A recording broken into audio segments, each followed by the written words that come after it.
Good day, everyone. The Earth is a spinning ball in the vacuum of space. Somebody prove me wrong.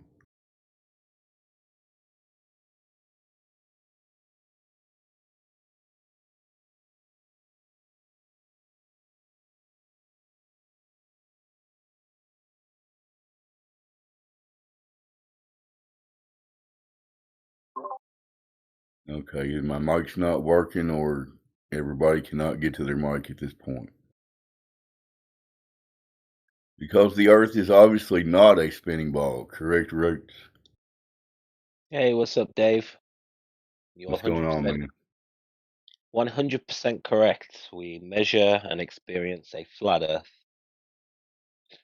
But yeah, it's pretty quiet And this morning. what's going on the other side of the pond? Anything noteworthy? No, not much really. My little son's birthday today, so Happy birthday, Roots son. little Roots, yeah, little Roots' his birthday. So we're just Hope he has a celebrating that. good one.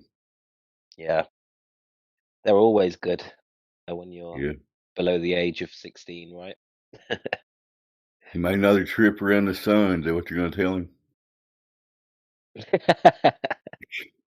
No, but he asked for a bed set that had all the planets and stars and stuff on it. And it, Oh, I was a bit hesitant.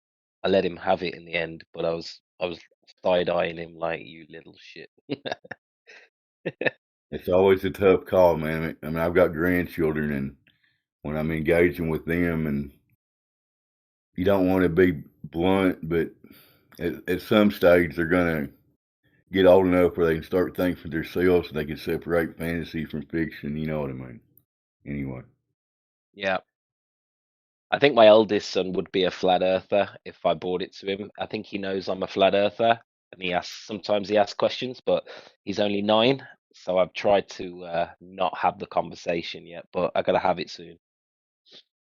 He's yeah, he's inquisitive. it's a case by case basis. You got to just engage with the young human being and just try to get them on a track where they can think for themselves, no matter what how that outcome is, right?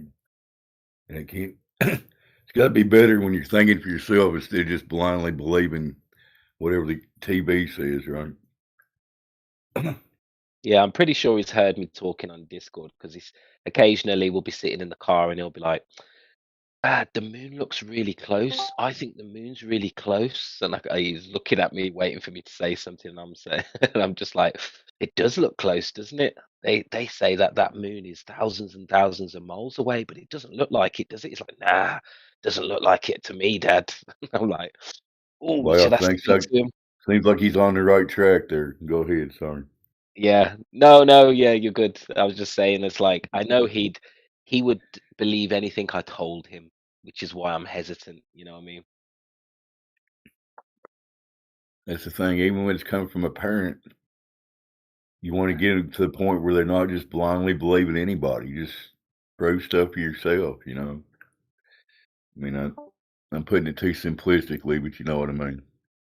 Exactly. Yeah. I don't want him to just be walk around saying he's a flat earther at 9 years old because his dad is, you know what I mean? I want him to come to Yeah, me with questions. When he asks you the don't right want to questions, automatically you I'll don't want do to it. automatically start them out with social disadvantage when they're trying to negotiate their teen years and all that. Right? Yeah. Trying to tell the teacher the earth's flat. That's not what I want. Ain't gonna stand up in science class say, "Teacher, you're crazy. We're not on a ball." Yeah. It'd be funny if maybe a kid has done that somewhere across the plane, but who knows? Well, my plan is to just teach him geometry, teach him physics, the gas laws, thermodynamics, all of the important stuff that's relevant, and hopefully it Yeah, all starts falling into place. tangible reality. It's a good basis, right? That's basically where we're all at. What can we actually prove to ourselves? We can sit here and bullshit about whatever we want to, but what can we go outside and prove about our reality, right? Yes, sir. That's what it's about. Anyway, Like looks like bunnies. we've got a whole panel full of crazy flat earthers. I was just checking. We got Little Bunny. Do you want to talk?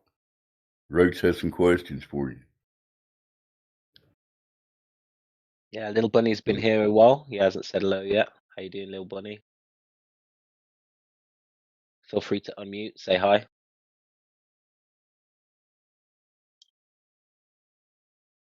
Ah, another listener. We need Yeah. some we need some speakers. That's what we need today. Doesn't want to vocalize at the moment. It's okay if you want to listen.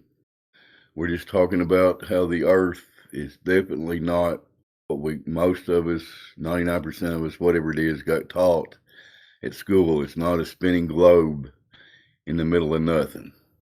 Correct, Roots? Yep, you didn't evolve from swamp goo, from a big bang that came from nothing. That is a fantasy and a story that we bought into. Let's shake that off.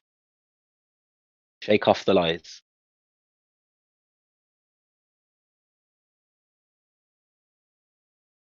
It's kind of amazing to me when I contemplate how they basically just took the stuff in the sky and just weave this whole story in math and all that stuff and put it in the textbooks, and here we are, 90% or whatever human existence thinks that's the case, you know? It's crazy. Yep, very sneaky what they've done, how they've backwards engineered perspective. Unless you're actually pointed this out, I can understand why most people don't pick up on it.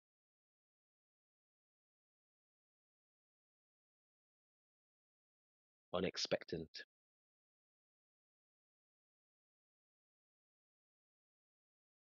But yeah, we had quite a busy panel earlier, Dave. There was probably about 20 people in here earlier, but everybody was just in listening mode.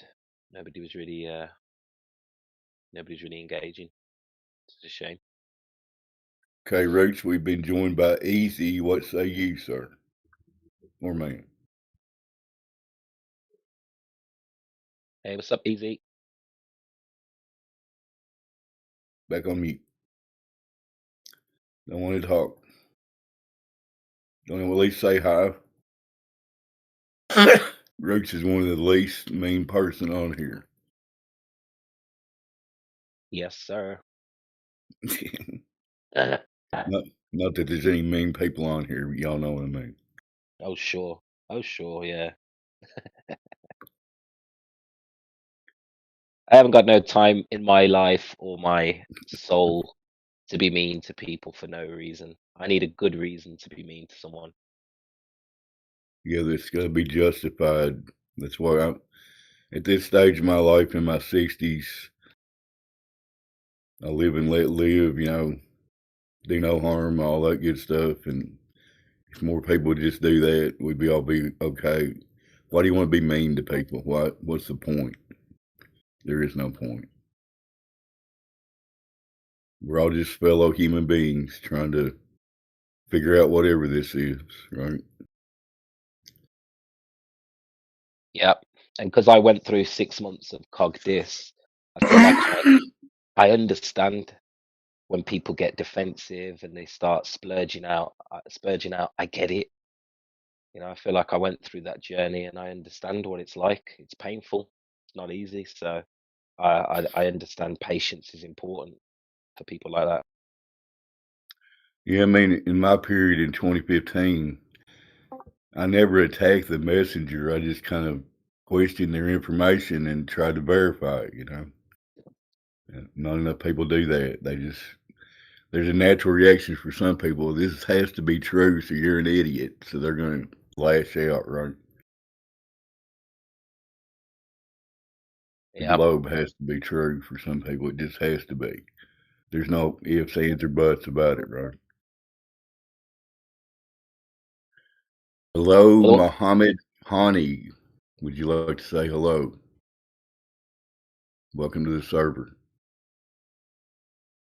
Chosen One join as well. What's up, Chosen? Yes, hello. Welcome to the channel.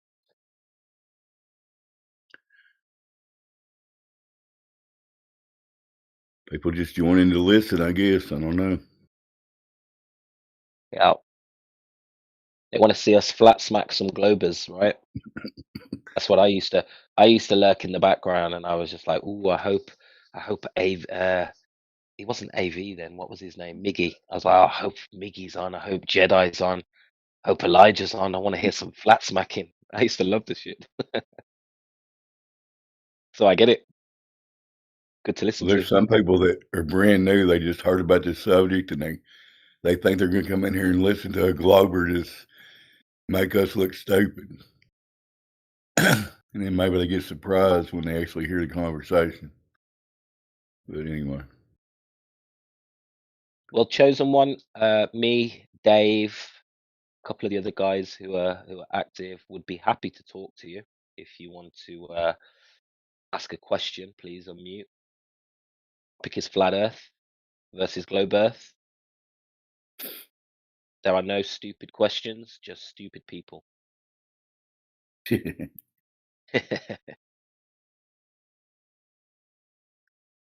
so for example, where is the edge is not a stupid question. If you can take your brain back to when you first heard about this subject, that's a legitimate question in a way, right? Because you're thinking about a flat disk in the middle of space, there's got to be an edge, right? Come on, man. I mean, shoot, Dave, at times like this, I'll take a why would they lie question.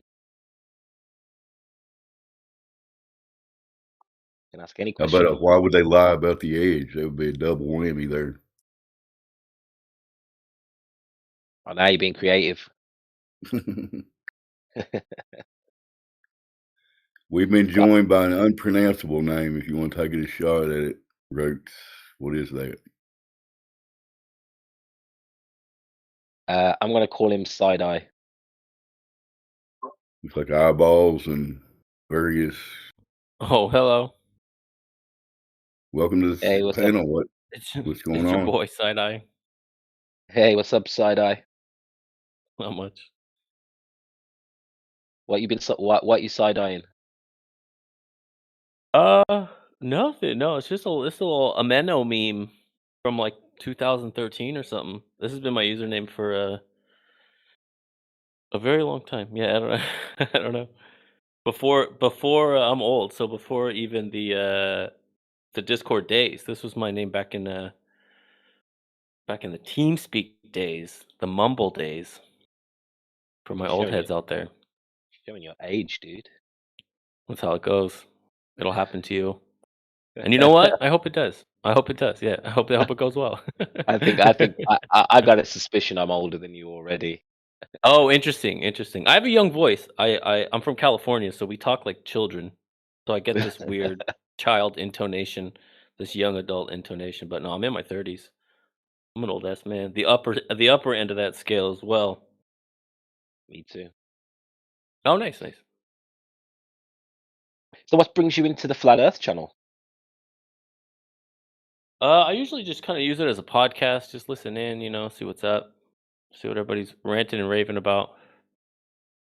Just the Yeah, vibes, man. yeah, of course. You're more than welcome. It's a little bit quiet today. There's a few people here wanting to hear some content, but we don't really have a topic on the table. I don't know if there's. Did you? I mean, how's your research been? Have you looked into Flat Earth? I mean, not Let me extensively. throw I'm a not gonna lie topic to out you. there for him real quick, Roots. Our topic is there is zero empirical evidence for the globe. Am I wrong? Yeah, that's fair. I would say there is zero empirical evidence for the globe. Yeah. Side-eye, what do you think about that comment? I mean, I'm definitely not convinced.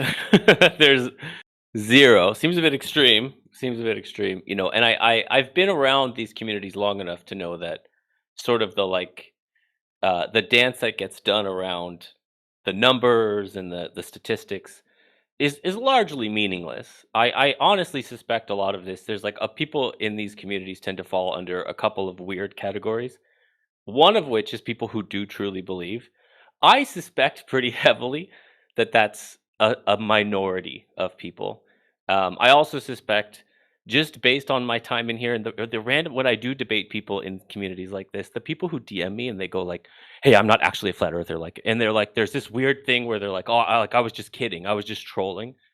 So there's this like, "Oh, just kidding" level of people, and then there's my favorite, who are people who are like sharpening their debate skills, where they're not invested in it, but to prove something so thoroughly unprovable in an argument is a challenge to them, and it's sort of a game. So they're like troll plus. They're like the intellectual troll, right?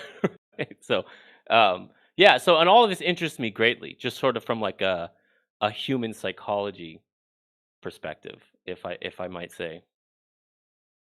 I could Yeah, follow up with one question, sir. What I call you side eye. Mm-hmm. So since you disagree with my statement that there's zero empirical evidence, that means you must have one example of empirical evidence for the globe that you want to share with us right now. Go ahead. Well, hey, I'm not here to be interrogated though, right? Like it's not my job to Yeah, prove the dude, thing no that one's no- here interrogating you. Okay, if you think that's the case, invoke your Fifth Amendment and just bounce. Well, I thought we were just having a friendly chat. I don't know why you sound so Yeah, if upset you all of a feel like sudden, you're being interrogated, that's a contradiction now. You contradicted yourself. That you're not here to be interrogated and you're having a friendly chat at the same time. Well, I said in a friendly way that Yeah. like, So just that answer was the question or just say no, you don't have it. Or you won't provide it or you don't care to. Well, But what I'm the saying is victim it wouldn't status, matter what I said. yeah, It okay. wouldn't matter what I said. The victim status is not going to work here. This is a volunteer interaction. You clicked on this channel of your own free will. No one forced you to come here. If I could back you up, Crit, that all I asked him for was an example of empirical evidence. I was not interrogating you. If you don't want to answer it, go ahead. I mean, don't answer it. Say you don't know. I don't care. This is why we have to record this, because later on he'll go to mod mail, say, "Hey, I went to the flat earthers and they interrogated me. They didn't make me feel welcome. They were violating server rules. They were ganging up on me and bullying me." And here's a timestamp. Here's the recordings of it. So side eye.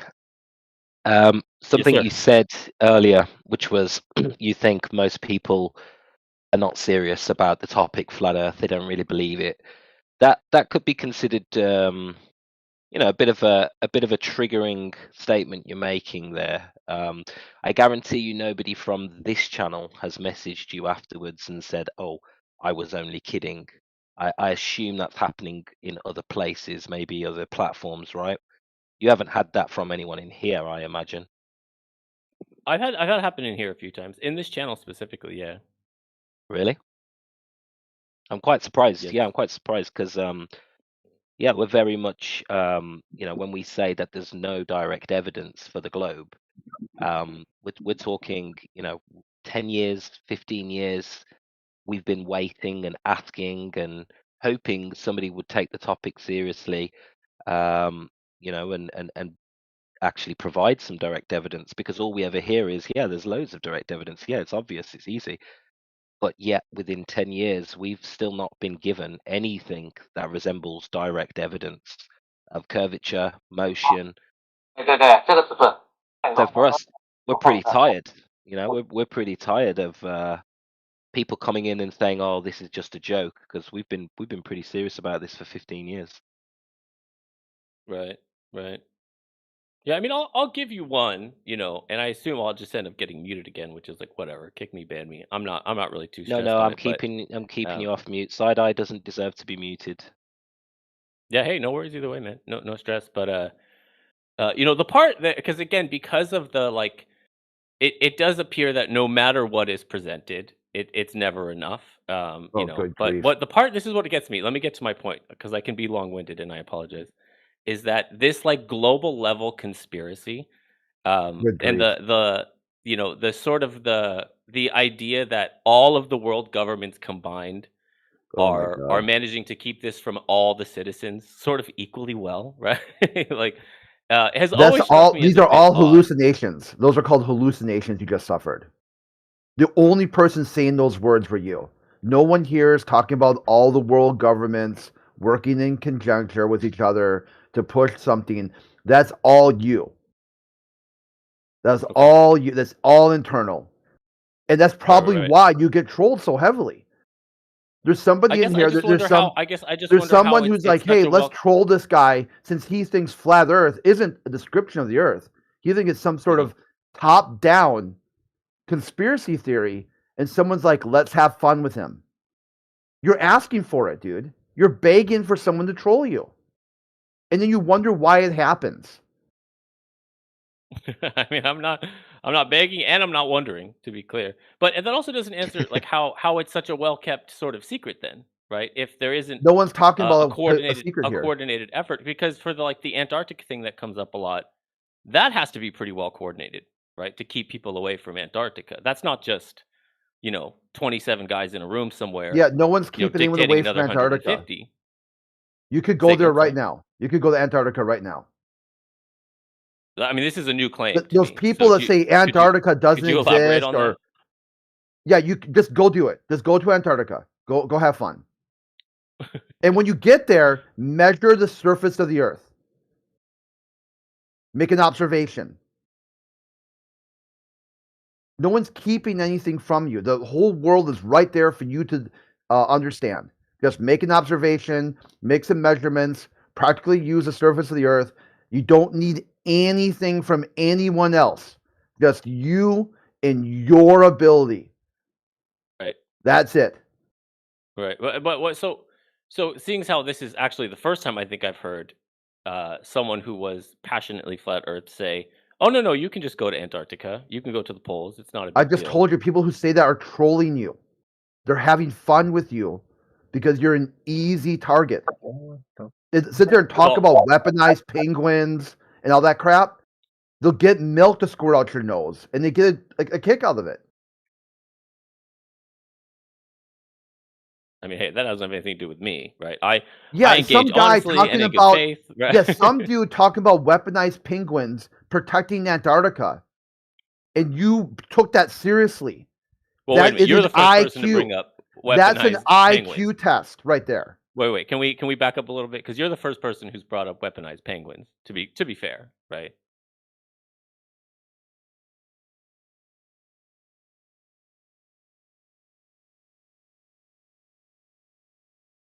Because that's a I mean, the claim to let's be clear here. The claim that people aren't allowed to go to Australia because of some coordinated Australia effort by now. some shadowy body versus there are penguins with some kinds of weapons. While both are outlandish claims, one, in my not so humble opinion, is far more outlandish than the other, and one I've never heard. Can you guess which one I've literally never heard in my life?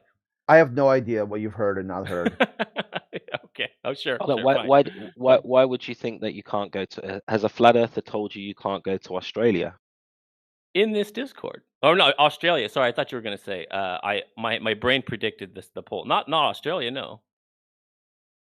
So here's what you may have heard. You may have heard that there's a treaty in place that means you can't privately and freely explore Antarctica, which is true. They have something called the Antarctic Treaty. So unless you get an approval, a permit, and an official Right. guide, which there's only a couple of companies that offer those guides to take you to a very, very restricted area, then yeah, you can't go to Antarctica unless you take one of these guides.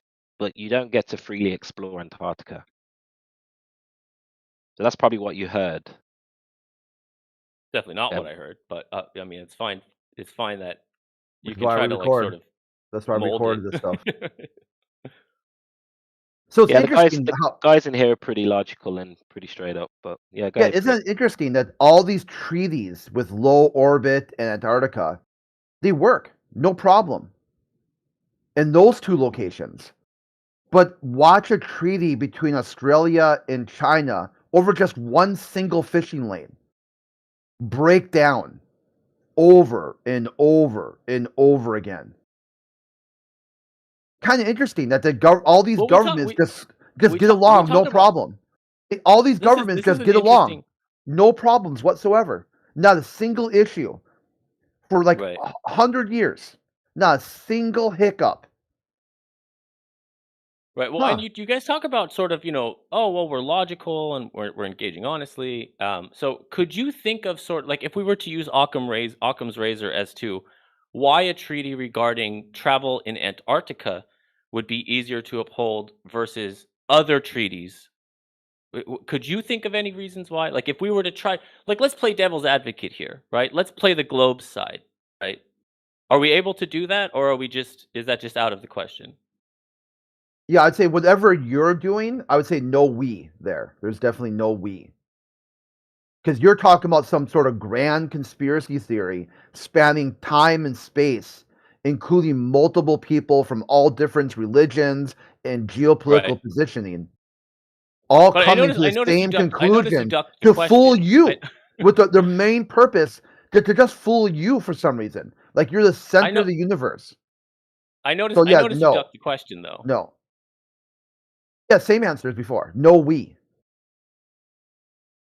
So could you personally, guy who's like really upset with me for some reason right now, Upset. There could it is. you could you Appeal to emotion, personally? logical fallacy. It's impossible to talk to you about anything based in logic and reason. Your logic is so fallacious, so broken. But you won't engage with you. You won't. I don't You think you've can't. You engaged can't. with a single Yeah, question. don't think that. So Yeah, so don't think that. well, And then you follow. haven't. Then what do you do next? Then do you ask me again, or do you follow your own logic, which you won't do either? No, I'm curious if you can play devil's advocate and try to apply the logic you guys so Logic, yeah. readily say that you apply. Yeah. So appeal. Your logic is appeal to motive. Look who's talking fallacy, genetic fallacy. Just one logical. So None of either that you has don't none of know. that has even come up once. None of Even that you has even come don't. up. So either you don't know your thinking's fallacious, or you don't care. It's a pretty. I mean, that's the Kafka trap if I've ever heard one. Right? You're defensive, and you're exactly the kind of person who would deny it. Right? so I mean, let's dial it back a little bit. Or Right? what? Or what's the other option? You're coming here Well, with no, some massive victim complex where multiple people giving have an attacked example. you across multiple times coming to this channel. That's the part that's going to have to be diffused first. This victim complex you have. But again, it seems that even the most basic level sort of scrutiny to the base idea, you can't engage with it because it wouldn't work, right? It would be a problem for you, I think, is the main issue. No problem at all. Problem for you. Then can you play It's a play problem devil's advocate? It's a problem for you. Against something that you because you think all these governments get along just fine, and they don't. They don't get along at all. And so your logic breaks down. We can take that as fact. We can play that side of it, right? I can play devil's advocate on that side, right? Because I'm not married to some crazy like way of like I'm not involved in this, right? I don't have a dog in this fight. I'm interested in truth and learning and rhetoric and argument and debate, right? These are the things. This is the main reason why I hang out in Flat Earth, right? Not because I'm going to change anyone's mind, not because, right? So, you guys poke the bear here a little bit. Appeal to motive, logical fallacy. So it's another logical fallacy. Telling. Just spits out another logical fallacy. Now a little telling. Genetic fallacy. You refuse to let me appeal talk, to motive right? again. Because There's a logical fallacy again. You notice appeal that to motive. if I talk, the more that I talk, the worse it gets. Incorrect. For you, appeal to motive again. Yeah. Well, then maybe could I ask the question? Would that be okay? You can't. Your logic dictated there isn't an answer, but yet you would ask you're not again. Interested in learning. You're not interested appeal to in motive. If we can't even, let's follow your logic. Appeal to motive. Well, if I can't, dude, your logic is so badly broken. The logical fallacies aren't supposed to be a checklist. That's not a checklist to go down. Flat check Earth 1, Q&A. check 2, check 3. And when I first came in, we'll just talk over each other. I'm cool with that. When I first came in, one of the gentlemen in here said, hey, no stupid questions, only stupid people. And another person said, like, oh yeah, no, we're here. And then someone talked to me first. I was happy to just listen. And then super angry guy is insistent on talking over me. And I asked one simple question about playing devil's advocate about a deeply held belief, regardless of what that belief was, right? And that seems to have opened up a sort of can of worms.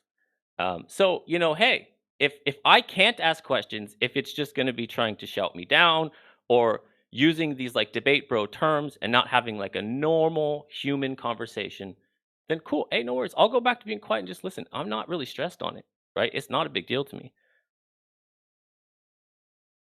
Well, I Victim do want complex again. to I do want to bring up the idea that you said that this was a grand conspiracy. This isn't something that anyone that I'm aware of in this room would say. We don't see it as some big grand conspiracy. We see it more as most people who, whether they're in science or whether they're in engineering, whatever, they just don't question this.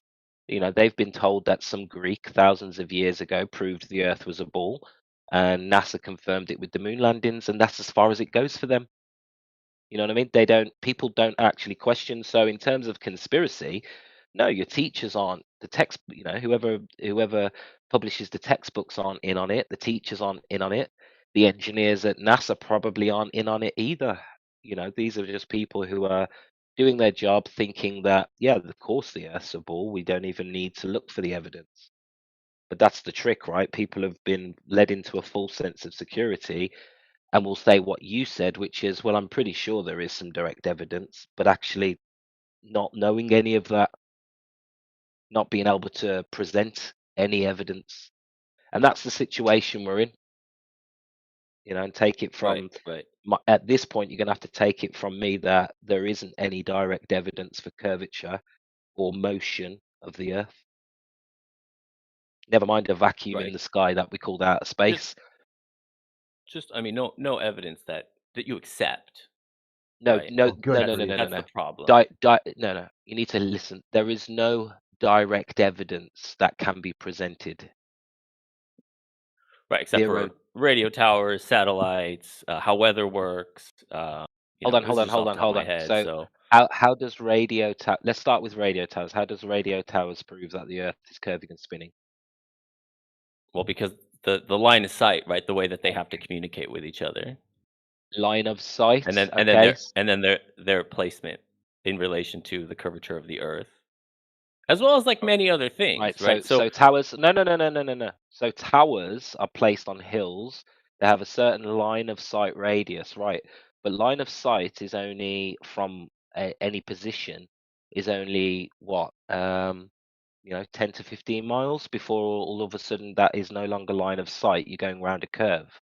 So how does line of sight ground-based towers prove that there's curvature? How is that direct evidence for curvature? well, see now, and here we are, right? Because you can just use the word direct however you want, but I guess unless you and I were standing at the radio tower and then inspected Tower One, right? Knew the math, knew the engineering behind it, and then went and saw Tower Two, made the observation and came to the conclusion that the shape of the Earth was relevant in the consideration, the engineering, and the operation of both towers 1 and 2 and 3 and 4 and 5, right? As they kind of traveled across the globe.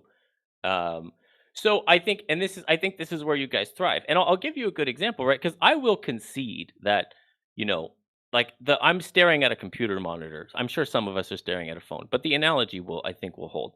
And in this computer monitor, and the laptop that is hooked up to it, I couldn't explain the first thing about most of the technology in here.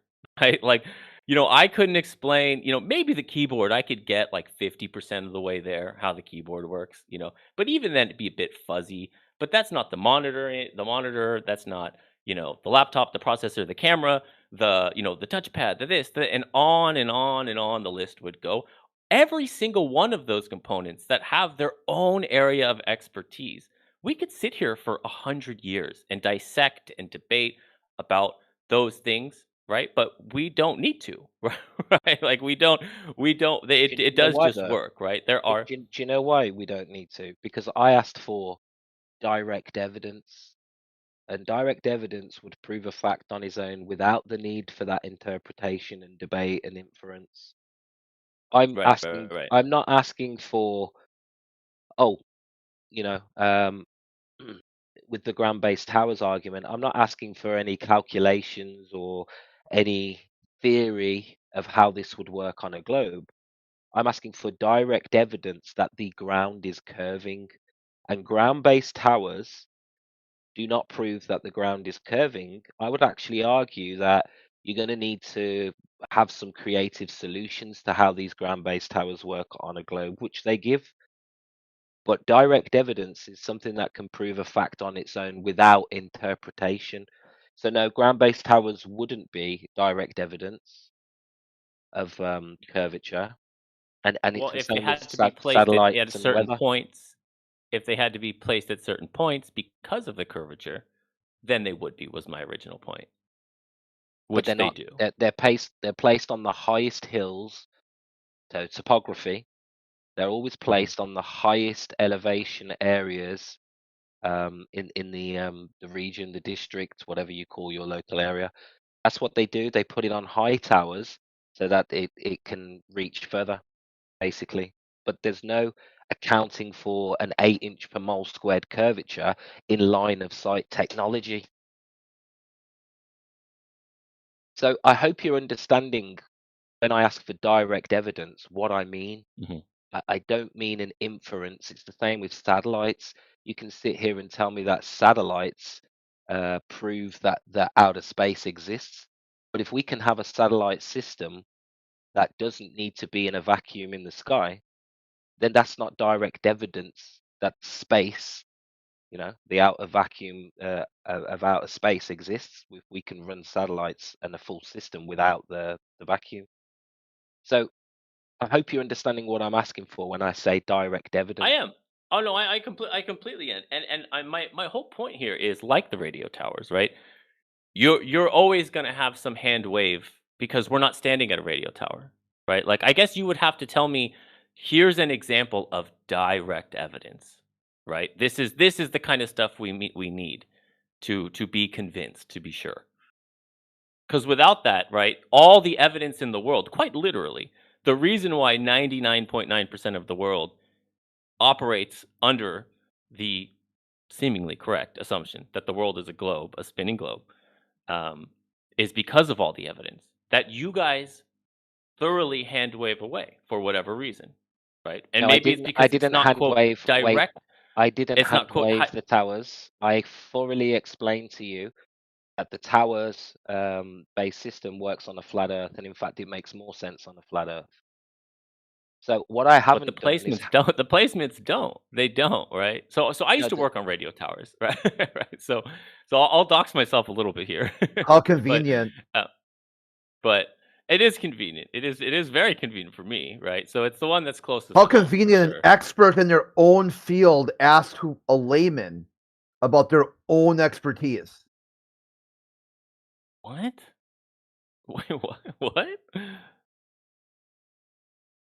But I guess my point is that, having seen them, having seen the engineering behind them, why they're placed where they are, under what circumstances, because not everywhere has hills or mountains, right? Fictitious. And those places still need radio towers, right? And so, and this is something that you could spend a day driving around to radio towers and mapping them out and knowing the math, and you would, I assume, be surprised at their placement and why they were placed where they were. That's my guess. But I don't know if you would accept it. But those are just facts, right? Like it's not. This isn't something that's like. But again, we're not standing at a radio tower, and then we're not prepared to go drive to the next one with the schematics and with the detailed sort of explanations of the placement and why this property was acquired and all of that stuff, because it's a lot. It's a lot. And it's not something that's solved in a Discord call, right? So there is no direct evidence in a Discord call, is my assumption here. right, but what you're saying doesn't really make sense, because the average tower. I mean, you're the expert here. What's the average range of a tower? We talking 3 miles, 5 miles? Well, it really depends. It really depends, right? So I Okay, mean, they can be as close as a mile apart, depending on the terrain. right. Okay, but usually what we're dealing with is something less than 10 miles, right? In terms of radius, range, right? Most certainly, yeah. Yeah. So at 10 miles, we're supposed to have 66 feet of curvature, Right. right? So Right. But 10 miles would be there's not extreme much. with There's by the way, with a signal transfer in between. Right? So urban areas would be like 2 miles apart. Rural areas would be like maybe 5 miles apart.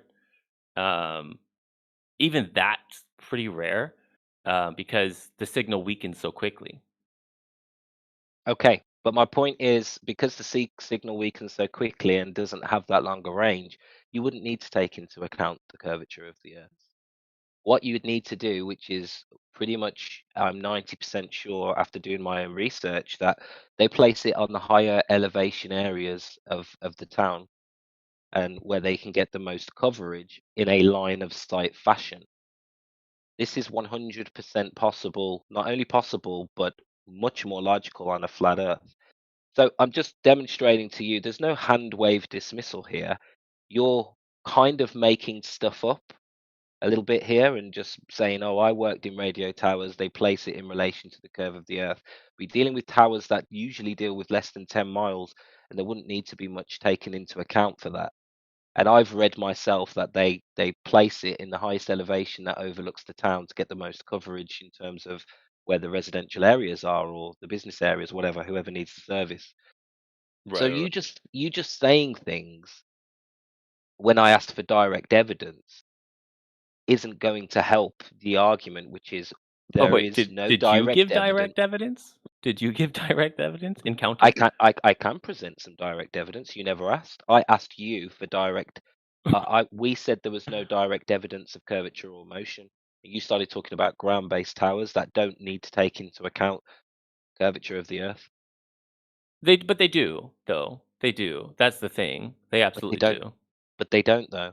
You're dealing with 66 feet at 10 miles. Most of these towers don't even have a 10-mile radius. Right, but then they link to each other though. Right? So you don't just build 2 towers. You build 2 dozen. Yeah, I'm aware. I'm aware. But the point is, you don't need a globe for this. You're You saying don't you need do. one. You can say You you don't do. need So I if didn't you say don't you need need a globe. but you presented this as direct evidence. If you're presenting Well, evidence, right, that could I've work on a flat seen Earth or a globe. No, but listen, if you're presenting evidence that Sure. would work on a flat Earth or a globe Earth, that's not Right. direct evidence for either, is it? But I didn't so I that wasn't the claim, right? So that wasn't the claim at all. It was that it was it was used as one of many examples of things that account for that people much smarter than I, when they go to build some truly epic modern marvels of our times, they take into account the flat, or I almost said the flat Earth, the curve of the Earth, because they have to, right? Like when someone shoots an artillery shell, or when you know what I mean. Oh Like my on God. and on the list could go. No, you're Um, scattergunning. You're scattergunning to make your argument sound stronger than it is. Because when it comes to the building industry, you build buildings in respect to plumb and horizontal, yeah, and level. You build buildings to be perfectly level, and if you build a bridge, you don't take into account 8 inch per mile squared curvature rate.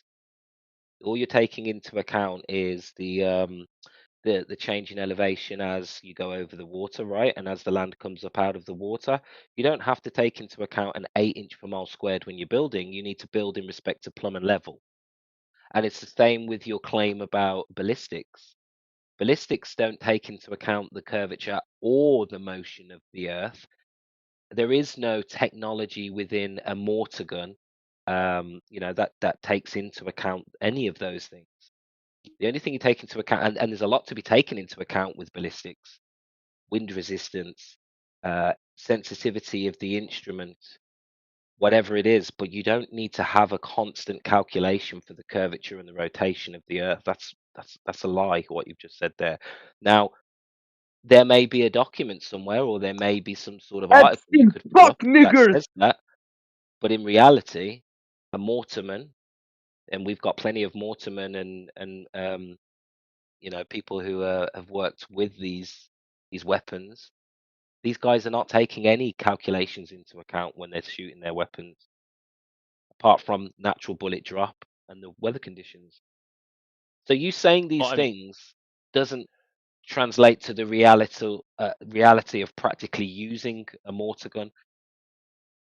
but we've I mean, both we done got the same thing here. We've both done the same thing here because again, the reality is that if you don't take the shape and the spin of the Earth into account when you fire an artillery shell or when you build a radio tower, things will go wrong. And these things are documented. And you even said there might be a document, by the way, that's wrong somewhere. But this ties into the conspiracy side of it, obviously, right? Where that sort of the origin of this whole discussion, to say that like now we have been presented with evidence, right? You're talking about the existence of a document that you so readily hand wave away. And that was sort of my main, right? That there's no direct evidence that anyone could prove in a Discord call. It's not happening clearly, no, right? So but no, because when you look at the manuals, when you look at the firing manuals, the tables, they're not taking into account. There's no part where you need to take into account the curvature or the motion of the Earth. I mean, it Okay. used to be done with pencil and paper, so it No, absolutely was done. it's not, because the Earth's rotation, the Coriolis effect, is negligible for a mortarman, and the Earth's curvature would be too small to matter. That's actually what they say. So no, there's no Negligible. mortarman Well, out is 100 yard miss negligible? Is a in 50 terms yard of miss in negligible? terms of needing to take it into account from an operational point of view. Yes, because there's no mortarman who will sit here and tell you I had to do a quick calculation before I fired my gun. That's nonsense. Well, I mean, it's all done with computers now. I mean, so to be fair, Yeah, but even so, we don't have shells with INS systems in them. The shells have a certain amount of bullet drop, certain amount of depending on the lift, it depends on how fast they travel. But at that speed, you wouldn't even need to take into account things like that. So you're but just you saying would, these but things. you would, and they do. You would, and they do, No, right? And no, it's but documented. they It's don't. documented. No, they don't. They don't. No, we're not taking Sure. into account the rotation of the Earth with anything that leaves the Earth. Because if we did, we would have two reference frames. We'd have a non-inertial and an inertial reference frame, and there would be an apparent drift. But we don't have to take that into account in anything that leaves the Earth in any direction. So this is just nonsense. You're believing a story and buying into things that say, "Oh, of course we do take it into account," but in practical sense, you build flat and level in respect to plumb. You measure the Earth in surveying flat and level in respect to a horizontal plane that you have to establish to make in plumb. And anything that leaves the Earth, whether you're flying a plane, in your handbook, it'll tell you you need to treat the Earth as flat and stationary. Otherwise, you could crash your plane. People's lives would be at stake. So Right. no, you're not. You're saying these things, but it doesn't translate But to this is reality. my point, is that if we're going to talk about reality, I guess it wouldn't matter how many different military field artillery manuals I presented that literally said to account for these things that you say are not accounted for, right? I assume that wouldn't matter, right? This wouldn't be counted as like quote direct evidence is my main concern here. But we've been through these manuals. We've very regularly presented the manuals, and we go through them, and it's always the same thing that's mentioned. The Coriolis is negligible, the distance is too short. But we've got longer range things we can look at, like for example railguns. 100 miles a railgun can shoot, line of sight, 100 miles. You don't need any INS system. You don't need any special technology to Right, but you do to though. hit a target at 100 miles. No, you don't. No, you don't. You don't have an INS But th- system. in a This would railgun. all tie fairly neatly into sort of my original point that is more of how is this such a well kept secret, right? Yeah, there's so much documentation that directly mentions the Earth being round. So much of our modern world depends on it. Right? It Like what? makes it. ma- Like what? m- Well, Like, again, we're gonna get lost in the weeds here, right? So he's gonna run away you from said it again.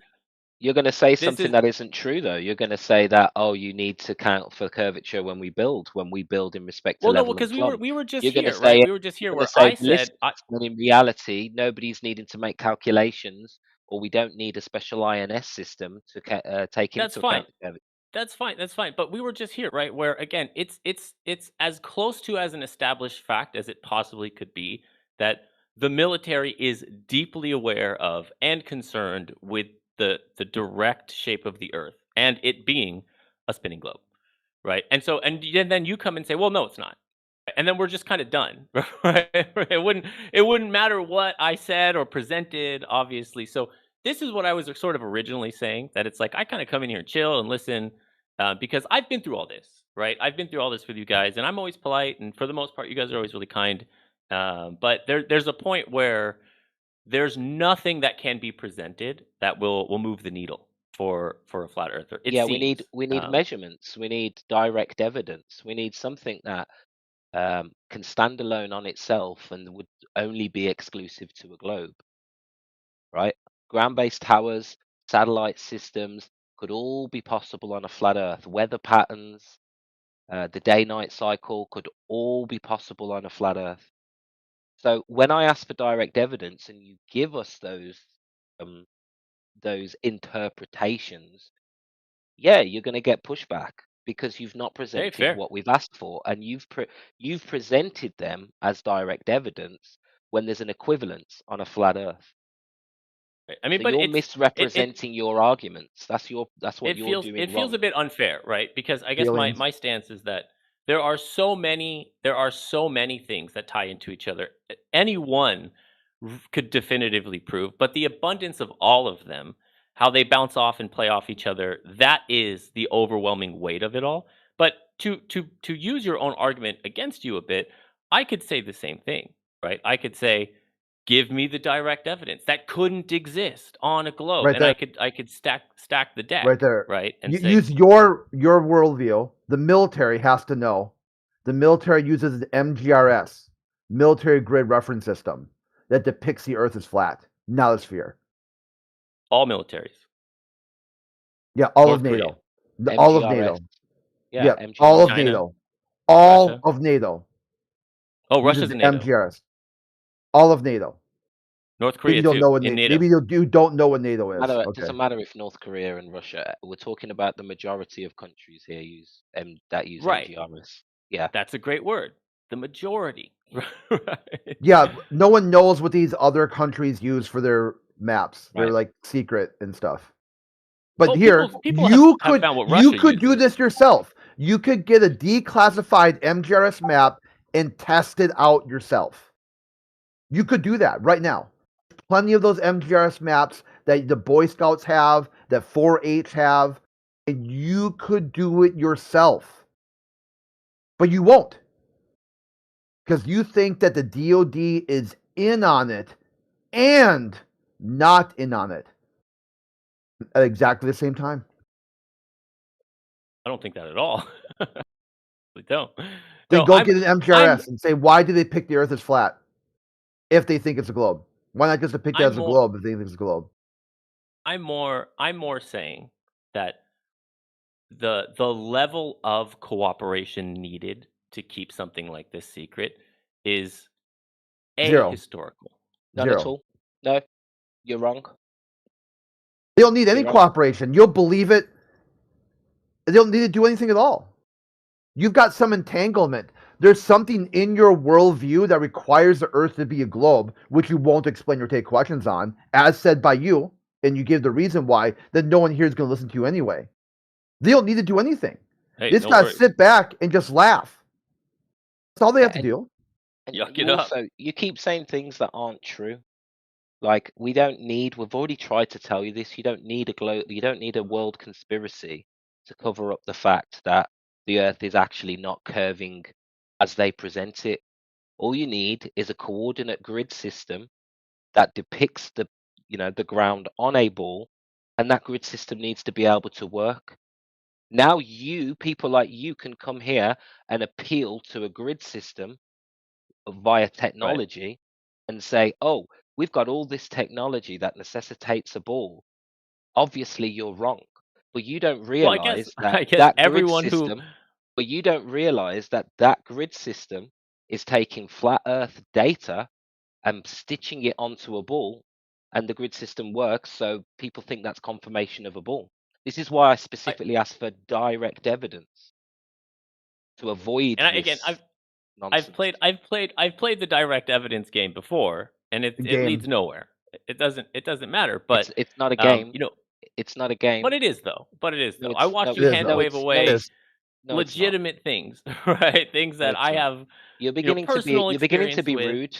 I'm beginning to think that you're quite rude, and you're doing it passively aggressive because it's Hey, not a game. no worries.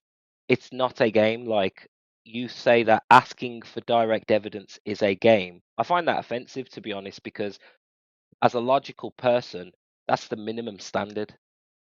There needs to be a standard that everybody can agree upon where we can say, right, this isn't about inference and interpretation. This is a Right. fact. Yet you want to present the globe as a fact, but you can't present any direct evidence. And then you want to appeal to comedy or whatever you're doing, try and, insult us by saying we're playing a game by asking for that evidence. I mean, hey, I made That's meant pretty that more in a ridiculous. jovial, not in an insulting sense. But I can understand. Anybody I can here? understand. I will I'm drinking. It's pretty apologize for no, the tone no. of I it. don't need you I to will absolutely. apologize, but you need to understand how ridiculous you're coming across. You're not presenting any evidence. You're inferring that the Earth's a ball through technology, and we've already told you that you don't need. None of the evidence you've provided is exclusive to a ball. How is that? How is that evidence? How is that direct evidence? Nothing you've mentioned can prove that the Earth is curving or the ground is spinning. And I know that Well, for a fact except because for the things that directly account for the curve, like we talked about, that you so readily hand waved away. but you can't prove that they do because they're when you're measuring or building or generating lift off the ground, you still treat the Earth as if it's a flat plane because you're building, surveying in respect to level and plumb. Right. You're not Would it building on surprise a you to know curved that surface. would it surprise you to know that certain machinery have a Coriolis toggle on them? Oh Jesus. Right. Okay, that's fine. What machinery specifically are you talking about? Some ballistics, some advanced ballistics. Okay, so they have a Coriolis toggle. Okay. And how did we account for Coriolis before this magical Coriolis toggle? Pen and paper, math, smart people. Pen and paper. So what math were we doing? And I'm not saying this to send you on a runaround, but realistically, you telling me that when a mortarman sets up his equipment in the heat of a battle, is doing some quick math in World War One and Two before shooting their mortars? Is that what you think was Well, happening? there was something that was called pre-sighting usually. So there was sort of two things going on, is my understanding. Number one was, yeah, there was sort of like a spray and pray if there wasn't enough time, just close enough, right? There's the old saying, it only counts close only counts in horseshoes and hand grenades. I guess mortars too, right? So you could get lucky. But yeah, if you had the time, it was more worth it to be accurate. So like with like rolling barrages or with things that were designed to hit like a specific HQ or an enemy sniper. It when there was time applied, there was absolutely calculations done that are now done by computers. So you're telling me that when the toggle's turned off, you need to shoot the gun differently to when it's turned on. I mean, I'm telling you that the gun has something that Right. that I, that I, someone I decided to put in it.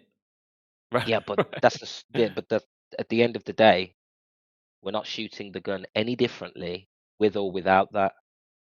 It's like they say in the modern internal navigation systems that they take into account curvature and motion, on an airplane. But if you fly a plane that doesn't have an INS system, you fly the plane in the exact same way.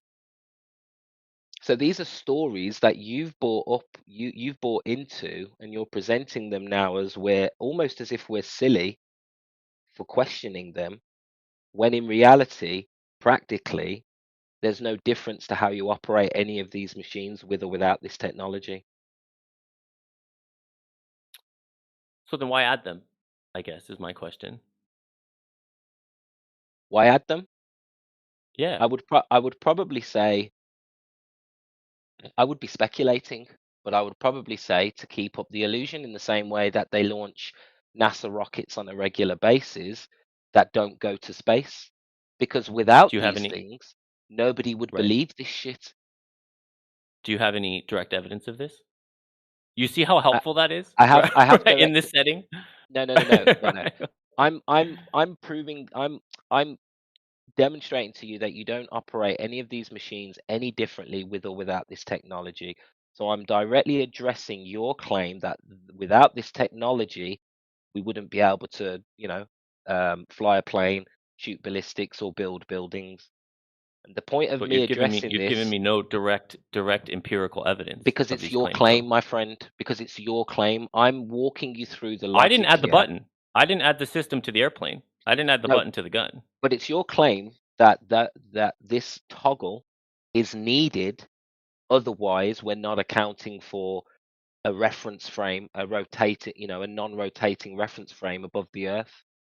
Okay, I'm not invested in the button. you're indirectly claiming, I'm- though, by believing in Coriolis, you're indirectly claiming that the ground is rotating underneath anything that leaves the Earth. Right, but it feels like a sidestep of the button in the airplane system. No, No, the button in the right? Because airplane again, I system didn't is add them. irrelevant I'm not because, an investor in those systems, right? I don't hold any stock yeah, in but they're irrelevant. whether It's or not just a they do. story you buy into. It's irrelevant because you don't fly a plane any differently with or without, or you don't use this equipment any Oh, differently with or without the button.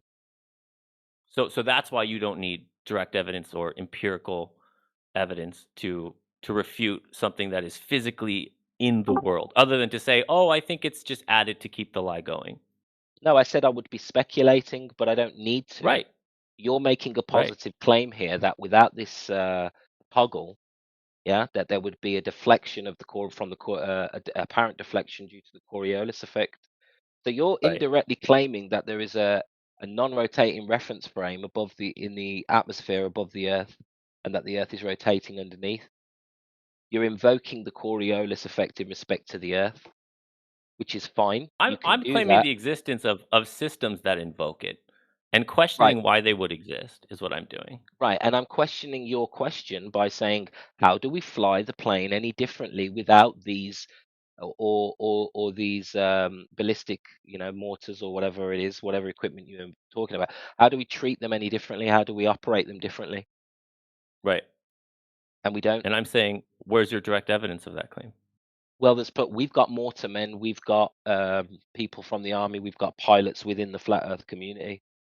That sounds We like know, hearsay. Is hearsay direct evidence? we know, we know that a pilot flies a plane as if the Earth was flat and stationary, and that's We in the know this. handbooks. Yeah, we do, because it's in the handbooks, and there's plenty Can of I see it? pilots that we've spoke to Where's that testify direct for that. evidence? I'm I'm over here sure waiting for one some of the empirical guys direct could. evidence.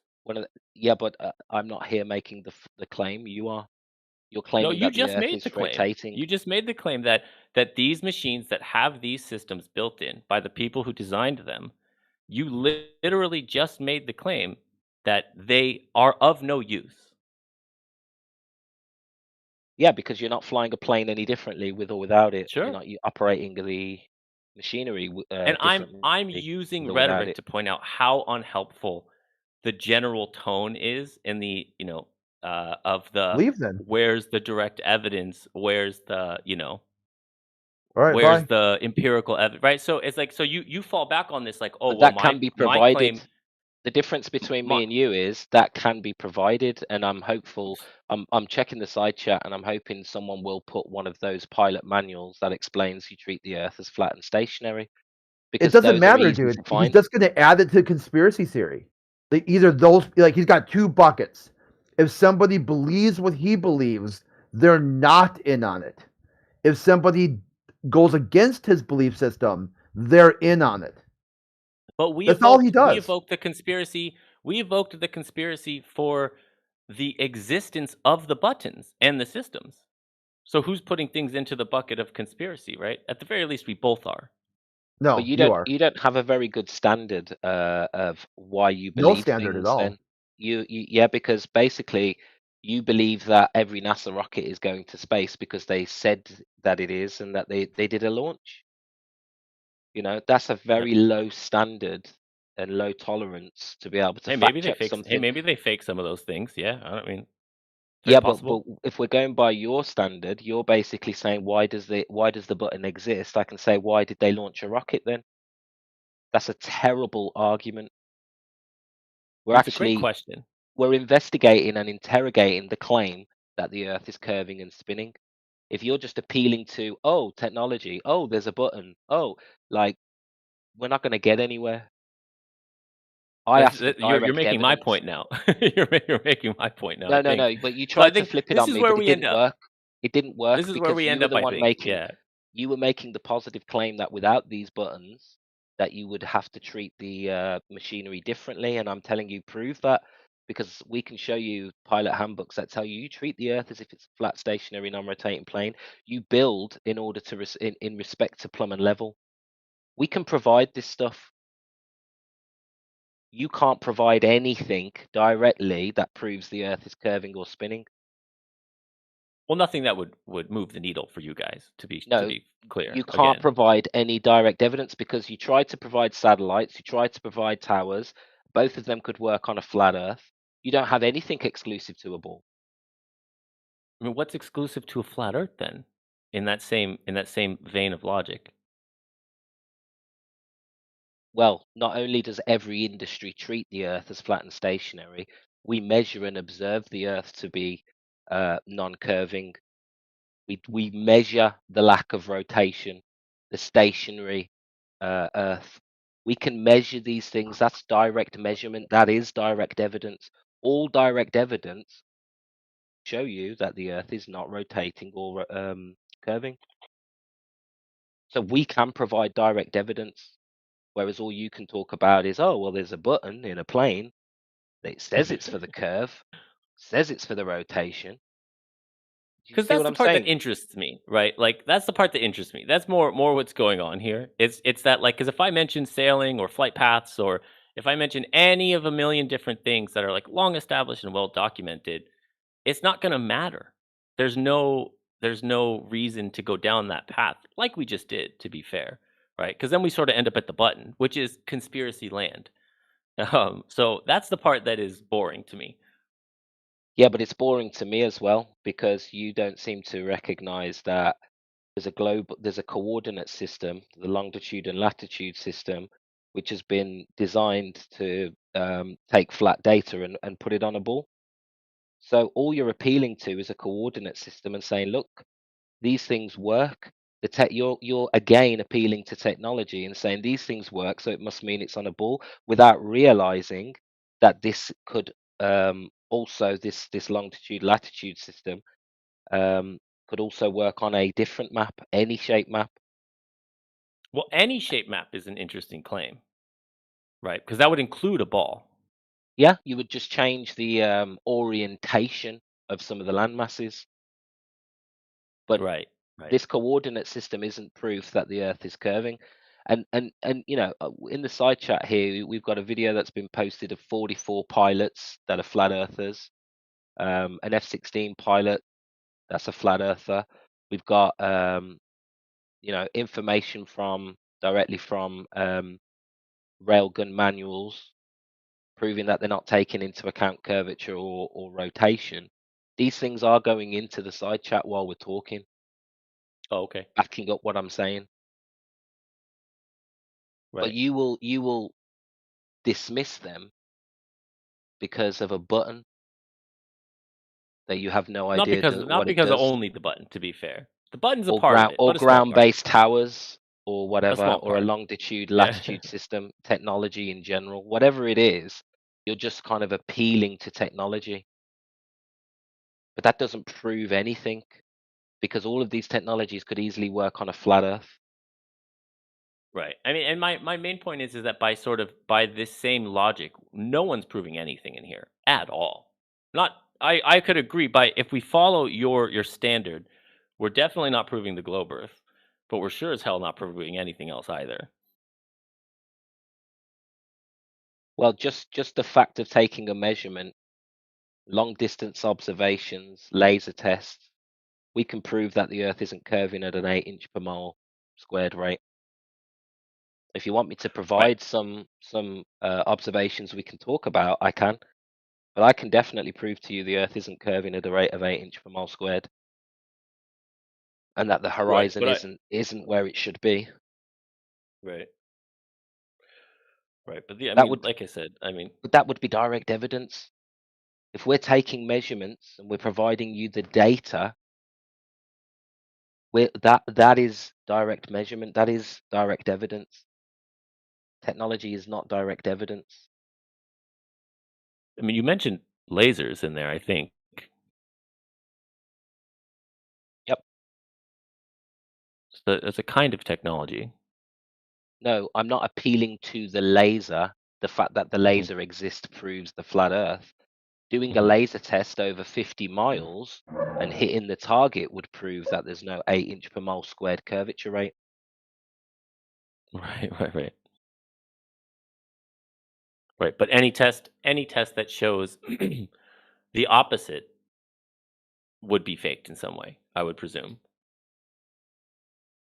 Well, I would like you to present something before. I wouldn't write anything off. If you can provide a laser test that proves that the Earth is curving and that laser is changing its elevation over distance, then I would be very keen, because I'm not here to bullshit myself. I want that direct evidence because I actually want to know the truth. So direct evidence is all I'm interested in, not rhetoric.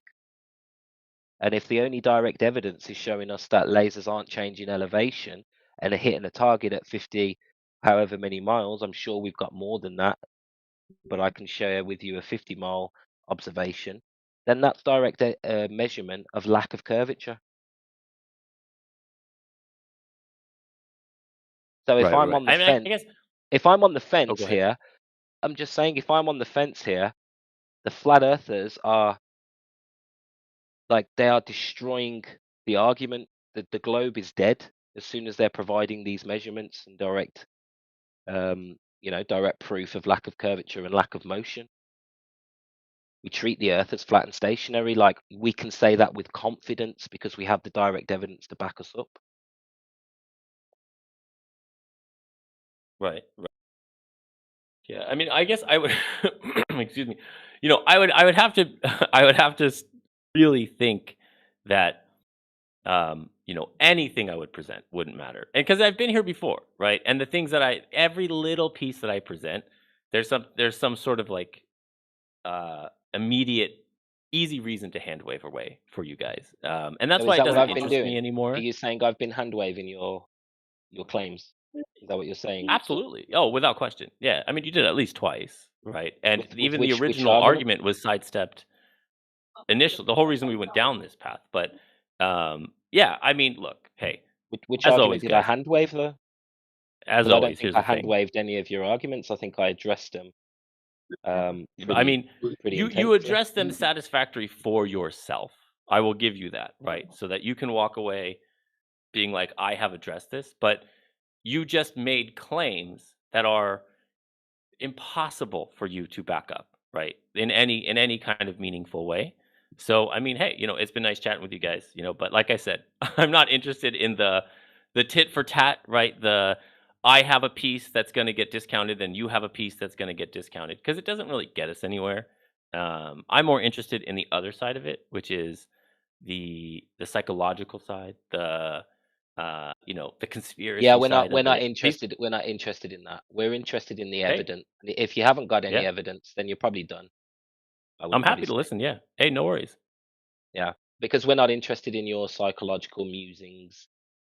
You've got some idea and some rhetoric of what I you mean, think of you guys flat are a earthers. little bit interested. I would have to argue back a little bit just to say that the psychological nature of everyone being the reason why everyone is so readily able to accept the globe Earth is a psychological argument. So there's a Yeah, fundamental, I'd yeah, argue, indoctrination. Yeah, psychological side, right? And that is very interesting, right? Obviously, to you guys as well. So clearly, to argue back just a little bit here is, yeah, you know, a big part of yeah, the but flat Earth. but that's a very, very uninteresting part of the whole discussion. Yeah, everybody's brainwashed from birth. Everybody's shown a globe early on and told that we proved the Earth was a globe from young. Yeah, and that has a psychological effect. But that's the least interesting point. What's more Well, when interesting? we've now gone from no psychology to it's really the least interesting point. When it does Yeah, get we're brought not up a lot interested. for being, Yeah, but I it told does you get brought we're up a not lot interested for in that. something that's so not interested. I'd have to say. Yeah, it's brought up to put it into perspective for people who can't fathom the idea that the majority of people believe something that is not physically true, right? So then it has to Right, be right, right, addressed because people will ask questions like, why would they lie? right, right, right, How could such a big conspiracy be kept a secret, like you said? So then we have to right, address right. these things to a certain degree, but that's the Yeah. least So there's a interest. deep And interest in it. There's a no, deep no, no. investment in that No, psychological no, no, no. Do you know what the investment is? In the evidence. The and the evidence. psychology. Yes, I agree. No, no. I The agree. psychology is secondary. It's just a way to explain for new people how something like this could have happened. When it comes down to the actual argument, the evidence is what's interesting. To There you, is no interesting is, to curvature be to be fair, measured. is subjective. Right, right. But No, no, no. But and it this is a flat versus globe argument. All of the psychology element is irrelevant. It doesn't matter why they would lie. It doesn't matter well, either how they if could it's keep this irrelevant, under then stop wraps. bringing it up. Then No, stop bringing it up. you keep bringing it up because you said you're interested in the psychological side, and I'm telling It gets you, brought up here it's the pretty least often. interesting point of the whole discussion. The As a evidence. serial lurker, it gets brought up pretty often, even amongst only flat earthers, by the way. When you guys are just hanging out, talking to each other, not when someone's like, "Oh, how's the conspiracy work?" And some like doofus comes in with that same question 1,000 times. So, I concede that it could easily be not interesting to you, but based on the YouTube videos I've watched, based on the conversations I've listened to and hear, it is a core function of the flat Earth movement is the psychology specifically. Well, do you know what a core function of the globe is that I see when Probably the I'm lurking? psychology. Yeah. No, it's the cognitive dissonance. The Is idea that that not a psychological attribute? they can't handle. Yeah, I'm bringing it up. They can't handle the fact that nature doesn't betray a ball. They hate it, I feel like and we're in it sends agreement, them crazy. But it's irrelevant to the argument. but you just The found argue interest in it. You just took interest in it moments ago. No, but I'm That was saying it's interesting, irrelevant to to be the fair, argument. It's irrelevant though. but it's not Do you know irrelevant. how many Not for globers? Do you know not for how how many? often it gets brought up. Do you know how many globers don't know the size of the ball? They don't know what the radius is. They don't know what the scope. Do you know how many globers don't know what a radius is? I mean, Right? but I could sit here and that's not break a down. damning indictment though. No, but what I'm trying to say is I could sit here and break down how dumb globers are, right? But it's irrelevant. They could Right. be the dumbest guys, in the whole population, but doesn't mean they're wrong, right? Only the evidence can prove that. I agree with that. It sounds like we're in agreement, by the way. It really does. Interesting Yeah. psychology on both sides, and lots of evidence to be poured over the course of a lifetime to get nowhere. Yeah, but you say that you agree with it, but you won't provide evidence. That's the thing. He's showing you about the laser tests, and when he's asking you to provide something back, you say that he's just going to dismiss it. Yeah, I mean, but it's again, it's an uneven sort of equation here, and only because you guys give me one test of dubious sort of who knows its origin, its purpose, its creator. So if we're gonna play this game, right, then anytime you guys see a test that you don't like, you can't just go, "Oh, well, that person's I'm sorry, that person's a shill.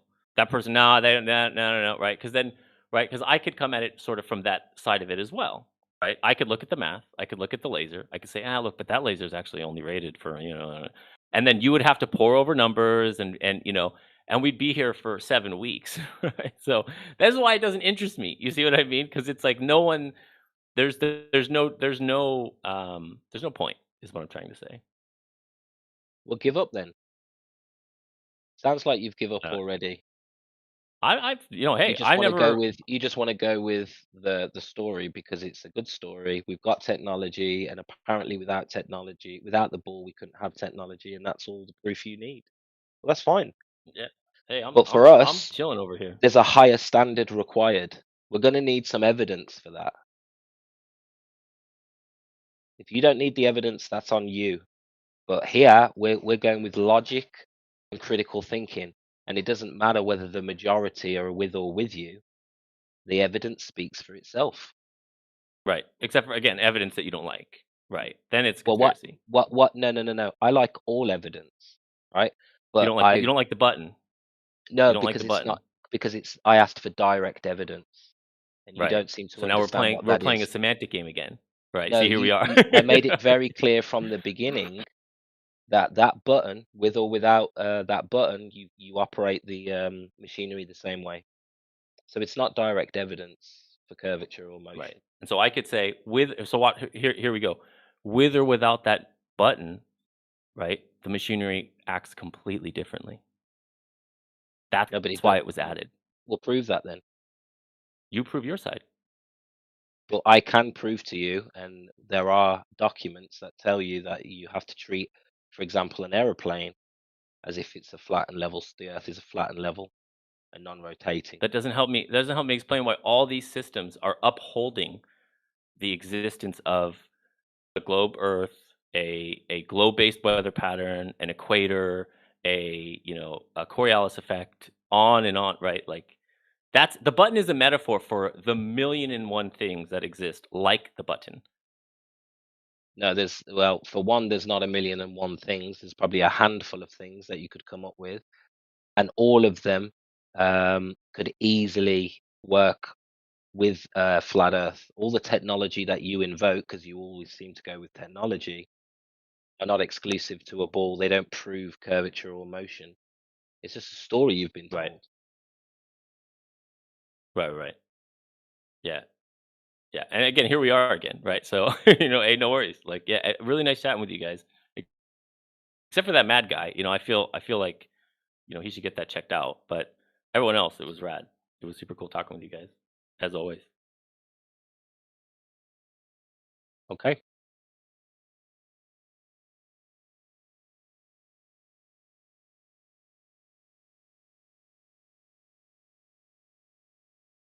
A lot of stories, but still no direct evidence of curvature or motion.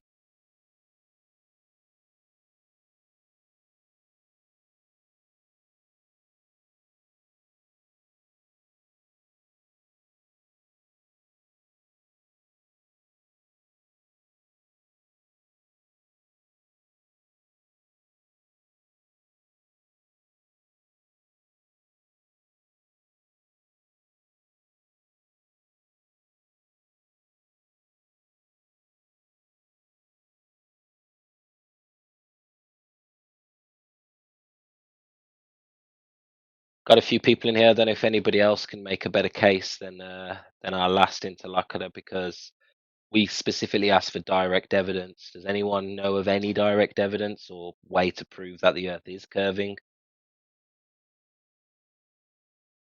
without appealing to a longitude latitude system? Yeah, go ahead.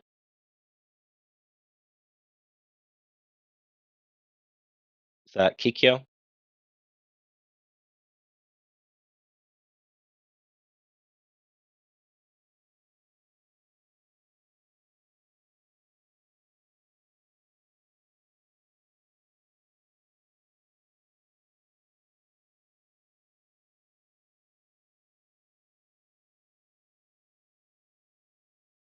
And it's really important to understand why we ask for direct evidence, because, like I said, if the evidence isn't exclusive to a ball, this could all be happening on a flat Earth. So then we end up right back at the start. How do we know the Earth is a ball to begin with? We don't need an argument that pre-bakes the idea the Earth is a ball as a pre-assumption. We want that first claim validated.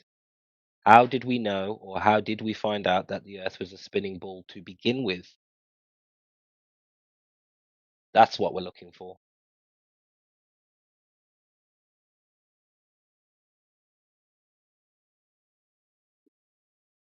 Roots, how long was you chatting to that guy for? Because that was going in circles for a long time. Probably about 40 minutes. But there was no other conversations happening, so I was hoping it would spark the room up a bit.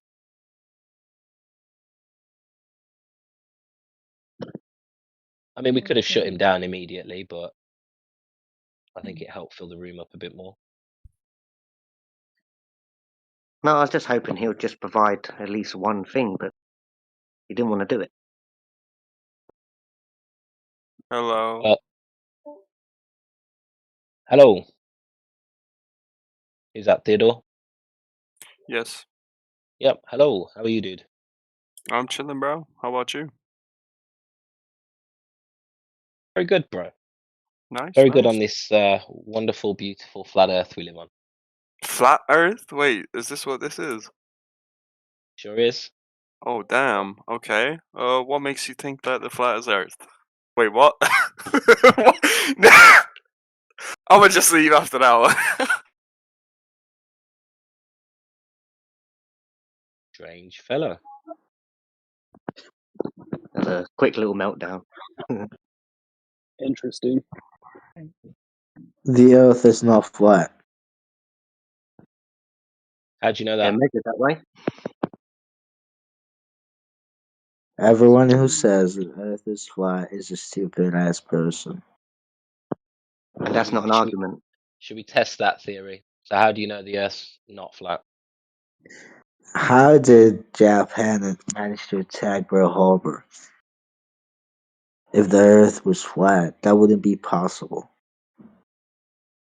Well, nobody here is presenting a flat Earth map. So it's not like we're sitting here and telling you, this is your cosmology, this is your depictions of the land. So you could quite easily have a flat Earth with using the longitude and latitude, where the layout is slightly different. You could quite easily have the layout different to what you see on the map. Okay, so you're saying you're gonna customize a flat Earth to match this historic event that happened between Japan and Pearl Harbor, just to prove you're right. No, Bro, what I'm saying flat is Japan attacking circle is Pearl Harbor circle. isn't proof that we live on a ball. No, it's They're a looking proof at because if you looked at that flat map, that wouldn't be No, possible. dude, that's proof of aircraft carriers. No. Do you deny aircraft carriers? Aircraft carriers weren't that advanced back then to travel around No, the the Earth. aircraft, the planes that attacked Pearl Harbor didn't take off from Japan. They took off from an aircraft carrier. No, you're wrong. They did. They literally did. These No, you're wrong. aircraft that attacked Pearl Harbor took off from an aircraft carrier. So, to make this clear, you're saying it took off from an aircraft carrier, correct? Yes, that's correct. Okay. Yeah. Where were World War II, where were the aircraft in carriers the ocean? of Japan? In the ocean. Where in the ocean? Yeah, right outside of Pearl Harbor. Like on the other side of the Earth? No, in the ocean, right outside of Pearl Harbor of Hawaii.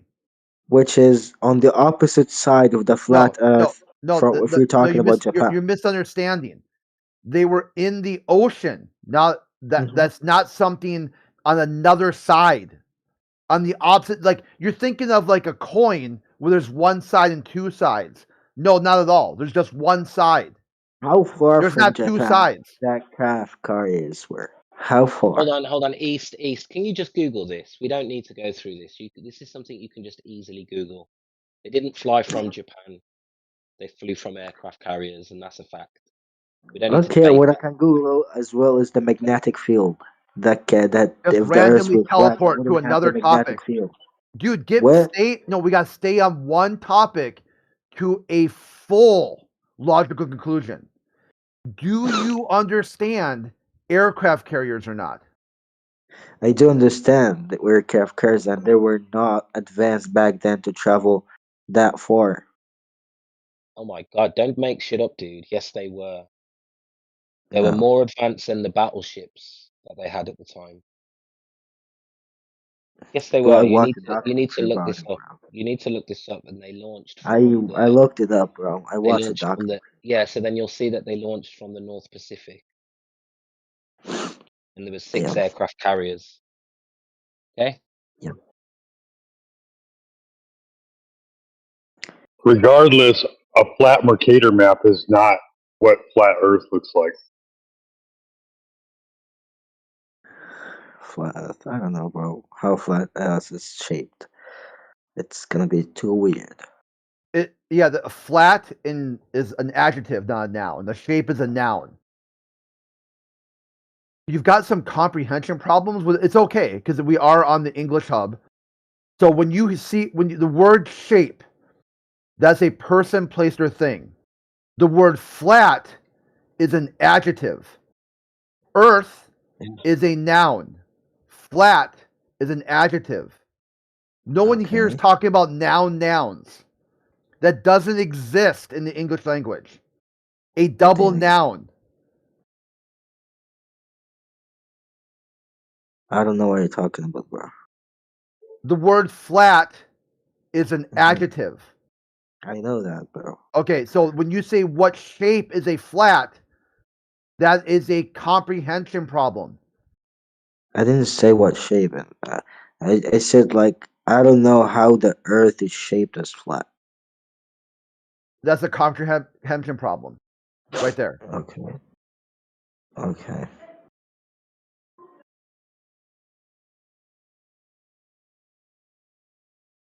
Yeah. So for the room, flat's not a shape. Flat's a description of the surface, and we know Yeah. over the water that the water at rest lays flat. We know the water doesn't curve because a body of water cannot stick to the exterior of a ball. We've got long distance observations, we've got measurements proving that the earth and that the water is not curving.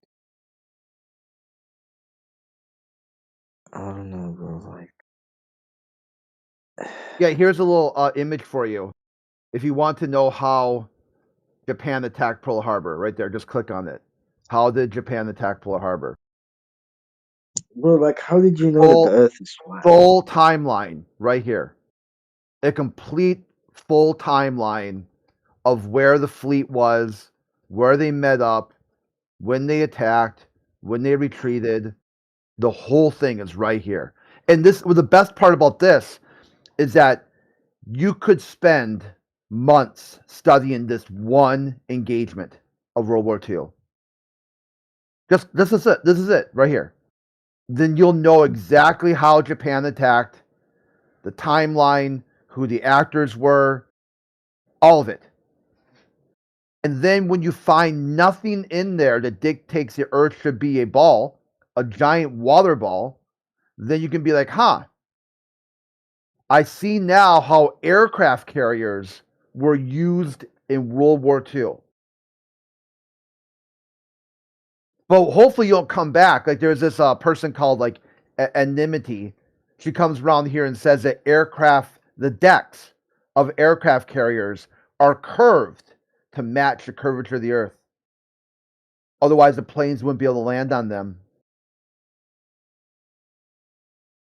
Bro, how did you come up with this conclusion that like the Earth is flat? I observed it. Does that work?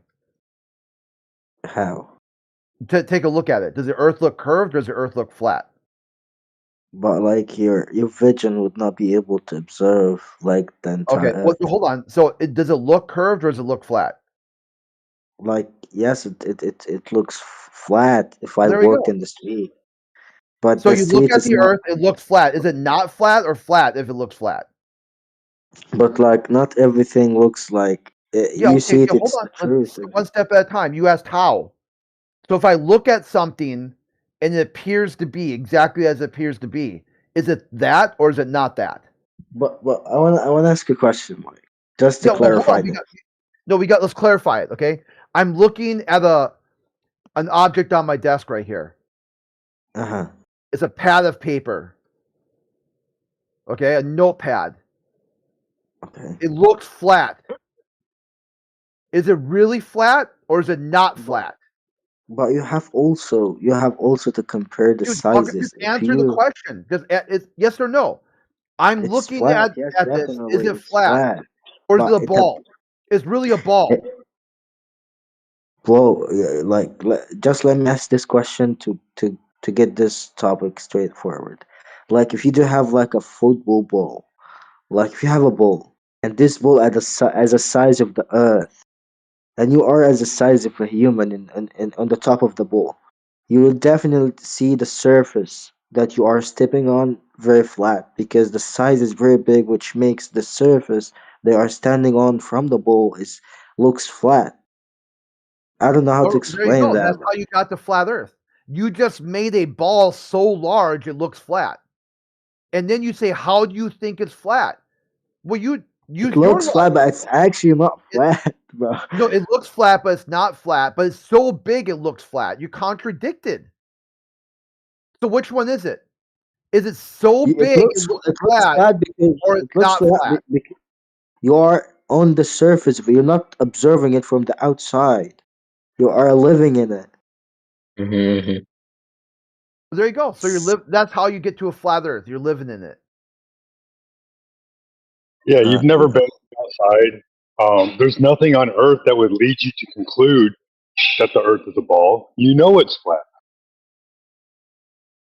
Bro, like I've never even thought about that, bro. Like it's I don't know. That's why we're here. Like guys, come on guys, like is it even useful to think about that stuff? Would it change anything? No, that's the best part. No change. On the globe, though, this is the best part, the really interesting part. They told you everything was going to change. It was going to be this giant leap forward for all mankind. So you're looking at if nothing changes, which model predicts that? No change. And which model predicts endless amounts of change? Ah, We can compare two worldviews here. If there's no change and no effect, then we got what? what? A flat Earth. Nothing new under the sun. Yeah. If you got So endless change, mhm. giant leaps forward, which model's that? I don't know, bro.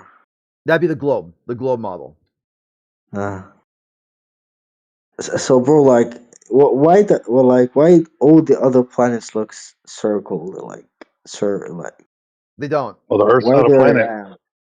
Like sun, the moon, the the other planets, the Mars planet. It's not a Earth's not a planet. Why do you Why? think the Earth is a planet? I don't know. Maybe it's a planet like Moon, Mars, because No, the old no, it's planets in the not. urban It's not. system. Nothing in the sky looks like anything underneath your feet. Nothing in the sky looks like Earth. Nothing. Why Wow. do you think they're so desperate to find water on one of those planets up there, but they can't find it? Yeah, they didn't find water on Mars. No, they Have you didn't. They know? just made it up. Yeah, they had to dig. I don't know. They told us they found more on Mars, but like I don't believe it. So why don't you believe that, but you believe everything else they say? Yeah, Guys, I don't Do you, believe everything they say. That's the first thing. But secondly, uh, but you believe them when they say, even though it looks flat, even though we treat the Earth as flat and stationary, it's a ball because of things in the sky. Let me ask you a question. If you wanted to measure the ground, you wanted to measure the floor in your room, would you look up at the sky and the ceiling, or would you just measure the ground? measure the ground. Right. So why is it so hard to accept that when we measure the ground, it's measured flat, and then you're I appealing don't to know, the bro. sea? Bro, that has We've measured the ground and we've told you it's not curving, and you're telling us to look at the ceiling. Look, that light bulb on the ceiling is round, so the ground must be round. That's basically you what you're are telling us. because you are living in a very giant planet, bro. You How do you cannot know really that? describe We're it asking you how you because know that. How do you know we live on a big ball in a vacuum? How do you know that? because You at the don't. night you see stars, you see other planets, which makes sense that you are one of them. Does it also make sense that these lights in the sky are something that we can't confirm? Do you understand that we can't What go do you there mean, to like a prove? big screen? No, I'm saying they Where can't be confirmed. You're saying they're planets and stars in a heliocentric model. We're saying you can't confirm that, but you can measure the ground and you can measure that it's not rotating or curving. So you believe a story about stars and planets, but you can't prove it. So you have a belief, like a faith, like a I can religion. see it, I can observe it with my eyes, bro. No, you're observing lights in the sky. You're looking at the light bulb and saying, look, that is a planet. You're looking up in a big room at a light and you're saying that's a land that we can go to. That's what you're Yeah, doing. because the light that I see, it's reflected from a planet. It's not coming out of nothing. How do you know that? You just bought into the Have story. you You don't know ever that. have you ever observed light Just because reflect? you see them in the night sky doesn't mean the sun is shining on them. I don't know, bro. That sounds scientific too much, and Rhodes, I have a question for you. I don't know. Why every planet are rounded except Earth? Why you're telling me like Earth is flat? Let me ask you a question. On a pool table, Good why is question. every ball round but the table's flat? So you think space is flat? No, I actually No. I believe space is fake. But when it comes to the lights in the sky, lights happen Alright. to What about take the cloud? shape of what looks circular, but that doesn't mean that that has anything to do with the ground that we're walking on. Do you So think wait. clouds are solid? The sun bright when it bright on the day. Ain't the planet, the holy planet should be a day? You feel me? I didn't. Swole Dog, did you catch the question? I didn't get the question. No. I'm No. asking a different question. Can you Well, repeat the let's question? finish. Let's finish the first question, though, right? Like, if I Okay. see a light bulb on my ceiling and it looks round, that doesn't tell me that the floor or my house is round, right? Can you agree with that? Can you say Like, again? if I have LEDs across my ceiling and there's Okay. 1,000 light bulbs across my ceiling, right? Okay. Does that mean because all my light bulbs are round, my little tiny light bulbs are square or round, does that mean that the floor underneath me is also round? Not really. So why would you look at the things in the sky and say, "Oh, the Earth Cause must also be like that"? So wait. Back then, you didn't have any technology to know. Like if you just think the sky and the moon is rounded. It doesn't matter, man. Those are things in the sky. Nothing in the sky looks like the thing underneath your feet. Bro, the Earth is too huge to say So then it's what would give you rounded. the idea? What would give you Huh? the idea that the Earth is round then?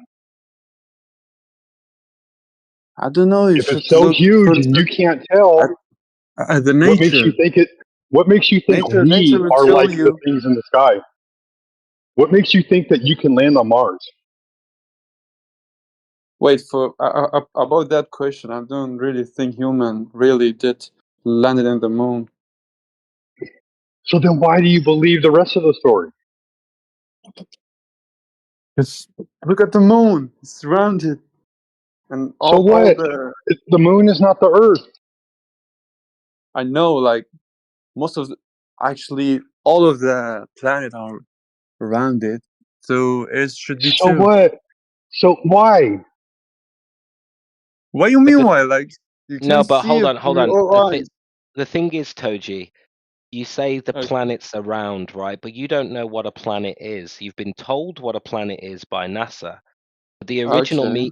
the Mhm. original meaning for planet just meant wandering star.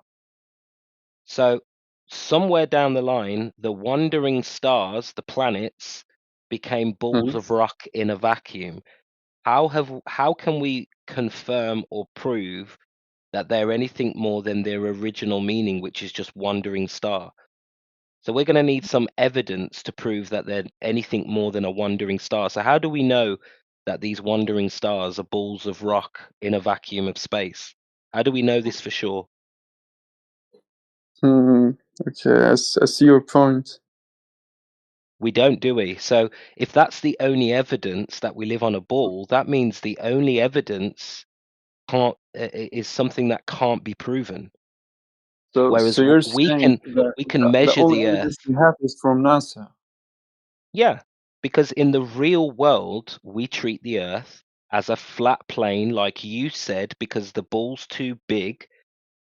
So Yeah. when you say the ball's too big, what you're conceding on without realizing it is that there is no evidence you can show us that there's any curvature or any motion on the Earth. So we're Okay. moving forward now. Oh, You're saying, yeah, mhm. there's no evidence, and the only evidence you have got cannot be confirmed. So wait, I have a second question. If the Earth is really flat, what about the edge of it? Any falling from it? It The should be the edge. Who dead end. cares? It should be a What? dead end. There are a number of What? reasons What? why Why does that matter? not Why not? Like if it actually matter How do you know there's an if edge? it's How round. how do you know there's an edge? You said like you know something. Like where's the No, edge? How do you know there even is an you're edge? saying Earth is flat. So Yeah. explain. How do you know there's an edge though? You're saying where's the edge? How do we even know there is an edge? How you describing a flat? Like from your saying it should be infinite. How No, though? no, no. The, When the, we the describe flat, x-axis and the z-axis are flat. That's what flat is. right? Yeah, it's Yeah, just a okay, I know. description. It's just a description. So there's no deviation. There's no elevation change over water, right? That's what we're Yeah. telling you. That's what we mean by flat. There's no elevation change. There's no curvature of 8 inch per mole squared to be measured. Yeah. We're not telling you the Earth, the overall shape of the Earth is this or that. You can go back into antiquity and you can speculate on what the Greeks depicted as the Earth, the Japanese, the whatever, the Babylonians. They all have flat The Earth models. Hindus. Yeah, they've all got flat Earth depictions, but we're not pushing one of those. We're just telling you the Earth is measured with no deviation from level, from zero. Right? Yeah, we have hills and mountains over the land, but when it comes to the water doesn't change its elevation. We have a mean sea level, and yeah, we have some some bodies of water that are higher and lower due to the land mass below it. But what we don't have is a curvature. Okay, I see your point. That's why rivers empty into lakes, because lakes are a basin, and then at the basin everything's level. Right. So when we say it's flat, we're telling you a fact. You can measure the lack of elevation change over water yourself and prove this to yourself. No edge. We don't need to discuss an edge because we don't know. Okay, I see. So what about clouds? That's what I was going to ask you, man. Do you think clouds are physical? Physical? Yeah. What about them? Yeah. Because like when you look in the sky, they look solid, right? Yeah. Have you ever flown in a cloud? Ain't a cloud is It's just fog, dude. It's just fog. Yeah, That's all it is. It's a dense fog. That's all it is. What about it? Is that fog is a little drop of rain contained. Well, eventually it will become rain. Yeah, you're right. It So doesn't hold rain, though. It is physical. It doesn't hold rain. It's just water vapor, and the vapor eventually forms into water. And when it forms into water, it falls back down. Because in the sky there's so thin they're floating. You know. I don't know how to. I've flown in clouds, and I'm sorry, man. When I fly in a cloud, I don't see a pool of water waiting to unleash rain onto the earth. It's just fog, a dense fog. Mm-hmm.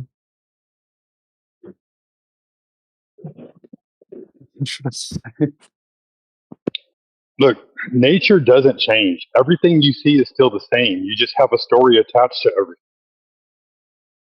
In fact, tornadoes and hurricanes require a flat surface in order to gain speed and power. That should be a clue right there. Fact. That's fact.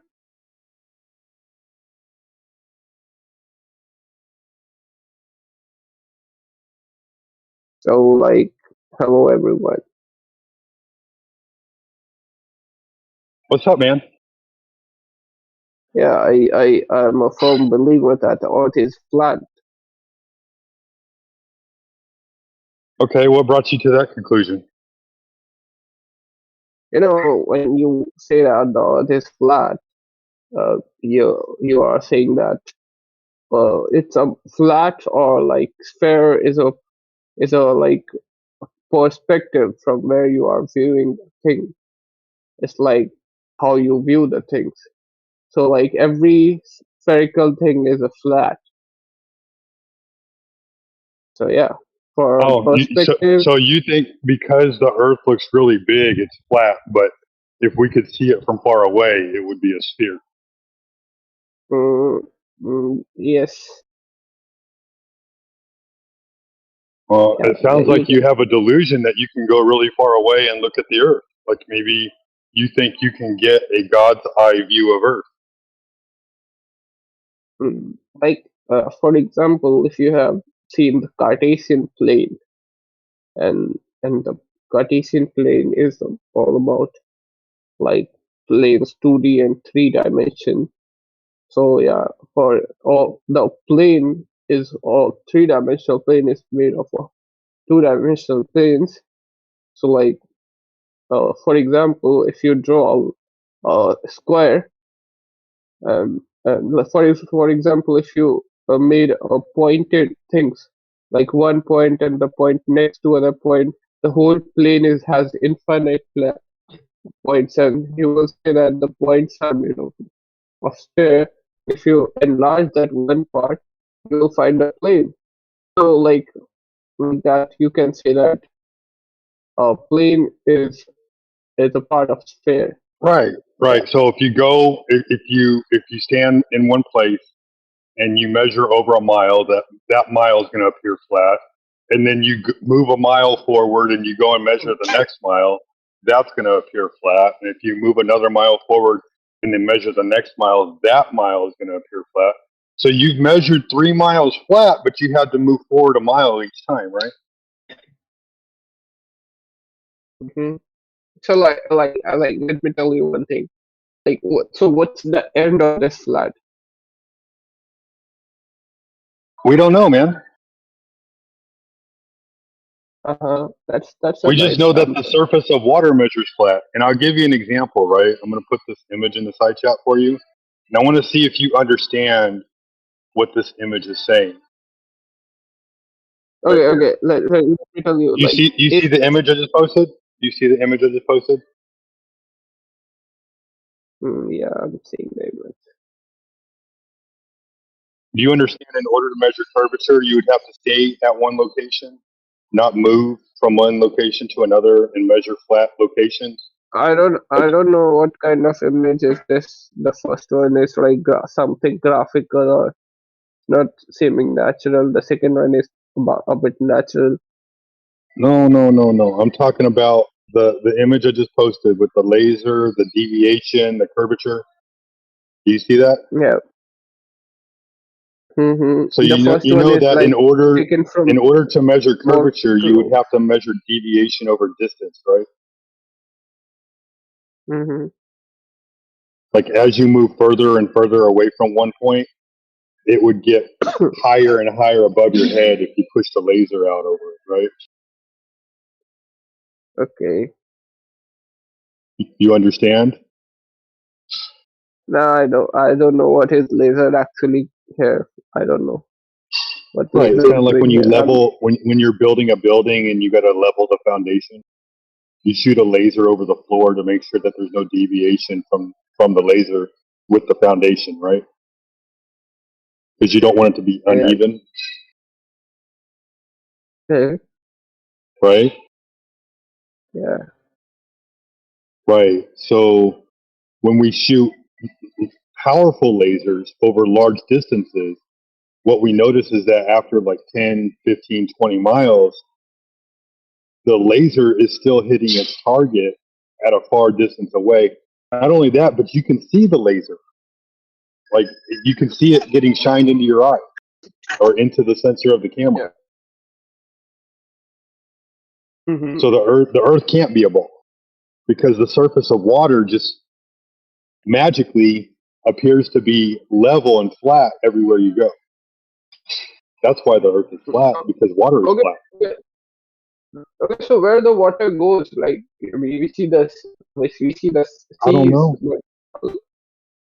I don't know. Okay. Wait. Sorry. Where does the water go in a lake?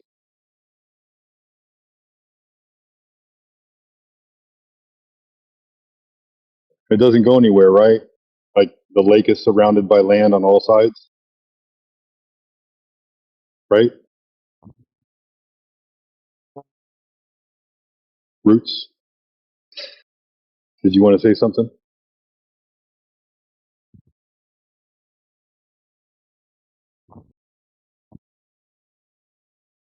Did I lose it, everybody? No, I can hear you. I thought I lost you. Is it me or is it y'all? I got 3 bars, but I can't tell. No, I can hear you. Can you hear me? Yeah, I can hear you. You were crackly for a second. I know I have bad background noise. I apologize. I'm at the gym. Yeah. No, you're good. Yeah. Sorry. So like, how much people have believed that about flat Earth? It's not a belief. I told you the earth measures Yeah. flat because Like, water is flat, right? okay. Sorry for that. So yeah, how much of you, like you all people, have like you find out this thing? There's quite a few people in here right now. I'd probably Can we venture vote? there's probably about 8 of us. Yeah. Okay. You're breaking up a little bit, Watcher. I'm breaking up. Yeah, A little bit. I'm wondering if it's me, but No, it's okay, him. so it's not me. It's him. Okay. Did you have a question, Wednesday? How about we vote who say the world is flat and the one is wrong? Can we do that? That's what we're doing.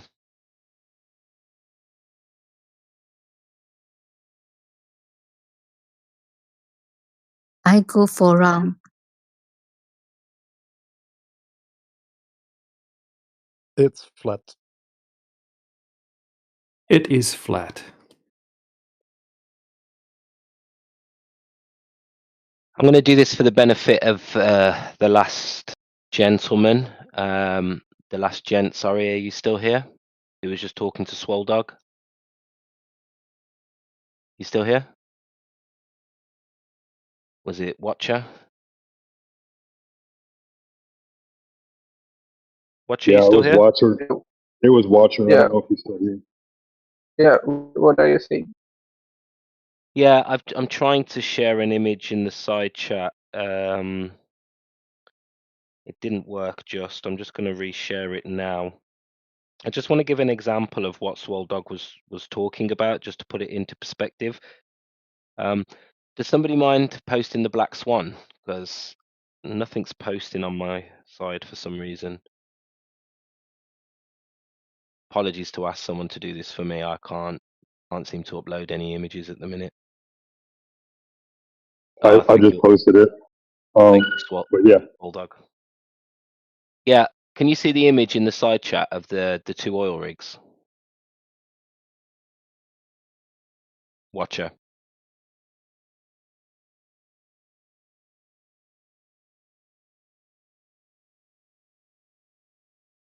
Watcher, are you there? Oh, did he leave? No, he's still here.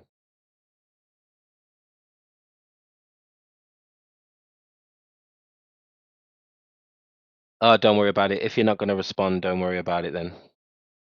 I know one of the ladies had a question.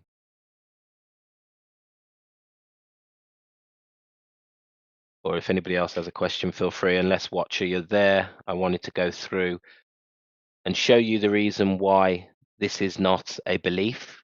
If you can hear Watcher, then I want you to just pay attention to this image that Swole Dog post here. This is a real world still image from a video that was taken off the coast of America. Two platforms, two oil rigs that can be found on Google Maps. Platform Hill House and Platform Habitat. That platform habitat is at 9.4 miles away. Okay, now this is why flat Earth is not a belief, it's just knowledge. Because if the Earth was a ball with a radius of what we've been told, 3,959 miles, then that means the Earth is curving at a rate of 8 inches per mile squared. So if you set up a camera at 1 foot, yeah, then you would be able to do the calculation for how much curvature would be, how far you would be able to see before you'd get a physical obstruction of curvature. And at 1 foot, you would have the horizon at no more than 1.22 miles.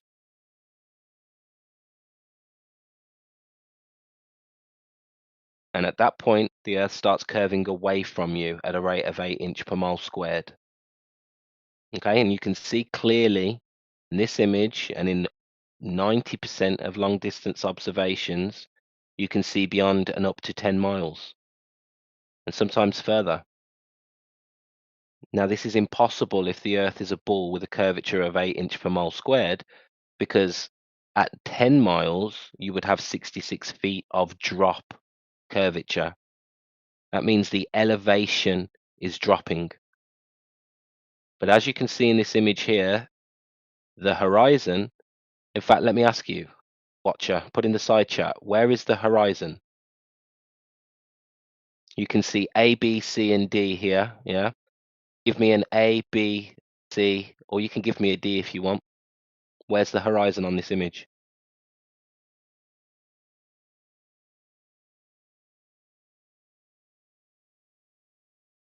Come on, Watcher, if you're with me, I need an answer.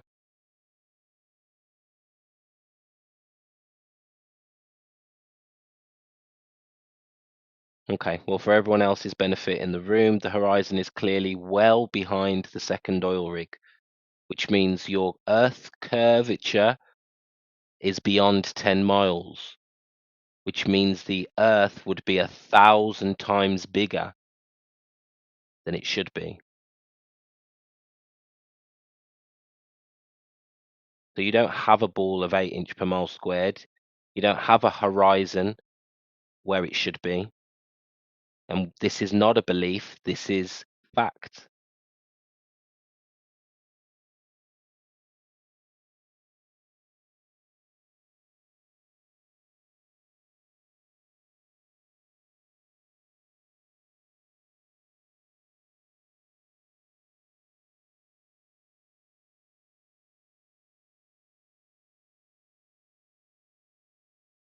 Oh, it is not flat. Say that again, Lisa. For me, the Earth is not flat. The Earth is not flat, but I've just demonstrated to you that it's not curving.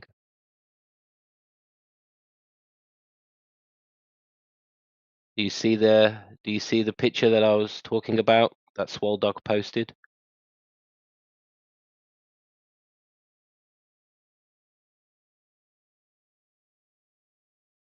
Lisa, are you going to engage or not, or are you just going to sit here and go, the Earth is not flat again in 5 minutes?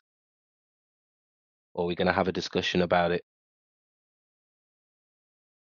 I mean, I get it. We were all once globe Earth believers. We weren't always flat earthers. We had to change our minds once we saw the evidence because we were honest with ourselves. So that's what Roots is just trying to help you. He's trying to give you the tools so you can be honest with yourself.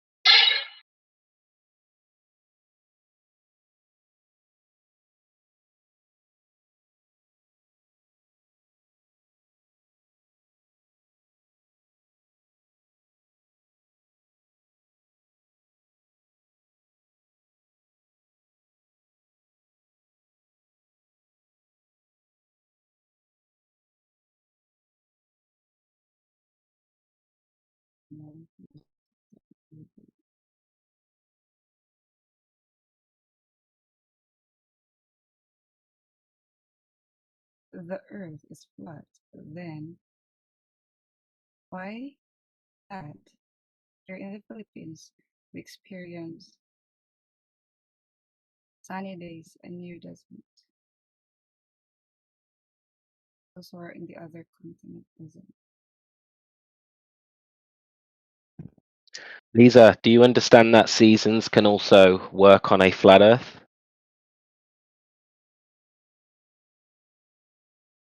You can still have.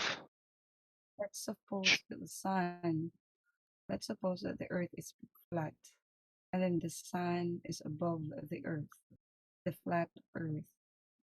Then, basically, countries, all the continents would experience the same season No, because you said it's flat. no. Or That's a misunderstanding and a misconception. The sun on a flat Earth would not illuminate the whole Earth. The sun would effectively be a bit of a spotlight, and as the sun travels around the Earth, it takes its light with it. okay, how about the nighttime and the daytime? Same principle. The sun takes its light as it travels across the Earth.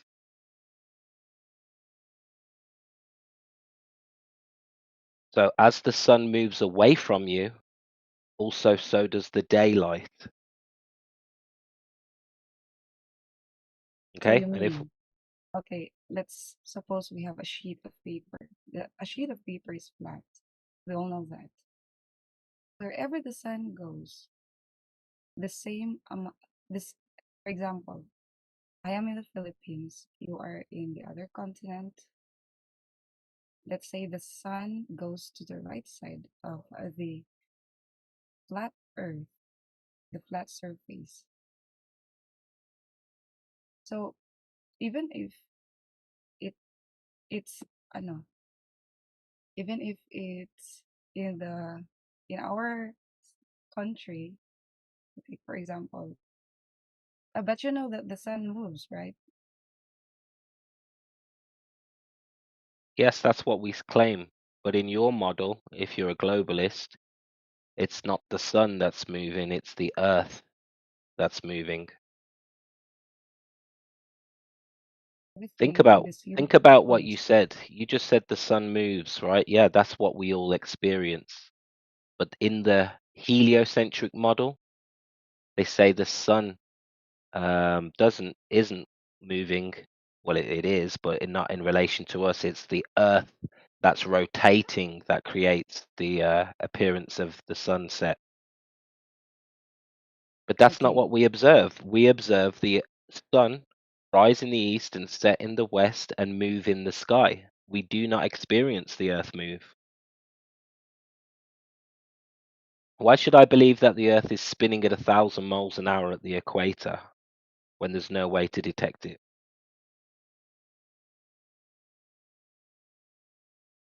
Why should I believe that shit? Let's go with your piece of paper idea, Lisa. Your 8-inch by 11-inch standard paper, and then instead of the sun being like 250 times the size of that piece of paper, let's just say the sun is only 1 millimeter wide. It's barely visible on that piece of paper. And then let's raise it up above that piece of paper, like maybe a centimeter and a half. And then tell me that that little 1 millimeter ball is going to light up that entire piece of paper.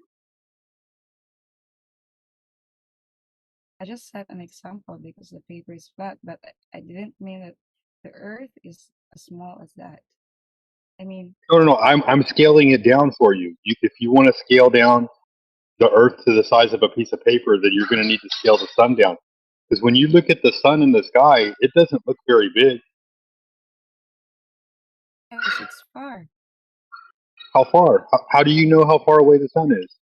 When I look in the sky, it's right there in the sky. It doesn't look that far away.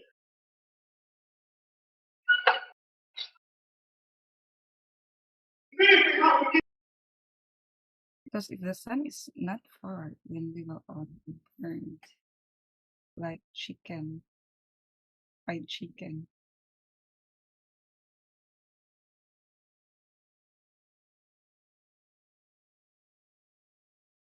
Do you know what a hotspot is in relation to the sun,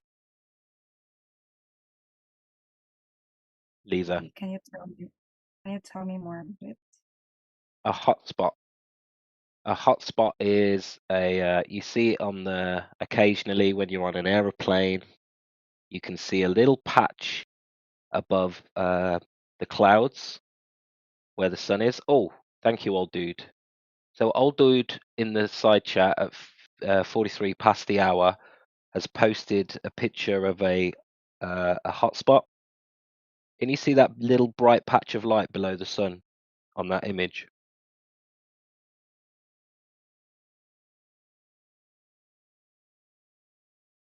Can you see the image, Lisa?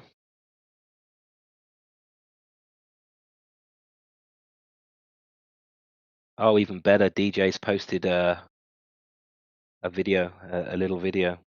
Can you see the two images in the chat, Lisa?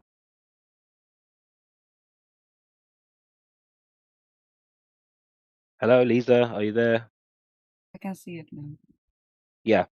Can you see the little spots Yes, of I am. light under the sun? Yeah, I can see it. Okay. That's focused light, right? You get the same phenomenon if you get like a pen light, a very small light, yeah, in a hallway or in a room, and you put it close to a surface, you get something called a hotspot, right? That's a spot of concentrated light. Shows close proximity to an object. You're claiming that the sun is 93 million miles away. If the sun is 93 million miles away, why do we have a hotspot on a single cloud in this image?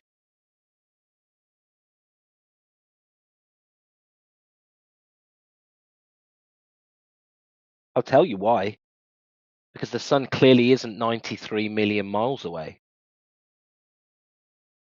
The sun is clearly much closer. And if the sun is closer, just like on your piece of paper example, let's scale that up to a hallway. Let's say you're in a big sports hall and you've got a torch. The sun would be a torch in comparison. Yeah? As you walk away and you point the torch at the floor, as you walk away, that light is going to be taken away with the spotlight, with the torch. You're going to get one side of the room in darkness, and immediately under the torch, you get a hot spot, and the surrounding air proximity around the torch, you get dimmer and dimmer light. That's what we experience with the sun. That's how you would get a day and night cycle. Now, if that torch was going around the sports hall in a circuit, then at some parts of the time, sometimes one part of the sports hall would be illuminated and the other half would be in darkness. And when you get to the other side of the sports hall, it would flip. I tried to use really plain English there. Do you understand what I'm saying?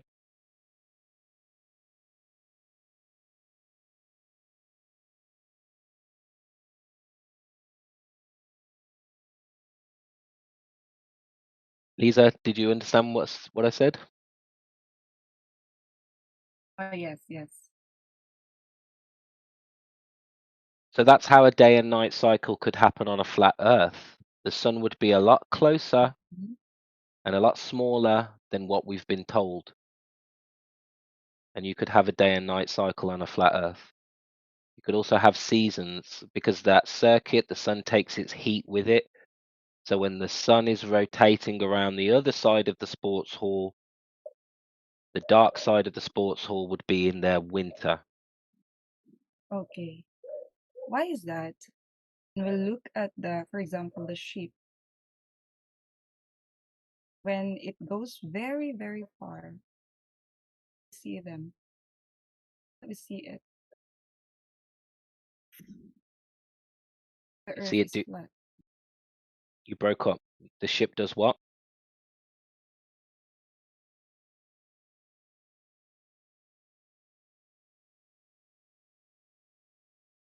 Lisa, what did you say? You said the ship does what? Disappear. Why it The ship. disappears bottom up. Lisa, Oh, did bottom you up. understand? Did you understand what Ruth was saying though, Lisa? About the sun and the light. Did you understand that? Yeah, I understand. I got your point. I got his point. So can you just before we move on to ships disappearing over the horizon, can you at least explain to us what Ruth said so we know that you understand? Because it sounds like you want to move to a different subject, maybe because what he said was confusing. I just want to know you understand it. As to, for example, this one. This is very clear. The picture that he sent, it's very clear. And I have understood this one. Why we do not receive, you know, for example, here in the Philippines, we don't receive enough sunlight. Continent does, and like No, here, no, no. What we're saying is that if a small light is lighting up a large room, it's not going to light up the whole room unless it moves around the whole room, right? And in parts of that room, it's going to be dark, and some parts of that room, it's going to be light because that light is too small to light up the whole room. You understand?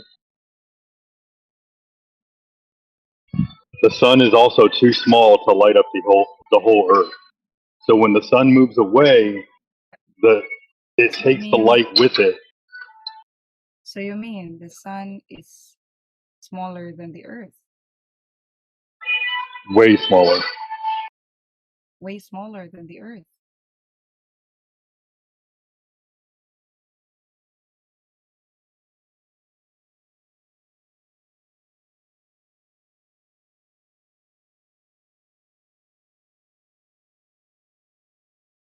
Like Because I comparing said, the when I look up in the sky, I don't see a huge sun. I see a small sun. There's no reason for me to believe that the sun is really, really big, much bigger than the Earth. There's no reason for me to believe that. Because sometimes when the object is too far, we see them, it becomes smaller. Right. So how do you know how far away the sun is if you can't tell? If you can't tell how far away it is, it looks small, but you think it's really far away. How do you know it's really far away? Based on research, scientists. I'll tell you, Lisa, how we know it's not 93 million miles away. Because if you go back to the I believe that it's pictures, 93 million miles away, but I believe that it's far away. no, but that it needs to, you have to believe it's 93 million miles away. That's the heliocentric model. If it's any further, if it's much further or much shorter, then we're going to get complete discrepancies across the whole model. It has to be there or thereabouts 93 million miles away, else the model is wrong. And this is how we know it's not 93 million miles away. I'll direct you back up to the hotspot pictures. Have a look at those hotspots. A 93 million mile away light source would not cause a hotspot on a single patch of cloud. You would get what's known as parallel light rays coming in, and the light would be evenly spread across the surface. But instead, we see concentrated light spots. That debunks the idea of a 93 million mile away sun.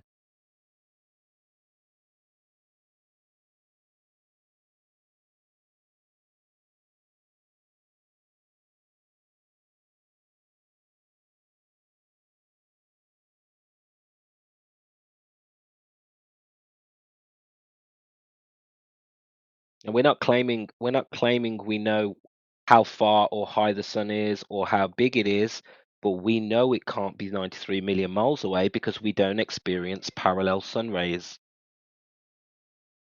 We have hotspots and we have crepuscular rays.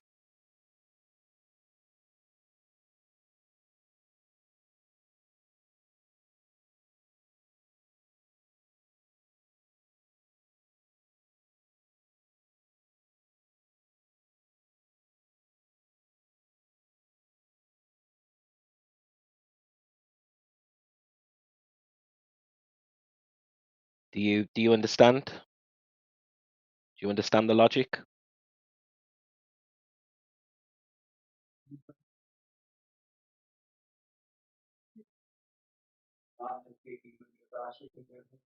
You wouldn't have a hotspot on a single cloud if the sun was 93 million miles away. That picture alone debunks the idea of a 93 million mile sun.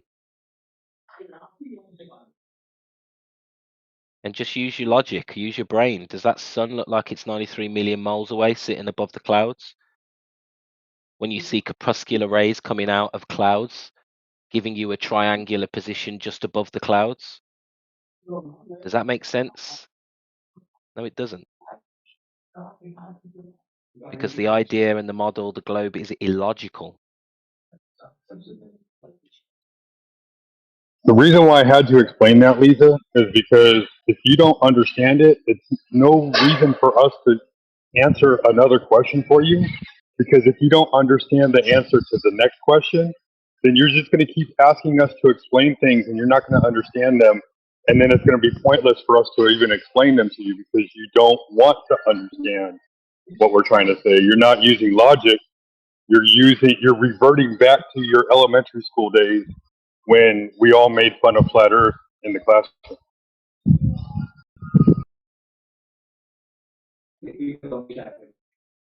What I find fascinating about the sun is it appears in an observer-dependent location. It's unique for everybody. Same with the hot spots. The hot spot that you see is not in the same spot as the hot spot that I see. The crepuscular rays that you see are not in the same spot as the crepuscular rays that I see. It seems to me that the sun has more in common with optical effects like a rainbow than with a solid object that is up in the sky somewhere.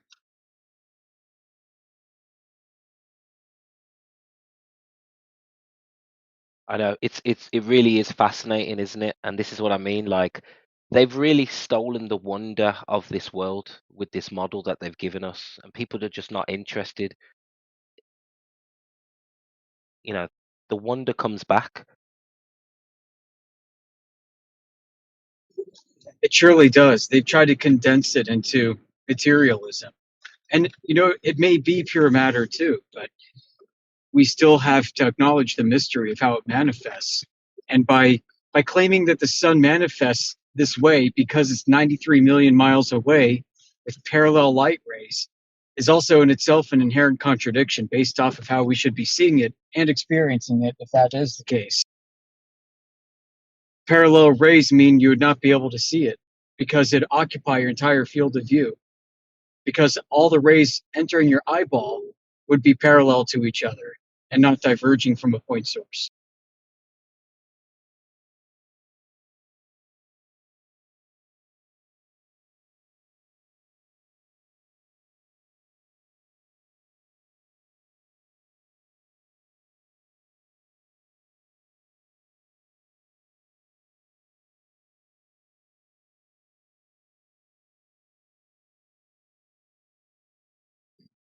No, but people would rather believe that we have it all figured out. And they look around and they see this modern world and say, see how smart we are? See how much we figured out about everything else? I'm pretty sure we figured out the sun too. Am I right, guys? Yeah, we're right. Hold on, let me check. Does my iPhone work? Yes, it works. Yeah, you're right then. You're right, because my iPhone works.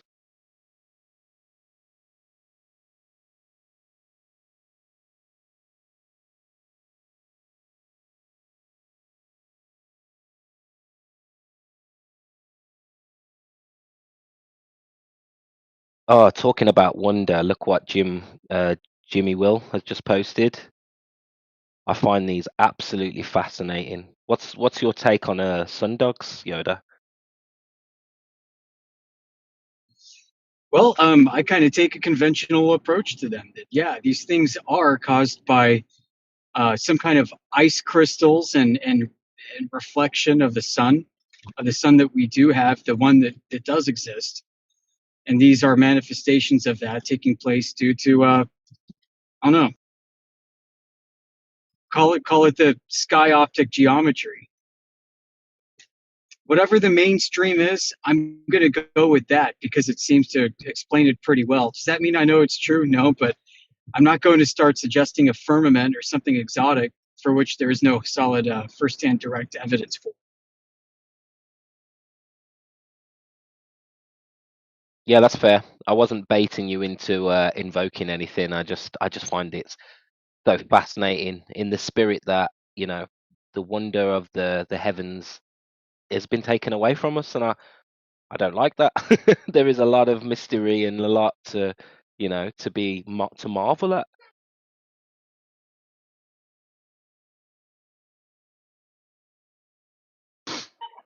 And you're right, Yoder.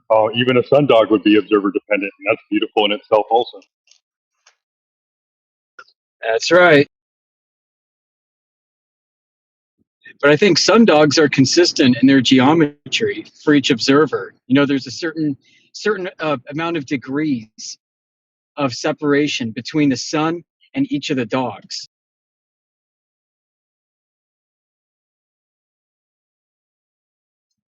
And somehow, I guess all of the ice crystals, the water vapor, and everything, the way it works together forms almost like a unified medium, which produces this effect.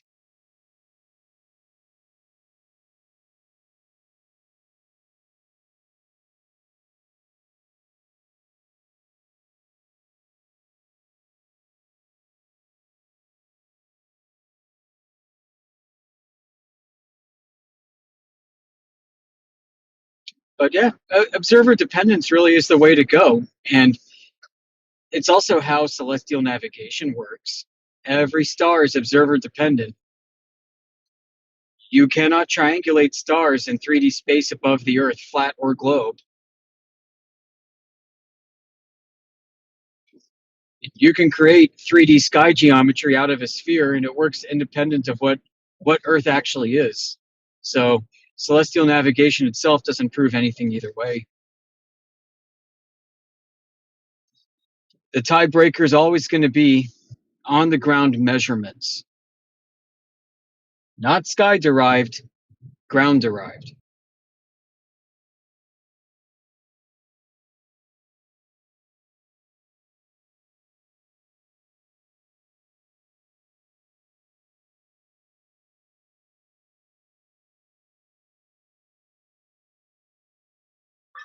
You know, they tried to make the sky something other than the clock that was given to us.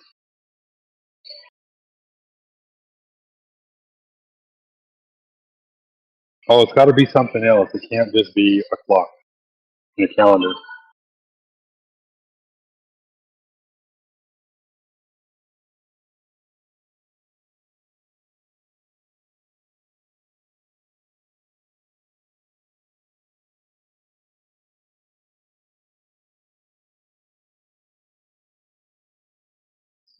Yeah, I'm open to the sky, the stars, being some kind of physical material realm, much like ours, just in a place that's further up and with the medium between us and it that we don't understand.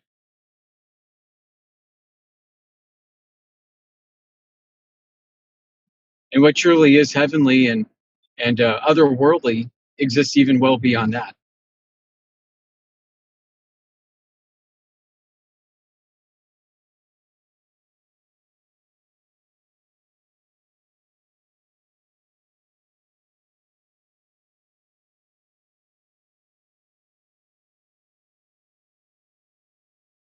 I mean, for all we know, the sun actually could be like a burning ball of plasma, but its manner of existence and what it's actually doing can still be mysterious.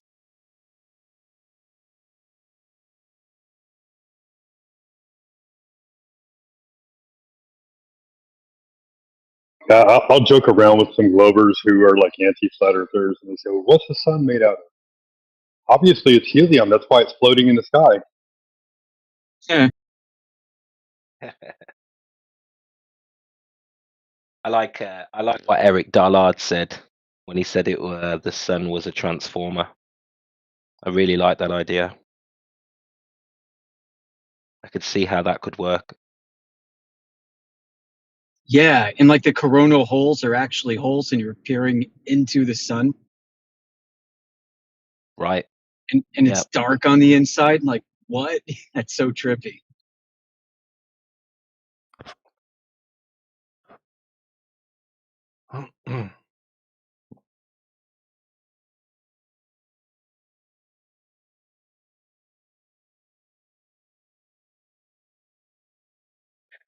The sun is not 93 million miles away, and it's pretty obvious to see that. And the new people who have just joined, feel free to jump in if you've got any questions or comments.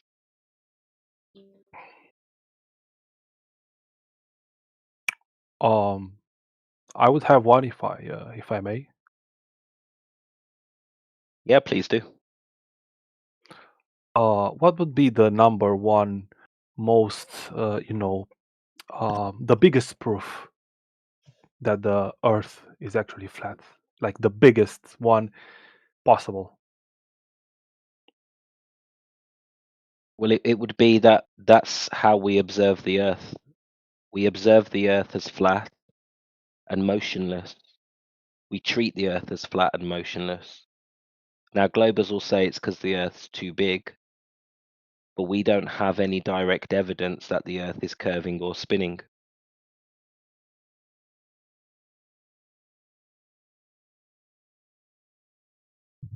Good answer, Roots. Okay, thanks. Yeah, I would say the surface of water over large distances, not curving, right? That's impossible if the Earth's a globe. And we've tested it, and it's absolutely not curving over large distances.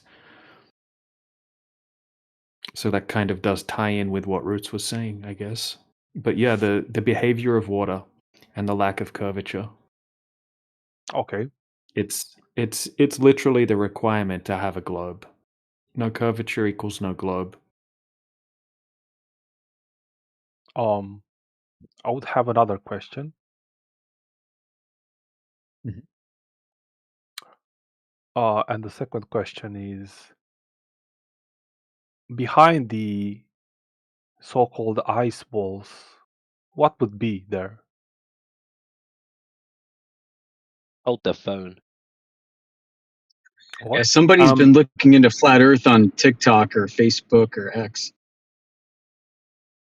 Yeah, the flat Earth that you have imagined, that many flat earthers do claim with the ice wall, I would say that's unverifiable. That would be a speculative claim that has no evidence. So I wouldn't claim an ice wall. I don't think anyone in here necessarily claims, that we can prove that there's an ice wall that surrounds the pond that we live in. Well, it has the shape of an ice wall. Actually, it is looking like an ice wall. If you go right now on YouTube or anywhere and you look up the Mhm. Antarctic ice, it will look literally like an ice wall. Okay, Yeah, you're that's correct fine, about that. but it doesn't mean Antarctica is a ring around an ice flat Earth. I didn't really say that, but it definitely looks like a wall made of ice, Sure. and it's pretty big, pretty large. It's tall, really. It's really tall, and I don't know how much, what's its dimensions, like how far it can go. We don't either. You see the picture in the side chat, yeah, posted by old dude. Is that what you're talking about? The ice cliff? Um, You see it? not the last one, but the one before that. Yes, Yeah. Is that what you're talking about? yes, it really looks like an ice wall to me. Yeah. Well, Like the shape. you just answered your own question. Yeah, but you can see, like, if that is a real picture, you can see it's like really going really, really far. My question is how far it can go. What's actually behind it? Does it ever stop or not?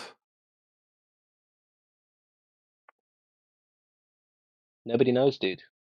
But that picture that you saw and those ice cliffs are mainstream images. Doesn't matter whether you believe in the globe or flat. That's what we experience in the far south. Have you thought about the same question for heliocentric? How far does the solar system extend? How far does a galaxy, the universe? What's at the edge?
Hey, Gelato, is that you in the display picture? In a Vegeta suit? Is that you?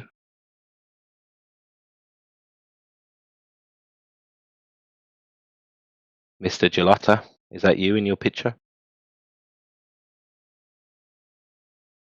Or Gelota? I'm not sure how to pronounce it.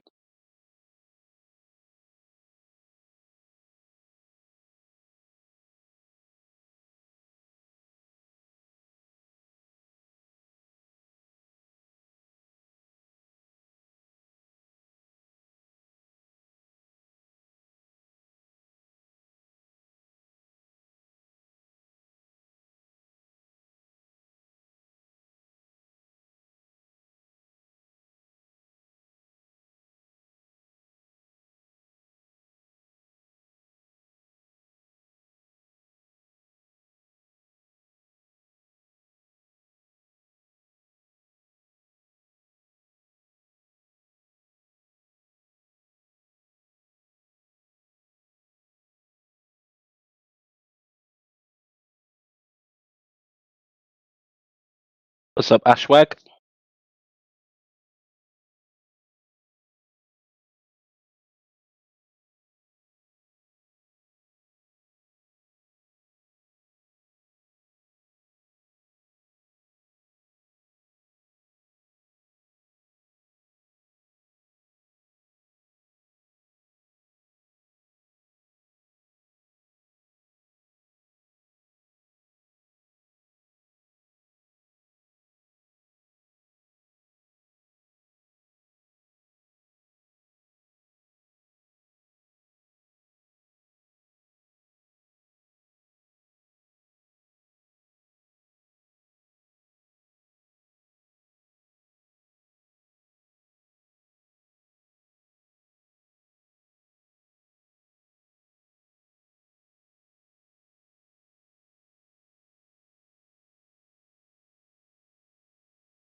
God, the last 3 or 4 people have been a little bit sporadic with the way that they're interacting. It'd be nice to have just a straightforward conversation.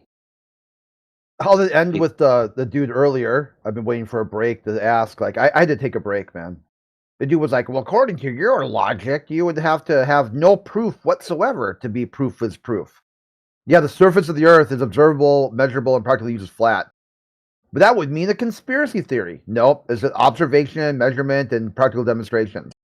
How many people will be in on that? You and the Earth. That's it.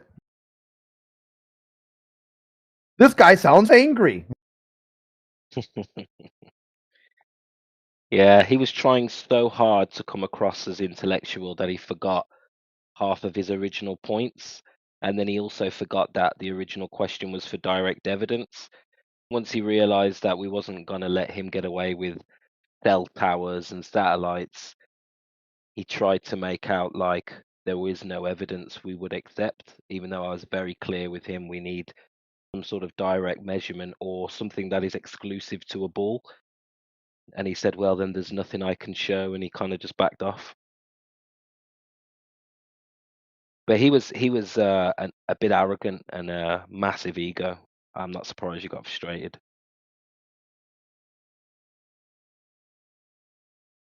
Yeah, his first claim was that you guys are a bunch of fakers. You're all doing this for shits and giggles or something like that. Like, I was told. Yeah, in all That honesty, if it was busier, I wouldn't have even entertained him, to be honest. It was just because it was quiet. Oh yeah, I hear you.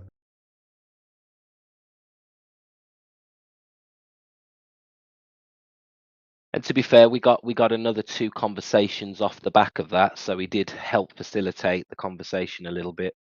But since then, we've just had really sporadic people coming in. The Earth's not flat. Okay, why? Silence. You know what I mean? Just kind of throwing comments over the wall and then Pearl Harbor. disappearing. Yeah, yeah, yeah. I don't know why I get more frustrated with those types I can handle the fucking hard work guys that have got ego and that. What I can't handle is someone who engages and then goes quiet and then slips out the back door, comes back, says another thing. You know what I mean? Yeah. They quit. If you're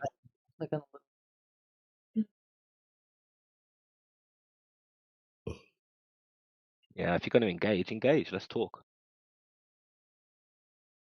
What's up? I'm not sure how to pronounce your name, but you just joined. Welcome.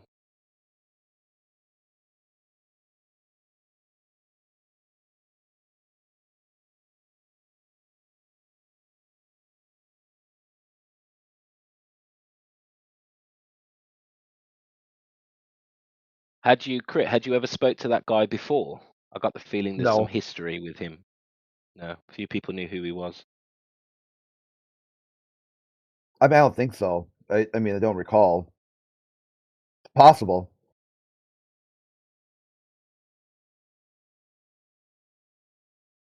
Yeah, I got the feeling this wasn't his first visit.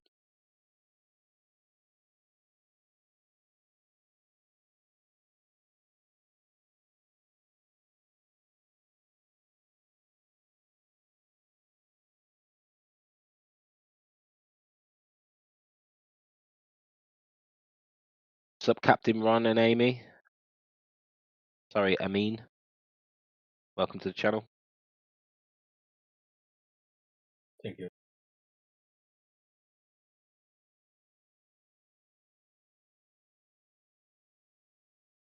Have any of you done any research into the flat Earth versus globe Earth argument?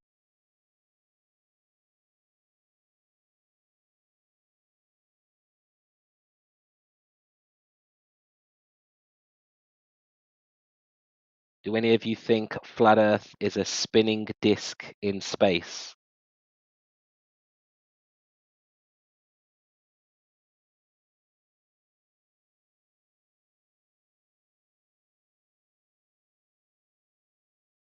Because if you do, then you've got the wrong idea.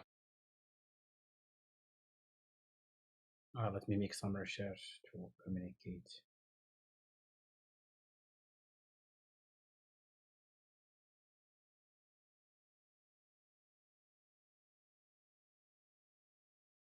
Sorry, Amin, I didn't hear what you said. Can you say that again?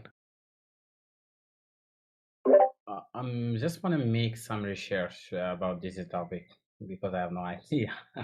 Just a couple minutes. Sure. Yeah.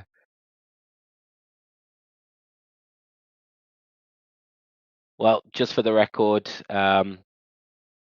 if you Google what is flat Earth, you'll probably find some content or some sort of article that tells you that flat Earth is a disk in space.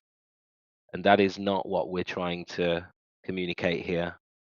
We do not believe that the flat Earth is a disk in the heliocentric model at all. When we say flat Earth, we mean that's how we measure the Earth to be flat.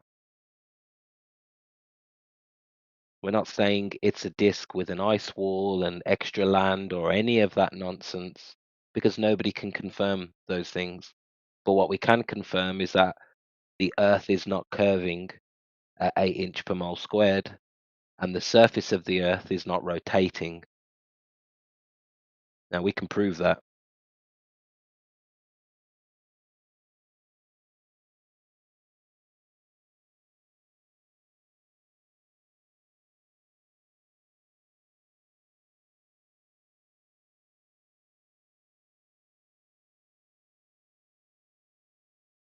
Bruv, you seem like a somebody who I could have a good chat with. Do you have a microphone? Very happy to chat with you, bruv.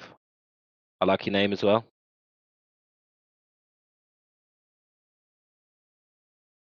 Come on, bruv. Open your mic, let's talk.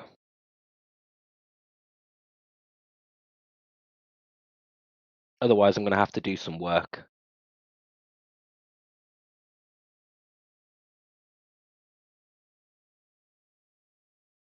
Oh, bruv, I was holding out for you. I thought we found somebody who could actually communicate. Who talking now? Is Roots, yeah? Yep. Okay. Just want to have a question. Is some people here that believe that the Earth is flat? We don't call it a belief. We just call it a measurement. We measure the Earth to be flat. You imagine. No, measure. Can you write it? Measure. Measure. We okay. Come on, It's guys. it's it's it's not a belief. It's how would I describe a measurement in simpler terms? You know the dimensions. If I ask you to measure something, you're gonna measure its height. You're gonna Yeah, measure you its measure it. You measure it. Yeah, you measure. measure it. Yeah, Yeah. yeah. Well, we don't believe the Earth is flat. We measure the Earth to be flat.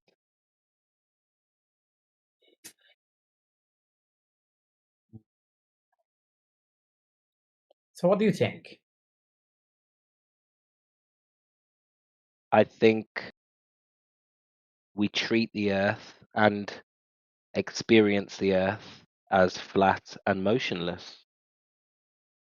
I think there is no evidence that we live on a spinning ball. Yeah, do you have a couple of evidence? I can share with you an Yeah. observation if you like. See? Yeah, I like to see.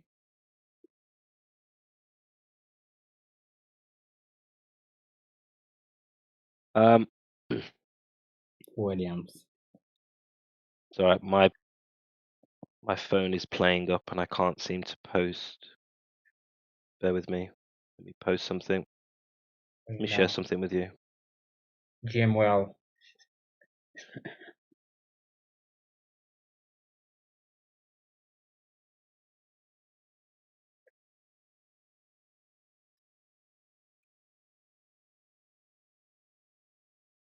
Okay. Let's post these. I'm sharing something in the chat. Is it showing? No. Apologies, I can't seem to post. If anyone from the Flat Earth side is listening, if you could post some sort of observation or a zoom into a boat or even the black swan again, that would be great. Because I can't post. But basically, we can take long distance observations. We can do laser tests. We can do we've done tests over frozen lakes. And we can confirm that there's no change in elevation over water. So whether it's the oceans, whether it's the lakes, any body of water, it's level and flat at rest.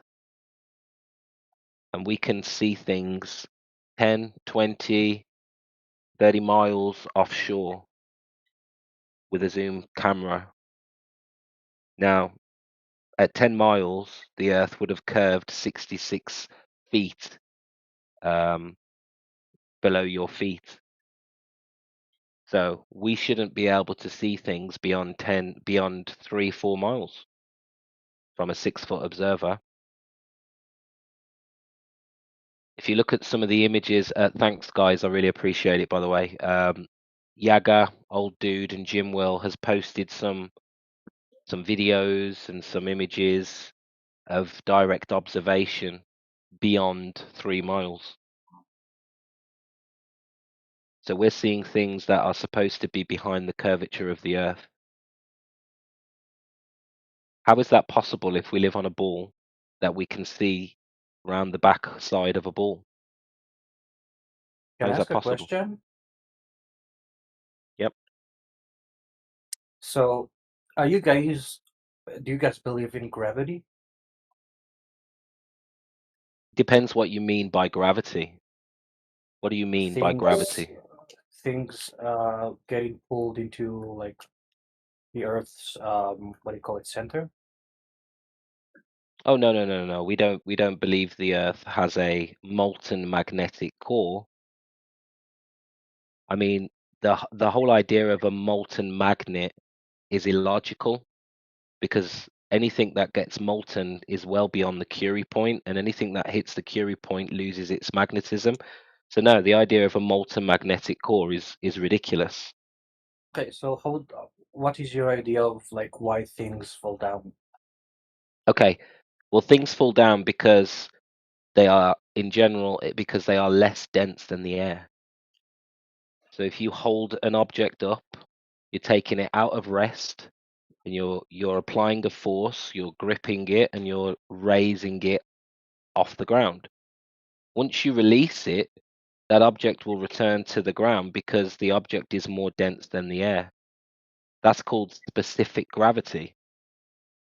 So if you're asking me, do I believe in specific gravity? Do things fall down in the air? Yeah, of And course. so is every object less dense than the air? Or are Well, here's there the thing. Here's the thing. If you believe in Newtonian gravity, then you are to believe that anything with mass will be attracted to the center of the earth, right? But gases have mass, and gases go up. So everything with mass is not going down. Only those things that are more dense than the air go down. Because when you get a football and you raise wait, it up, it will drop. But if you get that football and you put it underwater and release it, it will go up. wait, I'm confused. So it's kind of confusing when you use the term air, because from what I know, air is just a combination of few different gases. Yeah, but that's called a medium.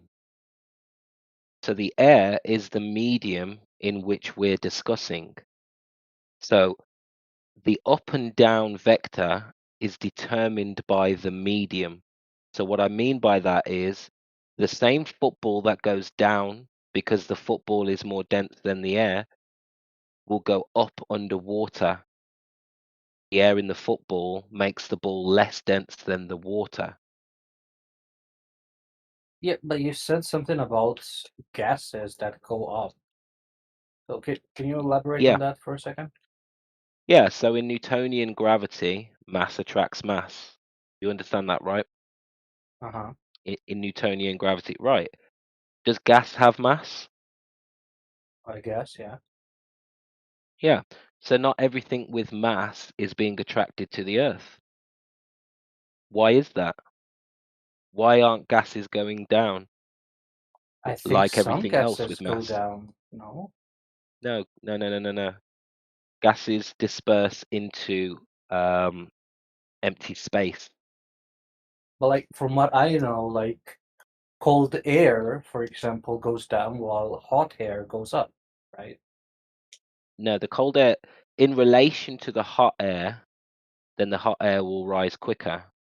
I agree. But gas in general will disperse in all directions. That's how gas behaves. It just fills the available space.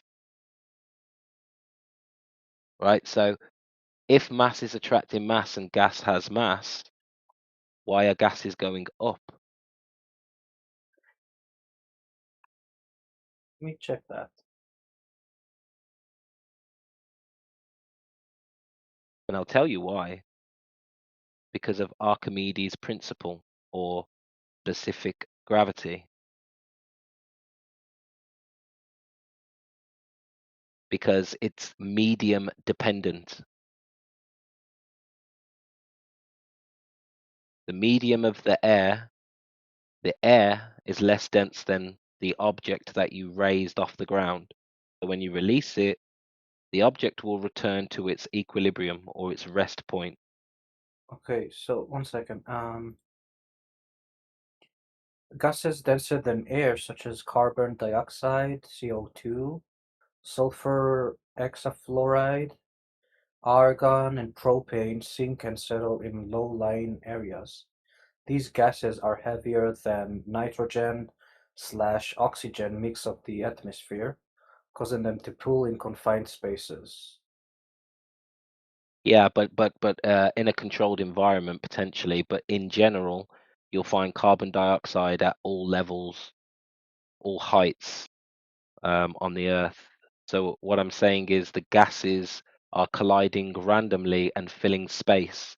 Yes, you get lighter gases higher you go, but that just backs up the idea that this is all dependent on the density, not the mass, the density.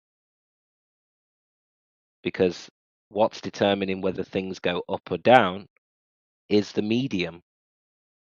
The air is less dense.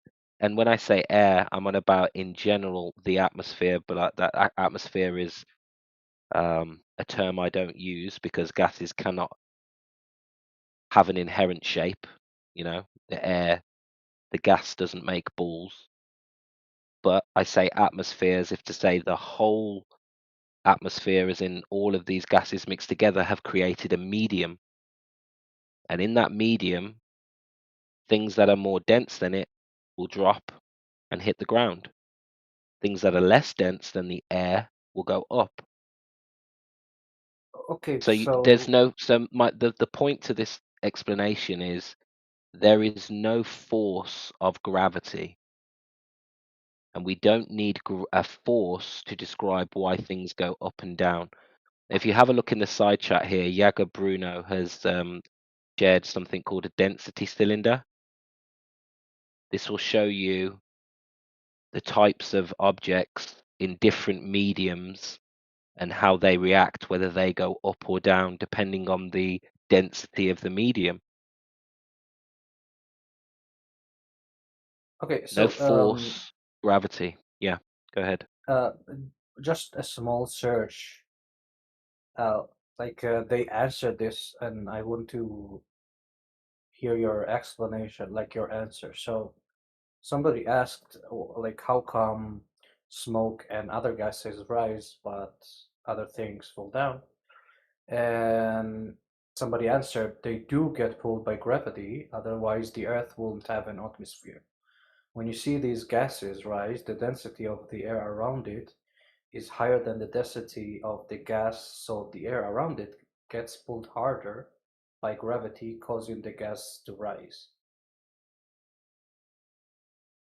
So it appears like the atmosphere itself is like our air getting pulled by gravity. I'm really sorry. I'm really sorry. Could you just re-explain that? I just got an email and I was that's pretty rude of me. I do apologize. Could you No, just no, say it's that okay. again? It's okay. Yeah. I don't They do normally do get that. pulled. No, it's okay. They do get pulled by gravity, otherwise the Earth wouldn't have an atmosphere. When you see these gases rise, the density of the air around it is higher than the density of that gas, so the air around it gets pulled harder by gravity, causing the gas to rise. So it appears Right. like But all of the yeah. gas is just affected by gravity by creating the atmosphere. No, it's not affected by the gravity. It's affected by the heat.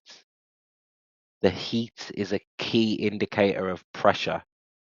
Yeah. So the smoke is rising, even though smoke is dense due to heat. Once that that all that smoke hits a certain point, enough of the heat is dispersing and the gas starts separating out and heading in all directions.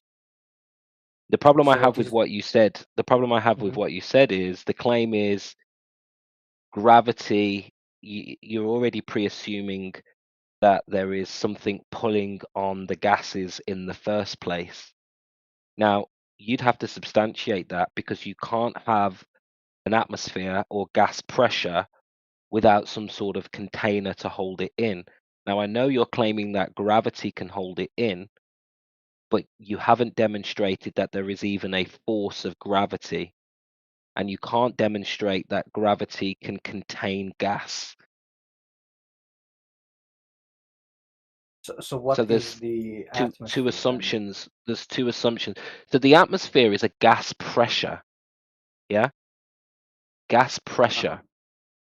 You can only have a gas pressure within a containment. So something is containing the gas, and you can't demonstrate gravity to be anything more than relative density, like I explained. That's why I said to you in the start, what's gravity? Because what you describe, things going down, can be explained with relative density. But you can't have a gas pressure without a container in the first place. So how have you pre-assumed that there is a force of gravity and that it's holding in gas? Because there is no force that can hold gas in apart from containment.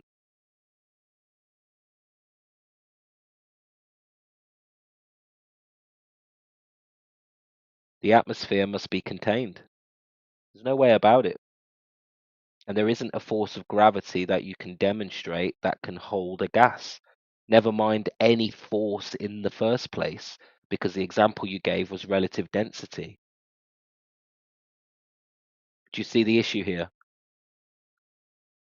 Yeah, 1 second. What are you using? ChatGPT or Google. something else? Google.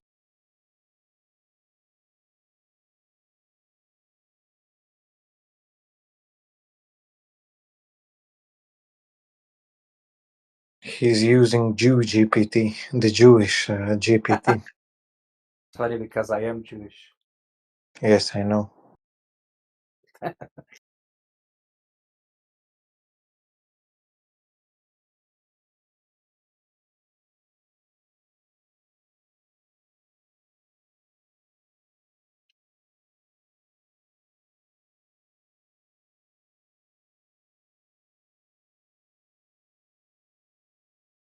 You're going to find a lot of the heliocentric explanation defies the laws of nature.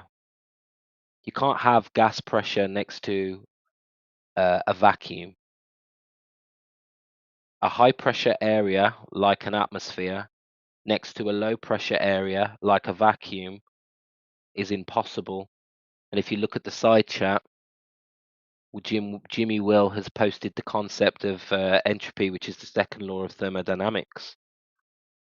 You cannot have a low pressure gas pressure next to a high pressure gas system next to a low pressure area. Otherwise, entropy would violently suck the gas out of that high pressure area.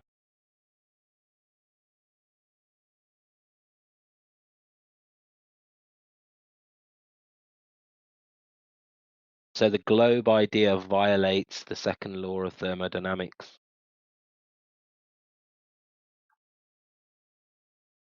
It's illogical. But people don't really care because they're so stuck on their ball. They think, oh, there's got to be a way around the natural laws. There is no way around the natural laws.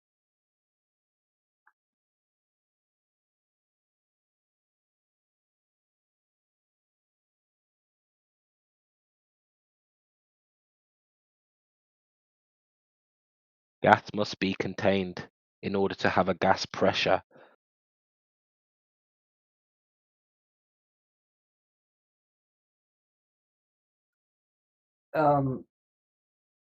So I joined the VC actually because I started to get interested in guns and stuff like that.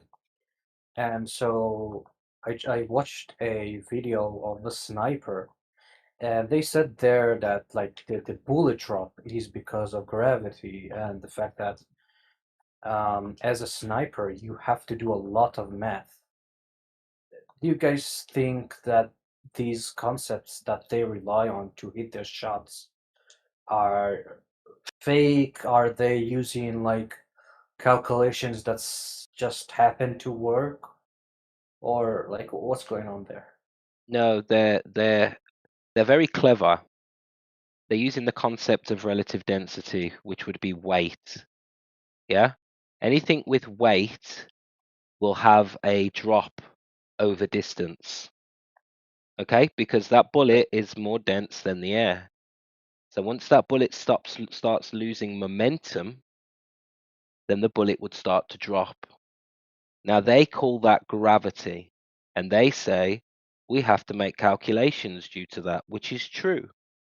The bit that's not true is that gravity is the warping and bending of space-time, which gives the illusion that which gives the effect of mass attracting mass. So what they said isn't a lie, but what gravity are they talking about? They're not talking about Einsteinian or Newtonian anymore. They're talking about weight, and weight can be explained through relative density. So yeah, they do have to take gravity into account, but specific gravity, not the warping and bending of space and time to give the effect of mass attracting mass. That cannot be demonstrated.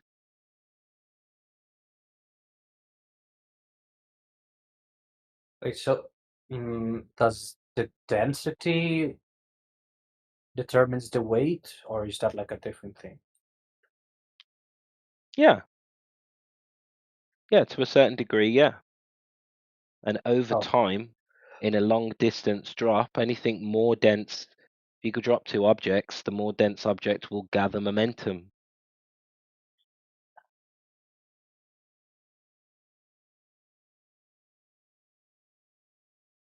But there's so no force of gravity to be measured.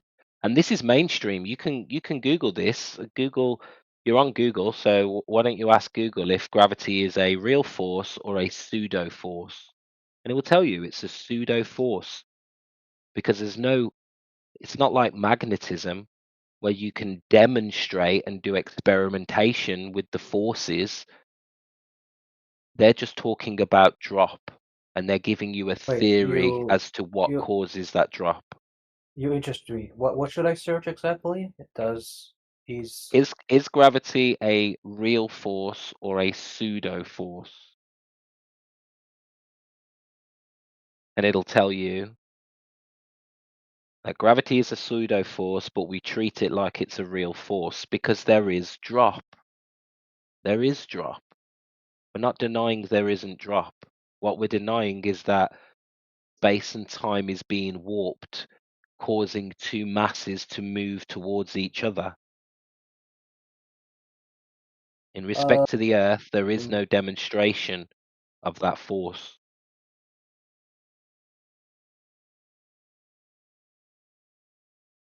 okay, so gravity is considered a real fundamental force in classical physics but Einstein's general relativity reframes it as a geometric consequence of space-time curvature rather than a traditional action at a distance force. It acts as an emergent force where objects follow a natural straight line paths, geodisks through curved spacetime.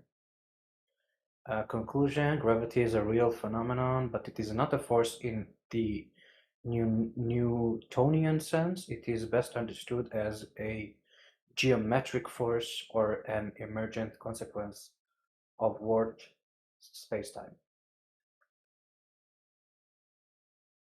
So in layman's, what they're saying is you can't detect the force, but they act and treat it like it is a force because we have drop.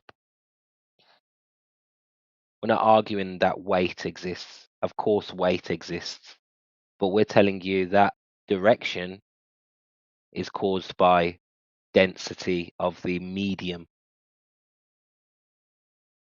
If we lived under the water, half of the objects that go down for us would start to go up. So Less dense how objects would go up underwater. how do you determine density of like air? What do you mean? How do you determine density? Just how, like, if you say, hey, this object has gravity because it is more dense than air, how do you determine, like, where, how do you check the density of air to determine if your theory is correct? Well, density is mass divided by volume, right? So it's about how spread out the particles are in an object, solid, liquid, or gas. Will give you can do a calculation and determine the density.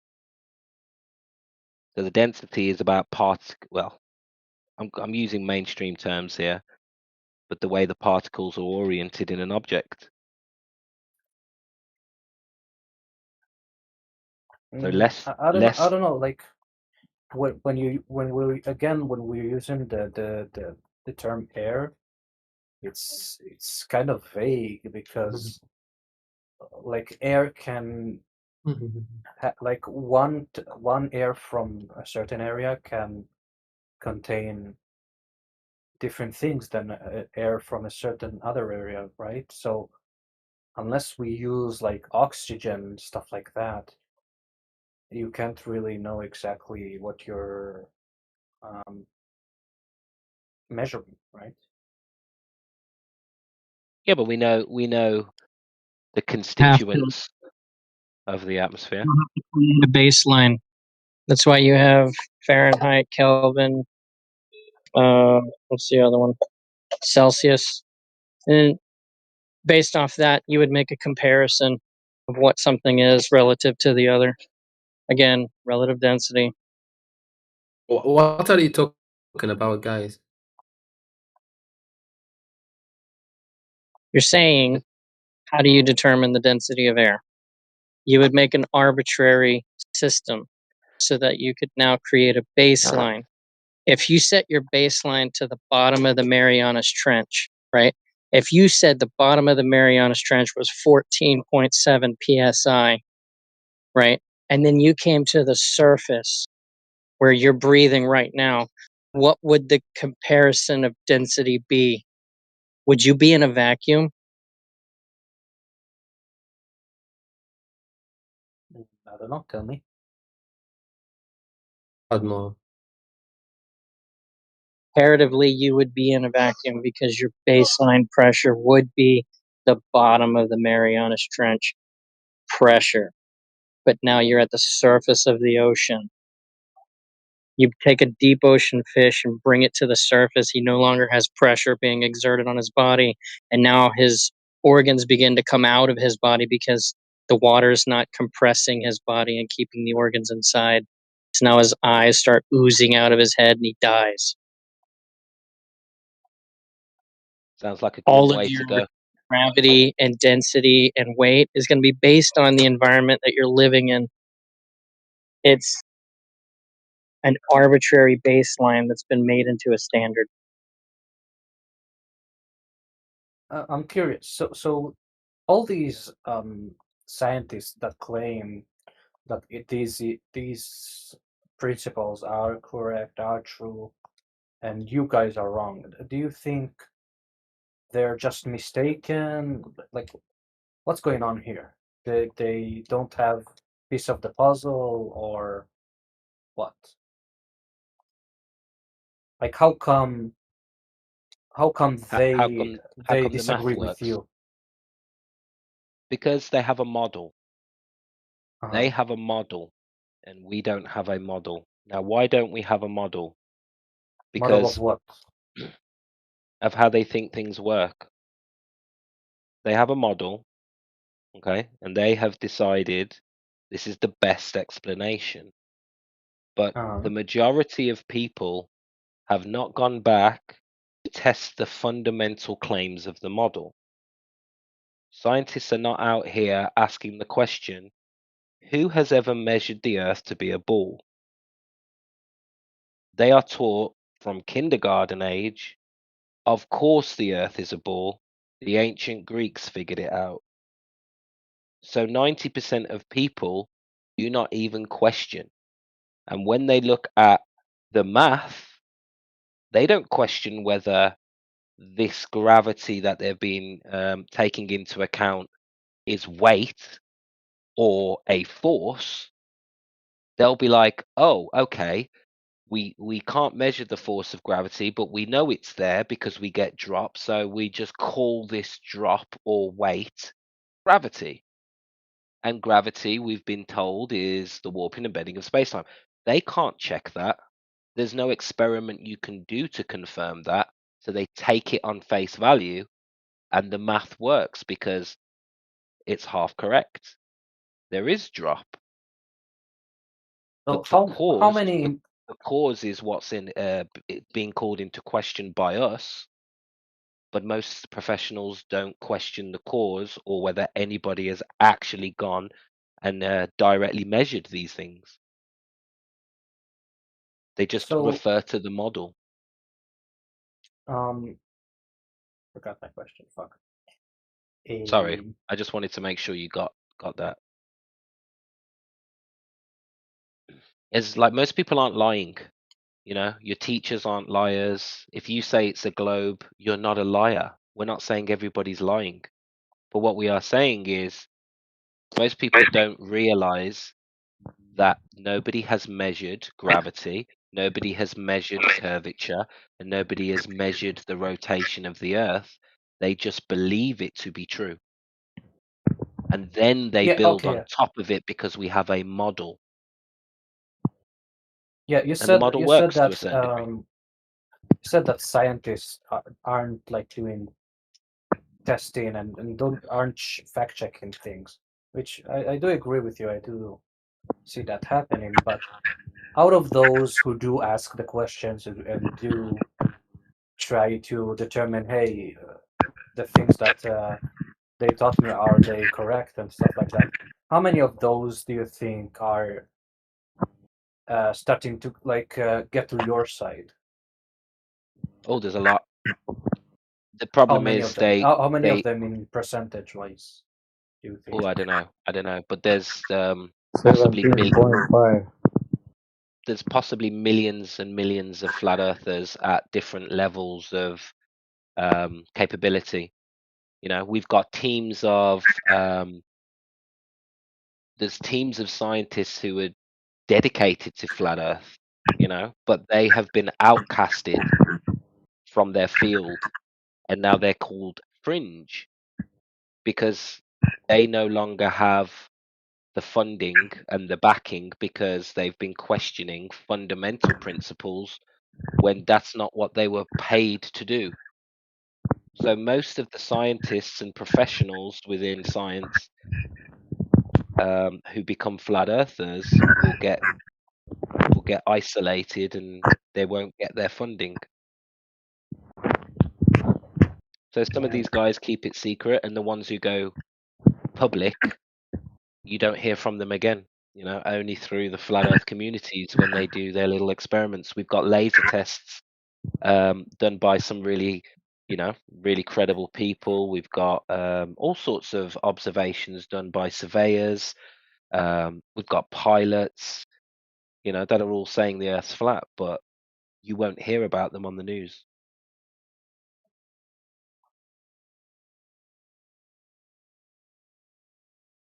And they're no longer funded. and the things that presumably work on these incorrect principles, how are they working if the principles are incorrect? Because they created a model, and that model Yeah, but the was model is backwards. incorrect. Yeah. So you're asking why does the model work for practical purposes? Yeah. And that's because they backwards engineered the model to fit what we experience in nature. For example, I was taught when I was at school, the best proof how we know the Earth is a ball is because ships go over the horizon. And we can see the gradual bottom-up disappearance of a ship that's going beyond the curvature of the Earth. The math that you need to take into account for that can be verified by watching a ship on an average day and seeing that bottom-up disappearance there or thereabouts on a clear day. The problem you have with that, it's the exact same math for the rate at which things converge into the vanishing point at distance. So we would expect a ship to disappear and seem to disappear from bottom up on a flat Earth, not due to curvature, but due to perspective and the limitations of how far you can see. But you probably haven't been told about that math, the Rayleigh criterion, angular resolution for depth perception, and they left So that bit out when they told you the only possible explanation for things disappearing from bottom up would be the curve of the Earth.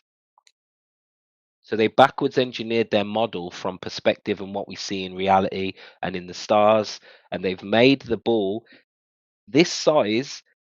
It has to be this size because it matches the real world observations of perspective. Whether so we're just to talking about a clarify, ship or stars. Yeah.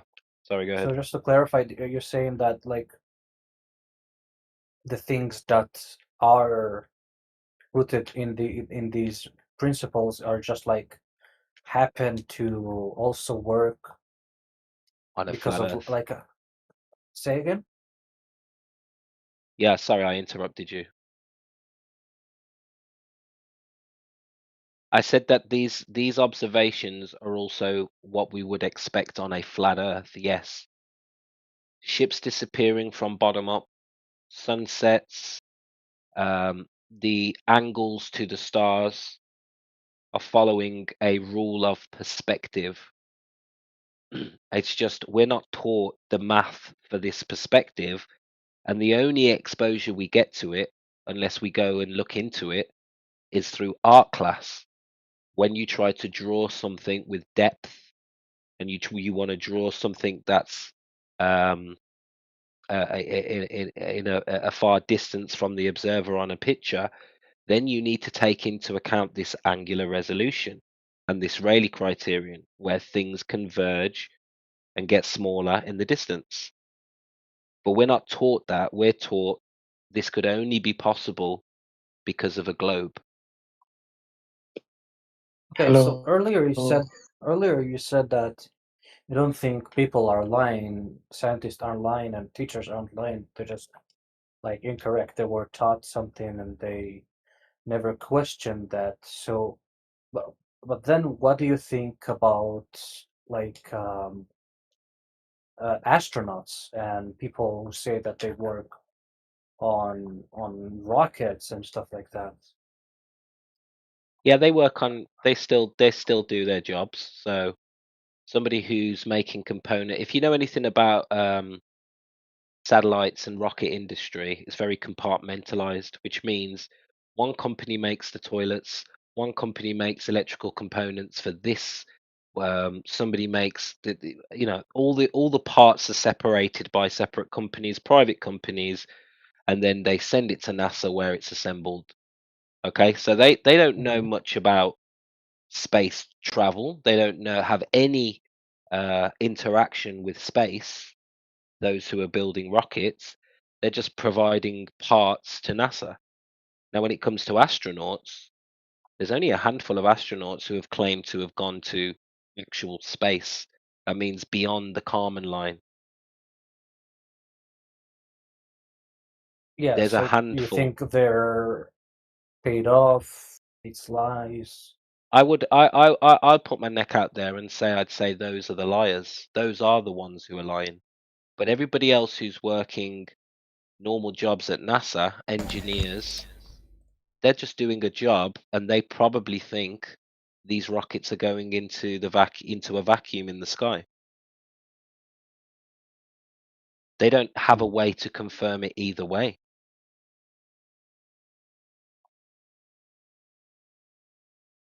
And the reason why the launches are happening, because NASA are launching rockets all the time, but the reason why they're doing it is because without these rocket launches, nobody would believe in space, because there is no interaction we have with space. The only interaction we have is through space agencies, i.e. NASA. So they have to be running some sort of program and launching rockets, otherwise nobody would believe this shit. It's a reminder. It's to keep breathing life into the lie. What When in about reality, We're not seeing rockets go directly up. We're seeing rockets decrease in angular size as the rocket goes away from you. Now they say they do that to get into the orbit of Earth to reach the escape velocity, and they need to go at an angle. But actually, all we can confirm is that these rockets are going away from us. We can't confirm. We don't see them go directly up into the sky and then not return. We see them go away from us. We can't verify beyond that point where these rockets are going, and nor can the engineers back at home base in NASA. What about GPS? Like, how do you think that works? I think it works with the ECEF coordinate system. It's just taking the data and converting it into spherical geometry, plotting the points on the ground on a globe. You can have GPS system on a flat Earth, but they use something called Earth-centered, Earth-fixed coordinates. It's a system, it's a transformation. They transform the data and depict the data on a ball. Could easily have a satellite system, GPS system on a flat Earth. Yeah, the fact but isn't like GPS like the thing that it's based on data from like the satellites? You don't need space for satellites, my friend. It only wait, what? When I'm not trying to convince you we don't have a satellite system. We very much do have a satellite system, Uh-huh. but they're not in a vacuum in the sky. So where are they? They're still within the atmosphere, within the air. They're just extremely high up. Oh, okay.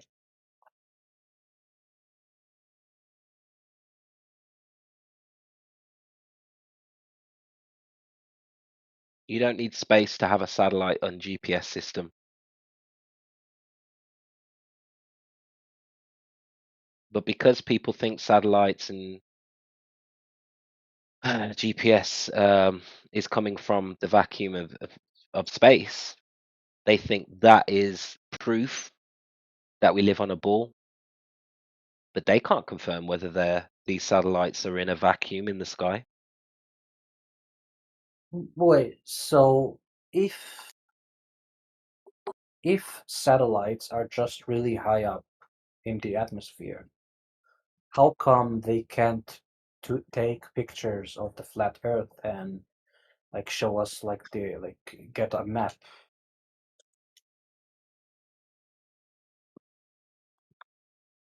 Satellites, we do have high altitude pictures of the Earth, but you can't get high enough to see curvature.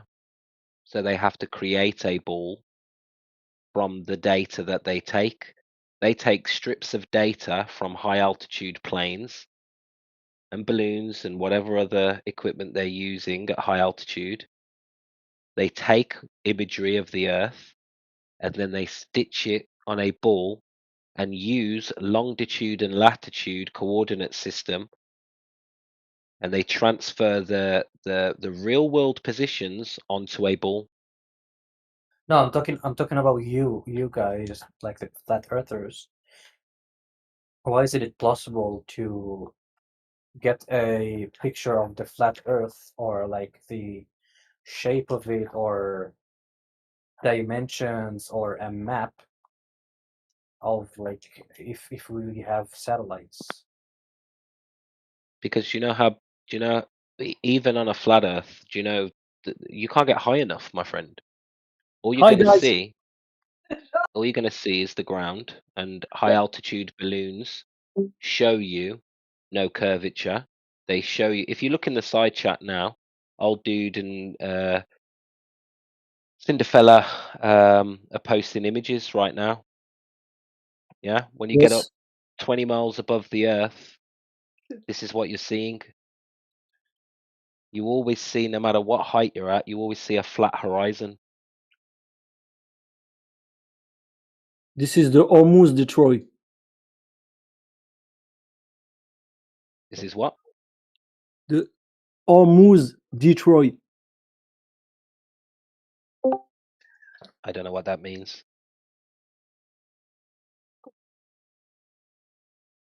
So this is the footage you'll see. Now, NASA will claim that. I mean, Neil deGrasse Tyson claimed that you can't see the curvature of the Earth from the ISS because apparently all you can see is 3% of the Earth's surface from the ISS height. 3% isn't enough to be able to see a ball. And I'm sorry, but we just don't have the ability to go higher than the ISS. If there even is an ISS, I mean, I'm not vouching for it. I'm just telling you what Neil deGrasse Tyson said. You wouldn't see the curve of the Earth from the ISS. I mean, look, Yaga's also posted 22 miles. That's 121,000 feet. 50 miles, and we're still seeing flat horizons. You're just seeing the flat Earth from a very high vantage point, but you're not able to see the Earth in its entirety. 50 miles up is high, dude. Can't get But much higher than that. in order to see like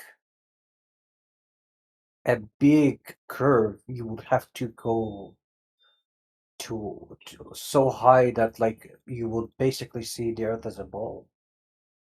Yeah, that's what you would think, right? But if you look at the bottom picture that Yaga has posted, can you see the curvature of the Earth on the bottom image? The last one, yeah. Yeah. Can you see it? Do you think that's curvature of the Earth? It It I don't know if looks that's the right terminology, but I see a ball shaped. right. But do you And see how you see curved solar panels, and you see curved everything else too, towers and struts and all kinds of curved stuff in there. No, but the solar panels aren't curved. They're straight. Solar panels are curved now. Easier to you make can them curved than to just make nice straight squares. Wait, what? Yeah, you can see the curve on the solar panels, my friend. But what's even more interesting is the Earth squeezes as the camera pans down. Do you see how the curve of the Earth gets more extreme towards the end of the GIF? Is what's going on with the Earth? Is it shrinking? Is it breathing? No, that's a fisheye lens. That's a wide angle camera lens. And this is why people think that we have got images of the ball Earth, because they've seen high altitude footage like this on newsreels that make the Earth look like it's curved. But as you can see in this image, this is a wide angle lens giving the illusion of curvature.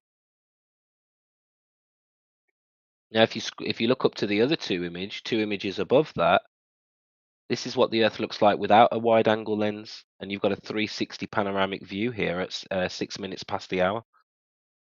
That's what you see without the wide angle lenses.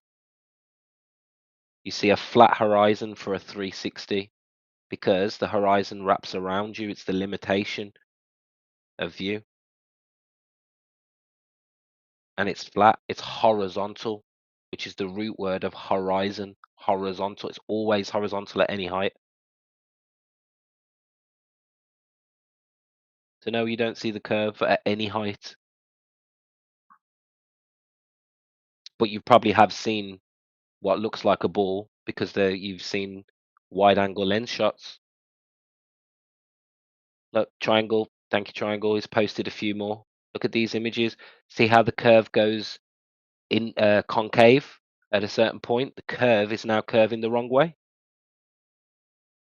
It's a wide angle lens.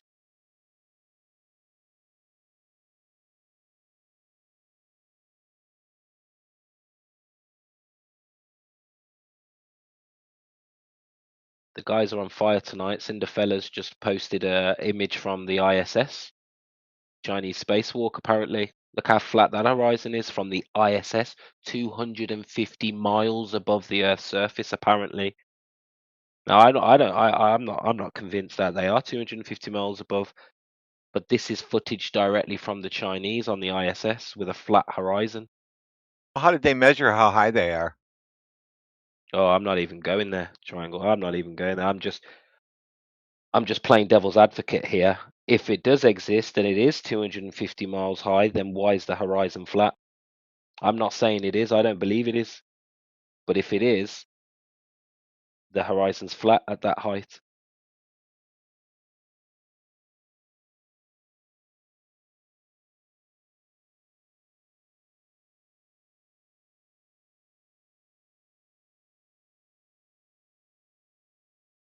Ball Earth is a myth. It's a fantasy and it's a religion. Anyone in here who's a baller is part of that religion. You pray to the sun god, and your priests are NASA.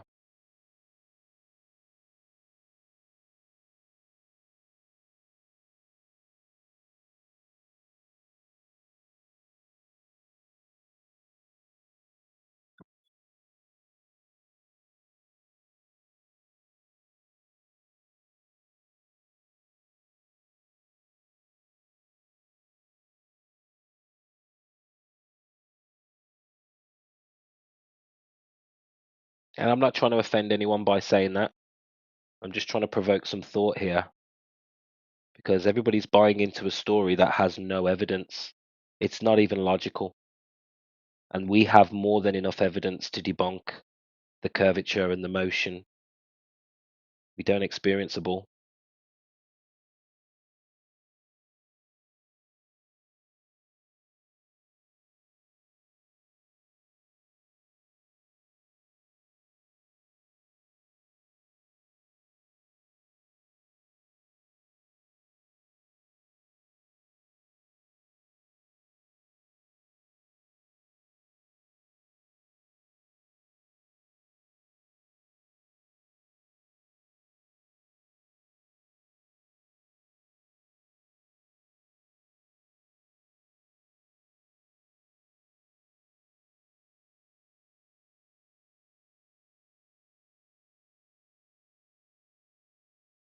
There's some good images in the side chat there. Have a little Yo, look. bro. Hello, hello. Hey, what's up? Yo. Hey, what's up, dude?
This guy believes the Earth is flat, and I'm gonna change his mind. Turn around.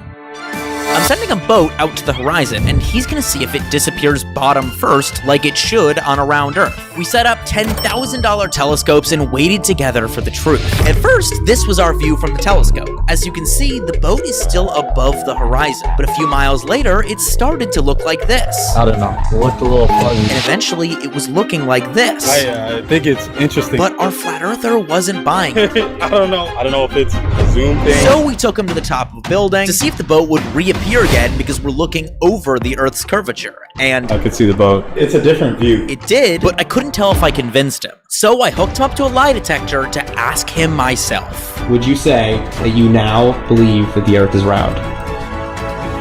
Yes. True.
At 5:30 on the morning of July 16, 1945, the skies above the New Mexico desert were rent by a tremendous blast.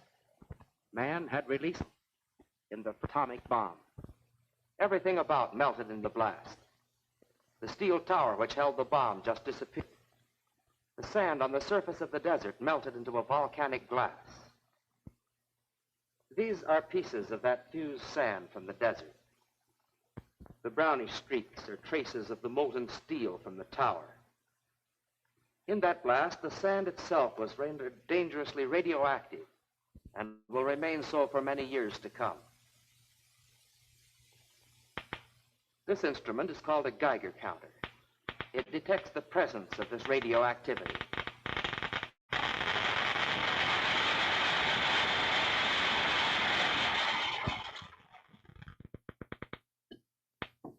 have to think of atomic energy as something new. But God placed this fabulous power in every tiny bit of matter in the universe when he created it. In fact, this Earth has been warmed and lighted by atomic energy from the beginning, for the energy of the sun is atomic energy. No, atomic energy is not new, but now that man can control and release this energy, perhaps it can be said that the age was laid back to the year 1905, when an unknown clerk in a Swiss patent office scribbled strange equations at his desk. Here, about half a century ago, Albert Einstein gave to the world E equals mc squared. E equals mc squared. Energy, the equivalent of mass. A radically new conception. Key to the atomic age. But this is too early in the picture for us to get lost. This equation merely means that any object, this table, piece of paper, or just this pencil, just any matter represents an unbelievable amount of energy. For example, a glass of water is equivalent to the power produced by Hoover Dam in 1 full year. Enough energy to supply the electrical needs of your home for 4 million years. Air is a fragile thing, yet in a single breath is energy equivalent to the burning of 200,000 gallons of high-octane gasoline. Sufficient fuel to fly a giant 4-engined airliner for 200,000 miles.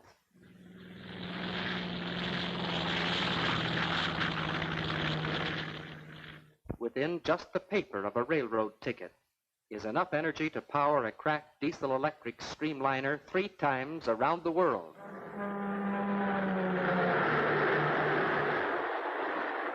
In fact, 1 pound of any kind of matter is equivalent to 11,400,000,000 kilowatt hours.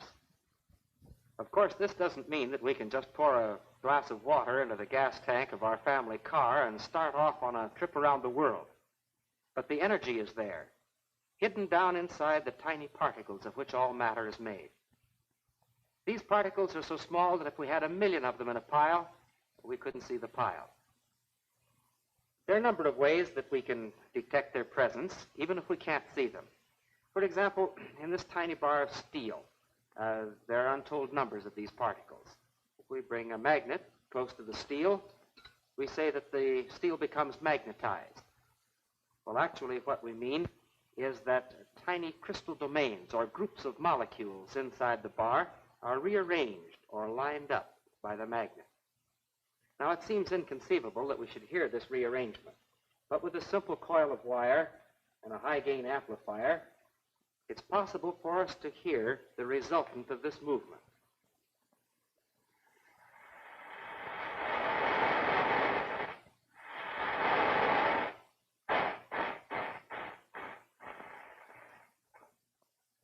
Now, what we have just heard is called the Barkhausen effect.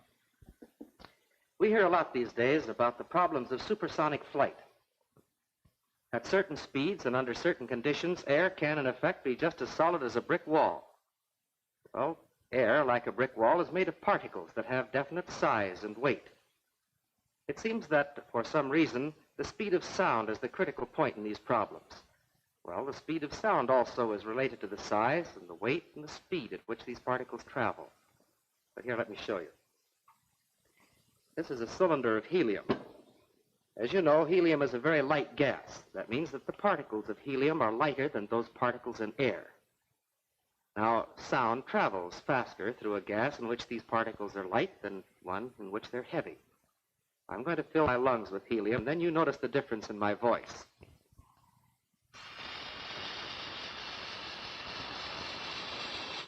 And now my lungs are full of helium. And believe it or not, I'm talking in just the same tone of voice I've been using all the time. The difference is that sound travels much faster through helium than it does through air, and so my voice goes up. But now I've got to take a breath. And my voice goes down 1 step to normal. Of course, I still have a helium accent, but now my voice returns to normal. It would really be fun to fill a male quartet with helium sometime, wouldn't it? But seriously, heading into one another, of course, I can't see them, but if we could, they'd look something like this. These innocent-looking little fellows don't seem very what they are. Air pressure, for example, is simply the resultant of untold billions of air molecules bombarding an object. To see the effect of this force, we may take a 5-gallon oil can and heat the air inside for a few moments. This makes the air molecules, here mixed with water molecules, speed up, and many of them are knocked out of the can through the opening in the top. A smaller number of them, going faster, equalize the outside pressure. But now let's turn the heat off and put the cap tightly on the can so that none of the particles which we have driven out can get back inside. As the air inside cools off, these particles slow down and wage a losing battle against the greater number of molecules hammering on the outside, and so we say the can collapses.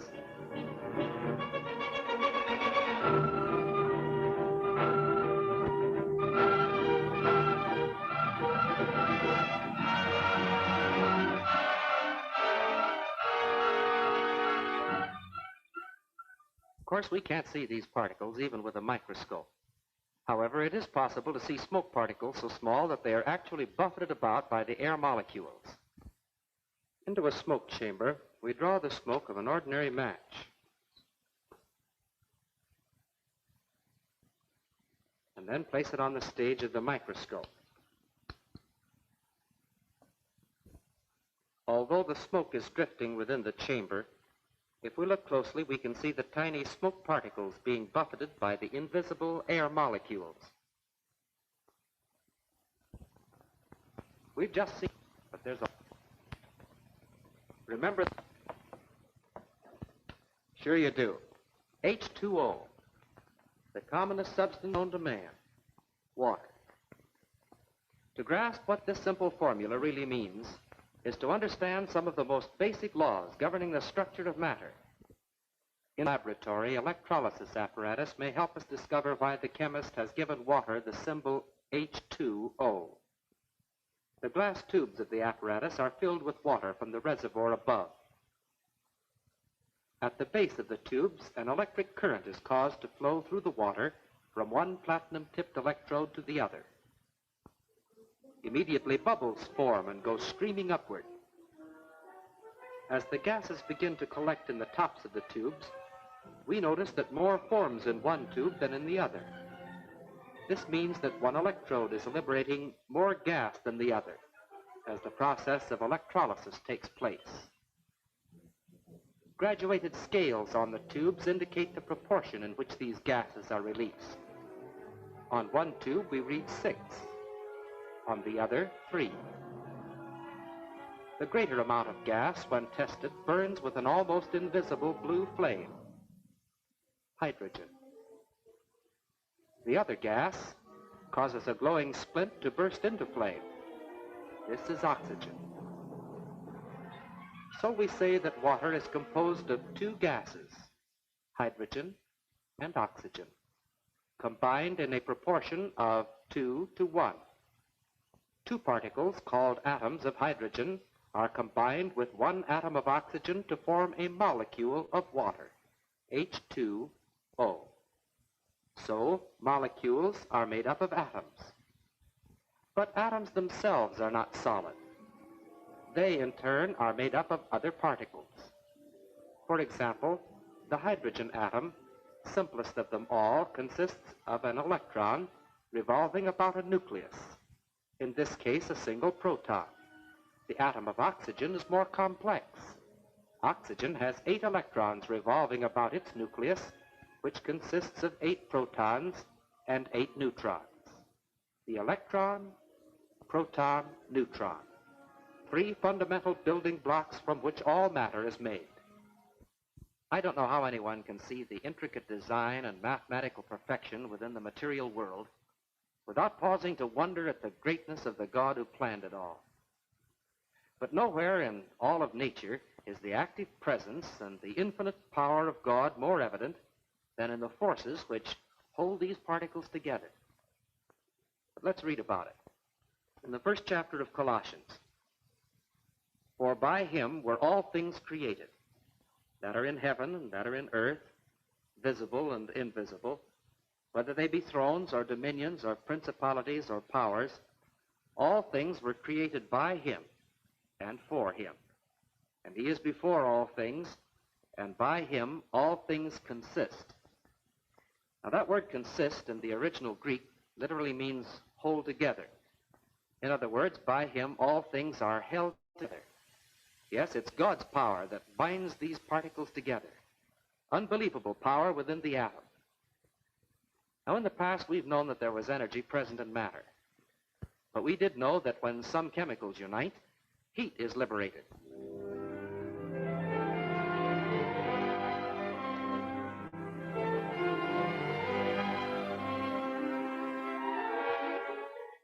Burning coal has long been a symbol of industrial power.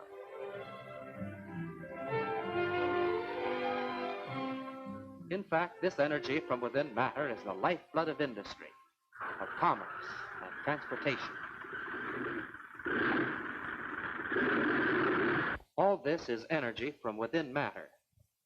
I suppose we might say it's atomic energy. But just recently, we've discovered that down inside, in the heart of the atom, is energy that is 10 million or even 100 million times greater than the chemical energy which we've been using. This is nuclear energy. And as a source of power, it transcends all others. We are all familiar with the release of chemical energy. But how is nuclear energy released?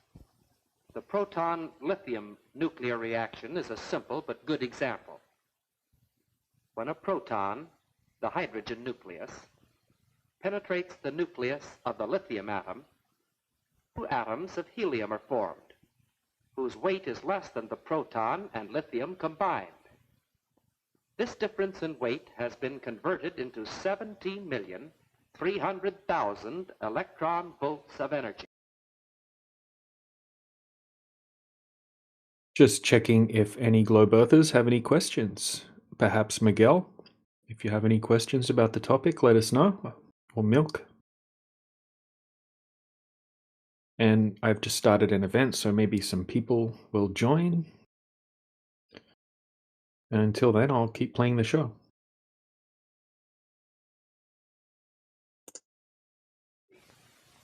Remember, E equals mc squared, the equivalence of mass and energy. The proton, fired at sufficient velocity to penetrate the lithium nucleus, releases this tremendous amount of energy, which is carried away by the two newly formed atoms of helium. Now, of course, we don't just pick up a proton and throw it at the nucleus of an atom. Both the projectile and the target are much too small. Highly specialized equipment, such as the cyclotron, has been developed for this task. In this model of the cyclotron, steel balls represent atomic particles, and mechanical forces replace electrical forces. A strong magnetic field guides the particles in a circular path, which widens as the velocity of the particles increases, causing them to spiral out to the target at the periphery. Now, from the model to the instrument itself, the famous 60-inch medical cyclotron at the University of California. One job for this instrument is to provide radioactive substances for use in the never-ending war against disease. And here, common table salt is being melted in a crucible as the first step in its preparation as a target. When taken into the human system, instruments able to detect the presence of radioactivity will trace the substance as it travels into the various organs of the body. After the molten salt has cooled, the excess is cleared away and the plate mounted in the target assembly. Our table salt is now ready for its role as target material. The 60-inch cyclotron operates behind a wall of steel tanks 4 feet thick, filled with water to shield the surrounding area from harmful neutron and gamma radiation.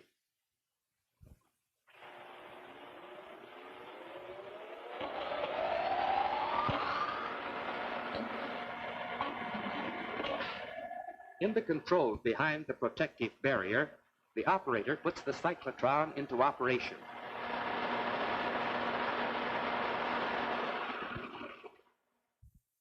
Radiation-absorbing lead vaults provide safe, temporary storage for the 60-inch cyclotron targets as they await their use in the laboratories of medical research. Probing still farther into the mysteries of the atom is the 184-inch cyclotron, also at the Radiation Laboratory of the University of California. This great 4,000-ton instrument, which spans 56 feet and towers 30 feet above its foundation, accelerates particles to far greater energies than its 60-inch predecessor. As larger cyclotrons were designed and built and greater velocities achieved, Einstein's recognition that an object's mass would increase as its speed approached that of light became an important factor. In the 184-inch cyclotron, this condenser compensates for the change in mass as the particles are accelerated to tremendous velocities.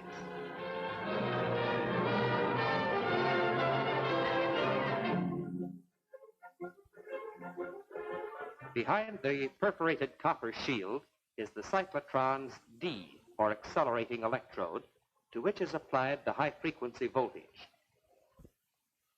We are now within the very heart of the 184-inch cyclotron, inside the tank, between the pole pieces of the great 4,000-ton magnet. During operation, this area is a vacuum, traversed by a torrent of atomic particles emitted from the source in the center of the tank and accelerated to velocities corresponding to 200 million electron volts of energy.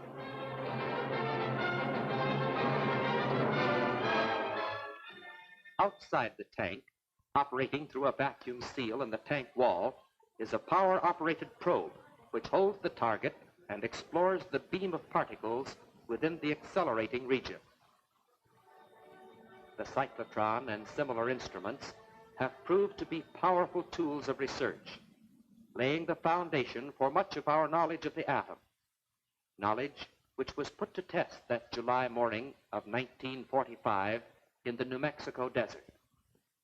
One of the men who witnessed that awesome spectacle was a young atomic physicist, Lawrence Johnston. I was one of a group of scientists assigned to go overseas with the atomic bomb on its wartime mission. All of us left Los Alamos with memories of that first experimental explosion. Welcome, Akio. Hello, how are you guys? Good, man. How are you? I'm great.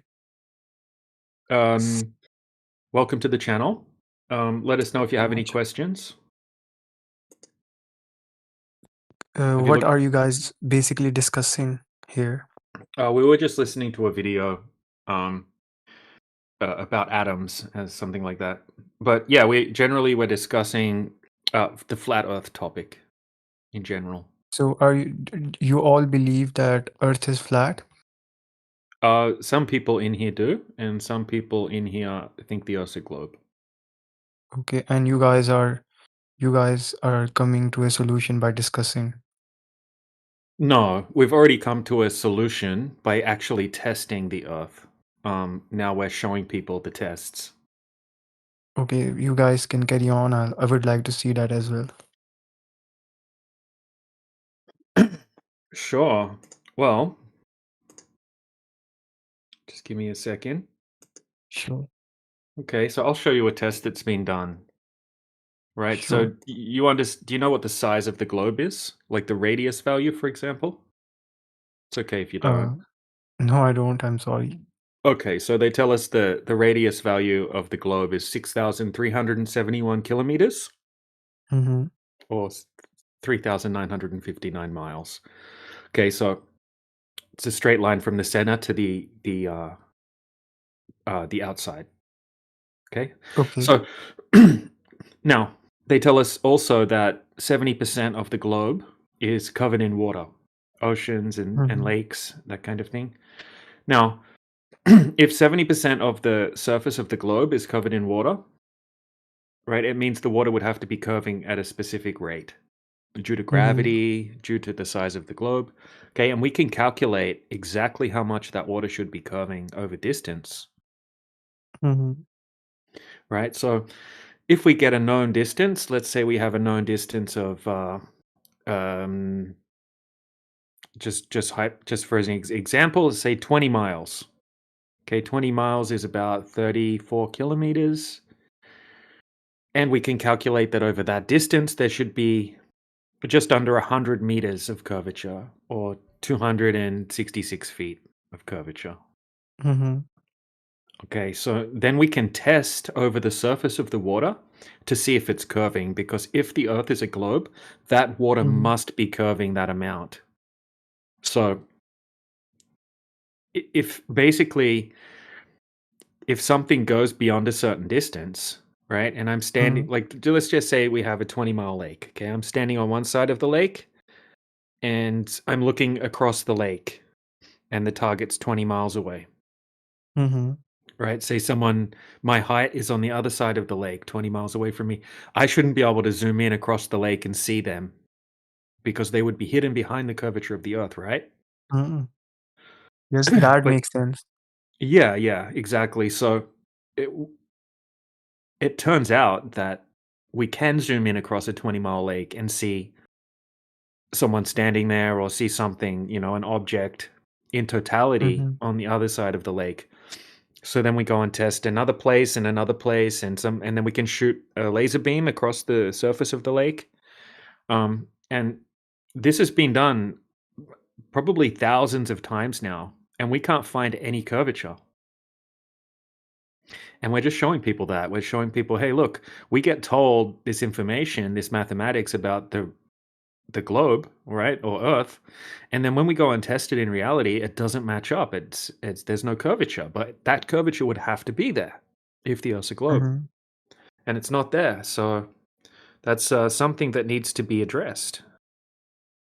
It's a problem. Yes. Yeah. Yeah.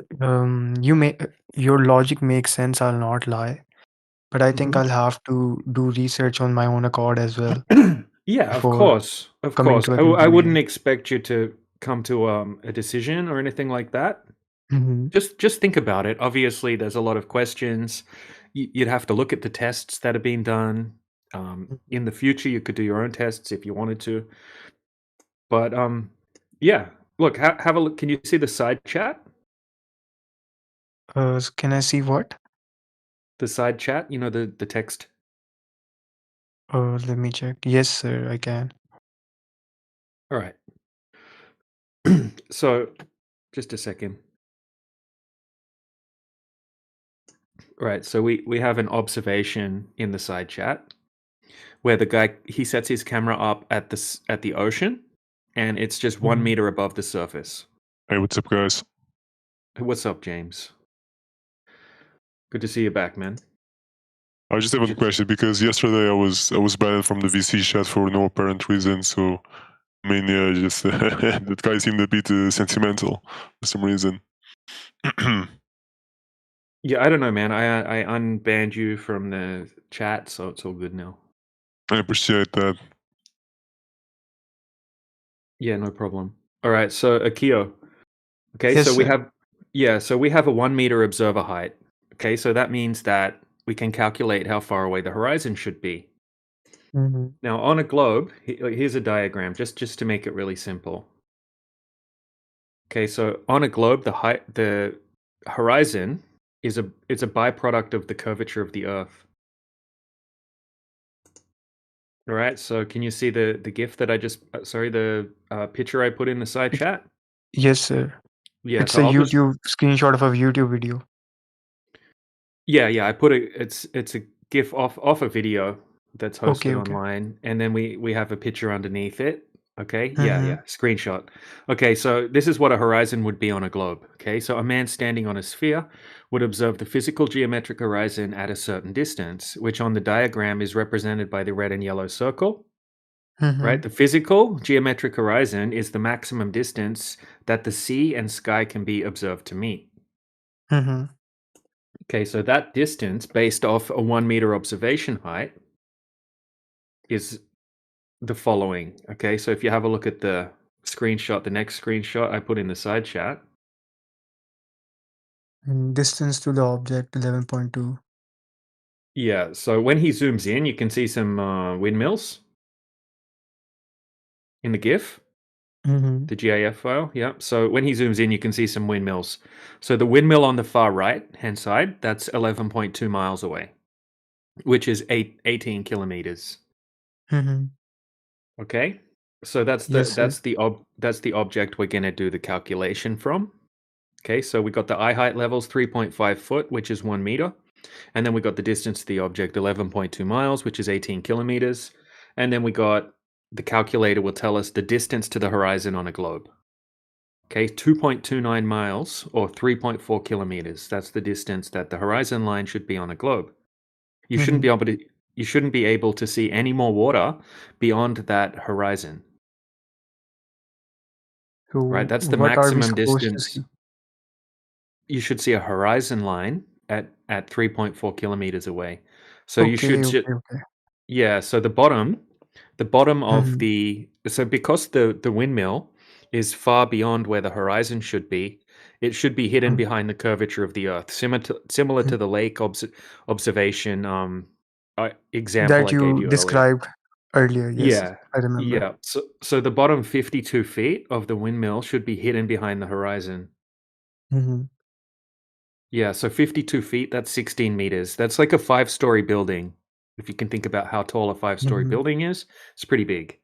Okay, so the bottom part of the windmills should be hidden behind the horizon, and the horizon should be at 3.4 kilometers away. But what we see in the observation is we can actually see the water going off into the distance. We can see the bottom of the windmills, meaning that there's no obstruction. Okay, there's no curvature hiding the bottom of the windmill. And we can see the water going far off into the distance. So this observation doesn't match up with the mathematics that we're taught must exist if the Earth's a globe. Okay, Mm-hmm. that curvature, it has to be there because of the way gravity is said to work.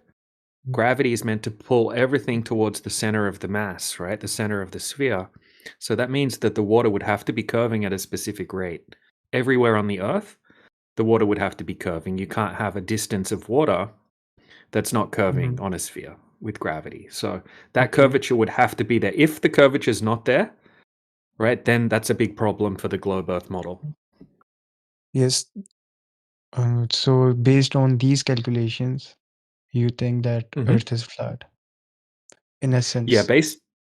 yeah, well, this is one example. There's many hundreds of these that have been done and Mm-hmm. documented. And we've also got laser tests that have been done. So instead of just visually observing it, Mm-hmm. okay, we can shoot high-powered lasers across large distances and hit the target. I have a question for you, brother. Yeah, go ahead. What about the pictures of the Earth that astronauts take from space? The Earth seems pretty globe from up there. So, what do you have to say about those pictures? Yep, good question. Okay, well, these real-world observation would debunk those pictures essentially because we can't go and replicate those pictures. Okay, but we've been provided with some pictures from NASA, and we see what looks like a globe Earth in those pictures, and we're told the exact size of the globe Earth. Okay, so what we're doing is we're testing that claim in reality. Okay, and it's not matching up. Now we can't validate those pictures to be true. And a lot of those pictures that were presented with from NASA are even admitted by NASA to be composited images. Do you know what a composited image is? No, I don't. Please tell me. It's when they get a series of images and then they stitch them together. And then Okay. so this is what NASA says they do. They get a series of images and then they stitch them all together into a big flat map. Okay, and then they get the flat map and then they wrap it around a globe in software, in computer software, and then they add in the clouds and then they present that, and then you see the picture of the Earth. But most people think that's a photograph of the Earth, but in fact it's just a composited image, even according to NASA. So quite a lot of those pictures, so NASA only claims to have one photograph of the Earth from space, and that's the 1972 picture of the Earth. And that was supposedly taken from the Apollo mission, one of the Apollo missions. Okay, all of the ones Okay. that come after that are They are not admitted. complete. Yeah, they're composited images. They're basically Okay. made in Photoshop. Okay. So, brother, I have another question for you. Yep. Why do you think that the world government is spreading this narrative that Earth is round or globe? What possible benefits can they get from spreading false information regarding Earth's shape? Well, it depends who you're talking about. I think that most people aren't lying, to be honest. I think that most people genuinely believe that the Earth's a globe because that's what Mm-hmm. they learnt their whole life. And most people never Mm-hmm. questioned it. Most people just took it as fact and they never went out and actually tested it because everyone knows that we already experienced the Earth as flat and stationary, but they tell us that we're so small and the Earth's so Mm-hmm. big. That's the reason why. So most people never really think about it. They think, okay, it's a globe, but I experience it as flat because it's so big. Okay, and Mm-hmm. they don't question it, and then they learn more about it through school. And once again, they generally they don't question it. So I But think what most about the scientists that are in different space agencies around the globe, like NASA, people at Yep. SpaceX? They are spending billions of dollars on new technology, but why are they not able to recognize this simple fact that Earth is flat? Well, I think that NASA, for example, they're not going where they're telling you that they're going. I think NASA absolutely faked the Apollo missions. That doesn't necessarily mean that they're lying about the Earth being flat. That just means that they're lying about what they're achieving in space. They might genuinely believe that the Earth's a globe for the most Mm-hmm. part, right? Most of the people that work at NASA probably think the Earth's a globe, and most people wouldn't even be aware that they faked the Apollo missions. But Mm-hmm. some people would be aware, and those people might also still believe that the Earth's a globe, even though they're faking, the Apollo missions to beat the Soviets in the space race or whatever the reason is Mm-hmm. that they did that. They might still believe the Earth's a globe, but they'd be lying about going to the moon, for Mm-hmm. example. So that's still Do not you, lying. Mhm. Bill, do you think that the Apollo missions were fake? Yeah, the Apollo missions, I think, were definitely faked. I mean, the footage, it just looks absolutely terrible, and there's a whole bunch of technical problems as well with the Mm-hmm. footage. I think they absolutely faked the moon Mm-hmm. missions. Maybe it was just to beat the Soviets, for example. Maybe Mm-hmm. that was the reason. Maybe there's more reasons than that. We can only speculate why someone would lie. Mm-hmm. But yeah, I think the Apollo footage is pretty But terrible brother, quality.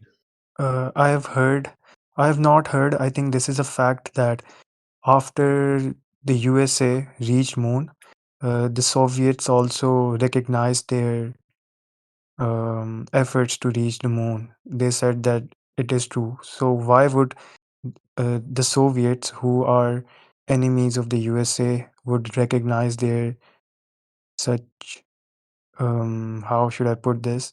But why would the Soviets support the US in this cause? That I Yeah, hope you're maybe getting my question. yeah, I get your question. And I don't think that they did do that.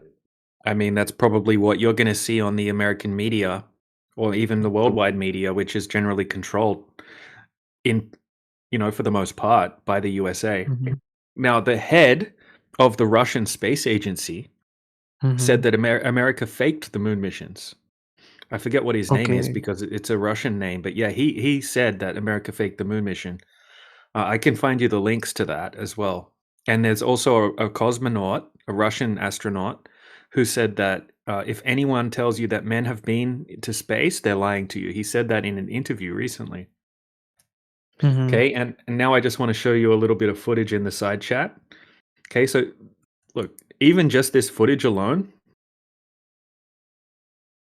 that I just posted, right? I just think that I can't take it seriously. Like, I can't believe that anyone thinks that this footage looks real. I mean, clearly it looks completely fake to me. But what do you think about this footage? It looks completely unrealistic. It looks like some bad Brother, it's still quality blank, animation.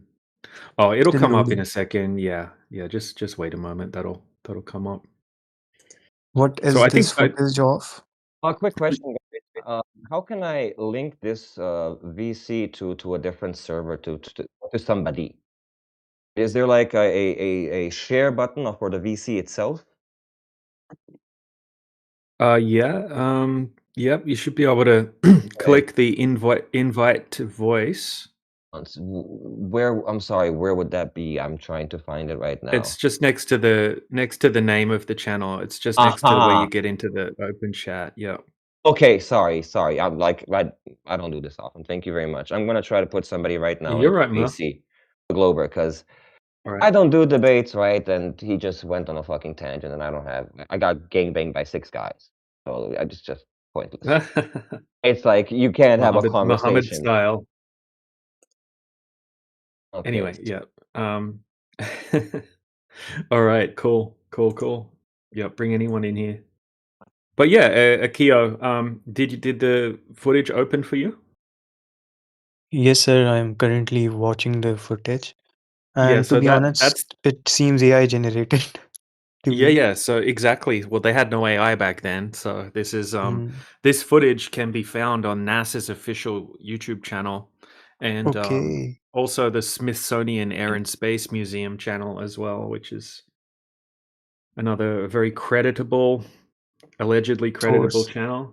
source. Yep. So I can show you just a couple more clips as well. So yeah, you can verify this footage. I know it looks fake, but this is legitimately claimed They're to be real actually doing footage. in space, according to them, of course. According to them, this is the lunar lander reattaching with the lunar module after leaving the moon and coming back up to Okay.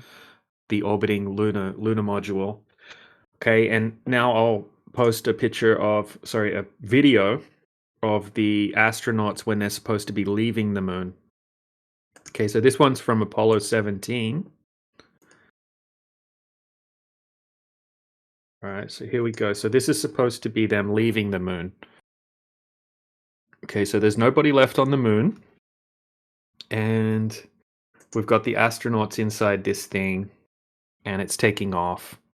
It'll probably just take a moment to load as well. I'm currently watching the video that you have sent, and this video is present on their official website.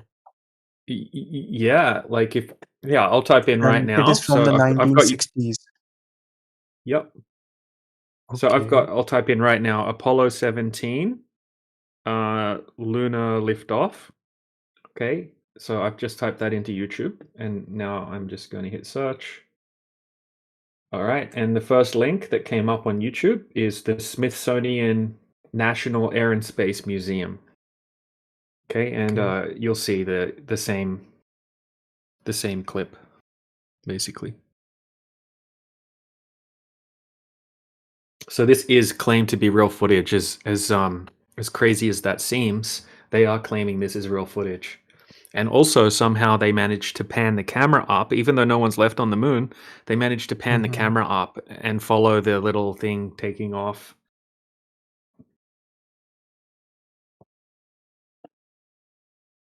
Right, so this isn't proof. I'm not presenting this as proof. This is just common sense, right? This looks fake to me. I can't believe that this is real footage, personally. Yeah. I'm getting your point, bro. Getting your point. Exactly. There's a lot more than this. This is just, a tiny little Just a bit brief of a piece introduction of the of the puzzle. topic. Yeah. Exactly. Okay. Well, thank you so much for spending so much of your time explaining this stuff to me. I really appreciate it. Yeah, no problem, man. Look, if you've got any more questions, feel free to jump in and Mhm. ask any more questions. We've got a few Not new for people. now, Welcome to everyone else. but Yeah, no problem. I want you to know that I will definitely research on this all the points that you have made, and I hope that I find you here again. And if I have any questions, then I'll surely ask. Excellent. All right. Well, thank you for the conversation. Thank you so much, good sir. Take care. You too. All right. If anyone else has any questions, feel free to jump in. I see L84A is joined the channel. Welcome. And DJ, I also just realized that that YouTube is out, and I kind of like said a cuss word. GB, my bad. I'm sorry. But no, it's it's all good, man. No problem.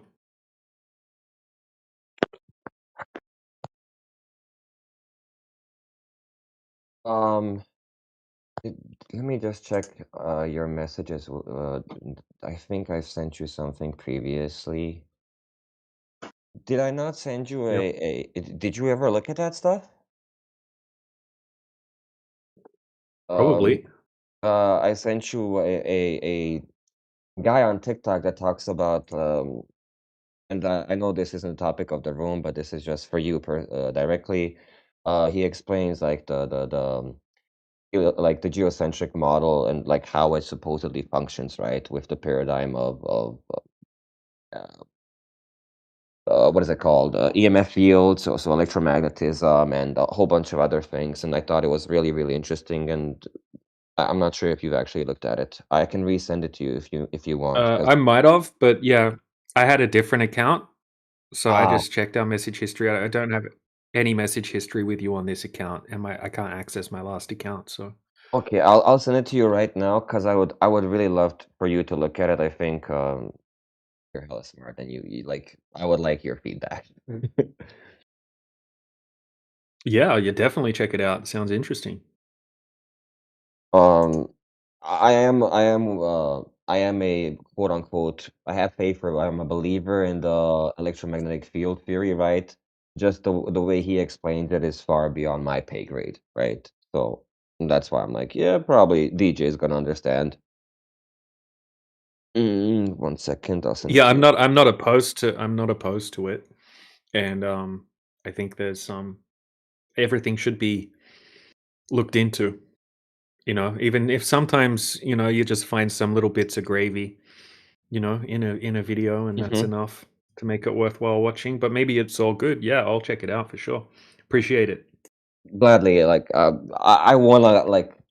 wanna come to the truth, man. That's my only purpose, right? And I'm waking up people is great, and I love it, but I want to get to the truth, and that's all I want at this point.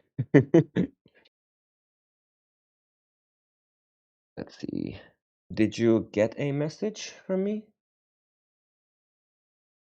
Nope.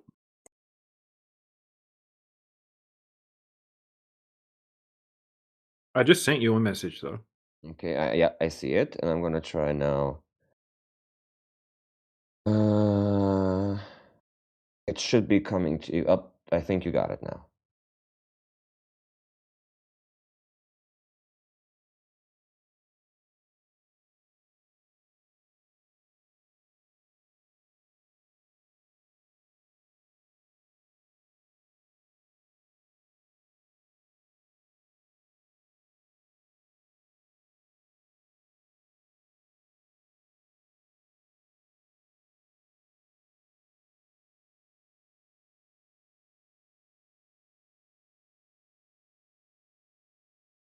Is there a specific video in there? Well, he in all of his videos he talks about it like for the most part, from what I understood, the same topic, right? Just in some videos he elaborates a bit more and some a bit less. Um, so yeah, like if you want, I can go through them while we're in the VC, and I'll find some videos that I think are truly like good ones and important, and I'll send you those like directly, or you can just do your own thing, however you want. Yeah, yeah. I'll just have a browse through it sometime and check it out. It looks interesting. Okay, I appreciate it a lot.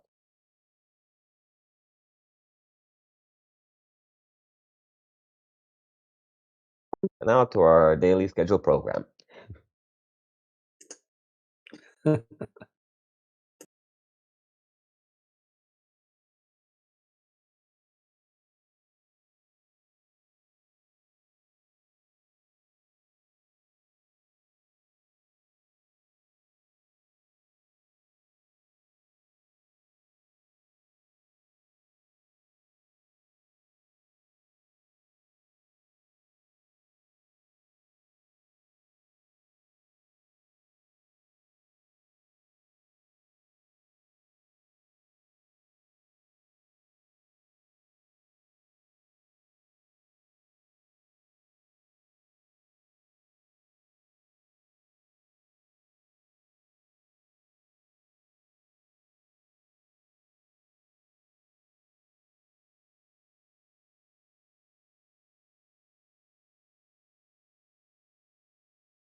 Since we don't have any Globers here currently, um, I have a question when it comes to the topic of Globers bringing up like behind the curve and the FE, right?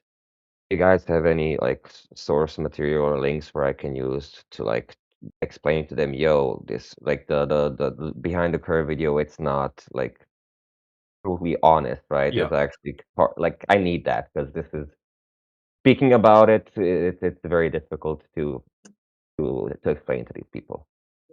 Thank you. Yep. So I just sent you a link to my server. My server's Mhm. like a big library. It's a big library, and there's actually a channel called Behind the Curve. Okay, there's a section of the library called Globe Proofs with a laughing face, and things that the globe earthers use for their proofs, like Lake Pontchartrain or Behind the Curve. There's a bunch of information about things like that. So if you go to the link that I just sent you, I can tag you to the channel, and you can check out the information. There's a bunch of videos and information about how to deal with that question. But yeah, basically, they firstly they chopped up the footage and made it deceptive. Okay, that was the first thing that they did. Secondly, the test that they did was completely crappy when it comes to Jaren's test with the light. It doesn't show any footage of the actual setup. It was done at nighttime. They burnt the laser out. Okay, they weren't even supposed to do the test that way because they broke the laser, so they decided to use a flashlight. And then everyone that was there said that it didn't prove anything, but then they edited it in a way that made it look like the flat earther debunked himself. So yeah, on my channel there's a video where Jaren and Bob explain exactly what happened on the set, and there's a bunch of information about that. But the best way to debunk the torch test is just to ask them to validate the torch test. Show us the setup. What was the distance? What was the observer height? And we want to see it. Show us it actually being done, not just a few close-ups of Jaren's dorky looking face. Right? It's got to be more than that. And then we also have torch tests over 13-mile lakes where we can clearly see the torch 13 miles away from just above the surface of the water. Right? And we have all of the footage of those types of tests. And then, yeah, there's a whole section about the laser gyroscope as well, where Bob explains exactly what happened in regards to that. So it's just a Netflix mockumentary intended to make fun of flat earthers. And yeah, and then they found, some flat earthers that fell for it, basically. Also, they were supposed to hand over all of the footage to the flat earthers. And then at the end of the film, they declined the footage. I mean, they would not give the flat earthers the footage, which they had agreed to at the start of the filming process, because the flat earthers would have been able to expose that they lied about their editing process and what actually happened. And there was a lawsuit. Okay, I found the channel for that, so I'm gonna look at that and like, do I have the ability to download any of these videos, or is that a possibility? Yeah. Okay, perfect. Yeah, you can download all stuff right from it. Yeah. Okay. Thank you so much. I really appreciate this because Oh, no problem, man. going against with words against people who just spurg out like this, and it's frustrating as hell. And that's why I don't debate with people, right? And it's just annoying. So I've been needing something like this. Yeah, look, I'm making content this year. I'm just getting started this week. I'm gonna have videos that go over all of this stuff. So hopefully, I'll have a video that specifically goes over what happened behind the curve and showing all of everything laid out in like a 10-minute video, basically 5-10-minute video, and then showing actual tests that completely debunk their tests that are way higher standard. So hopefully soon I'll have videos like that. If they bring up Behind the Curve, just say, hey, go watch this video. It's a 5-minute video. It explains everything that happened. And after they watch that, if they still think that that's globe proof, then they're just intellectually dishonest. Even Fight the Flat Earth, right? He hates Flat Earth, obviously. And even he said that anyone that uses, like, nobody should be using that to debunk Flat Earth. It's completely dishonest and invalid to use that as a globe Earth proof or a Flat Earth debunk. Okay, okay. All of that will be in the video that I make as well. I will DM you later on, probably tomorrow when I have more time, or over the weekend. I have to see because I have a lot of stuff going on currently. But I might have a, you can call it a tactic, but that might help you push out the video to more people. It's very simple and it's kind of like weird, right? But if you trust me, right? I don't want to talk about it online, like on YouTube right now, because it's not the topic of the room. I'll like DM you some stuff. And we can maybe have a private conversation one-on-one in VC sometime. Yeah, definitely. I'll be posting it on my YouTube account, TikTok account, Instagram, X, Facebook, all of those places. So it'll be getting uploaded to a bunch of places. But if you have some ideas to push it to even more people, then I'm definitely interested in that as well. I'm just gonna DM you something right now so you get kind of like the gist of it, right?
I think I just butchered the word algorithm pretty badly, so pardon me.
I will leave you guys for now. I need to go talk to my brothers. Take care, much love.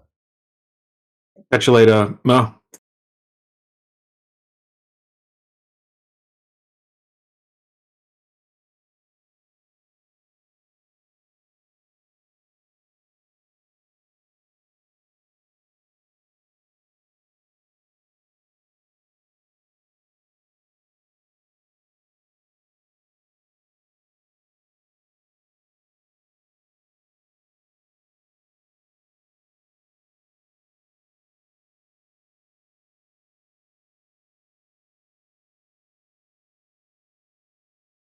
Why everyone is quiet here?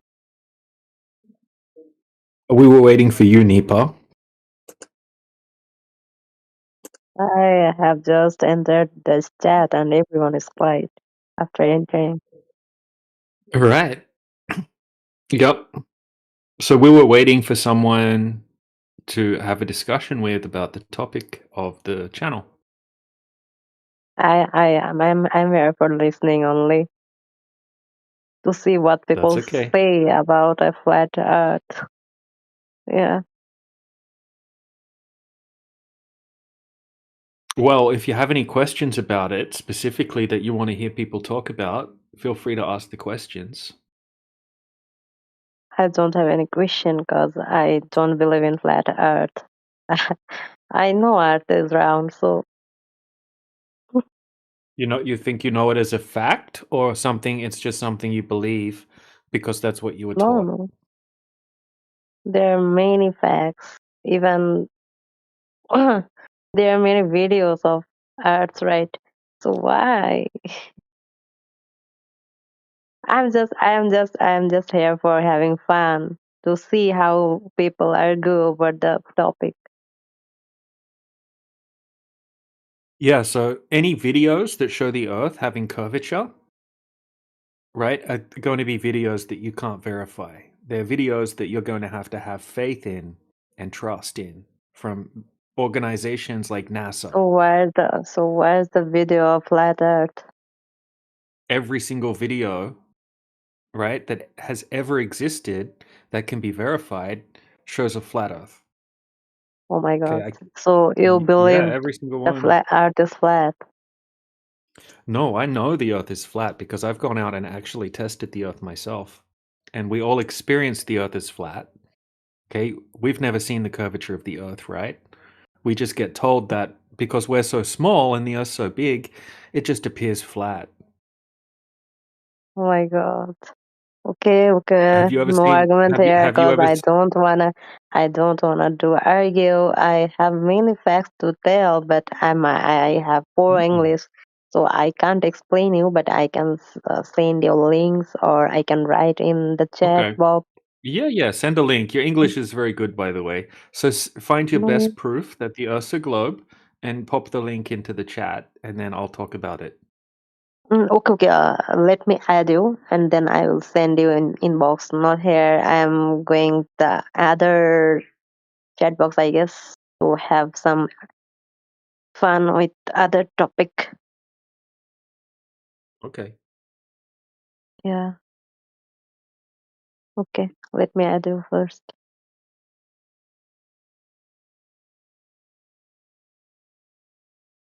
Is it a glitch? I saying are you human? I have to verify, and then Well, you could just put it in the side chat if you want. I will. It's cause I have some facts to tell, but when I basically scroll the Facebook, I feel read about those things, but not my, but the things are not right now in my feed, so I can't tell you right now. I can tell, but by my own language, not by those language, right? The facts they told about. So I have to find those to send. Okay. Well, let me know when you find them. Okay. Whenever I find or I get any info about the earth, if it's flat or round, I will send you that, okay? in Okay, great. inbox. Okay, Love face. peace.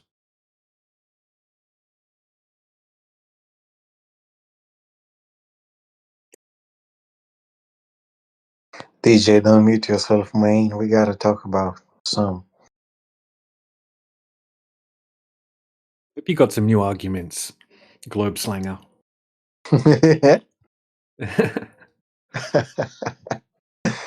My man Yoder. Hey Yoder. He's You still mad? in listening mode. He's in listening mode, huh? He was mad about Mhm. me So last time hopefully, because hopefully you've. Yoder There we go. said Yoda's got the little tiny violin for you. the Little tiny sad one. violin. Yeah, little miniature one, Ooh. 1 millimeter long. Oh hell no! Somebody played the smoke alarm chirp. Bro, what are you talking about, man? Somebody played the smoke alarm chirp. Again. All right, Globe Slanger, what you got for us today? I wonder what you guys got for me, huh? It's Bruh. always me coming in giving material. Now you guys can propose. Yeah, but you say everything that we show you. You just say Like nah. what? Like what, for example? Like everything. Like you just like I can show you a test right now, and you'll try to. Okay, here we go. Test in the side chat. Okay, this is a PhD in optics, right? In spectrophotometry. Dr. John D knows everything there is to know about the propagation of light through a medium. Right, here's him. He's picked a beautiful clear day in the United Is that Kingdom. a Rampion wind farm? Rampion Wind Farm, yep. 11.2 mile wind farm. 52 feet should be missing behind the horizon. Okay, but there's no horizon. And there's no 52 feet missing. There's no miraging effects. The water temperature's the same as the air temperature. Beautiful conditions, completely destroys the globe. Like what are you gonna come up with for this one? 11 miles. 11.2 miles, yeah. 18 kilometers.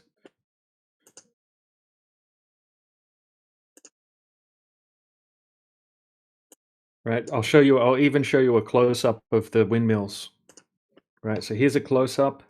I Here's think I another saw. close-up. Yeah. Here's a diagram of the windmill farm. Here's a screenshot from Google Maps showing you the distance. Here's one zoomed out a bit further. Here's some more features of the wind farm that should be obstructed behind the horizon, like the oil platform there. Here's a validation of the camera height. You know, just showing that it's around a meter high. What else we got? We also got a boat that's behind the windmills, right, in the background. Yeah. When he zooms in, you can see a boat. Yep. So that boat was tracked on shipping radar. So here's a screenshot from the ship tracking radar. Right. So that boat is 12.1 nautical miles, which is 14 miles, 13.9 miles. It's called the Shetland Trader. Should be completely hidden behind the curvature of the Earth. You shouldn't not be able to see it at all. Okay, so here's a hold on. Yeah, I got everything you need for this one. What do you need? I mean, here's a picture of the ship with the heights. Okay, so there should be 28 meters of curvature of obstruction. Okay, but the ship itself is only 7.2 meters above the surface. So you shouldn't be able to see the ship at all. He went back on different days, did the observation again, and same thing, we could see really far. Yeah, and then he's got an hour and a half long video where he goes over everything in detail. And once again, he's an expert in optics. He's an expert in refraction of light, that kind of thing. And he actually was trying to debunk flat Earth as well.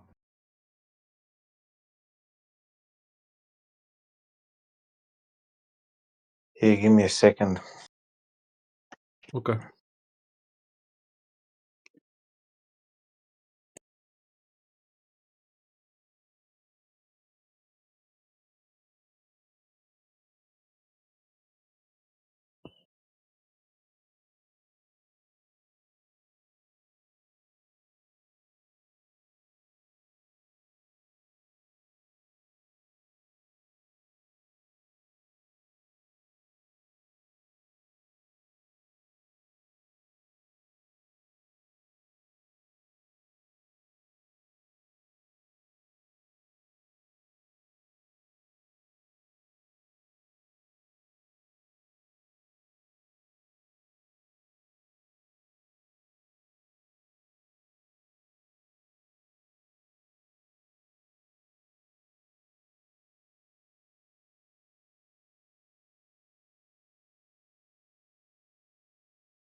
DJ, can you give me the link to this video Yes. of this GIF you sent, the first one? Sure, of course. Just a second. Good man, DJ. I'll send you a video. Anytime, bro. Yeah, I'll send you a video of. Never mind. Whoops, that's not the right one. Let me try again. You know how they. By the way, you know how they did this with the Apollo 17, the liftoff. Yeah, with little miniature paper mache, some curtain rods, some gold foil, a little string, and they like lift it up. Nah, come on, man. Yeah, It some is some sparkles, right? Maybe some confetti. Looks like some CGI confetti from the 70s. confetti. Yeah. No one can ever convince me that this footage is real because come on, man. Like if It is anyone that now. defends this footage and thinks this footage is real, they're I never think gonna it's they're real, never gonna bro, of course you would. Of bro. course you Listen, the camera. Yeah, a lot of you guys say, "Well, who pointed the camera? Who pointed the camera?" No. They said they're controlling it from Of Earth. course they did, Of course they did, yeah. And also, you know how they got the lift off? They use the well-known mixture of fuel. So they keep two types of fuel separated, and then they Cool, bro. release the hatch, and then the fuel combusts Yeah. and shoots the fucking lunar model upstairs. Yeah, bro. Yep. Sure thing. Cool story, Globe Slinger. Come on, man. You gotta believe me, man. Here, yeah, you gotta believe. You gotta You believe. gotta believe me, man. I'm a believer. All right, here we go. Check this next one. Check this one out. Which one? I just want to. Yeah, this next one. You gotta defend this now. You've defended What the is last that? one. Now you gotta defend this one because it's What is good that? content. Because only 2 people have ever defended this footage. Most people laugh. Like most people, I show this footage to them, they piss themselves laughing and they say there's no way that this is real footage. And Only what a is few this? NASA footage. Yeah, about what? It's that little thing reconnecting with the module that's orbiting the From Apollo the 17. moon. I'm not sure which Apollo mission this one's from, or one of them. Mm-hmm. But it's reconnecting with the orbiter. There's probably some Freemasons wearing nappies inside of that little thing. That's the Freemasons. Freemasons wearing nappies. Yep, that's what they did. They finished their game of golf on the moon. They put their nappies back on, and then they lift off like the Thunderbirds. Yeah. Mind you, even if I believed the Earth was a globe, I'd still call bullshit on this footage. I don't know how anyone can buy into the footage. Of course, they're going to have damage control. Of course, they're going to have excuses for all of these things, right? They have to. What happens when you guys? Yeah, go on. No, nothing. Did you guys ever ask like some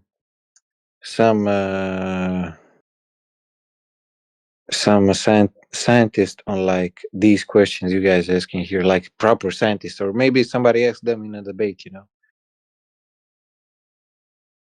Yeah, they get absolutely destroyed most of the time. Yeah, but you know, I seen Well, like a physicist, like a satellite engineer, physicist. not no physicist. I'm talking about the curve, you know. What do you call people who like study, you know,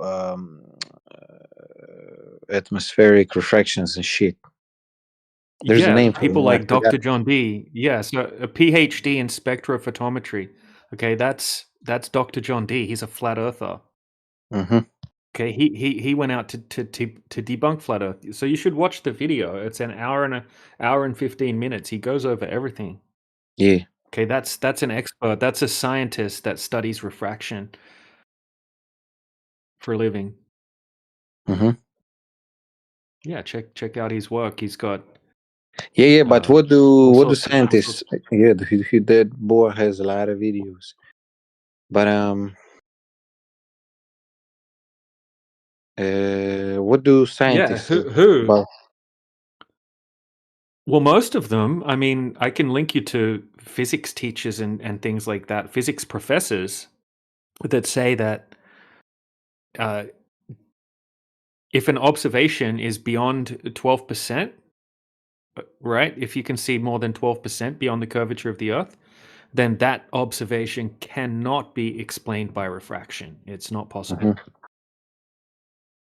I can send you the clips of the Dr. Michael Jelovic explaining that to flat earthers, right? He's saying, look, standard refraction is 7%, 8%. He said sometimes in extreme conditions, we could get maybe 10%, 12%, which will allow you to see 10%, 12% beyond the curvature of the Earth.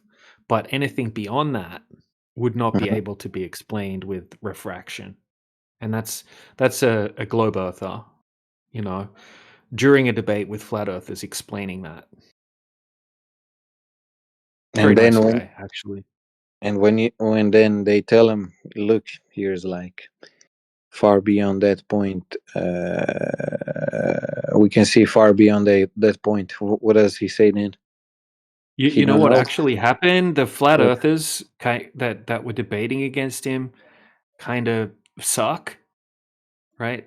And he pulled this bullshit script, right? That a flat earther, a well-known flat earther, brings sometimes, and started talking about how it's not refraction because Snell's law is refraction, and it can't be refraction if there's not two mediums, and it kind of like went south from there until it just dragged on to another topic. They had a golden opportunity to show him these observations, and they just screwed it up big time. And then David Weiss was there as well, and then he was butchering the observations. He was like mixing up different observations and getting all the numbers wrong.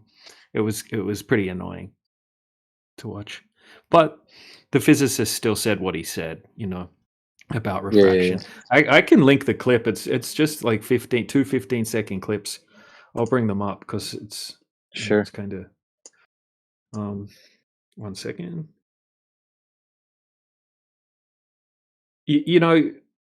That's where I get my information about refraction. It's from subject matter experts in refraction, like Andrew Thomas Young, for example. Most of the things I say about refraction are hostile witness statements, if you know what I mean. Hostile witness, like, the people that are on the globe side that are telling us how refraction works. Okay, they are saying that it has limitations. They are saying that if something looks like it's disappearing from the bottom, it can just be sinking, right? It can be inferior mirage, sinking refraction that can cause that to happen. Like, they're more honest about it. Yeah. Than anti-flat earthers. Anti-flat earthers will they'll throw their own experts under the bus just to try to win an argument against a flat earther. It's kind of dishonest behavior that some people do that. Yeah. So yeah, I got these clips. You know what I hate the most when I go look for flat earth debates? The noob globetards, For example, there was this guy debating Witsit, and he comes and starts with the debate with the fucking flat earth dome ice wall map, Yeah. I couldn't fucking stand this shit, man. The noobs, man. The noobs. Yeah, there's a lot of noob globers and noob flat earthers out there. Yeah. But yeah, check out these two clips. Yeah, I'm listening. Yeah.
So did they ask him, so look, we have this observation, this and that, and look how much curve is missing. Did they ask him, DJ, come on, man, you muted yourself for me, boy. Hell wrong with you, man. Come on, man. Hey, Yoder, play the violin, man. God damn. Did you watch the clips? Yeah, I watched the first clip. I want to ask you some. Did they then present him, look, we have this goddamn observation, and look how much curve is missing. It can be explained by refraction. Why didn't they do that? Because because there's this guy, right, who Yeah. thinks he's like king shit, and he kind of poisoned the community a bit, right, by saying Ooh, anytime Flat anyone Earth mentions Dave, the word refraction.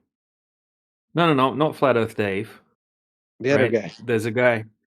No, not the other guy. The other guy's parroting this bad flat Earth argument, right? That says that you can't have refraction in the air, right? They'll say because it's not Snell's law, right? Snell's law is when you put a pencil in a glass of water, for example, Yeah. and then you calculate how much the pencil deviates because you've got it when it goes from one medium into the other medium, it changes direction.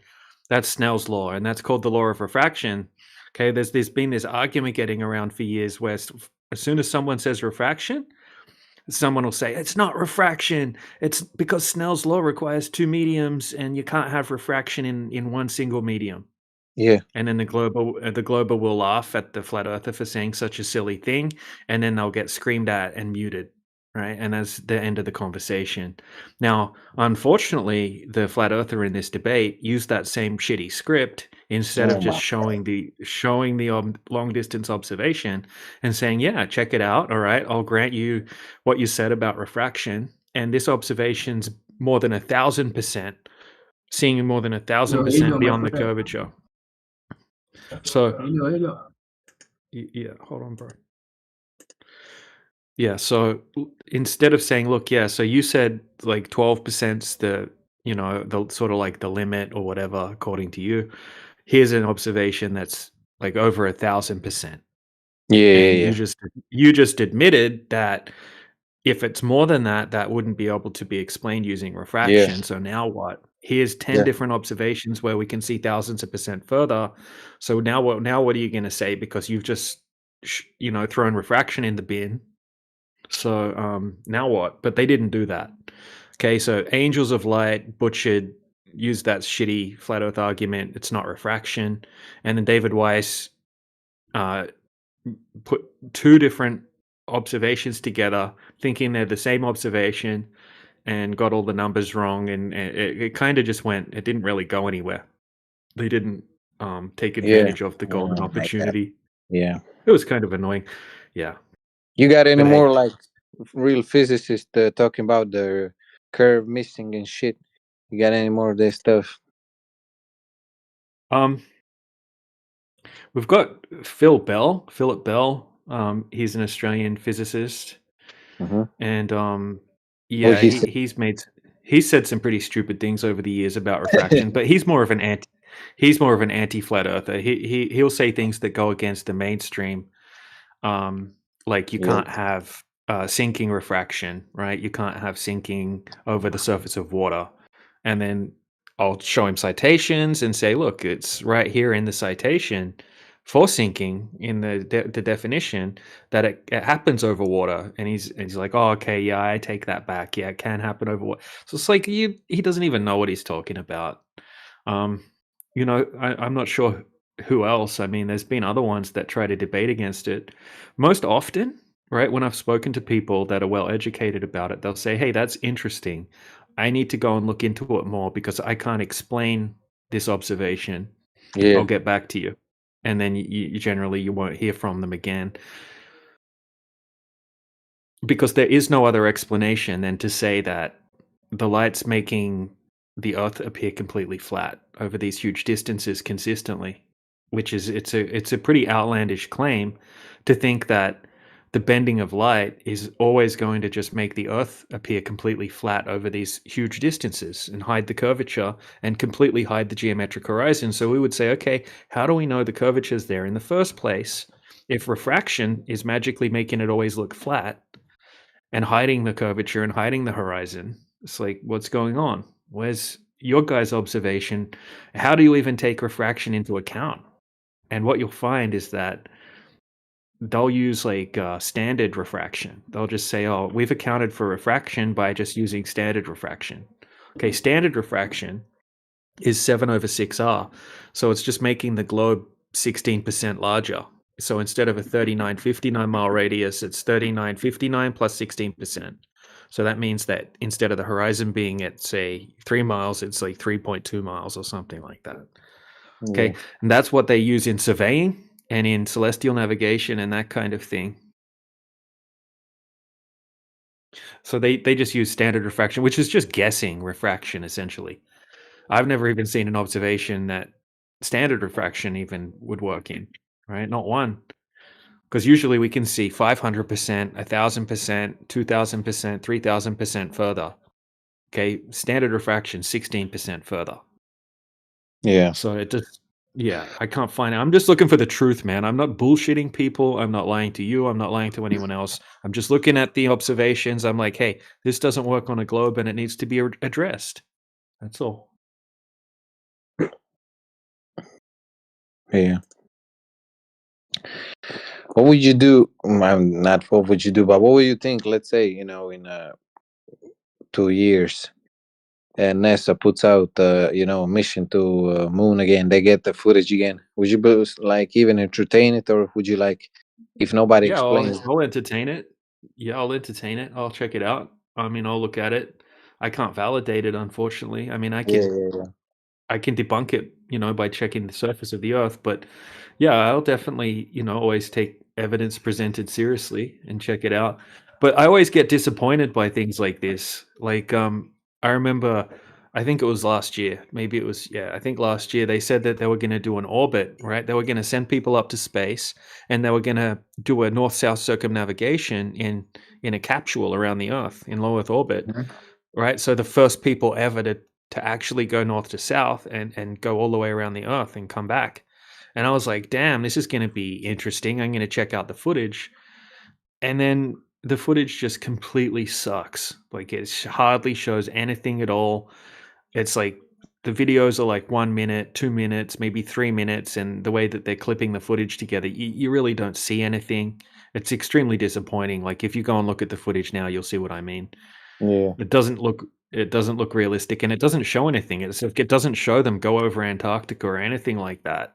As I thought it would be, they would have cameras set up, and they're like, "All right, here we are. We're coming up to Antarctica. All right, here we go. We're going to go over the top of Antarctica. Look at that! Wow, amazing! Wow, we've never done this before." And then they go over and keep going around. Right, come back up to the north. It's like, all right, check it out. We've got footage of it all. But that's just not what you see in the footage at all, unfortunately. It's just shitty footage. It doesn't prove anything. Yeah, I don't know why they do that. I mean, it would take like what, half an hour to record it, or what, or maybe an hour. The journey takes an Yeah. hour, right? Yeah, apparently they put all this money into it and they can't afford cameras, right? Same with the Indian moon landing The Indian. in 2024. Yeah. Like you guys could only afford a Timu camera and the Timu camera could only record 12 seconds worth of footage. It doesn't like it's the worst footage ever. It's like I can't even take it seriously. It's just have you seen it? Yeah, yeah, yeah. Yeah, it's terrible. It's just It's on the India's greatest size recent of the achievement. lander. Yeah. Yeah, yeah. And like, such a big achievement for India and they didn't think to film it properly. It's and then some globe earthers will say, "Oh, they had really like weight restrictions and stuff like that." It's like, come on, man. You can get cameras, you can get HD cameras that are the size of a freaking match head, or even smaller. Yeah. But yeah, I don't know, man. I'm just That's weird. That's weird. Yeah. Why don't they do yeah, with the yeah. bird cameras? Yep. Hey, anyway, good talking to you, man. I have to go on mute because I got to get a bunch of work done for my No business worries, right mate. now. No Have a good worries. one. You too.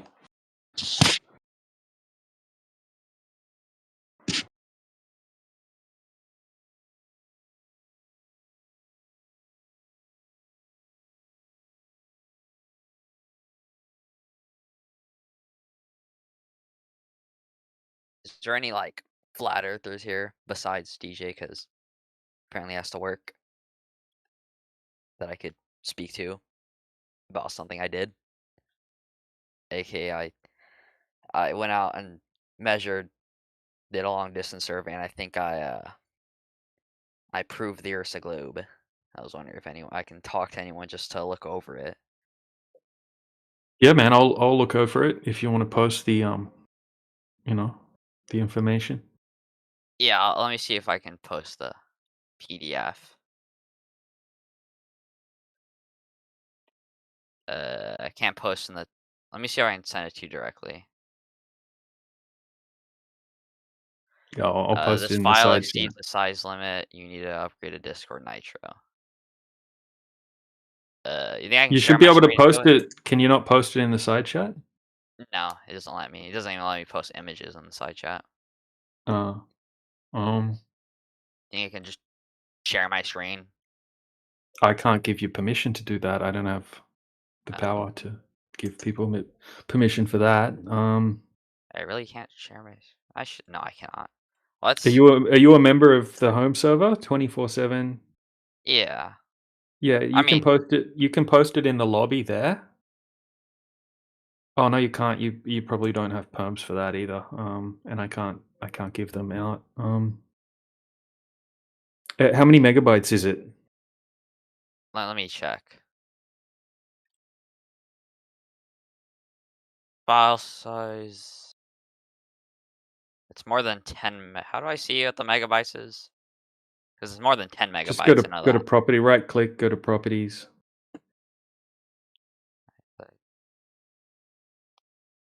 Alright, because it's a Google Doc. Right click. You Maybe I can need just to go open. to. You can go to my server. And you can. My server has a 50 megabyte upload limit, so you can post it there, and then I can. Where's your server? I'll send you an invite.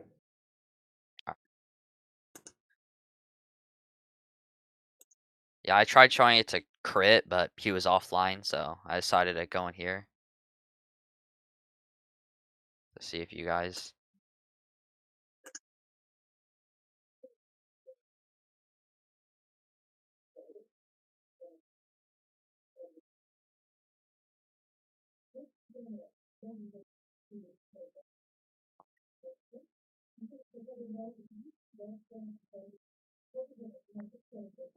To Costco.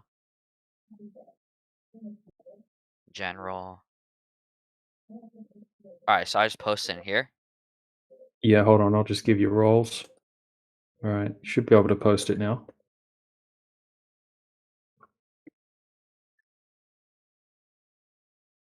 Alright, there we go. All right, I I'm don't know just if the gonna. images are in there. I'll There download are it. images in there. It should pop up, but I don't know. Apparently, it can sometimes not, but it should be there. All right, I'm just downloading that. I'm just gonna upload it to the side chat here.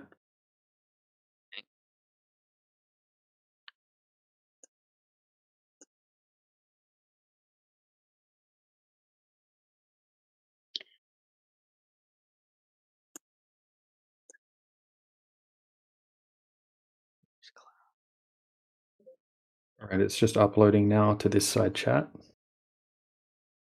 and I'll just check it out. I'm gonna look at it.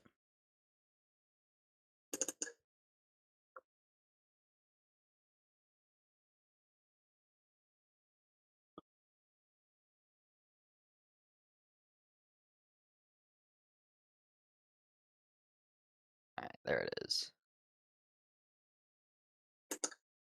Oh, 15.98 megabytes.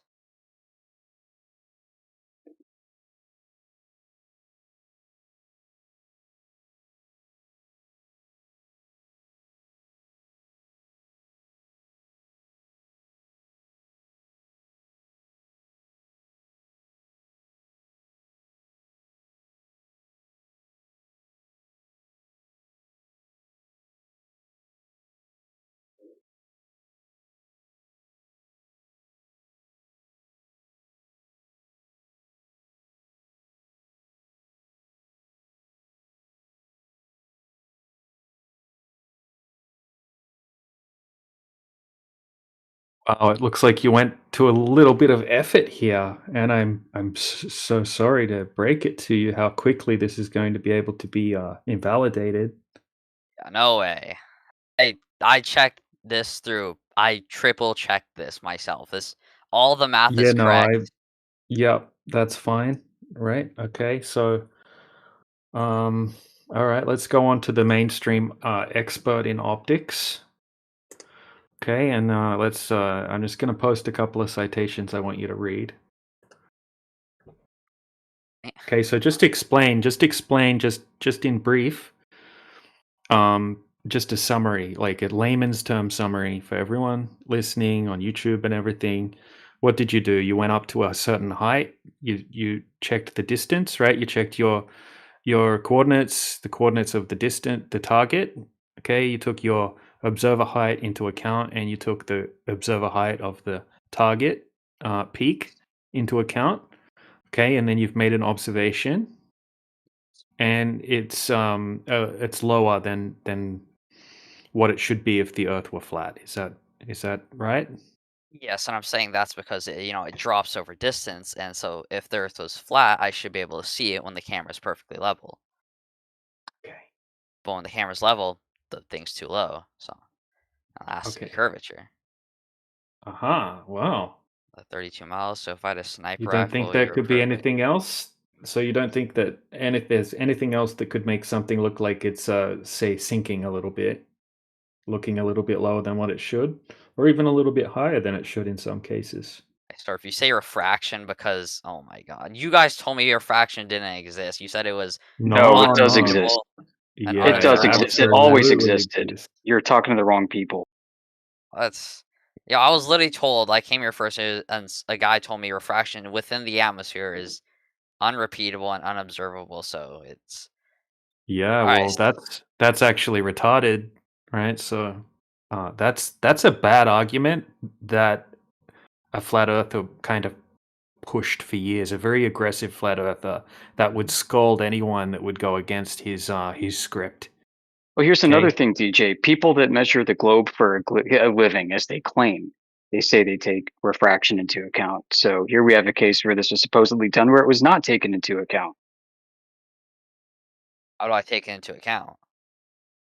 I leave that to you because there are like 5 different models that you can apply and they don't agree with each other. Yeah, so let's just not worry about the flat earth at the moment. Okay, let's just go off globe law and the globers, right? The not globers, right? Globe earth experts in optics, right? The subject matter leading expert's name is Andrew Thomas Young. Okay, he has a whole bunch of books. He works with all the big organizations. He has his own .edu page. I think it's on San Diego State University.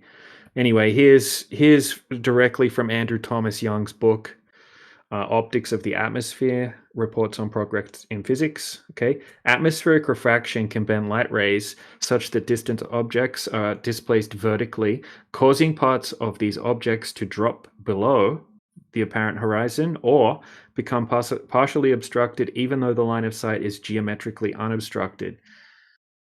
So basically, if you've got a layer of warmer air down lower and cooler air above, then the light can deviate towards the cooler portion of the medium, which is going to be the denser portion of the medium optically, and it's going to cause objects in the distance to be displaced lower.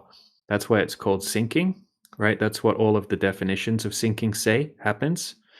You could even go to Google type right now and type in like what is sinking refraction. It'll say the same thing. So it's very, very, very common that warm air gathers in gullies, right, at the bottom of mountains and mountain ranges and things like that, and then it gets cooler as you go up. Okay, so it's very common for us to have those conditions that would be present for a little bit of sinking to happen. So if something is displaced a little bit downward in the distance, it's definitely not proof that the Earth is a globe. Okay, you would have to accurately measure what's going on with the optical density gradient between point A and point B to make a hyperspecific claim like this. And not to mention your footage is super blurry as well. But that's fine. We can deal with that. Right, that's okay. But okay, so that's the globe Earth argument for all of these observations is refraction. Yeah, refraction definitely happens. It's definitely a thing, and if you're making a hyperspecific claim, then it has to be taken into account. Okay. So you agree refraction can refraction raise things? So like, Yes, refraction can raise things. It can make things sink. It can do all sorts of crazy stuff in relation to that, So if depending you're on how saying strong. to my claim that the reason it's showing this is because of the refraction. Can I say to like one of your long distance observations, like the two oil rigs or those windmills? Can I say that's refraction? Well, no, not necessarily, because that's not that's not something that's just appearing a little bit higher, is it? That's a horizon that would have to be at 1.2 miles, appearing way beyond 10 miles away. Okay, that's not This just isn't lifting a little something up a lower than little. this. Yeah, that's not lifting something up a little bit or making something sink a little bit. Okay, that's completely different. That's flattening out a huge amount of curvature over distance. Now, we're not making hyperspecific claims, nor are we using those observations to prove the Earth is flat. We're just testing for the specific geometry that would have to be there if the Earth's a globe. And it's off by such a huge amount, all right? It's not like something's appearing a little bit lower than it should or a little bit higher than it should. It's many orders of magnitude off, right? It's where there should be hundreds and hundreds of feet of curvature, there's actually zero. Okay, and the way that you can also validate that it's not refraction is that we can actually measure for the condition for uh, the driving factors that would cause light to deviate. Okay, which would be the temperature gradient. So we can use weather stations, and we can validate what's going on with the refractive index gradient, and that's been done in a lot of these observations. Okay, so if you don't have that temperature gradient vertically, you can't have the refraction claim to have this extreme refraction. Okay, so So we've what if I got did have it? if you did have it, then that would be awesome. But that's going to be especially over a long distance. That has so much variation in temperatures and things like that, right? Like it's probably not something that would be very easy for you to get done. Yeah, how would you go about accounting for refraction for this Counting. observation? Well, you said something about how it depends on like the heat, so I'll just measure. There's like weather stations. They have those measurements. Like do they give them out Yeah, but publicly? Can I just go to them and like see? Okay, according to yeah, all this, I can determine this. yeah, but that's just going to tell you at one single point what the temperature is. Okay, so that's not how refraction works, right? It doesn't matter if it's 30 degrees or 20 degrees or 50 degrees or whatever. Like, that's not going to mean that, oh, now I've accounted refraction because I know that it's 50 degrees at this particular weather station. That's not how it works. It's about the vertical gradient. Okay, refractive index gradient. The refractive index gradient is primarily controlled by temperature. So light's always going to deviate towards the optically denser portion of the medium, which is going to be the colder air. So yeah, you would have to know what's going on between point A and point B, like have points throughout the way where you can measure the vertical gradient throughout the path. So you can know that it's not sinking refraction that's causing a little bit of downward displacement. I mean, that wasn't really. That's why it's like I had to point my really camera very much downwards to actually see the mountain. okay. So, I think that was a little bit, but Okay, so how much is it? Okay, so let's have a look at the math. Okay, so firstly, so you haven't accounted for refraction. Okay, so it's invalid off the bat, but let's alright. have a look. Let's just have a look at it. This math has to be correct. Okay. Okay.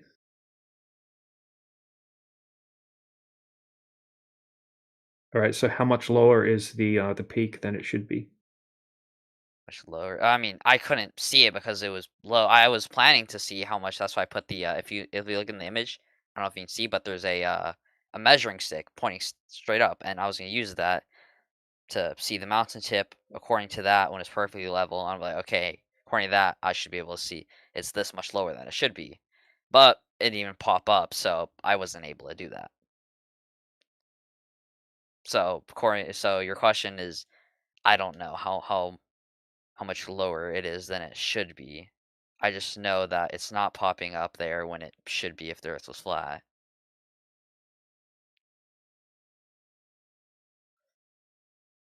Well, I credit you for going out and doing something, bro. Good job.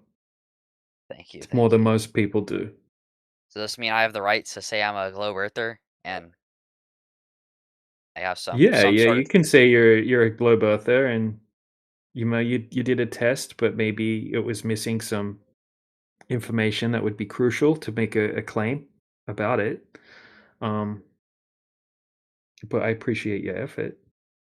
I'll try. I'll do it again because I was, when I find the time, I'll. And what should I do differently on the next one? Refraction's like kryptonite. The globe is kryptonite. Okay, globers bring up refraction, but they don't realize that they're kind of shooting themselves in the foot when they say that word. And it's kind of like it's like the worst nightmare for the globe site. So you're going to have to account for refraction. It's going to be rough, extremely rough. And yeah, All the math. it would be good if you could put things in feet and miles. That would be good. Yeah, Like I do have things. what's your observation height? You would have to convert your latitude and like what was the observer height? The observer height should say coordinates latitude is 32, longitude is -116. My observer Okay, so height, it what would should that say here height? somewhere. It says here somewhere. Ground Yeah, elevation above sea level, 70 feet. 70 Camera feet. above sea level. If you're looking for the camera height above just the ground, it's 4 feet. So 74 feet. Yeah. Okay, so I'll put that in. Okay, so we got 74 feet. And what's the distance from your location to the target peak? Precisely. 32.1 miles. And I calculated that myself. Okay. And what's the height of the peak that you're looking at The height of the peak. above sea level? Let me see. Distance. Variables. Camera total height. Mounts. Elevation above sea level. Mountain peak 6,512 feet above sea level. Is the mountain peak.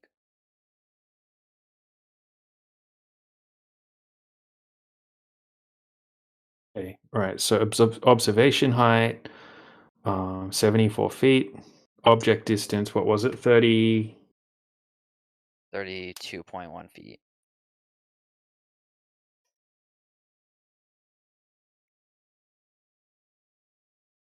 Actually, I'm going to use the advanced Earth curvature calculator for this one. Advanced Earth curvature calculator. What are you trying to see? Like how much curvature we should be able to see? Yeah, I'm just checking. If I put right. 686 feet of curvature over that distance. That was my calculation. So just, is it accurate? How much curvature over that distance? 686 feet. All right, let's check that. Okay, so I just got to put it in again. So observer height 74. Target distance 30. Sorry, say it one more time. 32.1 miles. 32.1. Okay, so the target size in feet. Target The height size. of the height of the mountain above sea level that you're aiming towards. Elevation above sea level 6,512 feet.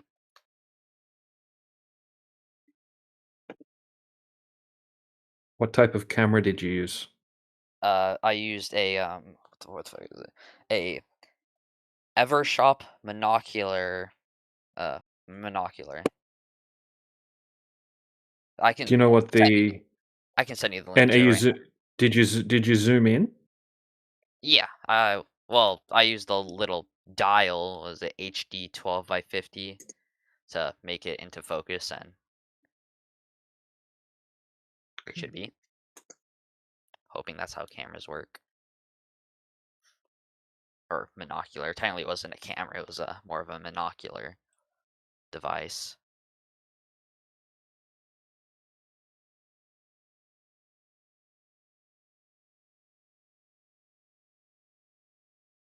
I will be honest, I didn't take into account for calculating the drop over distance with my height above sea level and the mountain's height. I was just trying to see how much drop over distance there should be over 32.1 miles. I mean, later, and I did take that into 686 account. feet. Yeah, that's how much I said. Is that Yeah. correct? That is correct. Oh my god, I'm like Einstein. I thought I was gonna get that wrong, and you're gonna scream at me to not bring this bullshit into here, because I've had that happen to me with other things I've done.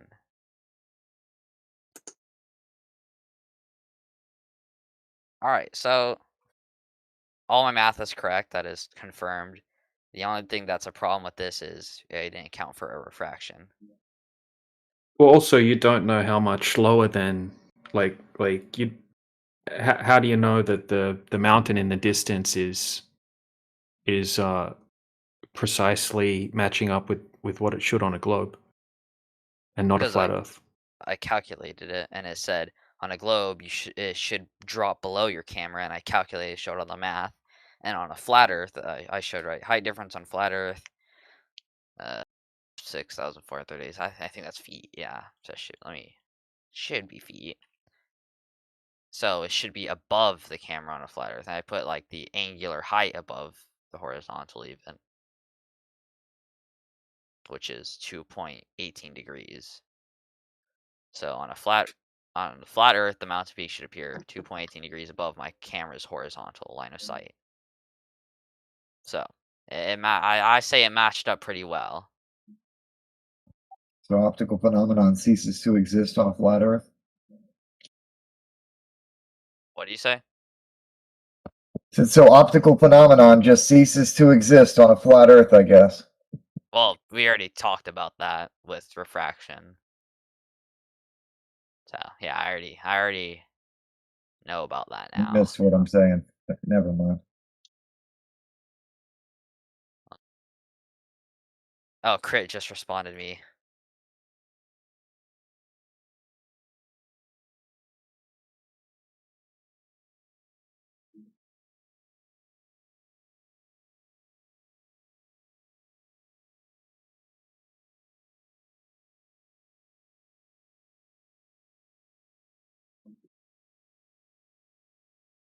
Alright, well, that's about it. But thanks for listening in, I guess. Or, yeah. Yeah, all good, man. I mean, it's you know, it's, if you were looking through a vacuum, right, and this observation happened, then maybe, right, maybe it could match up with the globe.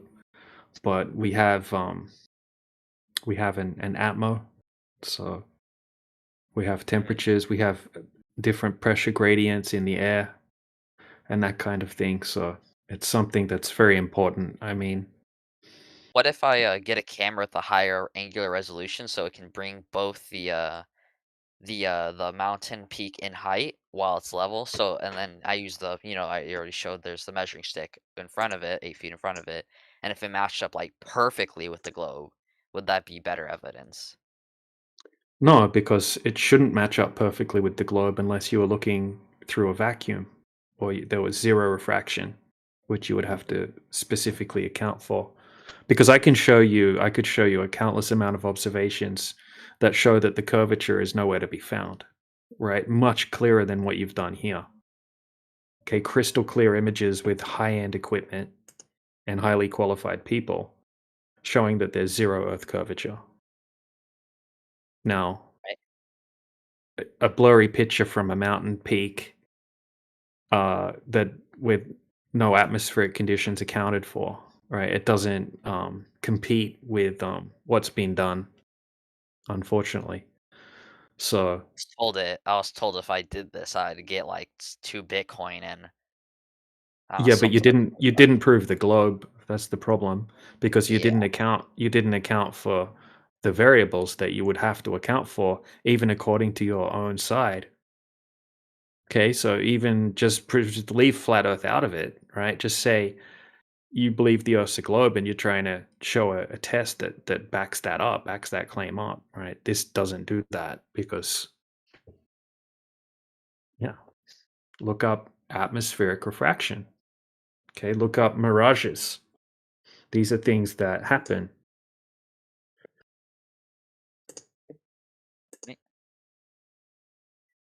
Yeah, well, thanks for all the feedback. Yeah, no problem, man. Good job. Anyway, good stuff. Yeah, thanks.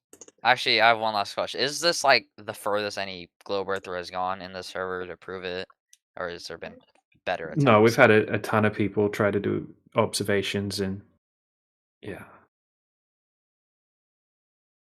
Well, that's all I had to show. So, Feel bye. free to return whenever, man. You're welcome to come chat, ask whatever questions. It's cool. All right. Yeah.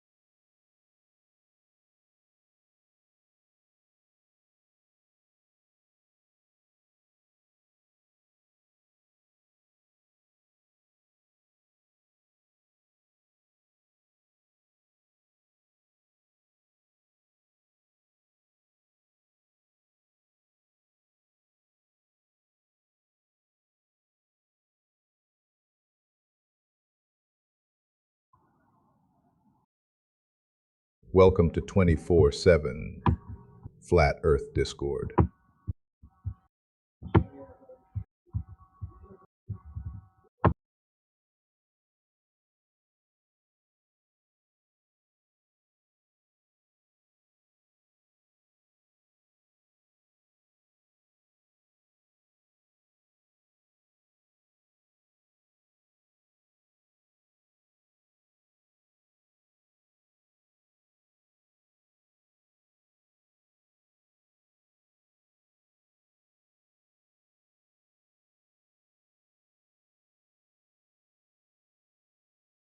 You can tell it's real because it looks so fake.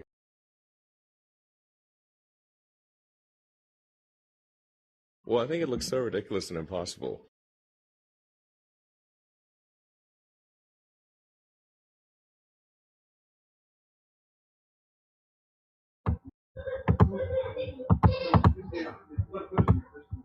How are you?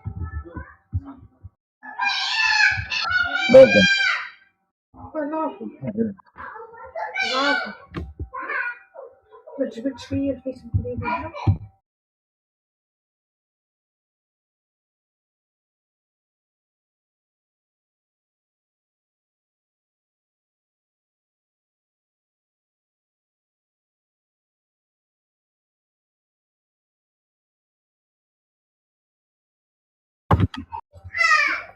How are you, my friend?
Welcome to 24/7 Flat Earth Discord.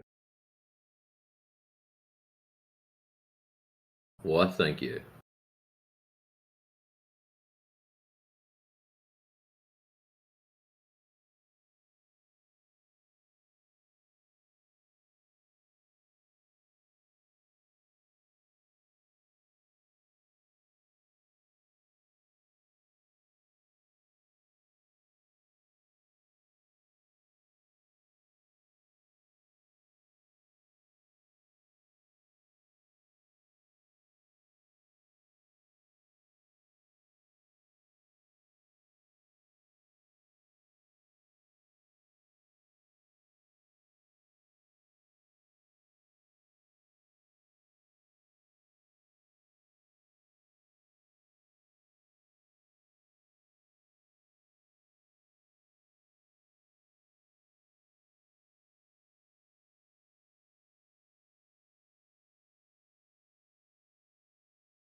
So, boss,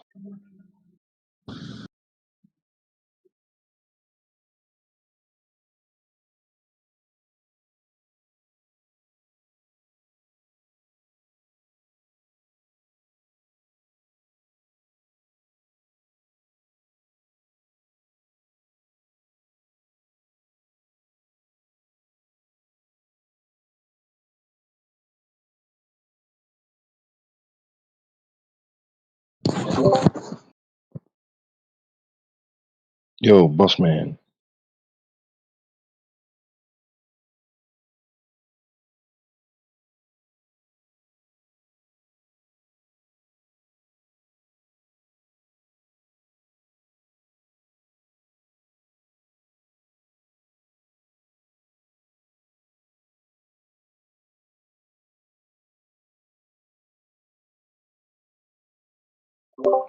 How rude.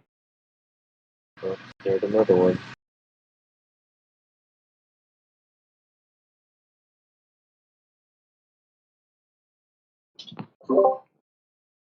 He just likes to hear people call him boss.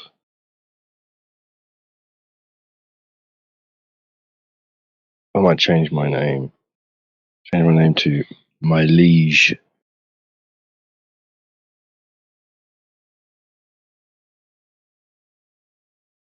Sire. Yeah.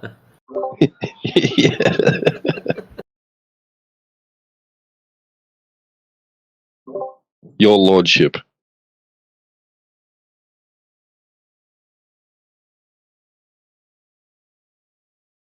Your Majesty, Your Holiness. Oh, we're gonna have too much fun with this.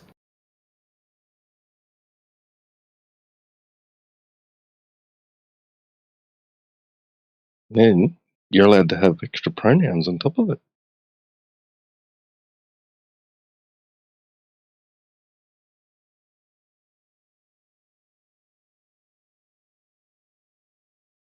Bloody pronouns. That still cracks me up, that. Have I still got mine? What have I got there? Oh, it's in my about me. It says about me, or me, is a pronoun used by a speaker to refer to himself or herself as the object of a verb or preposition, as in, do you understand me? Or informal, used in exclamations. Dear me. I don't use the word dear in front of it. Yeah. Well, Yes. it's gotta be PG. Not everybody can be far. That's what I said. I don't use the word dear in front of it.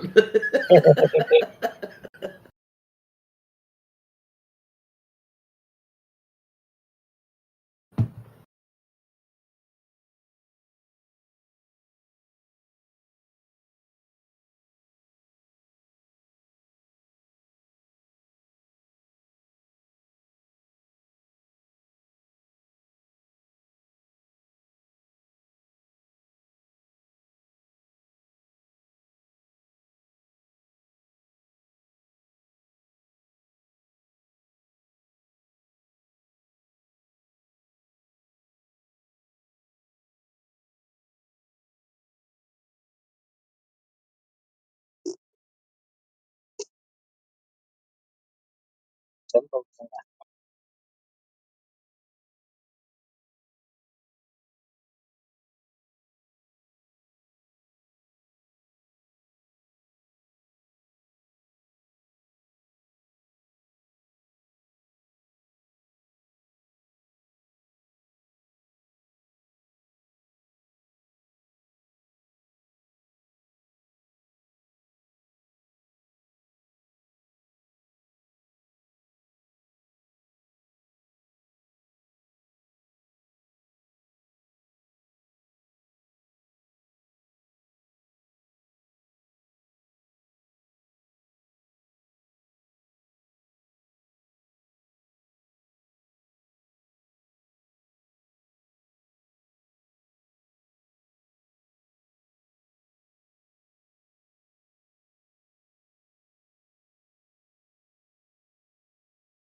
What's up, Jordy boy?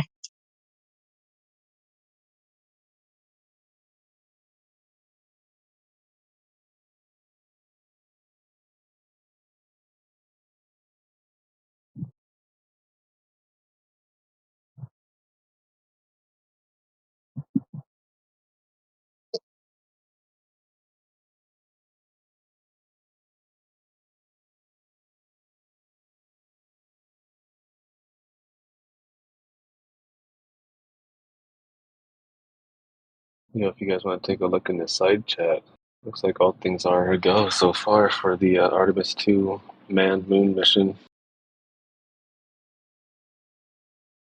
Maybe like one more week. It's a wonder they didn't launch for today, being 40 years since Challenger. Oh.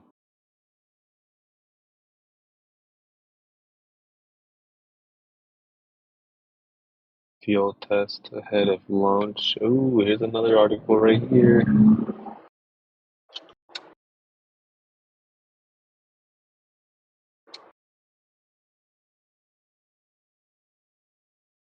We're gonna have to be pulling in overtime to man these rooms.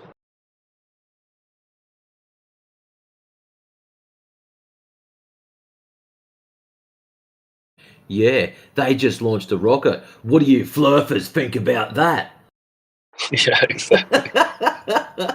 Dude, Same wait. as last week. The Yep. Chinese have been launching rockets for who knows how long, and it didn't change a thing. I cannot wait.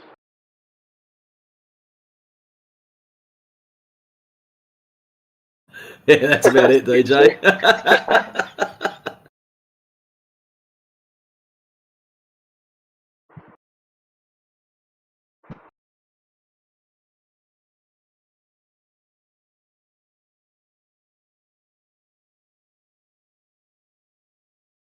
To go ask AI to give us a raise after all this overtime we're gonna be doing.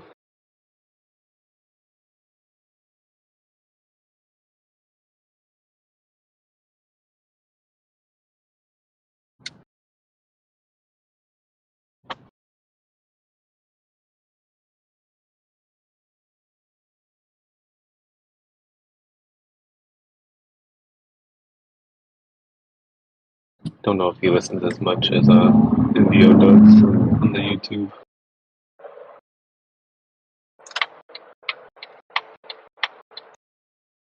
You're getting paid?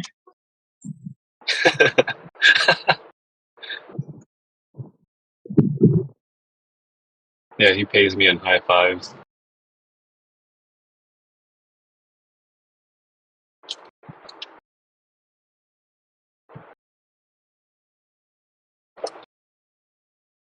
Not even real ones, they're just virtual high fives.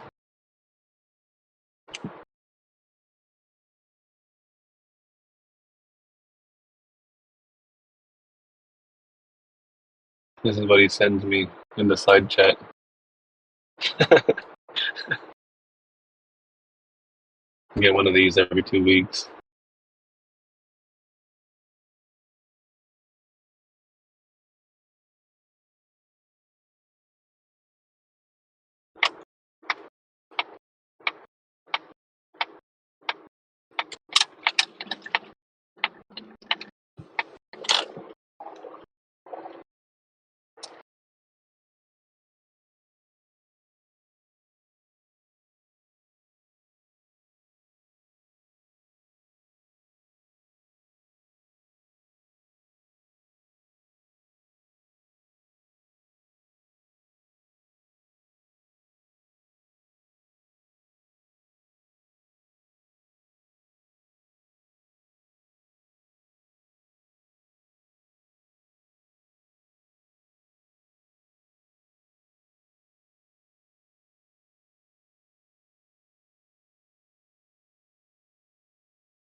Yeah, interesting. They go into quarantine, and then when they march them up, put them in the lift, walk them across the catwalk, they're already fully kitted up. You can't see who's in the suits.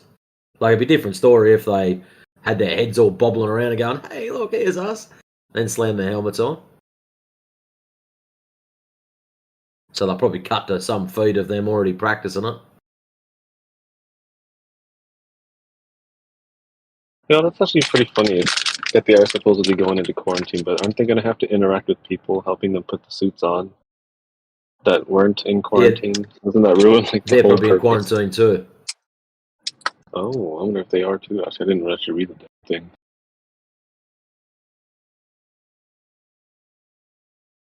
Let's see. I don't get it, because you've got Elon Musk, you've got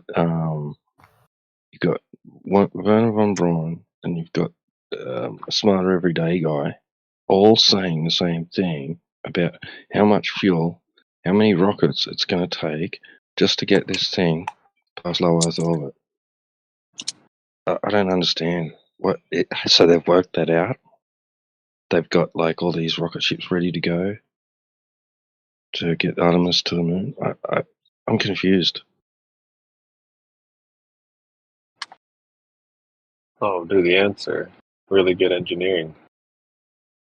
Well, maybe they got some secret sauce that's actually the new fuel that's supposed to be so much better than the OG fuel, right? Like planes supposedly didn't get off the ground until after the horsepower was greater than the weight of the engine. And so it went from piston engines being about equal to horsepower to weight, and now you got, turbines producing like 4 times the weight, or 4 times the amount of power as the weight is. So maybe, like in von Braun's time, they didn't have a fuel that was as combustive, but now they've got the secret sauce that they don't want to share with anybody. It's just so much better than the old fuel. You know what I mean? Oh yeah, they call it magnetic, ionic, anti-gravity propulsion.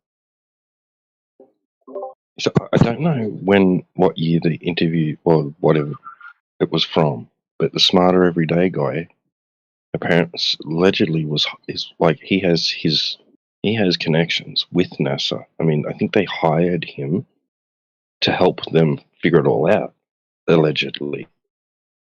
And he's on record saying that he's asking around, even with like within NASA, saying how many rockets are we going to need just to escape? And they're like 8, and he's like 8. And they're like, well, it's probably 12. And he's like 12.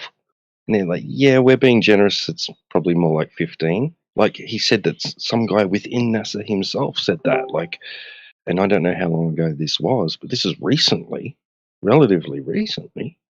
So what? They figured out that they only need one now. They went from 15 to 1.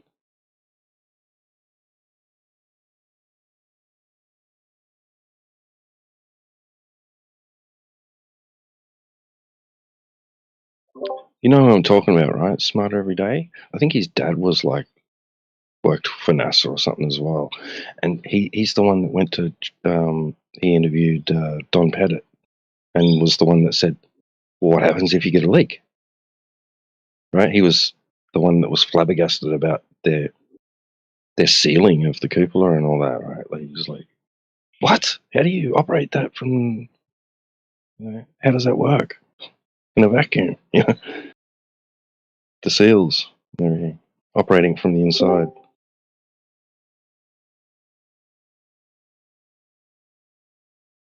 Like they better get rid of that guy because he's going to figure it out. He is going to expose them.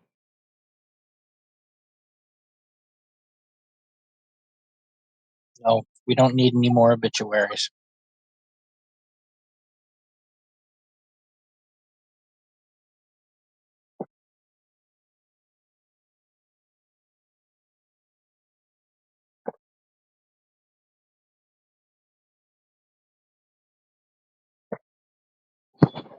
Yeah, me too, man. Yeah, me too, lads. He does some interesting videos. I mean, he believes he lives on a big spinning ball, but he doesn't. He has a lot of understanding about physics and everything. Right?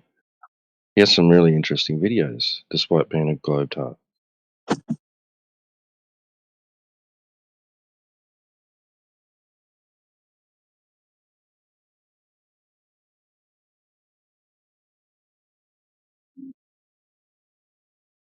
I think he's friends with Veritasium and all them guys.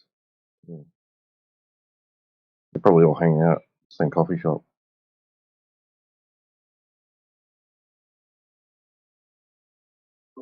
Vsauce and a few other ones. Can't remember their names.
Yeah, right. Yeah, and that's right. They're sometimes they're just honest and they just like say things that kind of work in our favor, you know, like Veritasium. We've quoted him, you know, and posted his content before, especially about speed of light never having been measured because it's only measured two-way, not the one-way. Speed of light hasn't been measured. Like we've used Smarter Every Day's, you know, his interview with Don Pettit. Vsauce, he was in an interview where he said, "Look, it's a 3D oblate spheroid, but I can't prove that."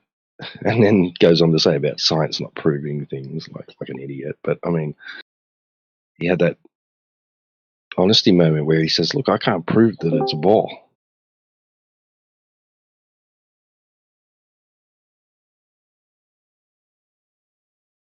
Well, actually, I think he says, "I don't know that." That might have been his actual words, right? I don't know that. I think I got it.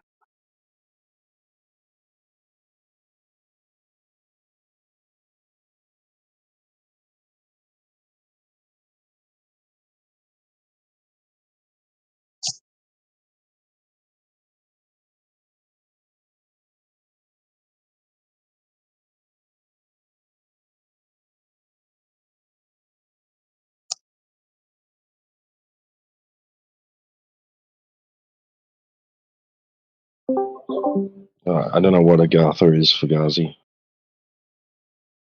Agartha is that space on the inside of a hollow sphere that Admiral Byrd Oh, claimed to have gone into. oh no, Earth's not a ball, so there's nothing on the inside of a ball Earth because there's no ball Earth. What if Agartha or in that story of Admiral Byrd is kind of like a psyop where it's not something within the center of a sphere? What if it's just our known realm, inner Earth, right? Because everything that's outside would be outer space, not upwards, as they think within the heliocentric model. So what if we are in Agartha already? Food for thought. Yeah, it's not Sunday, but yeah, I like it.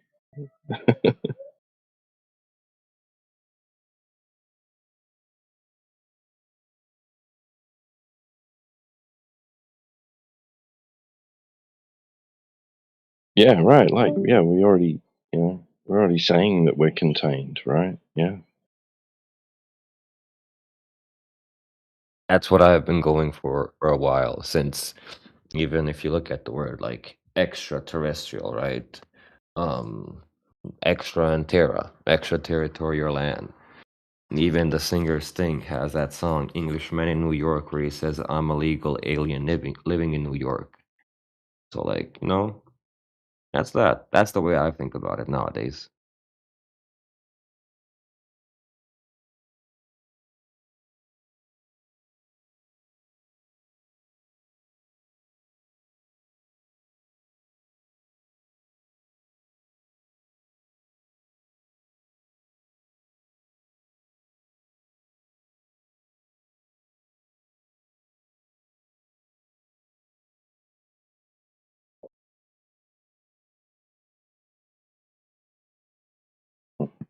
Oh, there we go. Yeah, yeah. Yeah, we know that this is a system, right? And uh, is it the only system? Are there other systems? Is it inside another system? Is it independent of other systems? Like you just don't know. Like that's the point where we get to where all we can say is, for all intents and purposes, this physical reality we're experiencing, that's our universe. That's it. We don't know of anything else.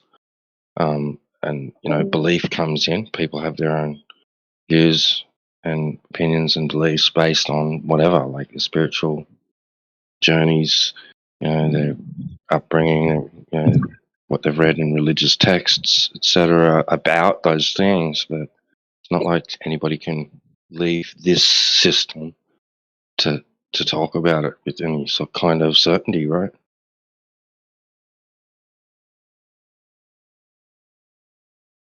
Here I agree with you, right? I spend a bit. I'm gonna admit this. I spend a bit too much time reading scriptures, not just like the Bible and the Abrahamic ones. I find it very, very fascinating. And I do like a comparative study of it. And I don't read scriptures anymore literally, rather as literary works or arts, right? So mostly like parables, fables, parables, allegories, metaphors. There might be some parts within scriptures that are truly talking about something physical and literal, right? Like when it talks about the firmament or the earth is as a stamp on clay, stuff like that, where it's quite literally literal. But for the most part, from my understanding now, it's all about parables and allegories that directly correlate to the heavens above, as well as to your inner self, right? So you can call it consciousness, divinity, whatever you want to call it, right? God, if you want to use that term.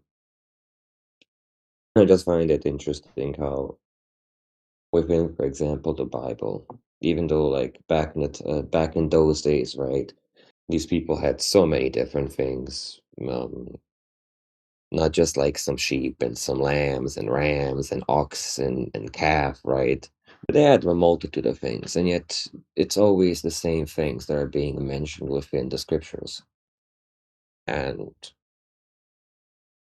if you look up and do some research on Prisca Theologia, which is like ancient theology, as well as I'm not gonna say that word, never mind. Something AS theology. It's really, really interesting. So Right. Yeah, look, man, as I get older, like I'm starting to, look at things a bit more skeptically and critically, and things that I kind of accepted as like probably being historical fact, but not that I can prove it, like, the Old Testament stories and things. I'm starting to wonder about, and that doesn't degrade or take away from any value of anything that, like that Jesus said, or did, right? That meaning, that, those that morale, that story. But I'm starting to wonder some stuff. Like, for example, right, yesterday I learnt about King Sargon of Mesopotamia having been put in a basket in the Euphrates River and was found by somebody who was then. I'm just like seeing these parallels with stories like from the Old Testament, and not just in like from that region, like from cross continents and stuff, and it's like, well, okay, who's telling the true story here? Which came first? Who said it first? Like, what's the real names of these people? Like the 300, right? The 300 warriors. Well, that was an Abrahamic story.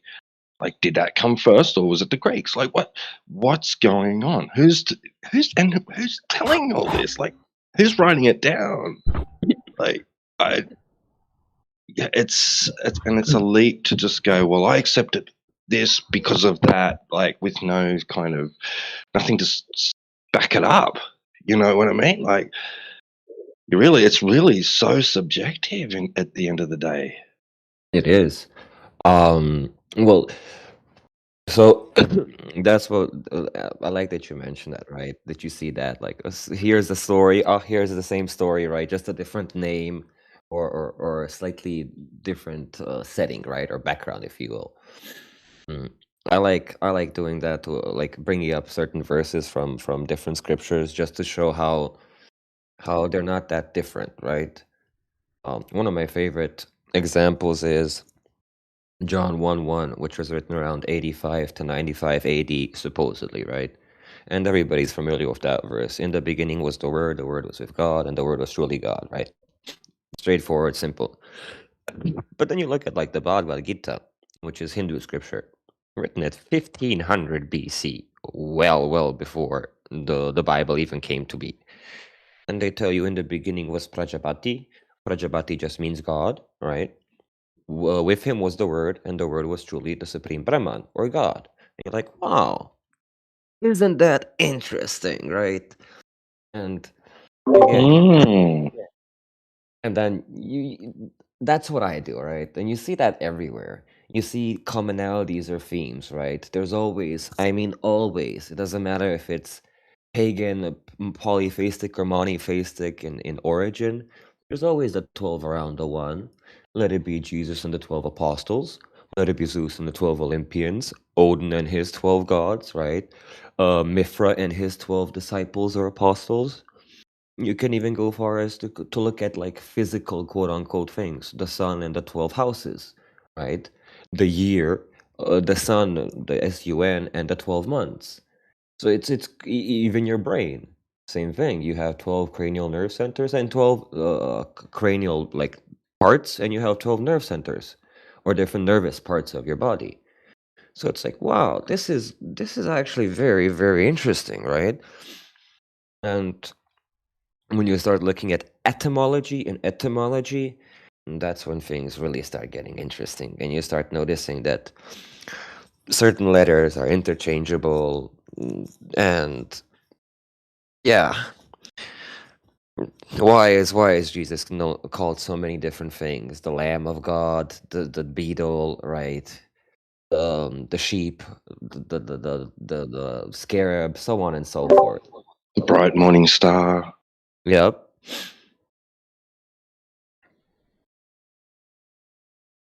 Yeah, right. Yeah, it is interesting. And I'm like trying very hard to just like chill down and not say too much, because again, this is an FE VC, right? Right. But like this is I geek out over this stuff. This is really what I enjoy doing, and this is my passion. And I'll put it like this: everything that we were taught, flip it around by 180 degrees, and that's the truth.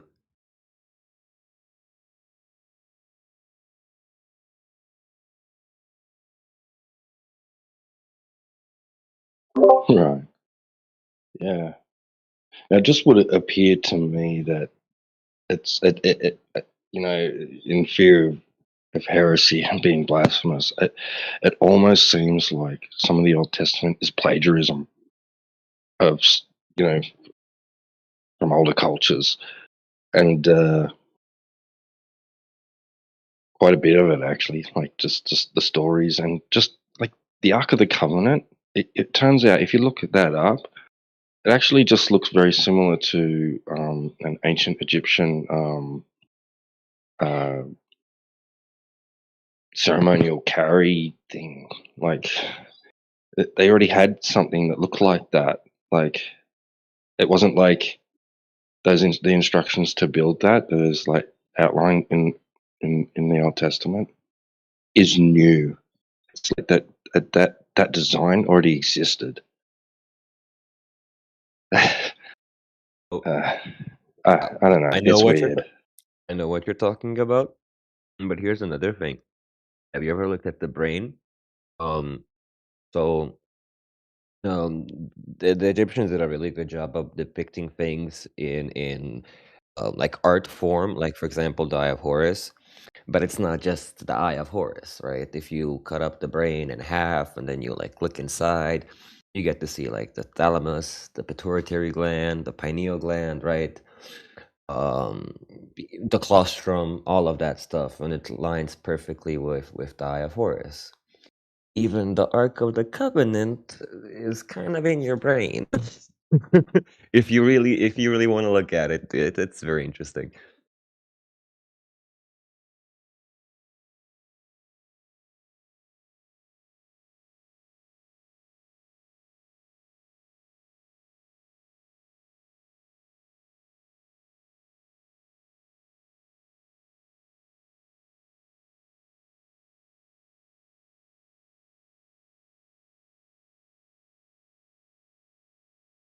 And I don't think that it's more of like they're ripping off from somebody.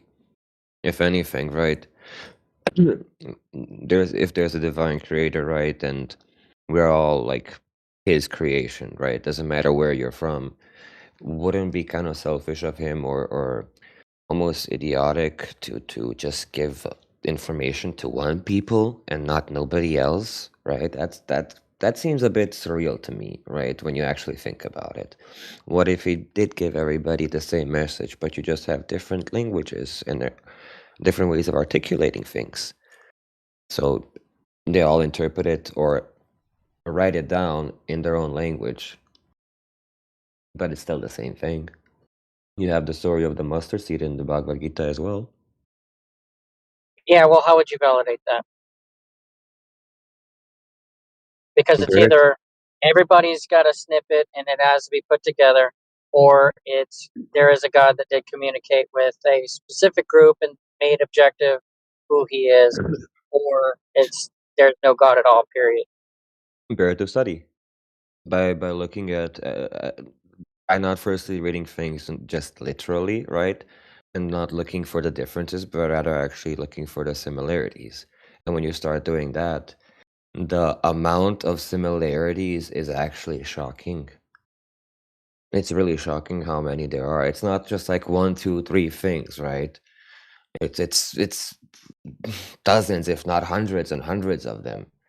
You have to, of course, like not learn the languages, but understand their etymology and what all the words mean and why they're used in a certain way.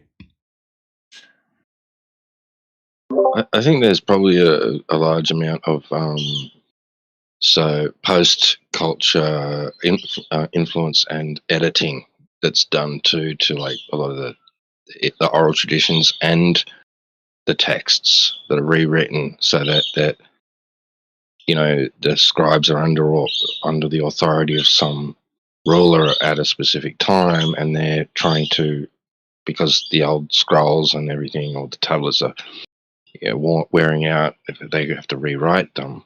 And the new ruler at that time has an agenda, a political agenda or a spiritual agenda or whatever, right? Social agenda, wants to depict things in a certain light and forces the scribes that can do it, write it out, to say certain things or change certain things just slightly, whatever. So it's like Chinese whispers that we get through time. We end up with a story that isn't necessarily what was originally said or that originally happened, right? So I think that, and that is actually like just like to, it's hard to get away from the Abrahamic side of things, but within Joshua itself, it talks about that, the texts being changed by the scribes, and how they've Yeah, gave. in the context of Joshua, you're being, did you say, it would have to be case by case. If you're going to say, well, people are whispering down the lane and then causing it to change over time, you would have to identify it individually. And then what would be your basis for proving whether it is being changed over time or not? Because if you're going to take the Bible as example, you would say, okay, well, the Bible today is not the same as it was written a long time ago. And so how would you determine that? Because if you take Isaiah as an example, Isaiah has a scroll that's 500 years supposedly before Jesus, and the events of Isaiah happened 700 years before Jesus. And the Isaiah scroll, if translated from its Hebrew into English now, it would say similar to what it is then. So if it is true that it's 500 years before Jesus, Isaiah is saying the same thing then as it is today. And then are you going to say that, well, between the 700 years, 500 years, then it was manipulated and changed, and well, it's the same 500 years ago and it's the same today. So Yes. Um, I'm sorry, are you finished speaking, yeah, Jim? okay. Okay. So there are several things that you can do, right? Firstly, when it comes to new to modern day times, right? If you look at the New International Bible, right, and you look at, for example, the KJV or older Bibles, there are verses that are just not there in the new standard version, right? There are verses that have been altered. For example, I forget which verse this exactly is because it's been a hot minute since I read the Bible. But from my memory, I can recall it says, "Let thy eye be single, and thy body shall be filled with light." Later on, it was changed to an oil lamp, talking about an oil lamp. So that verse has completely been changed, right?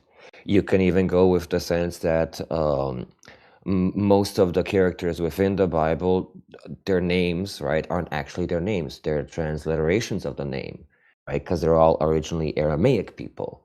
So Thomas wouldn't be, isn't Thomas, it's Toma. Thaddeus isn't Thaddeus, it's Jude. Jesus isn't Jesus, the letter J only came into existence around the 1700s, right? It was Yeshua.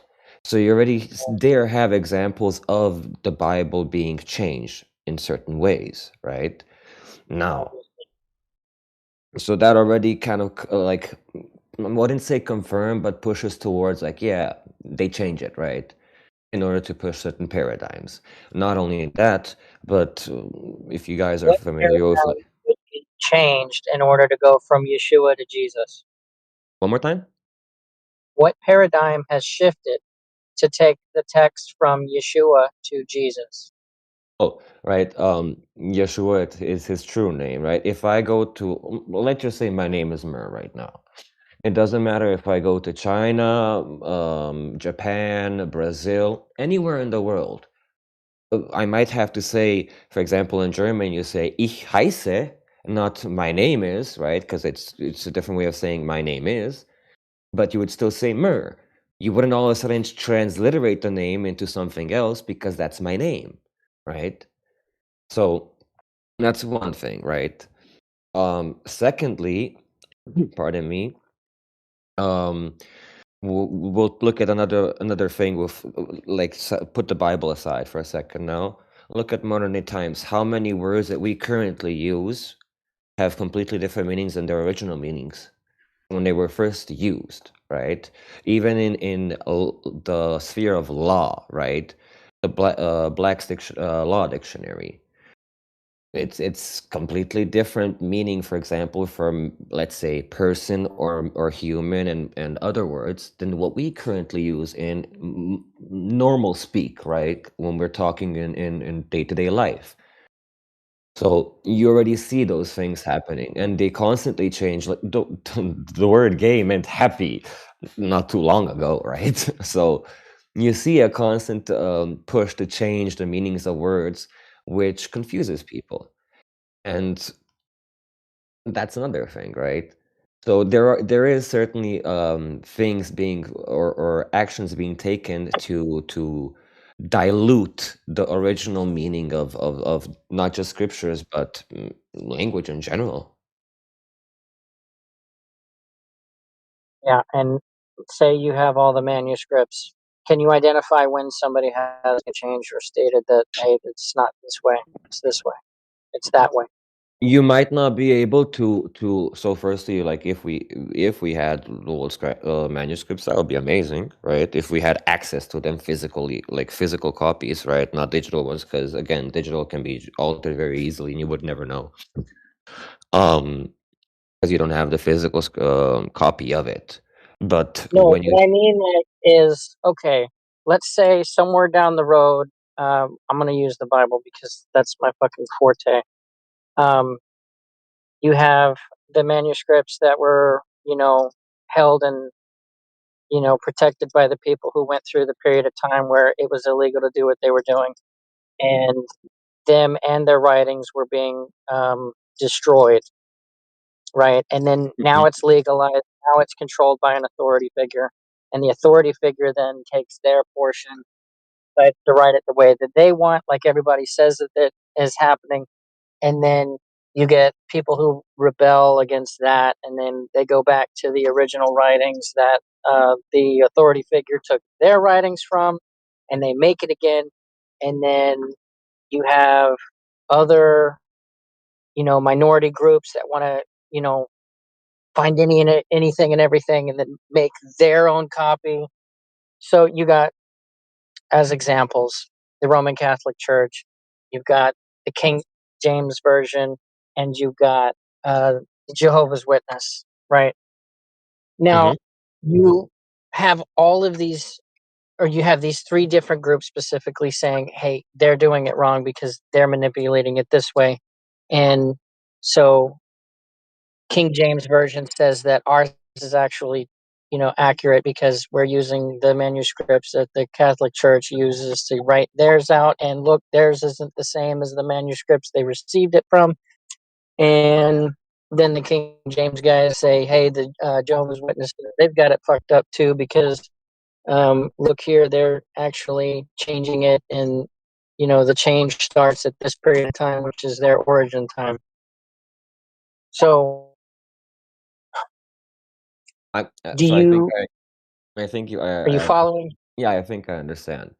So even though you might have like these different scriptures, right, and all of them claim to be true, if you look at them and read them, again, not literally, but with firstly with parables and more as literary art, right? You can still see the same concepts and things being portrayed. Now, I don't really want to get into this topic because, again, this is a flat Earth VC, and this is definitely not directly connected to flat Earth. But the Bible itself is a book about astrotheology. And that's why you have constant mentioning of the same things, like calf, ox, right, bull, cows, which are all of these things are basically the same animal, right? It's just slightly different, right? One's an actual bull, one's this.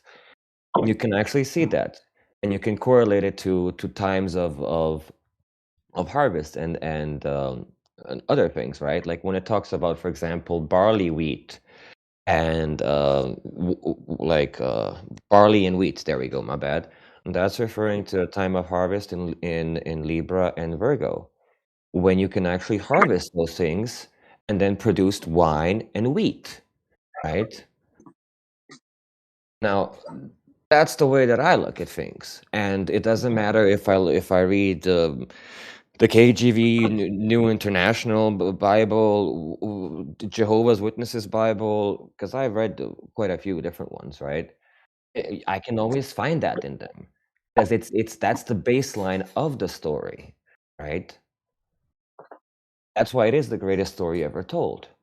Once you truly understand what the Bible is, like the whole Bible, and what these different words and things are portraying, nowadays I don't even need to read the Bible to like open a book to read the Bible. I can just look at the heavens and I can read the Bible from the heavens, quite literally. Look at, for example, I mentioned before that these people were originally Aramaic people. Well, the word Thomas, right, what I mentioned previously, is Toma. It means twin in translation. Thaddeus comes from the Aramaic word Jude, which means heart or like courageous or brave heart, which that would be the bravest animal of the king of the jungles, Leo. For example, that's why it says there'll be a man bearing a pitcher of water waiting in front of the gate. Follow him into the house, right? Well, do you really think that there's gonna be some dude with a pitcher of water waiting at some gate? Because I can do that right now. Does that mean I'm that person? No, it's talking about Aquarius, the water bearer, who's bearing a pitcher of water. It tells you in Genesis in several different verses, Judah is a lion's whelp. Why would he be a lion's whelp? He's a human. Well, that's Leo, right? For example, Dan is the serpent that bitteth the heel of the horse, Scorpio, right? And once, like, there's a lot to it, and I'm trying really hard not to go deep into this. Yeah. But yeah, like from that aspect, it's you always find the same story, always. That's why Jesus Christ is our savior, right? What happens every morning, right, when the sun rises? Well, during the night, it's very, very cold. It's dark. You can't see properly. You're not protected, right? You can freeze. You're prey to animals that are nocturnal animals that are predators during that time. You have no sustenance, no warmth, no vitamins, nothing. But when the sun rises, it saves you. It gives you sunlight, warmth, vitamin D, right? It allows you to grow crops, so on and so forth. It saves you. Jesus Christ walked on water. The sun does that every day when it's over the oceans and any surface of water. And not only that, but if you've ever watched a sunset, you're going to notice because water is level, right? Flat Earth. I gotta mention that. There we go. I got Flat Earth involved. Um, that there is a straight path of light reflecting off of the water directly towards you, towards your feet. But you're the only one that can perceive that light. Nobody else can perceive that is coming to you. Yet everybody perceives it for themselves. And that's why you have your personal connection to the Son of God. Right? And so on and so forth.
Is DJ there? No. Are you there, DJ? Yo. Hey man, where have you got that little clip of the ISS guys smashing into the wall saved somewhere in Pickled Minds? No, but I'll post it in the side chat. Oh, thank you. Awesome. I had a better I've got a better version of it somewhere in my folders where it shows a side-by-side comparison of a zero-G flight crashing, ending. That's a better one, but yeah, I'll just yeah. I'll put the one I know that I have here. We got somebody in the lobby in the home server asking,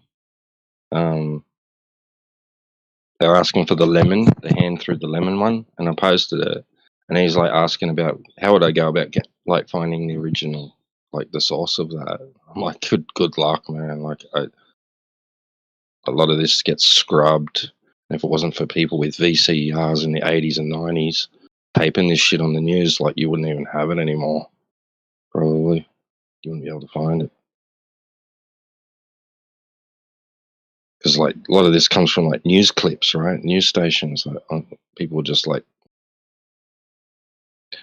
or they found it on some, official, like the official NASA website or some other government website, and then they downloaded it, but then it's since been removed. A lot of this stuff. Yeah, a lot of them you have to scroll through a lot of older content on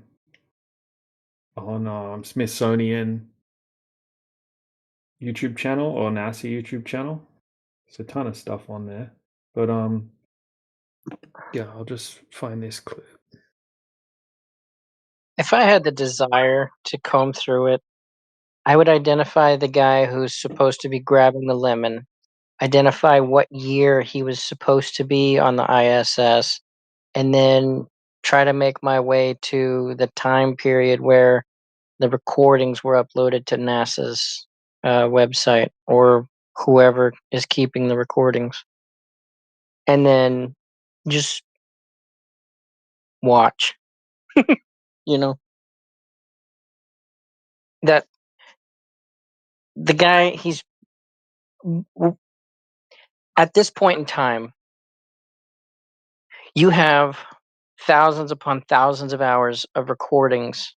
And over the years, people have done the homework, watched it, found the discrepancies, and have been sharing the discrepancies since.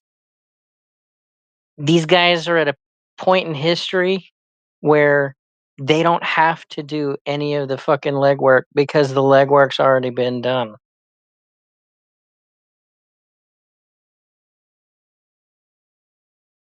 So when somebody posts a 6-hour compilation of all of the fucking problems, I don't know why people don't just sit there and watch it.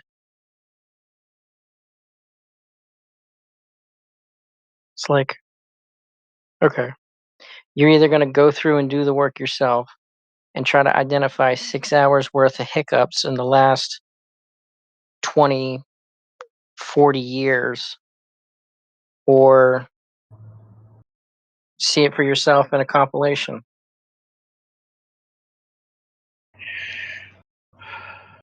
Well, it's pretty uncomfortable to watch your god die, you know? Yeah. I mean, you find out people that you trusted are, you know, lying to you. It's a bad day. That's why they don't watch. Yeah, you're right. You're 100% right. All the legwork has been done. We can't simplify the whole topic any more than we already have. People still don't want to see. It's pretty upsetting.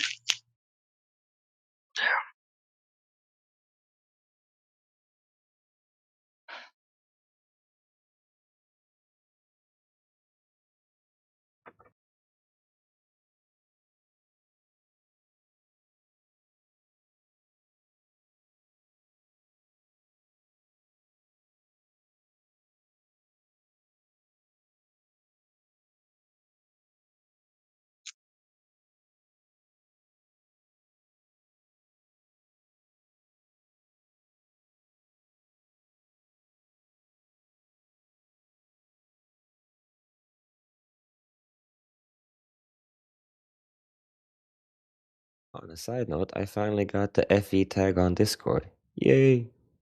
Nice.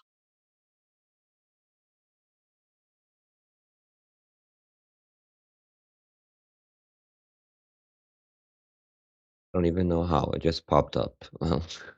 What are the conditions to get a tag? I have no idea.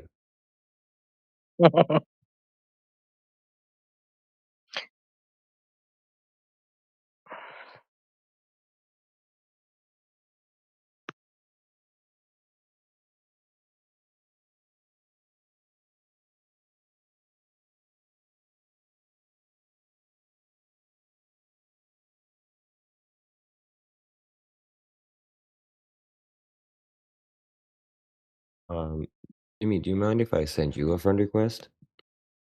Sure. Send it.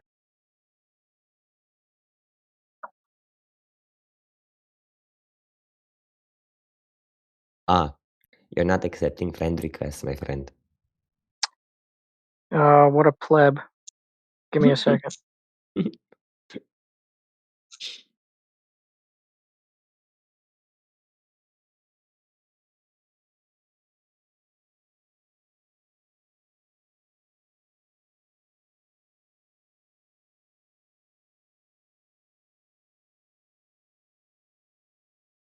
Gracias. Enchilada.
there's a some extra videos there teed up as well, some interesting ones.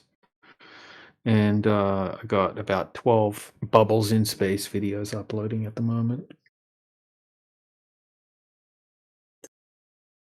Oh, you know that GIF that I posted up? I was always wondering why the girl's hair never flows like that in outer space. Gravity. It's just stuck. It's rigid. Like, all the women's hair looks like teenage boys' sock in their room. Like, it's just stiff and gross. It's supposed to be flowy and beautiful. Yeah, it's weird, isn't it? Doesn't look anything like hair in a zero-G flight. Yeah, Regular zero, it's exactly. just like it's super weird. Not even a Little Mermaid animated zero-G hair better than NASA.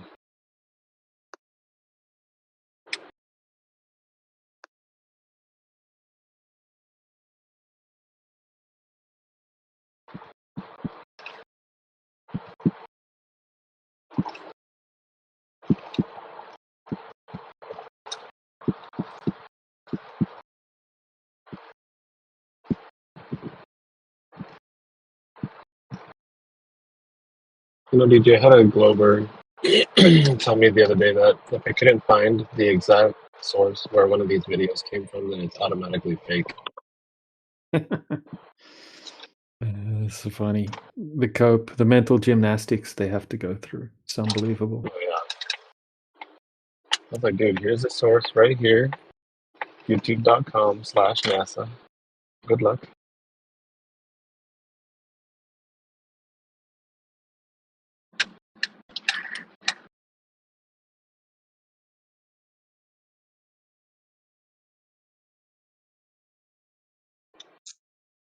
They want to see it, but they don't want to see it.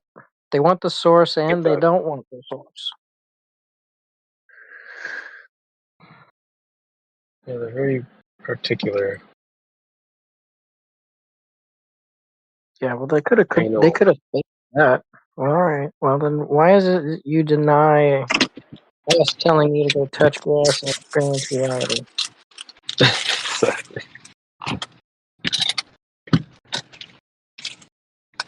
And before they start calling water fake tea. Oh my god.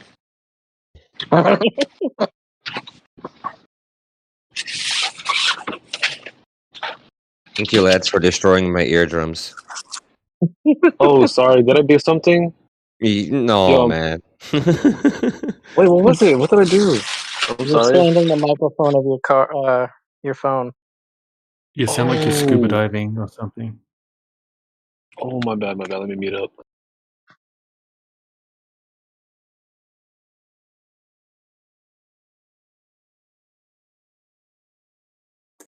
Yeah, sorry. Hopefully it's not bad anymore. I had to resort to using my old AirPods right now because I forgot my other ones.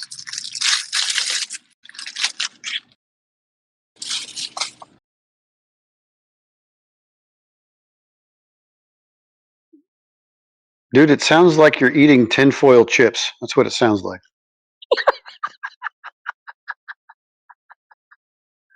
Like that's not helping our image either, right?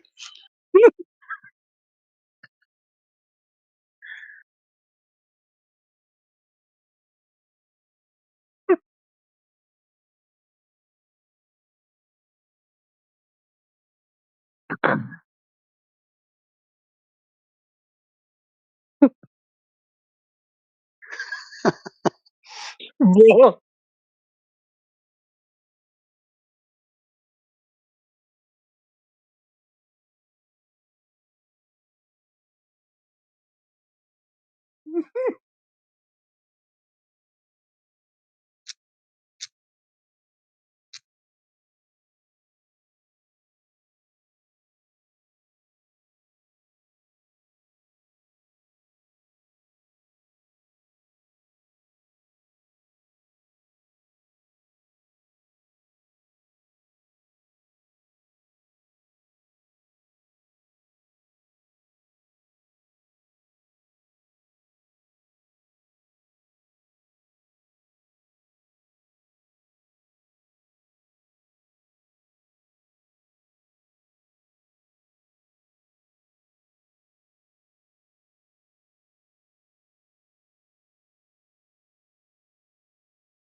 They're cool, DJ, but some of them really large files because they're making me lag hard.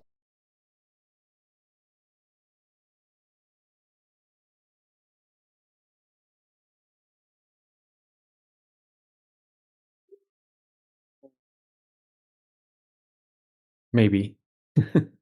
Maybe some of them are not too big, but Right, that's probably just my device. I'd say the files are average sized.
I'm thinking this website, children'sillustrators.com.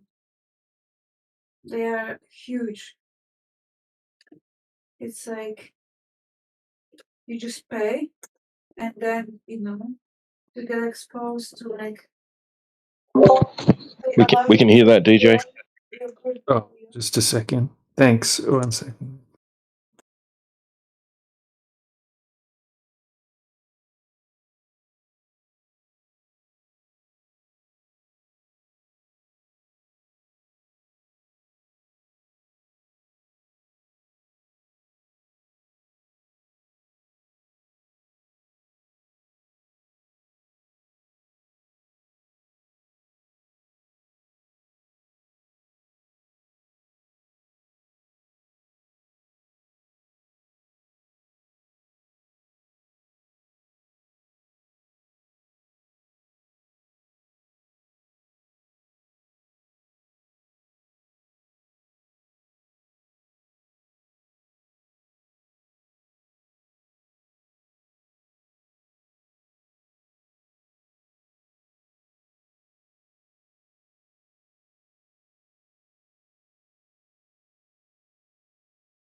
Hello.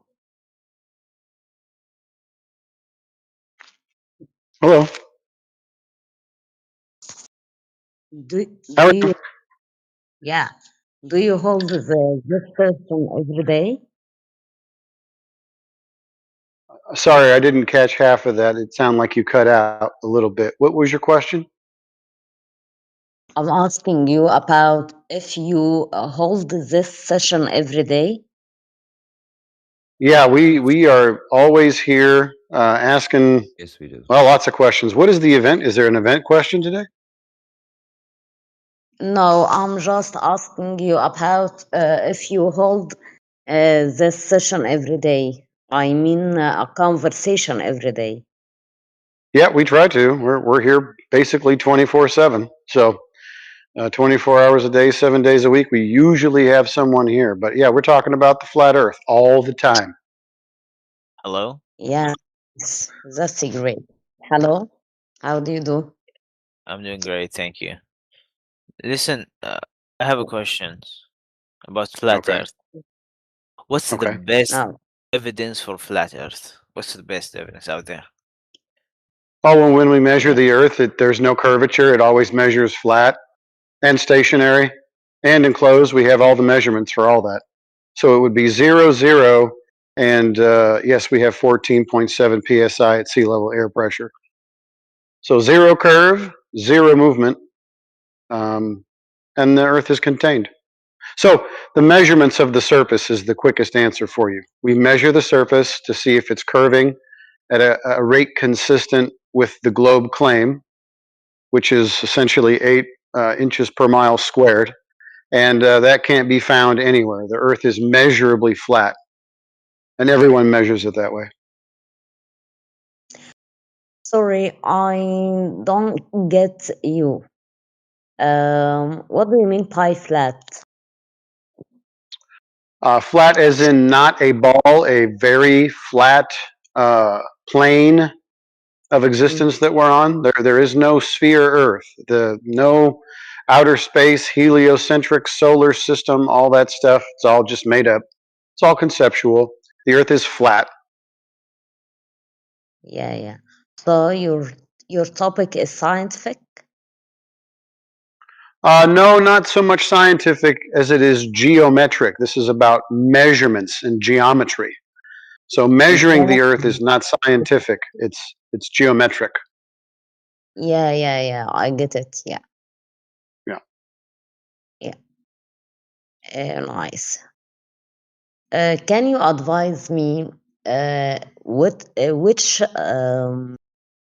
the accent which accent is the best, American or British? As I wanted to practice one of them. Well, if you want to sound intelligent, I would say British. But if you want to sound like you eat lots of hot dogs, I would say American. But I wanna the accent which is academic more Oh and the yeah, that globe. would be the British. Yeah, that would be the British. In some cases, some British Well, people in some can cases. barely speak English. I, Like Liverpool, people from Liverpool or something. You should go for a Liverpool accent, Loloita. for I would me, recommend not going for a particular accent, but going for a neutral accent. It's kind of hard to explain, but some people have a neutral accent where they it's very difficult to tell what accent they have, and they are very well spoken. Yeah. Yeah, but I It's more wanna important that people can I understand you. As long as people can understand you, you're fine. I didn't understand what is the difference between neutral and British or American. Yeah, it's Well, it's kind of kind of a hard to good question. explain. Yeah, it is hard to Yeah. explain. You'd have to hear someone that has that neutral accent, I think. So DJ, would you say that? So I feel like I'm pretty vanilla American zero accent. But would you say that I have an accent compared to what you're used to?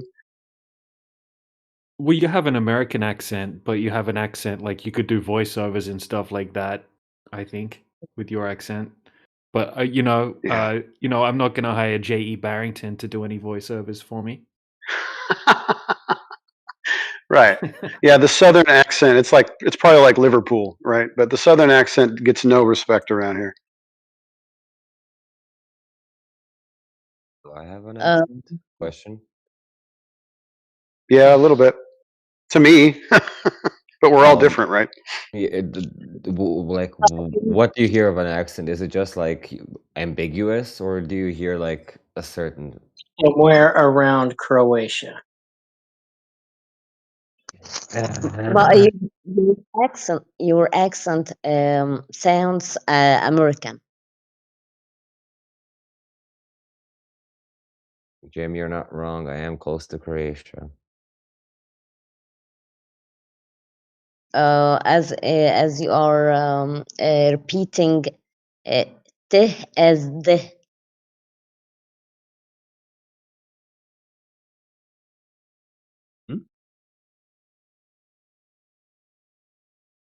What did you say? One more time.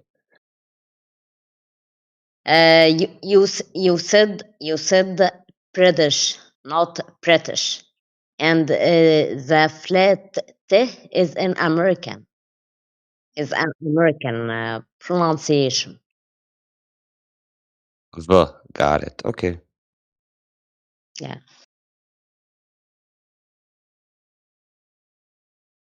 It's non sequitur to the ground anyway.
Hello? Is everyone Welcome to quiet like that? 24/7 Flat Earth Discord. How many Yeah, what's up, people are? dude? Oh no, I'm just wondering why everyone is so quiet. I thought that my internet was lagging. No, we were waiting for you. Oh, I'm an honored guest, I'm guessing. Yeah, open floor to you. What would you like to talk about? No, I'm just new to this flat Earth idea, and honestly, I'm against it. You know, I grew up studying in schools that the Earth is round, so it's understandable. You know, if I believe the Yeah, Earth it is is. round, Yeah, I'm not going to hold it against you. Now, it's like we might differ once we start getting into the evidence, right? So if you're shown evidence that's contrary to what you believe, what you've been told, and you still reject it, well, then there's just nothing we can talk about, you know? I mean, yeah, I guess that's a good idea. I can research it later because I don't have enough information maybe at that time. Well, it's fine. You'll find out, like we kind of did, that in reality, in real life, in the physical, natural world, there is no Earth curve anywhere. You know, the Earth is supposed to be a ball, so it should have curvature to it that should be detectable. We've even been given Earth curve calculators by the people that make the claim. So we go out and we test the claim, and it turns out that the Earth is not curving at all. It's a very vast flat plane that doesn't move. And this is actually measured by everybody. You know, all the people that make the maps, all the people that navigate across the surface. The globe itself is just a concept. So that's kind of where we're at. I wish I had more evidence to show you, but it really is actually everything that you experience and everything that is measured about the Earth is that it is flat and stationary.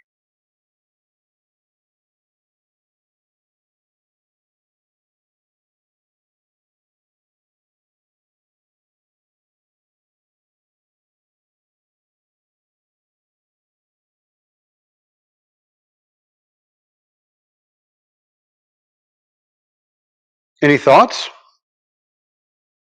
Honestly, not really. Okay. Do you have any good resources I can like look at that I can understand? With regards to what specifically? I mean, we To can the show you. I'll tell you what I could show you that you would eat up some of your time, but I can show you about an hour-long documentary where they measured a very sophisticated team of engineers, right? Field engineers used a very expensive laser, somewhere in the ballpark of $30,000, and they shined that laser across a lake, which I think was somewhere in the ballpark of 26 miles long, and they hit their target on the other side. There was no Earth curve measured between those 2 points, when there should have been, a few hundred feet of vertical drop, and there was none. Okay, give me So, that. Give me that resource. I want okay, to see it. okay. If anybody has it more available or at the ready than I do, Gotcha. can you go ahead and post that and the PDF, please and thanks if you have it.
I'm sorry, I don't know who I was speaking to earlier, but DJ went ahead and put that documentary in the side chat for you at 48 minutes after the hour. Also, there's a Google Drive link with the PDF in it with all the technical data. So that should keep you occupied if you're still in here. Thank you.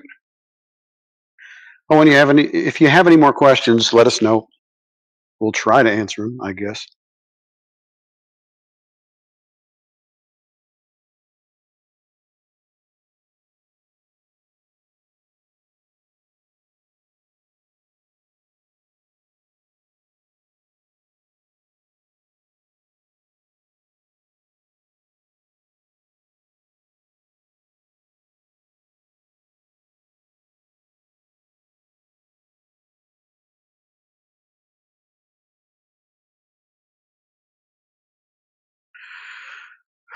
Right. So the details of, and I know you're calling it an experiment. It's not really an experiment. It's more of a measurement than anything.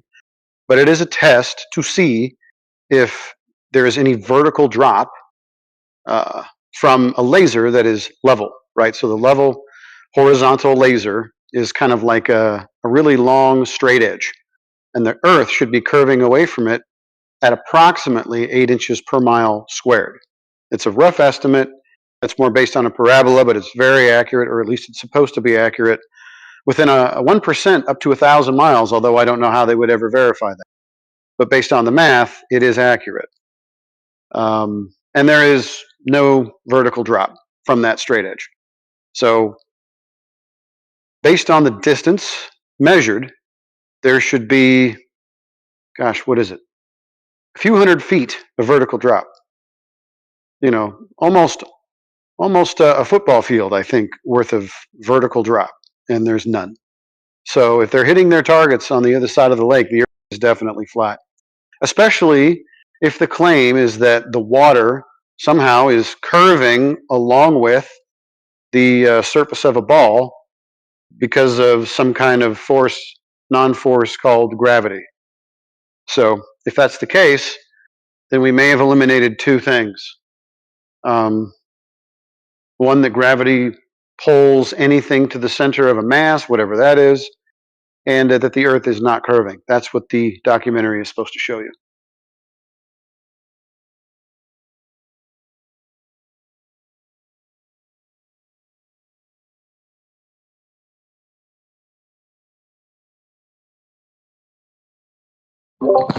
Thanks for joining us, Urumi.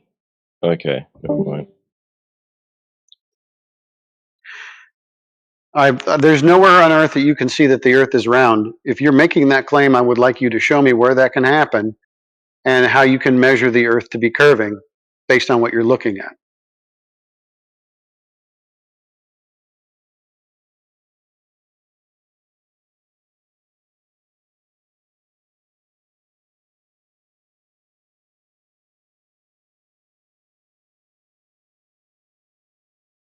Hop in the VC, man. Practice your English. I'll talk to you.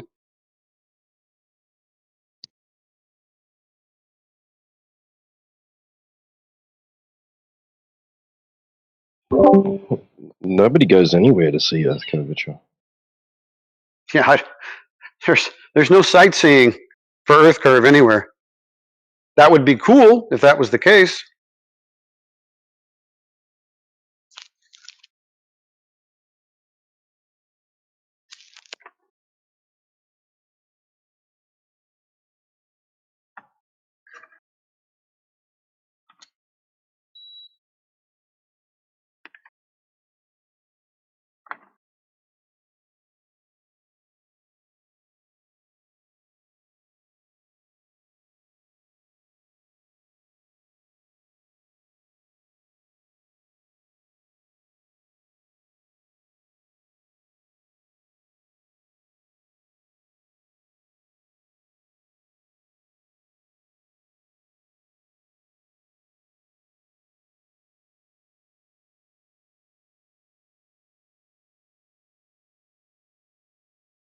Wendy, can you not speak, or what's the dealio?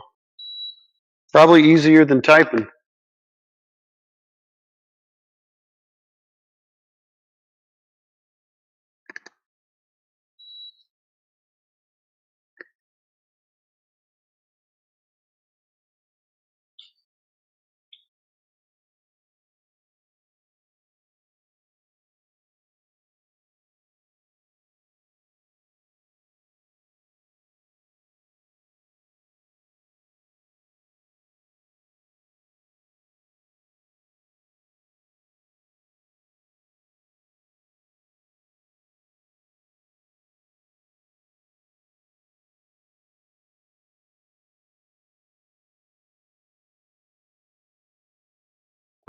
See, you could have said in VC what you're typing already.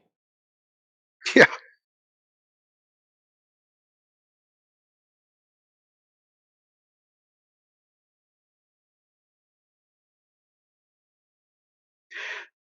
Look, if you're just going to make a lot of baseless claims in the side chat without providing any evidence, I really am not going to engage with you. So you can hop in the VC, you can tell me what you're talking about, but yeah, a lot of people make claims. You know, like astronauts, they claim they went to the moon or outer space.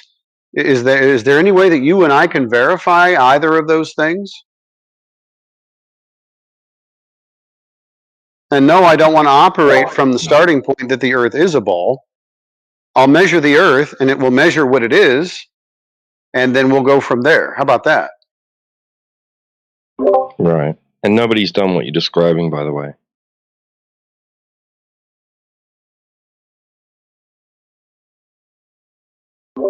Not in a straight line. Yeah.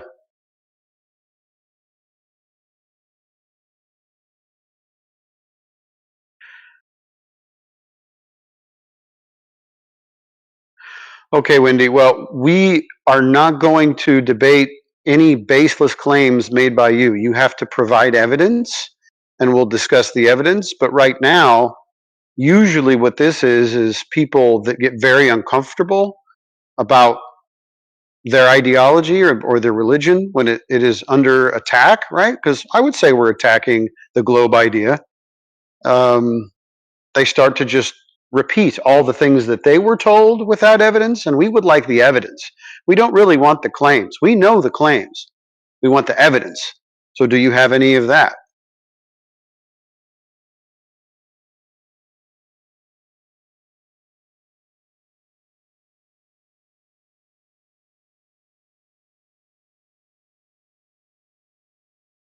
Yeah, pretty much all of the uh, major religions, save for the pagan ones, the Earth is flat.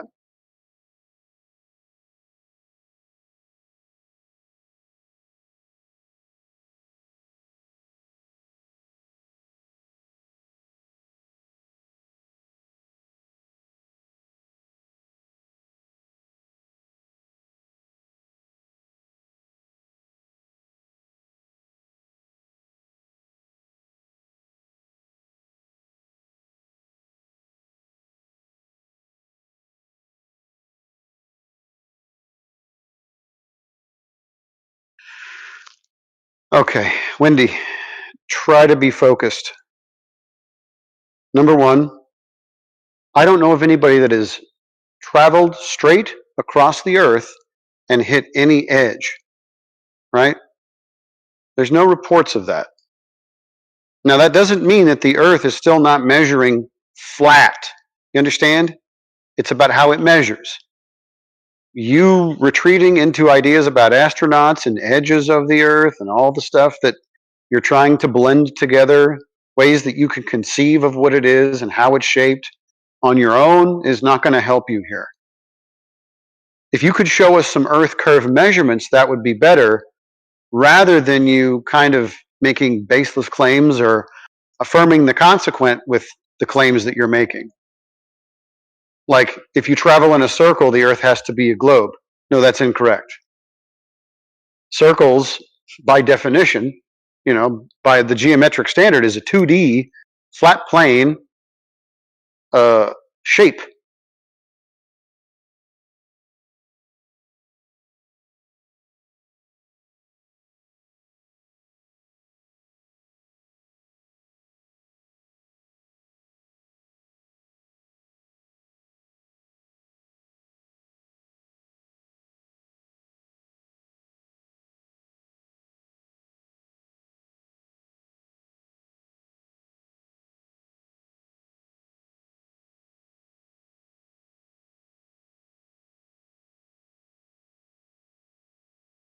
Okay, Wendy, your questions are really not very coherent. How could an ant measure a football curve while it thinks it's flat? Number one, ants don't measure things. people do, right? So we are supposed to be on a sphere. It is supposed to have been measured, believe it or not. So now you're kind of arguing with the people who claim to have some kind of knowledge that the Earth is flat. But when we look for the measurements, they're not there. In fact, all the measurements that are taken are of a flat Earth. I'm not an ant. You're not an ant. We're intelligent creatures, you and me.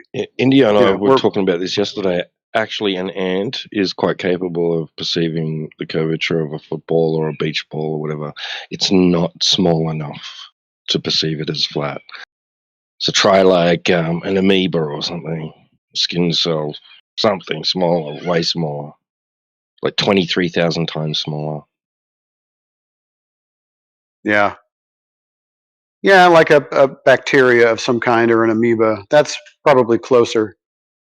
But, you know, it doesn't matter. We have the tools and the technology to measure the surface of the Earth. This has been well established for centuries now. There is no curve. I'm sorry. Especially in this day and age, when they say they can measure things to nanometers or whatever, like tiny portions.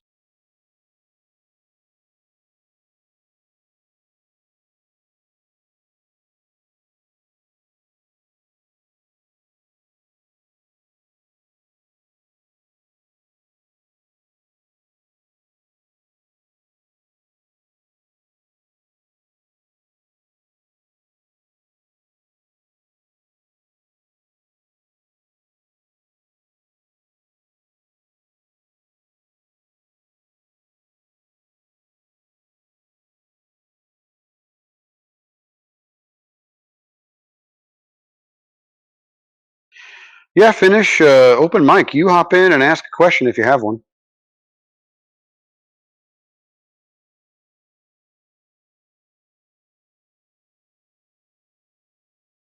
Yeah, sure. I was gonna like just overall.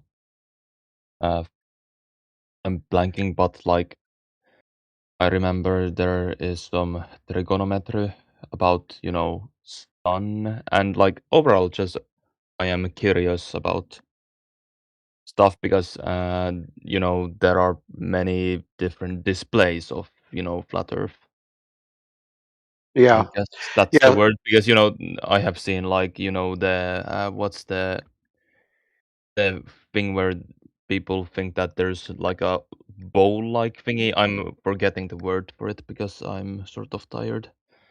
Uh, Yeah. uh, but and they think that there's like Farlands, like kind of like that model as well. Yeah. Yeah. Thank you, whoever that Yep. fence. Yeah, I'm gonna call you fence because it sounds fun. Yeah. So, right. So there are many different conceptions about what the Earth might look like since it's measurably flat.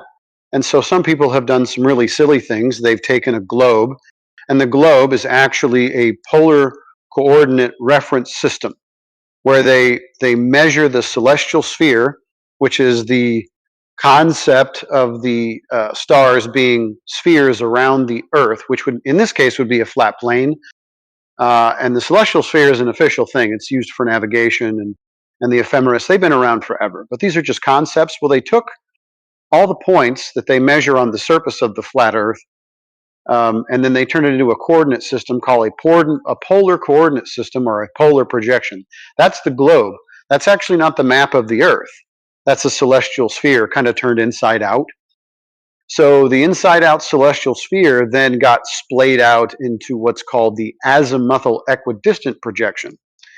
And that's the one that most flat earthers seem to like, and I don't know why, because it's very easy debunkable, like you can disprove it really simply because it's a projection of a globe. The only point of it is really that the latitude lines are accurate, excuse me, the longitude lines are accurate, and they give you the correct positions of the sun over their regions for the most part. That's what that's for. For no other reason, that's just trying to help you know where the sun is at in relation to the land masses. Okay. Now, the idea of there being We call them. We call the people who think there are more lands beyond the ice wall on the azimuthal equidistant projection, which is just silly. We call those people outer ponders, where they think there is more water and more land beyond Antarctica or whatever. Also, really silly because there's really no evidence for that, and there's no way to prove it.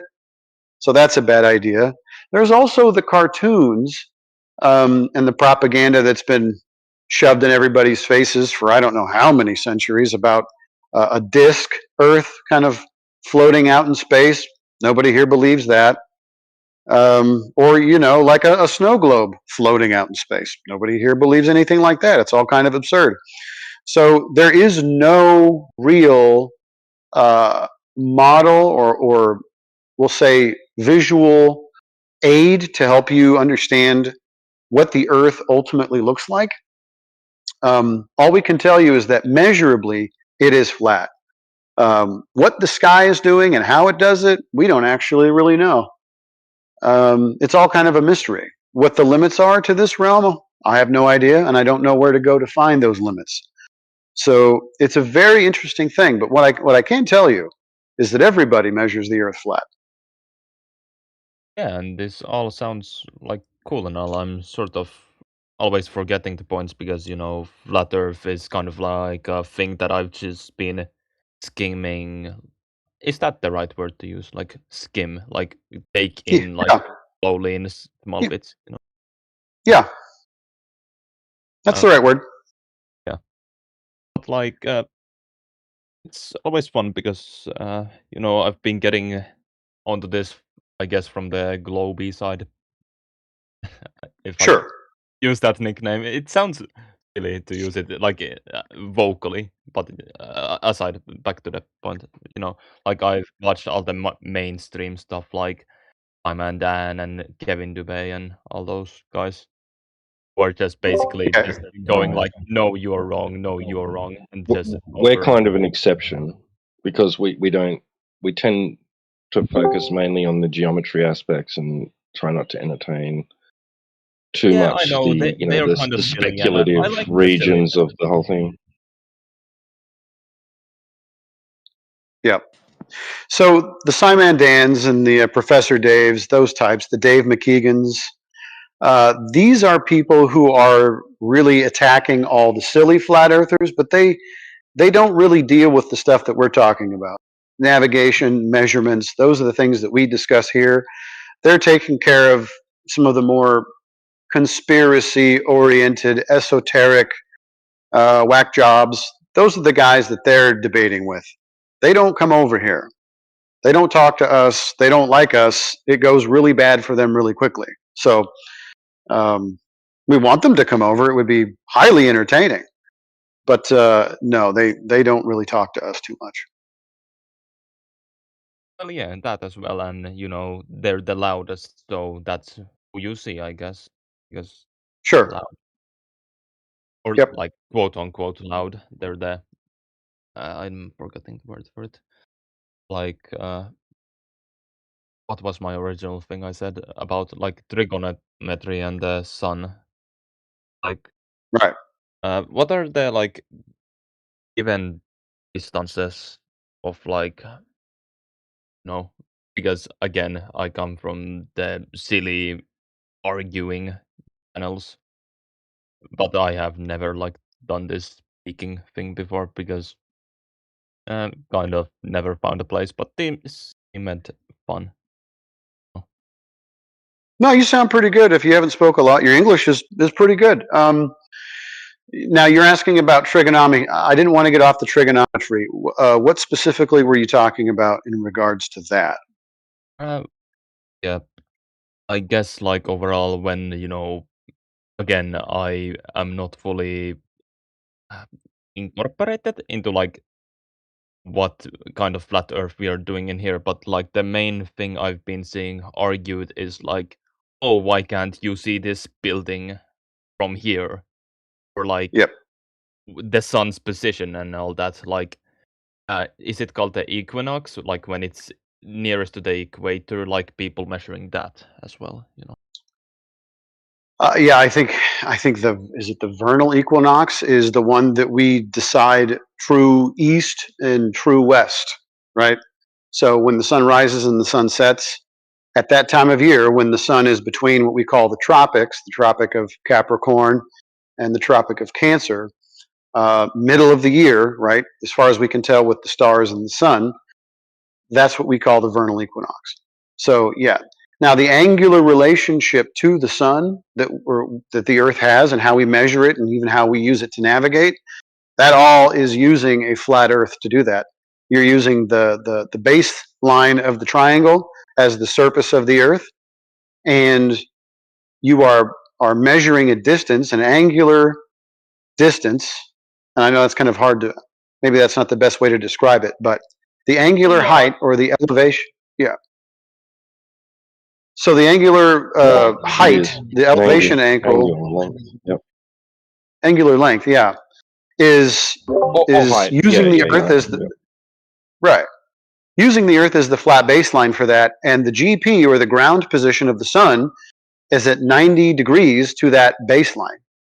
So you get an elevation angle that could be, fairly shallow or fairly acute, where let's say it's 20 degrees.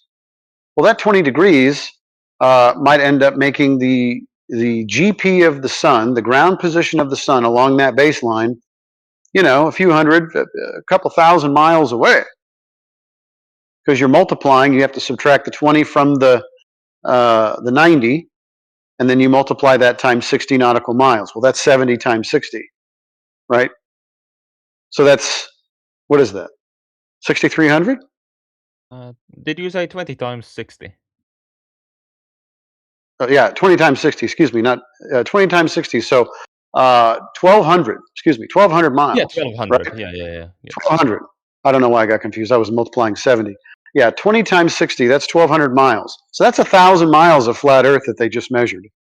They know that they are 1,200 miles from the GP of that star across the surface of the Earth. That's a flat horizontal distance.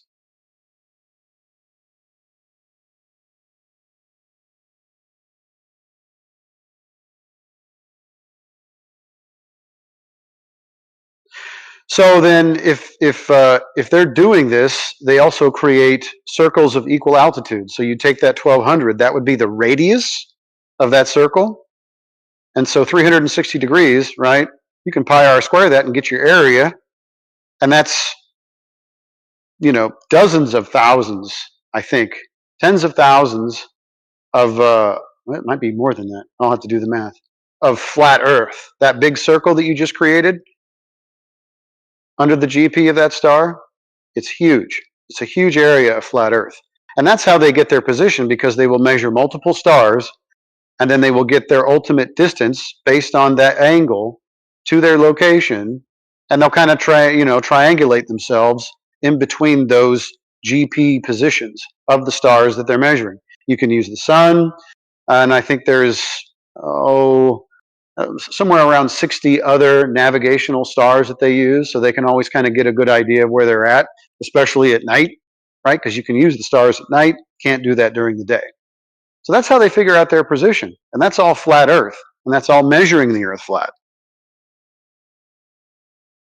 Yes, that sounds like making sense. But like, Mhm. also way I have seen people like implement trigonometry during the equinoxes. Like, during the equinox, the sun is expected to be between the, what was the word? I forget. The tropics, The the two tropics. tropic of, yeah. Mhm. Yeah, so on the equator it would be about 90 degrees up would be the sun. Yes. Yeah. So on that day, at what we call the equator, right in between the tropics, because those are the 2 points on the Earth where the sun is at its highest in the south and highest in the north. So right in the middle, that's what we would call the equator as well. That kind of follows that path. Yeah. Although, if you look at a globe, the analemma, if I'm not mistaken, does not cross. If you know what the analemma is on a globe, it does not cross the equator. No. Yeah. So our equator ultimately is a big elevation angle to Polaris, because Polaris is the only star in the sky that doesn't move. So that's what we call north, the North Star, Polaris. And the elevation angle to Polaris at 0 degrees, essentially, where you get your equator. There's a lot of interesting things about the equinox and the equator, that are a little bit off, a little bit goofy, which doesn't help the globe out any either. These are just measurements that we take. But yeah, it's very interesting if you start to break down all the claims about the globe and how it's supposed to work. And there's a good bit of it that doesn't quite add up. Some things are very egregious, some things are small. The biggest thing is that the Earth is not curving.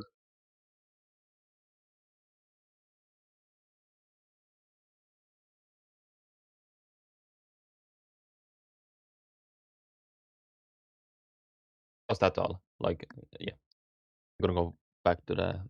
I get his angles. Yeah, but like that explained like a lot of like what I don't know about flat Earth, I guess. But like, and like the words that I'm using because I'm not a native. So yeah. It's fine. But like, I remember the measurements. Like trigonometry is a very simple math, but I just don't remember it all the time because you have your sine, you have your cosine, you have your tangent. Yeah. So basically, with just two angles and a flat-ish measured distance between the equator and a city directly up north or down south from that decided upon a position, that gives you one side and two angles of a triangle, yes? If you want to measure to the sun. No. Oh, I'm sorry. No. Are you talking on a sphere? No, I think it would do that on a flat Earth as well. Yes. Well, yeah. If you're measuring angles to the sun, they have to all be straight lines, right? Yeah. Yeah. So the Earth is going to be flat when you measure an angle to the sun.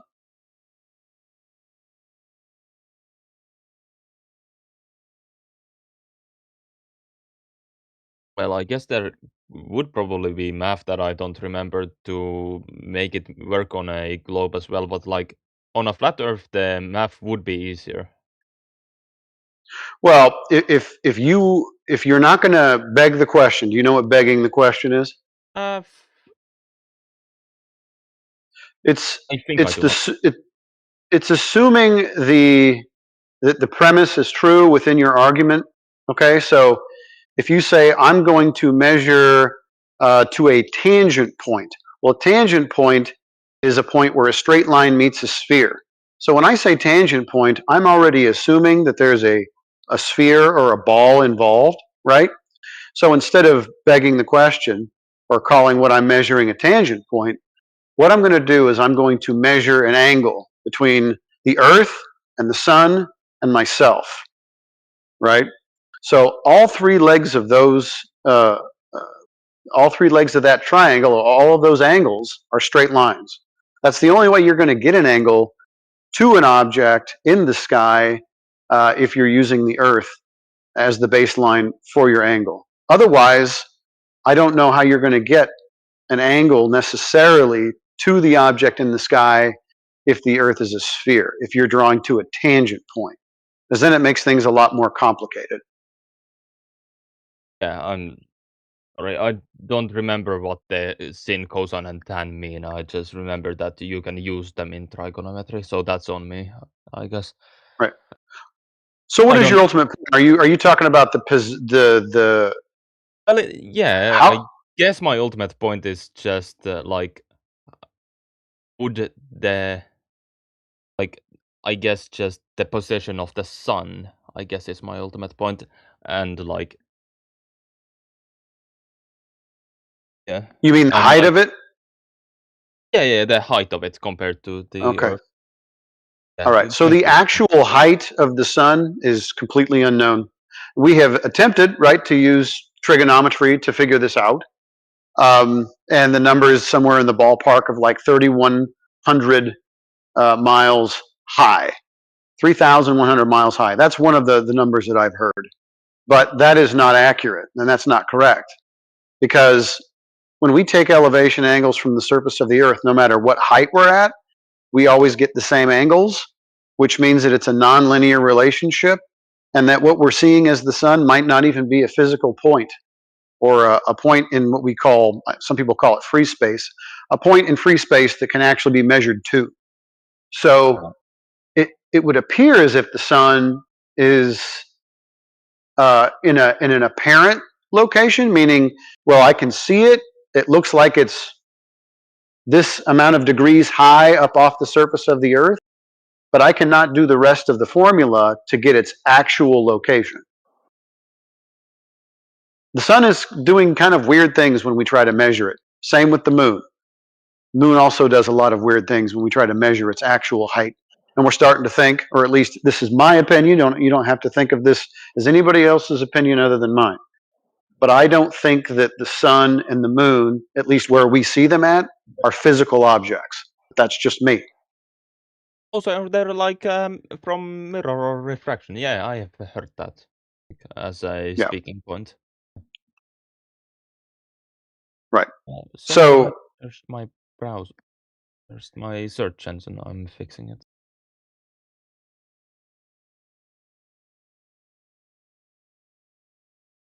Yeah, I'm looking for a map because I can't remember how it.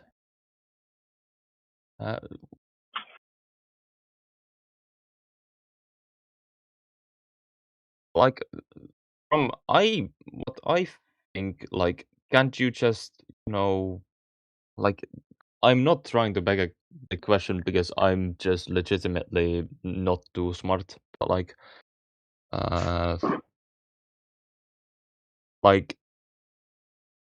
if you have 90 degrees at the equator to the like approximately directly under the apparent sun, and then you have a distance from that point to a city or just any spot directly south or north, that gives you a side, yes, and then you go to whatever place you have chosen as long as it is direct and it doesn't stray west or east. Yeah, those are the directions. So wouldn't that then, if you go to that position and you look at the sun, like, I guess you would have to lay down, like, let's not think about that.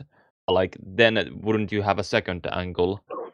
So you could use trigonometry on both flat Earth and a globe, but on a globe, I can't remember how it would work.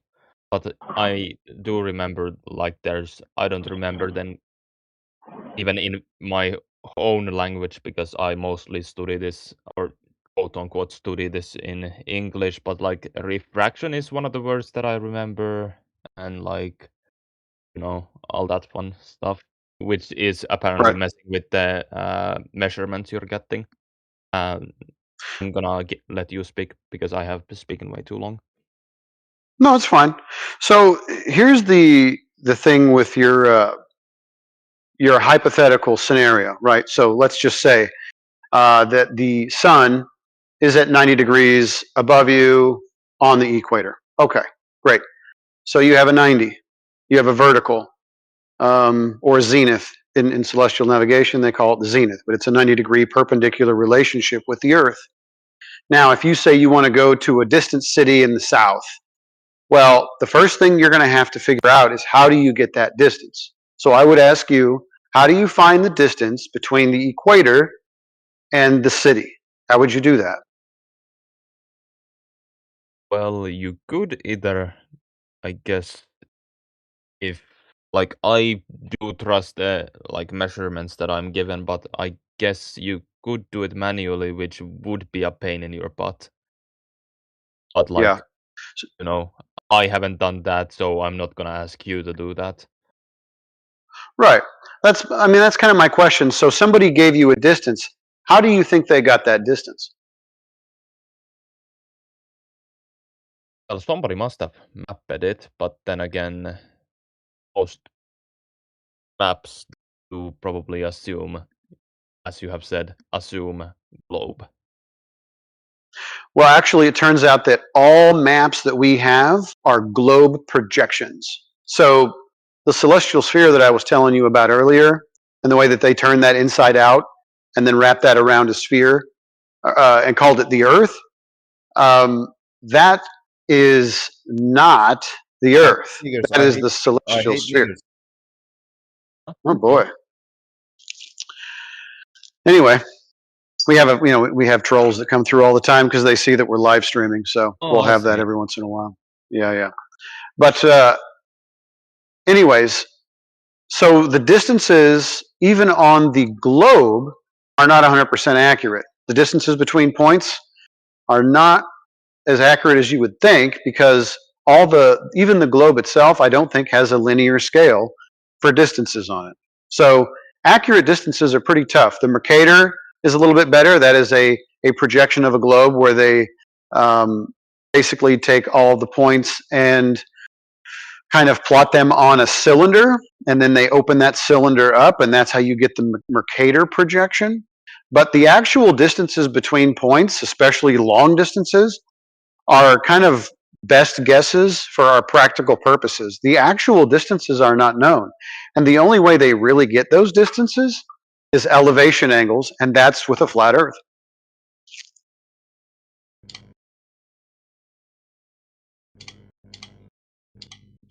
Yeah.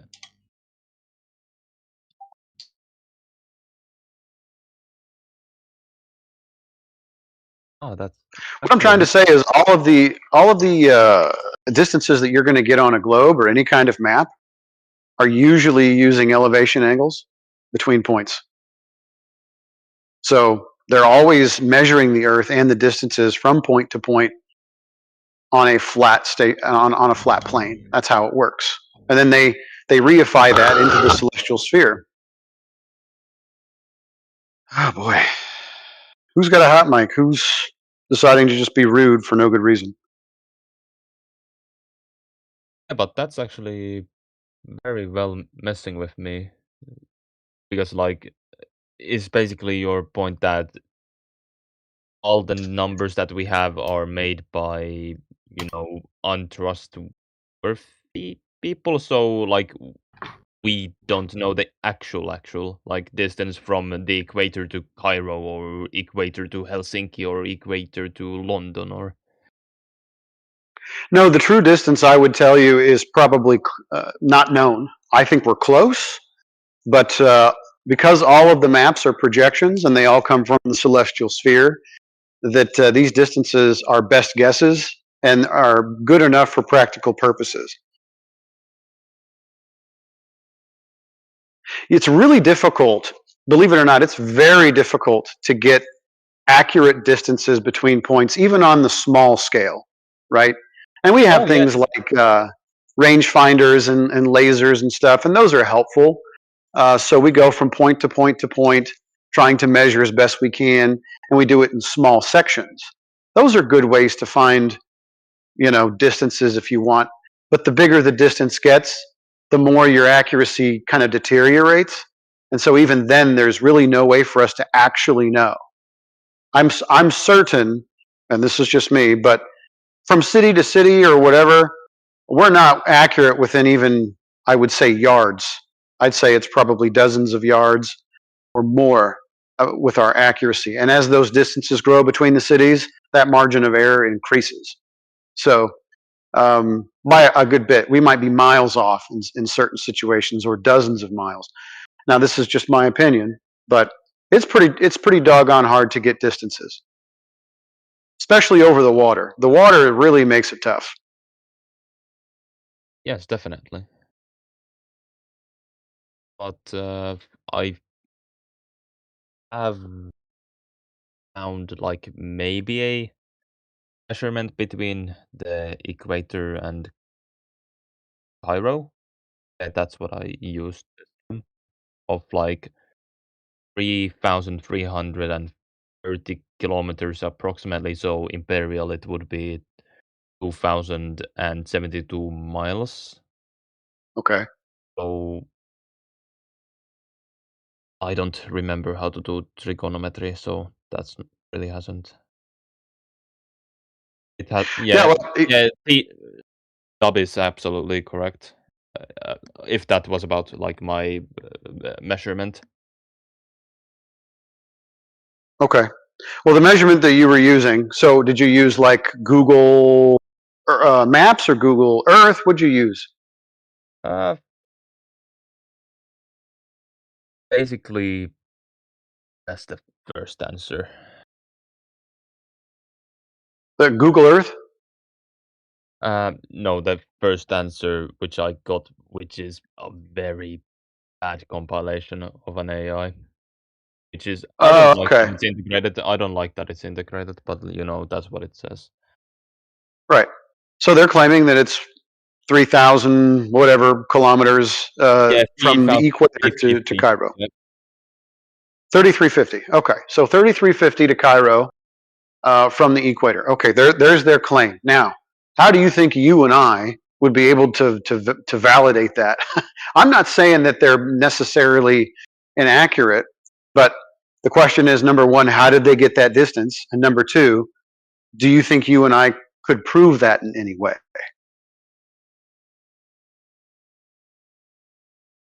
Well, yeah, I guess as an individual who probably doesn't live anywhere near Cairo, except if some of us does, I wouldn't know. Or does it matter because, you know, where you live is, you know, private, I guess. But, like, I guess we wouldn't have, and we just have to trust the number that we are given, since I am a very gullible person personally, and like I will trust people if they say something. Like, why would a person lie? And Yeah. yes, I do understand that people are scummy at times, and people do also Hmm. make mistakes, which is reasonable. Sure. No, listen. We get that question a lot. Why would people lie about this particular thing? Okay. And I'm not even saying that that question isn't valid, because usually about the time that you suspect that someone may have lied to you, you kind of want to know why, right? So it's not an invalid question, but it won't ultimately help us get to the bottom of the main question, which is, where do we live? You know what I mean? If I really want to know whether or not I live on the Earth or on a flat Earth or on a ball, I'm going to have to just forget about why I would be getting lied to. I just have to go with how it measures. And then I can ask the question, why did you lie to me? Not why would they, but why did they? Now, that question, once again, hard to answer, because I have to know people's motivations. And if I don't think I can sniff out their motivations, divine their thoughts, then I'm still going to be barking up a tree after a squirrel that ain't in it. So um, it's better just to kind of stick with the facts. And then if people realize that they have been lied to and they want to speculate about why they're getting lied to, that's up to them. I just prefer, and I tell people this all the time, I just know in this case how not to get ripped off anymore, how not to get scammed. So if I'm being scammed on a very large scale, which this would qualify, I think, then I don't have to keep listening to the people that are scamming me, and I can be very, I can scrutinize, or I can challenge and be a skeptic of all the information that I take in from these sources. These sources just so happen to be most of the major governments, and shocker, most of the major governments on the surface of the earth, well, they're pretty scummy and they do lie, and their motivations usually have to do with power and money. I mean, it's not that hard to figure out, but you would go, well, how do they get power and how do they make money on this lie? Dude, they make a ton. Not even just on NASA T-shirts, but on the ad revenue from movies, TV shows, books, magazines. I mean, it's endless. The amount of money made on just the entertainment side of the heliocentric paradigm or the heliocentric idea is enormous. There's tons of monetary incentive. The power NASA, is huge studio. you're And scared, they rent right? NASA has a huge studio they rent out for Hollywood productions all the time.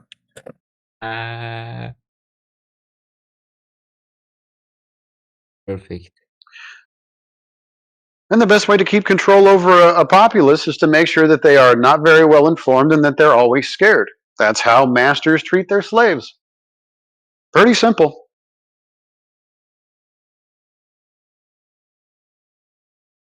Yeah, I do guess I have tried looking up the numbers, and I have found a trigonometry calculator of Okay. sort. So I have just been feeding the numbers. I apparently do not have the right to stream my screen on this server because I probably haven't verified in some way. So I will just do the math. I have given in the distance to. Actually, I will just screenshot this if I do have the right to send pictures. So, it's a very simple setup of, you have the triangle and then you have all three sides and, no, I cannot send the picture. But you know how a triangle would be shown in trigonometry pictures. I Yes. cannot send the picture either. Right. What are we trying to figure out? Yeah. What are you So trying to find out with your trigonometry? Yeah, so I have, I guess the height of the sun right now, which was my original point, Yeah. which I am amazed that we have strayed this far. But it's fun because conversation. Right. Well, you will get a number, okay? If you try to do trigonometry, if you have an elevation angle of the sun and one of the distances that you think, between the equator and Cairo, let's say, is accurate, then you're going to be given a number if you use that function of trigonometry. Now, how do we validate that number? So if it gives you a number for height in miles, or in this case, it'd probably be kilometers because you're using kilometers. If it gives us a number, how are we going to verify that? I would say more trigonometry because on both a globe and flat Earth, if one of the numbers is inconsistent, it would probably mean that something went wrong, right?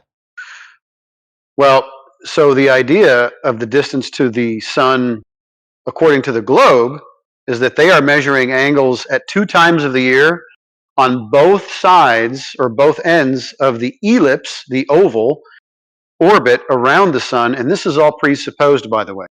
The size of the Earth is presupposed. The circuit or the ellipse around the sun is presupposed or based on that radius. The size of the sun and the distance to that is based on an assumption that Venus, being a planet in outer space, is roughly the same size as Earth. And then they use Kepler's third law of orbital mechanics to find this out. So these are all presuppositions, not measurements of any kind, to give you that 93 million miles. I understand, bro. What else? Oh, I thought you were talking to the other. No, just yeah, more trolls. So these are all presuppositions to give you 93 million miles to the sun. Now, the first thing that we would have to establish, if any of that is going to be accurate, that 93 million miles, is if the Earth is curving, which is why we always ask people when they come in here, and this is a question for you, who measured the curvature of the Earth? And can we verify those measurements? I do not know nor remember if I have been told who was the person or the group of people possibly who measured the curvature. Yeah, that's the word. Yeah, I forget it even though you said it 2 seconds ago. God damn. That's okay. Yeah, you're learning, man. Listen, if you've learned this much English, where are you from, Nate? What is your native language? Finland.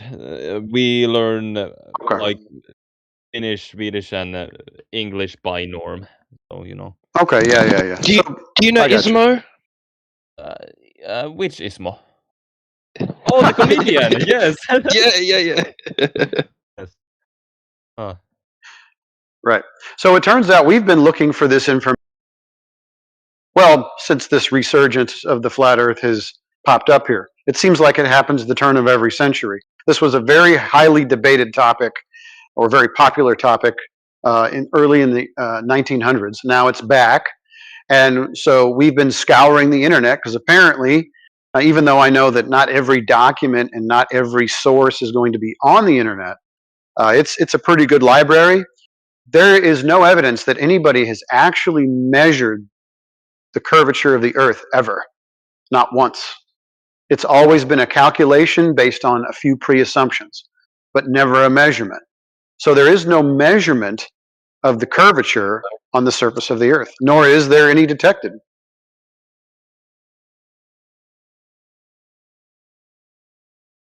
And that means that if there is no measurable curvature, then the Earth cannot be a ball. And if the Earth cannot be a ball, the entire heliocentric model, the idea, the concept with all the math, is thrown out the window. It is just a concept. It's all based on a presupposition of an Earth with a certain size as a ball.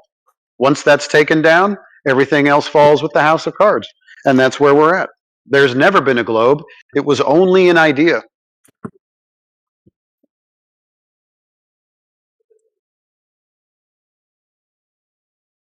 Objection, Your Honor. Speculation.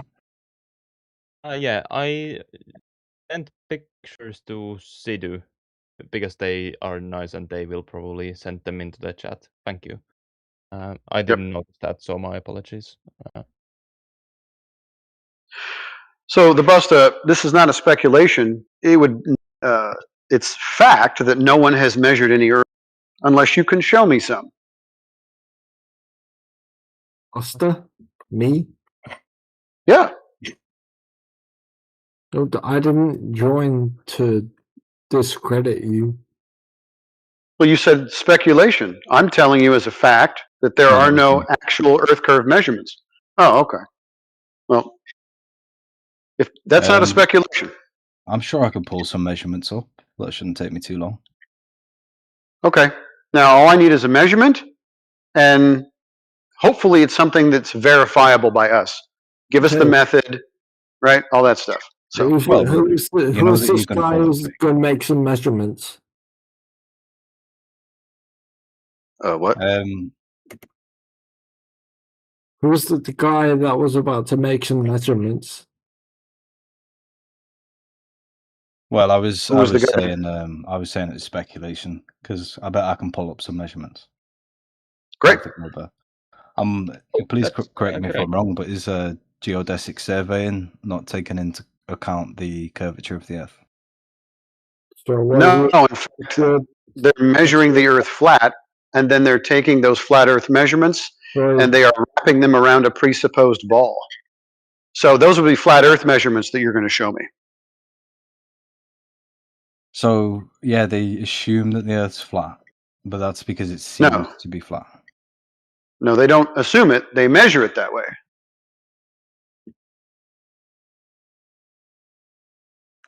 So geodesic surveying treats the Earth as a curved surface. Oh, it does. Okay, so you can tell me then how they're getting angles to points along a curve.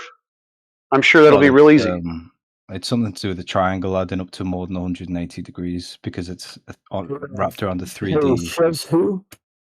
Oh, so it's wrapped around a ball that's presupposed. That's why it's more than 180 degrees, and then it's not a triangle. So you don't have a triangle. You don't have the curve. It's only presupposed. I need you to go ahead and measure. Yes, I know. Hey, bro, do you think you can shut the hell up? I don't know why you're talking over me right now. I don't get it. It doesn't make any sense. I just need you to just shut up, dude. I'm talking to somebody. Inebriated. Anyways, if you're going to measure angles to points along the surface, then you have to have 3 straight lines. There's no way it's not going to be a triangle.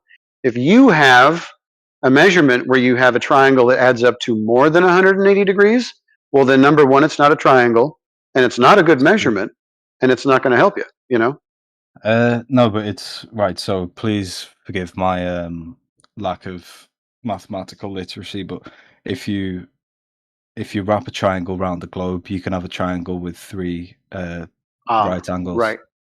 That's Right. So just. number I'll pull up one, the picture if you need to. But I already know what it is. It's a PZX triangle. Number one, there we go. you can't wrap the triangle around something that you've presupposed. I need to know where the globe came from in the first place. Where was the Earth curve measured? I don't have specific measurements, but I'm happy to get back to you and see. I'd imagine you've already got a debunk for it, but No, I mean, the debunk is that there are no measurements. Everything that is measured is planar. They measure the Earth as a plane, and then they take all of those angular relationships to the distance that they measure, you know, height, like elevation angles and then depression angles and the distances in small sections. They take little squares, and then they take those little squares and they wrap them around a presupposed sphere like a giant disco ball. You know what a disco ball is? yeah, I'm aware. Yeah, okay. So you take all those I'm little not that stupid. squares and put them around a sphere. And some people don't know what a disco ball man is. I'm not trying to Well, it's demean in the you. name. Some people, oh, well, I know, but some people don't know what disco is. I'm dealing with young people. Sometimes you Fair sound enough. like you're a little older, whatever. But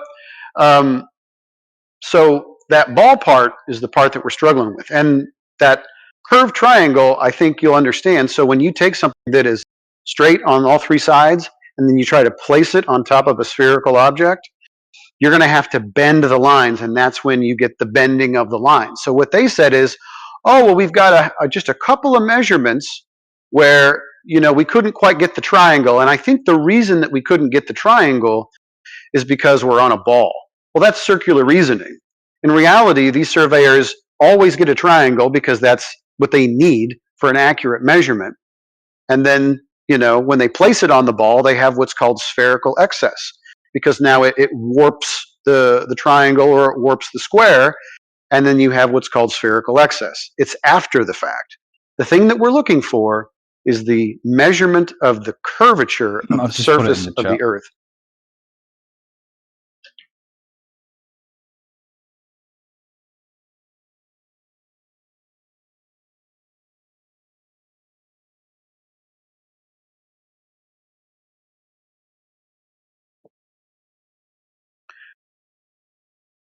Yeah, right. So, like I said, I've already seen this, bro.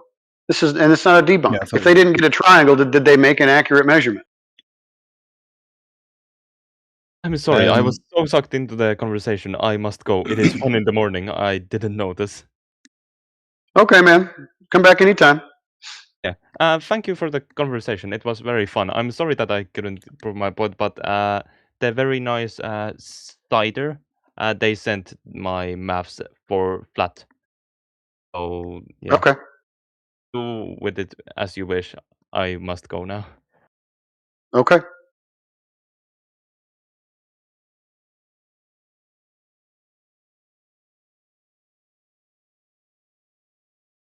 Right. So we have triangles that aren't triangles. And so just because we have, in my estimation, bad measurements or just an inability to get a triangle in a couple of situations, why are we assuming that's because of Earth curve? When if we measure the surface of the Earth directly, there is no curvature. Well, can you link measurements that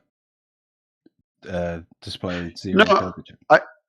I did. Well, you posted it. You gave me these measurements here. These are all planar surveys. But would that not show the curvature of the Earth? I mean, I didn't look at it, to be honest. I was just trying to help you out. Oh, no, it's fine. So you gave me the measurements that I need. These are measurements of the surface of the Earth. It's all triangles. And those triangles, right? The baseline of a lot of these triangles, especially when doing planar surveying, is straight, flat, horizontal. Yeah. Okay, well, let me be honest. I don't have a fucking clue about the measurements, the physical, mathematical measurements of the Earth. What I can say is I've looked into this stuff, and there's a lot of things that don't align with the flat Earth model. Not that you claim to have one. Sorry, what flat Earth model are you talking? Well, that's the issue. If everything aligns with reality, everything of the flat Earth, shouldn't you have a pretty succinct working model right now? That's a good point. We've been looking for a globe Earth model, and there isn't one of those. Well, heliocentrism, I'd say that works pretty well. No, I've never seen it. Where's the model at? Can you show it to me? And all the predictions and the things that it are accurate about it. Well, yeah, it predicts the celestial bodies, Well, just equations post it. of gravity. I'm No. surprised Post you're it. asking me, to be honest. Yeah. I'd like to see this model. Well, a model that predicts lunar eclipses. That doesn't make much Well, sense on a flat Earth. I don't understand the. Do you have a model that can show us how the Selenelian lunar eclipse works? Selenelian is that's just refraction, is it not? So it's refraction. Okay, well then I guess it's incumbent upon you to prove to me that refraction can bend light, or actually it's going to be bending Well, a we know shadow, so it is occulting the moon upside down, while both the sun and the moon are above the surface of the Yeah, we horizon. know that refraction bends light. For example, if you No, we track, don't. no, we do, because if you track the sun going Okay. down with a camera, for example, like you track the speed, the sun will appear to descend below the eye line of the camera because it's appearing to rise up due to refraction when it enters a more dense medium. Okay. So we know No that it bends problem. light. Can you get me the test where they could accurately, predict how the light will behave in the medium across the distance that you're describing to me? Instead of just making the claim that because we have this thing over here that happens sometimes, it's because of refraction. It's kind of like a baseless No. assertion that you're making. So No, what I need to know is, how did they test this so that we can see that light, which by the way is not a string or a piece of wood, how light bends? It's photons. But we literally know that it does. We can prove this. We can Great, then demonstrate do it it. scientifically. I'm just go So ahead. are you denying that refraction bends light? No, I'm not denying anything. I want you to show it to me. I would be denying it if you showed it to me. You making the claim is not me denying it. It's asking you to I'm prove just your surprised that claim. you're denying In the I'm manner you're surprised talking that about. you won't actually prove your claim. I don't know why you won't do that. I'll pull up a video. Yeah, of course. Let's just make Okay, it clear, great. Building 7, that we understand that light's capable of changing direction based on the environment, but we're asking you to demonstrate it in the form that you're specifically talking about. Yeah, like the Selenelian. I would like to see that. Well, I'll try and pull up a video, I guess. TW, you want to take over? I got to go. Oh, yeah, sure, no problem. No. Yeah, we got others here. Cyclone's just dropped in, so. Sweet. Yep. He's good at, he likes the discussion on eclipses. Unless he can't talk Cyclone, that's okay. Did someone say my name?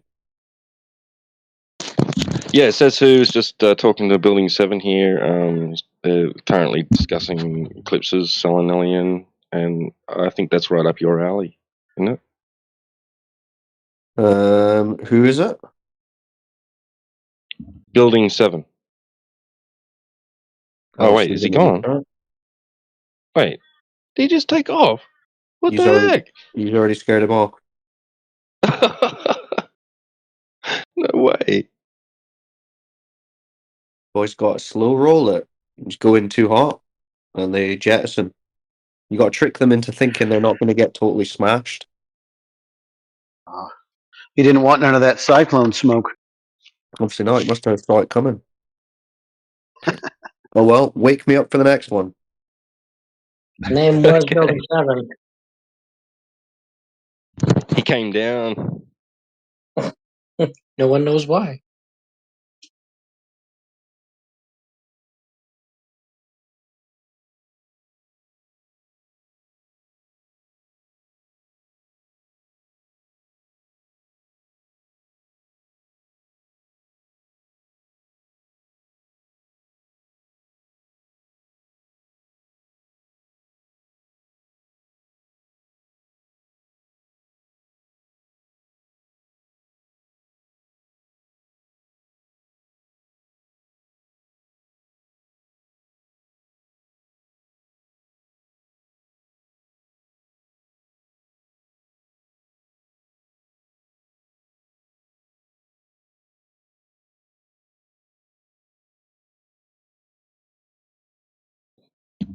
Not sure if Malaxor wants to have a chat. You requested to be unmuted earlier, so I'm assuming that you want the ability to be able to speak in here. And now that there's no current conversation taking place, feel free to ask questions or whatever you wanted to talk about.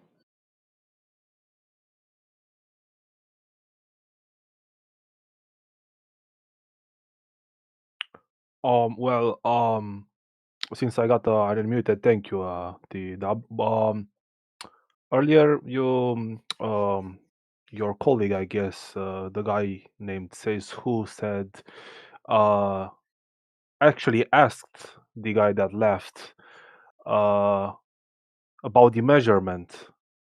Who measured the curvature of the Earth and how can we validate it? And meanwhile, their discussion, I actually looked it up. And the answer that was provided to me was that the first known scientific measurement of the Earth's curvature was done by the Greek astronomer Eratosthenes, if I read this correctly.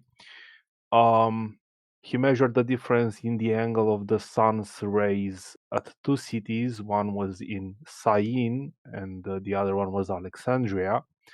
I At thought the you said same, he measured the curve. sorry. I thought you said he measured the curve. The exact explanation that I'm reading says that he I measured the know, I'm just joking, bro. I'm just joking. I'm just pointing out to you that although they tell you that's the first measurement of the curve, you can read the first two lines of it and realize he didn't even measure the surface of the Earth. He had to assume a curve, right? Cyclone, he also mentioned that it was the very Yeah, I first know. I was going scientific to say that. English experiment. is a second language. They don't know what science is. I'm not going to do all Well, I'm that just shit. saying, the very first scientific experiment. Well, I thought you said no. You said scientific measurement, which doesn't make sense. It's not. There's no scientific measurements, but that's regardless. The point is, he's not measuring curve. He's assuming a curve. You can do that shit on a flat surface. So you should be asking, why is Google trying to trick me?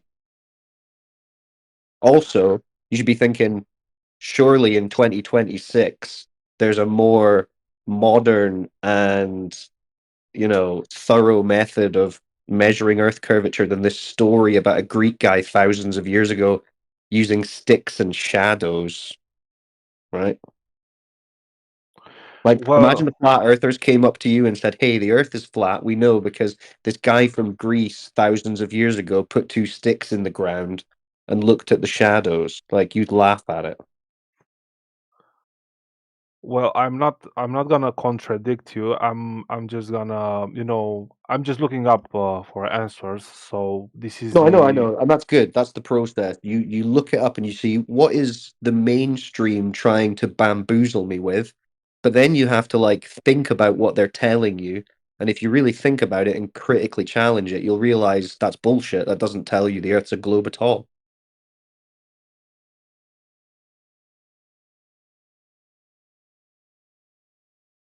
well, I've asked myself since few years ago, how could I prove myself, like to prove it to myself? Because as a particular person, like an average person on, here on Earth, you don't have like the tools Did you that. cut out? Was that me? I mean, you know, of course, you don't have the resources to get into a freaking rocket and go into the space and look from up there and see, well, yes, Mic it is check. flat, or yes, it is flat. So how can I prove it to myself, the real shape of the Earth? And what conclusion did you come to about how you could prove it to yourself? I did not come up to a conclusion yet. Okay. Well, have you heard about people doing long distance observations and laser tests and things to actually try and measure the curvature of the surface? Yes, I actually I have watched several, experiments like that with people trying to prove that, from point A to point B, the laser should be, completely not interrupted, to prove that it is actually flat. The Earth, this is the one that I'm talking about. And in some experiments, that laser got interrupted, while in other experiments, it was not interrupted by anything. Right, but on a globe, it would always be interrupted, as you say. Yes. It would never hit the target. So if it's hitting the target once, where's the curve gone that day? Well, it should not be Yeah, any yeah. So there you go. curvature. That tells you if it hits the target, there's no physical obstruction due to curvature. So no curve.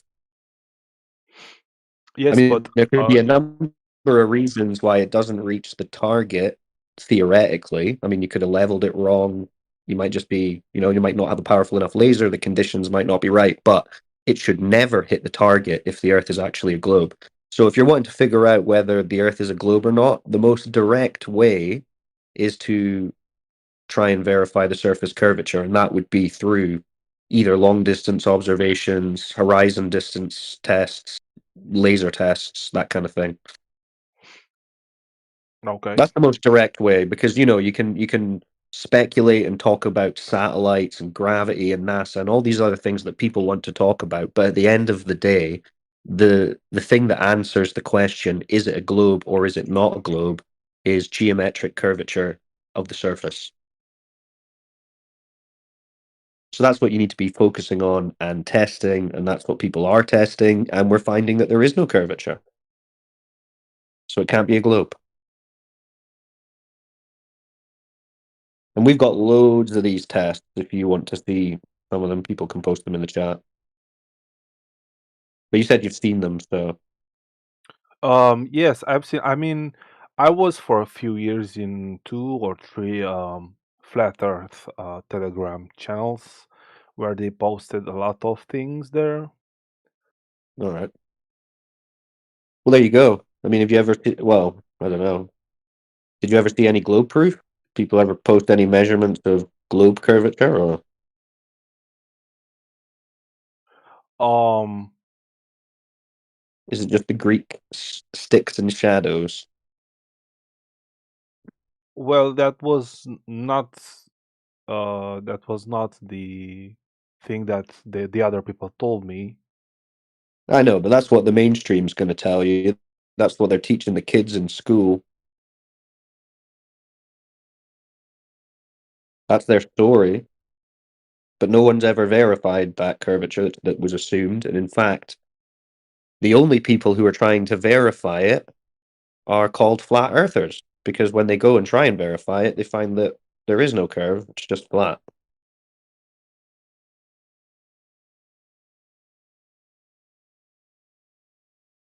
So, I mean, I don't know what other questions. What else are you looking for? What more do you need?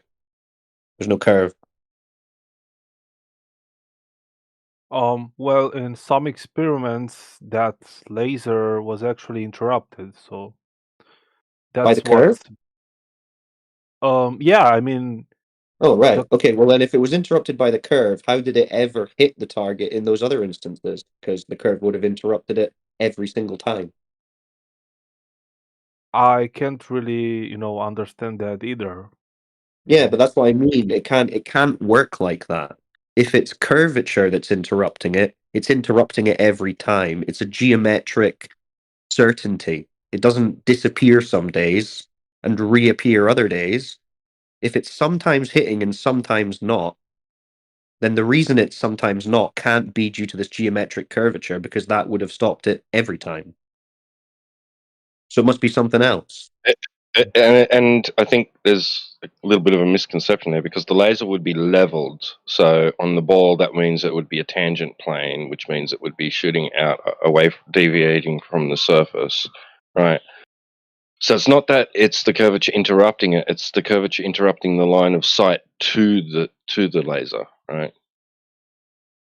So the target or the observer is not seeing it hit their Well, eyes yeah, on the directly. globe, The observer Yeah. should be seeing the laser flying way into the air above his head. So if you're saying the laser's interrupted, is he seeing the laser fly over his head in the air because he's below it due to curvature?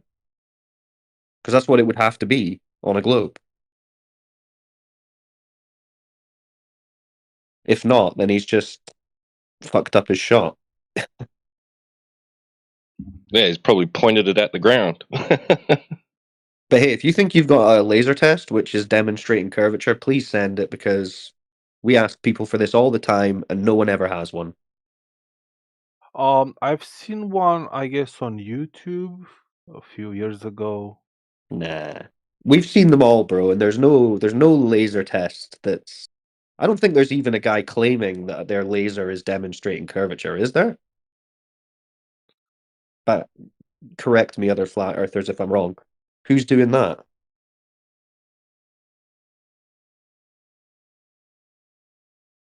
I mean, you would think at this point NASA would have done it, right? They claim they're sending little Johnny 5 robots to little lights in the sky and digging up rocks and flying around for years on other planets, but they can't just measure 8 inches per mile squared of surface curvature on a lake. Seems odd.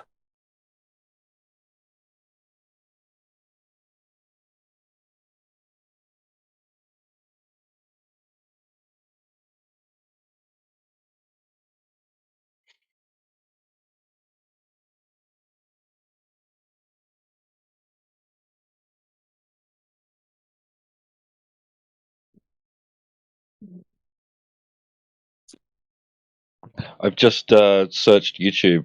Your laser test proves the globe. There's one there that says D Marble's laser test proves globe Earth by the Alright, Flatulator. okay. Then you've got Finland laser test proves Earth is flat. 29-mile laser test proves Earth has no curvature.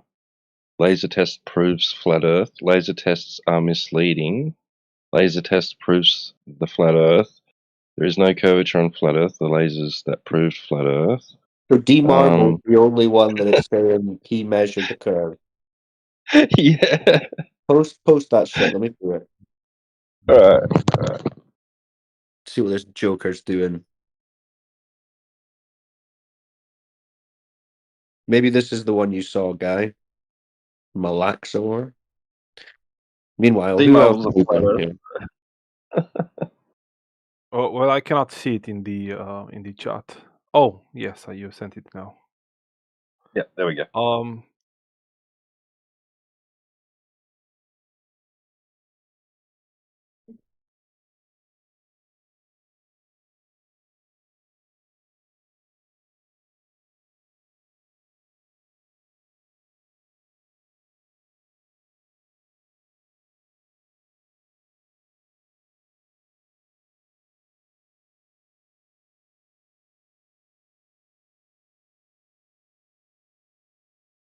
This is not the one I have seen a few years ago, but I will look up to this one as well.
All right, so that's not a guy measuring curvature with a laser.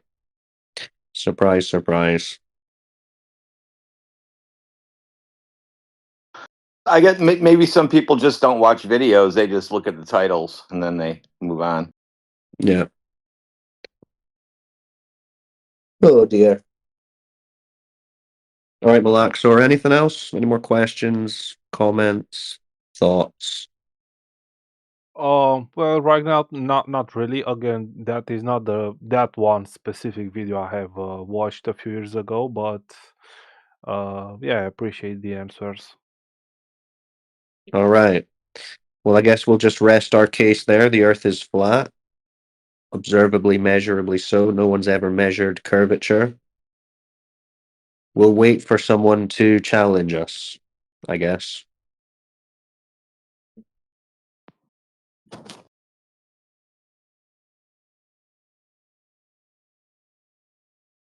Some brave globe champion. Come on.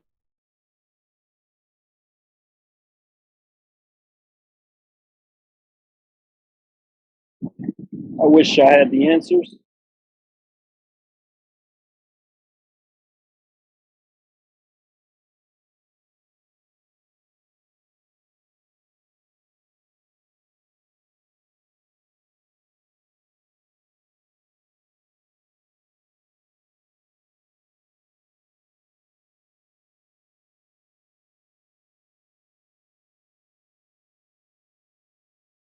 XRTHL3. What's up?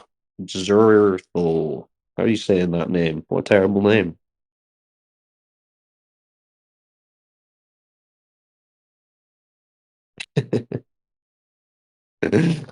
Uh,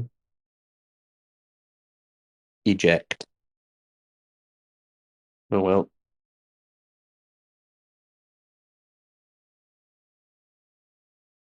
Malaxor, you got any globe believing friends? Bring them in. Well, honestly, 99% of the people I know are globe believers. I'm just, skeptical just because I take in consideration. Good for you. You're the 1%. Good for you. That's a good place to be. I mean, If you're in I that can't. 99% for anything, you should be worried. I mean, I cannot really call myself a flat earther. I'm just really skeptical, and Yes, you can. No, you can call yourself a flat earther. You live on a flat earth, so you're a flat earther. Don't worry about it. I mean, the floor under my feet is flat. That's totally true. Um, Well, no, but like all the water outside, like the lakes, the shoreline, when you go to the beach, the ocean, I mean, that's flat. You can look at it. You can see it. So what would be wrong with saying I'm a flat earther? It'd be like saying I'm a green grasser. I'm a blue skyer. What would be wrong with that? well, people just discriminate against it, so I don't really have. Yeah, but people are idiots, bro. Come on. No matter how many. I mean, not even asking the right questions will make them be more skeptical. That's what I am. I am just skeptical. I am just looking for Good. You answers should from be everywhere. skeptical. Absolutely. You should be skeptical and you should be asking questions. Yeah, but the most people just believe whatever the hell they're told because they're lazy. Don't be like them. Yeah, definitely. Many people believe what they are being told or whatever makes them comfortable. So, What about the moon landings? Do you think the Americans went to the moon and played golf back in the 60s? well, I don't really know about that either, to be honest, because it's it's It's pretty quite a big weird claim, how. isn't it? Excuse me. It's quite a big claim, isn't it? Like you go outside and you see the moon and someone comes up to you and says, "Hey, I went to that place and I played golf on it." That's quite a wild claim, isn't it? It is, and if you look at the pictures, um, that American flag was sitting in a very unnatural way. Yeah, that's the least of their worries. But yeah, I mean, it's obviously all just in a studio. It's fake as shit. Like you look at some of the footage that they put out of like the lander and that, it's obviously a model. It looks like Thunderbirds. We've also got Mana. What's up, Mana? You come to chat flatter.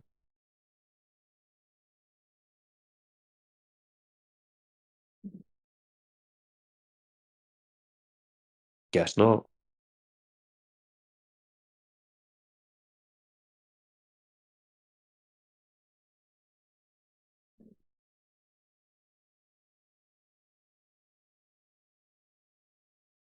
All right, well, Malaxor and Mana, you guys are probably the only.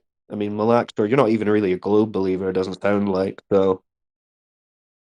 But we'll accept on the fencers as well. Well, I'm simply just taking in consideration, whatever the flat earthers are trying to say, like all the information that they gather and they dedicate their time and everything, they try to tell something. It doesn't matter if it's really right or wrong. One thing is for sure, if there are many lies, being spread around, you cannot trust the government. So why wouldn't this be like a lie too? It Well, can if be. you can't trust the government, then you can't believe in the globe because the only source of globe is the government, right? No one on Earth has access to a globe Earth. The only people who even claim to have access to observe or experience a globe Earth are members of a handful of governments, military guys from NASA or the Russian Space Agency, Russia, China, America, India. That's like it. So all we have is government stories. So if you can't trust the government, how can you trust the globe? Because that's where it comes from. And then the Discord globers who say they know it's a globe because some guy swung a pendulum in the 1800s, or some Greek guy put sticks in the ground 2,000 years ago. But I mean, that's just coping bullshit, isn't it?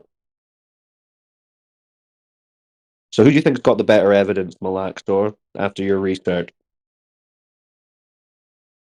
Which side has more persuasive evidence?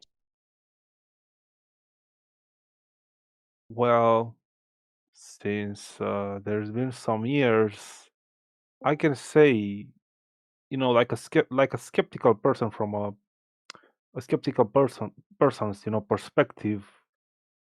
Um, People should really go and debate more with flat earthers, and So you're like saying I the really, flat earthers have better evidence? I mean, there's some physical evidence, like some experiments really say and do say something. Yeah, they only say it's flat. I mean, the only physical empirical evidence we have is flat and motionless. That's it. The only thing that people have for the globe are images, stories, and videos that are not real, but even if you believe they are, you can't know that they are, you just have to believe them. That's all there is for the globe. There's literally nothing else. What's up, Miharb? I saw you join the chat. Miharb, you got questions? Are you a globite? Actually, I don't have any question. I'm just So you I'm already just listening. so you already know the Earth's flat? Uh, that's what I think is truth. I think the Earth is flat, Correct. but The Earth is flat. Okay, cool. uh, I'm not sure about that. Yeah, it's flat. Don't worry. All right, fair enough. Oh well, just a bunch of flat earthers hanging out then, I guess. Wake me up when a glober arrived.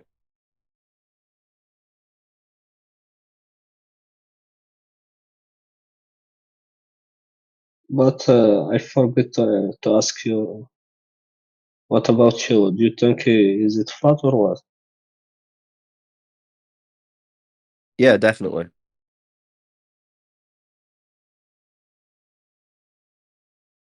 Are you sure about that? Just thinking that is flat. Yeah, 100%. So can you prove that? Do you have any evidence or anything that Yep.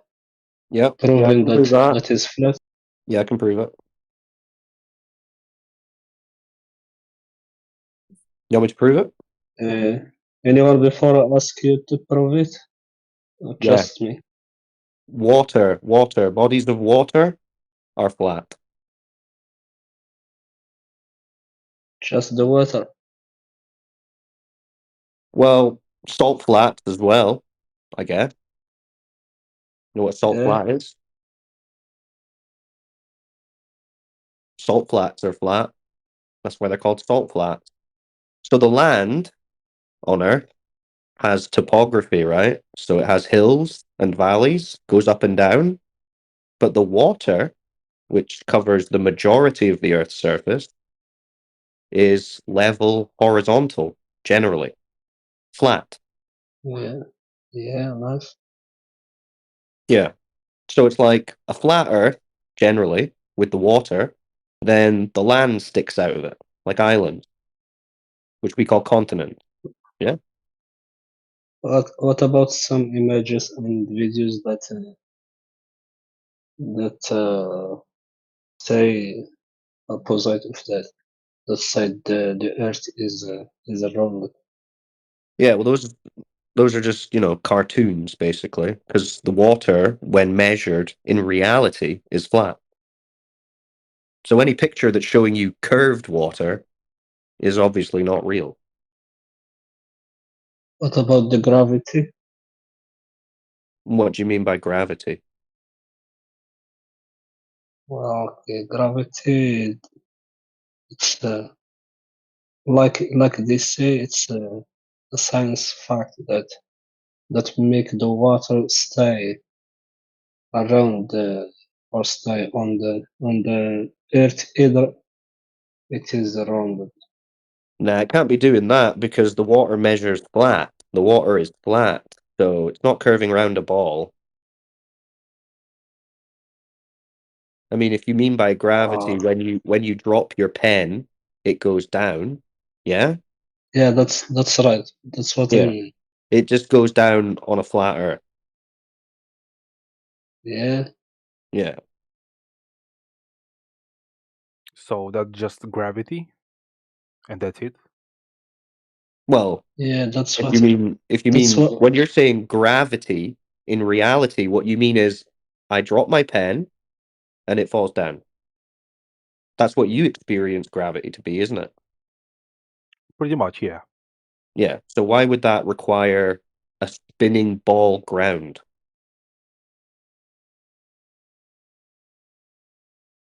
It doesn't. Because they say that the gravity is the power that attract the objects. No, no, no. They say the gravity is a consequence of the uneven distribution of mass causing the bending and warping of space-time. You understand that? Yeah, yeah. Yeah, Yeah, that's bro. gobbledygook globe nonsense. Right? So they've said, "Hey Miharb, do you see how your pen falls down?" Yes. That's because it's essentially being sucked into the center of a ball. And Yeah, guys, that's what evidence did they give you for that? okay. They gave you no evidence. They just told you a story about why your pen falls. In reality, things rise and fall on a flat Earth due to their density, right? If something is more dense than the medium it's in, like my pen is more dense than air, it will go down towards the surface. down. If it's less dense, like helium, helium in a balloon, it goes up. Nice. That's true. Understand? So if I drop a piece of wood in air, it goes down. But if it lands on water, where it's less dense than the water, it'll float on the water. The gravity isn't pulling the wood down through the water, sucking it to the center of a ball Earth, is it? You drop a Yeah. ping pong ball on the surface of water, gravity's not pulling that ping pong ball through the water, is it? No, things are just ordering themselves based on their density in relation to the density of the medium that they're in. This is Archimedes' principle. It's been known for thousands of years. All the ancients understood this. So do you believe in these facts? Do I believe in what? In these facts that you just told me about? In terms of the density of an object relative to the medium density? Yeah, that's observable. We can observe that. We can measure it. We can repeat it. That's science. Okay. The science that says or that believe in these facts, it's the same that say that the Earth is round, No, not no, no, flat. no, no, no, no, no, no. There is no science talking. There's not one source of science. Science is empirical. It's based on what can be observed, measured, tested, which the globe cannot. The globe is not science. The globe is fantasy cartoonery provided by 5 or 6 governments, and the rest of the world just follows suit. No science for the globe. What about the Earth? Do you think that is in movement or something like that, or is it I don't know how to say that. Stationary. Is it station? Is it the center of the universe, or what? What do you think about that? Well, it sounded like you were asking, is the Earth moving? Yeah, that's right. What's I'm trying to What do say. you Is it moving? experience? What do you experience? What do you think for you? Because Well, I don't know. I don't experience the ground to be moving unless I'm in an earthquake or something. Do you? For me, A landslide. Yeah, landslide. There you go. That's some earth moving. But the ground spinning around and flying about at millions of miles an hour? No, I don't see any evidence of that. Do you? I don't know. What about the? What is the bigger? Is the Earth or the fuck, the Sun? Is the Earth or the sun moving? Is that what you're asking?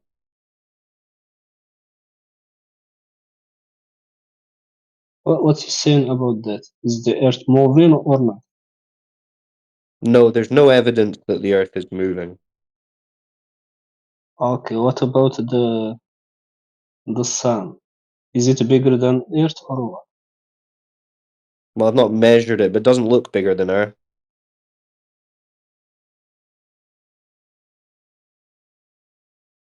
You So the observe it Earth to is be bigger than you observe it to be the same size as the moon. the Moon, not bigger than Earth, Okay, and well, smaller than why would the sun be bigger?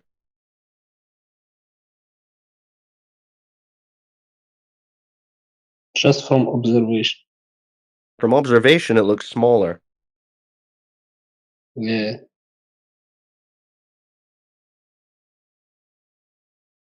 Yeah.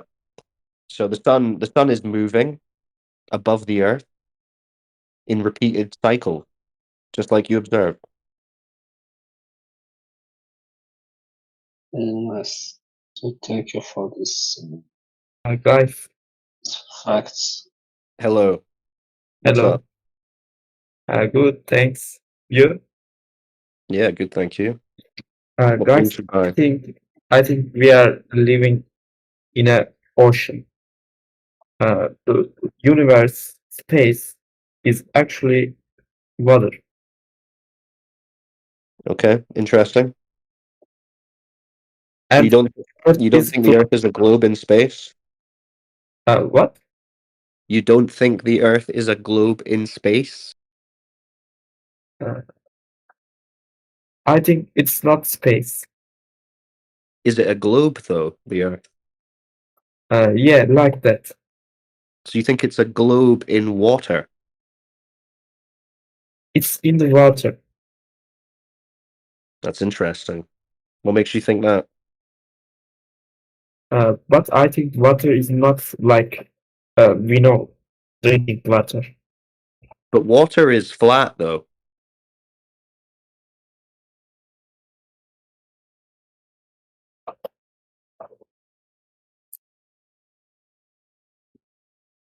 Isn't it? Water is flat?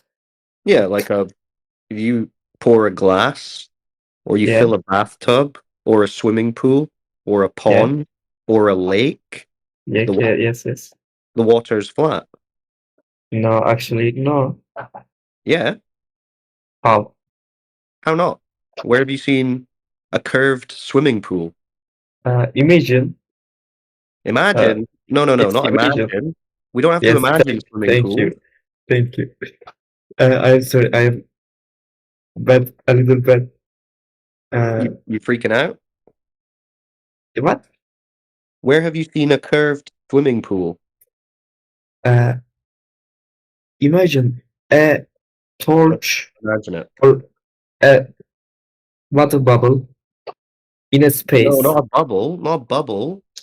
A Yeah. body of water. Like a swimming Okay. pool or a lake. Um, Yeah? In reality, not imagine, you can go to a lake. Yes.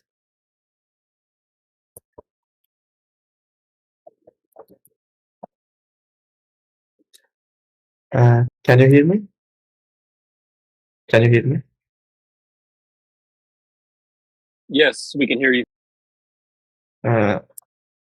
Take the pool water into the space. It will be round. It will automatically shape it round. You've done that? I never tried. Oh, okay. You never tried going to a lake and looking at it? No, I meant space. Take the pool water into the space. It will be round. Space doesn't exist, remember? Space is water. Well, then it's not space. Yeah, it's not space.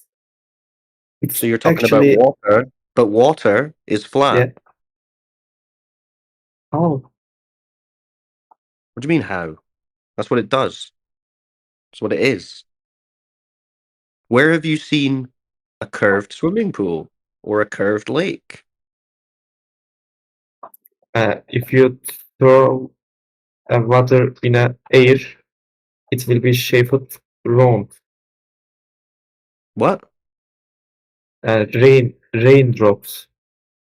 Raindrops, no, but what about a body of water? What about a puddle that the raindrops form?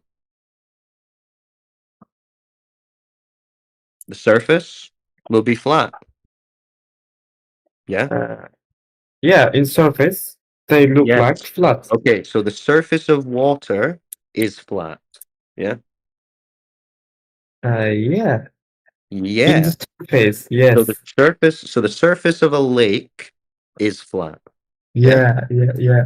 So the I surface understand. of the ocean is also flat. Yeah, of course.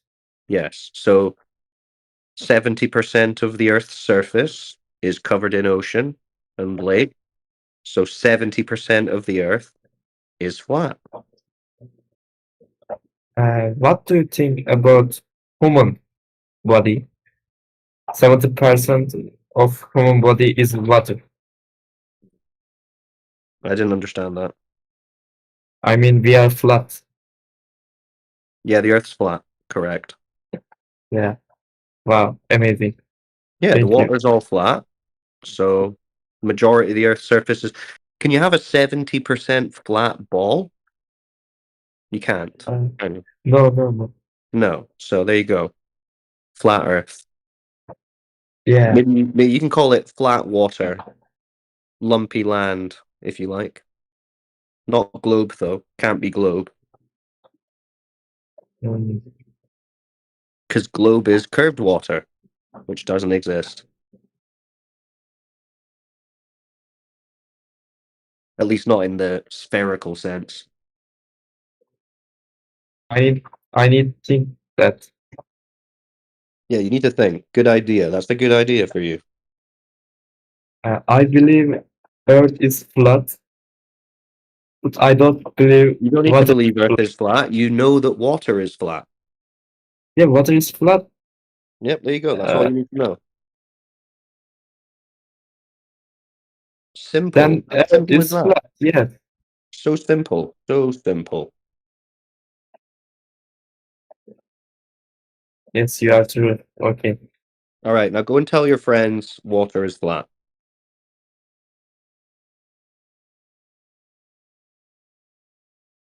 Good lad.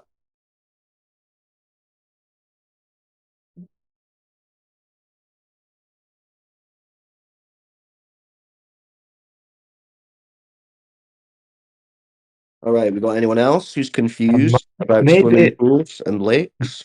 maybe Earth is not flat or not circle. But the water is flat though. Maybe our eyes look wrong, see wrong. Maybe your eyes see Yes. wrong. Yes. What would make you say that?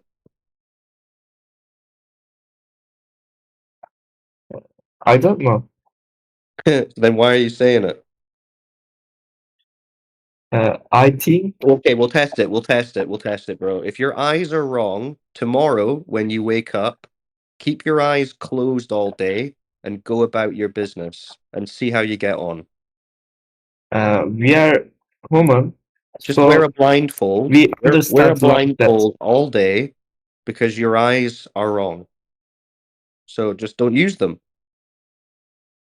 Wait, what? If your eyes are wrong, just wear a blindfold everywhere because your eyes are wrong. Yeah. That's a good idea. But maybe Earth is a circle. Circle. Well, circles are flat, so maybe. I think circle because our eyes is also circle. Do you understand? No, well, circles are flat, so maybe the Earth is a circle because that's No, flat. no. But your eyes aren't circles because then your eyes would be flat.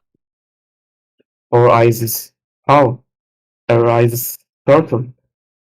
No, you're thinking about a ball or a sphere, I think is what you're trying to say, right? A circle is a flat shape.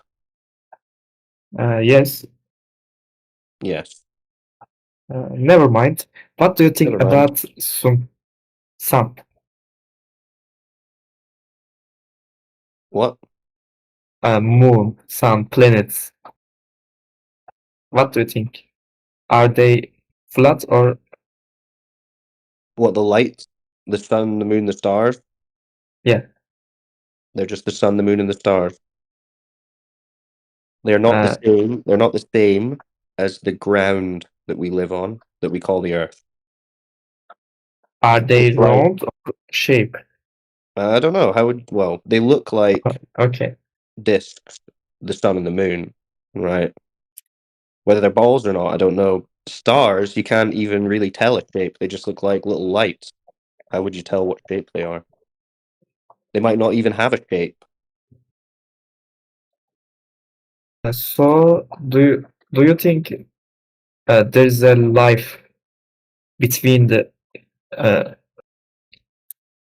extraterrestrial life?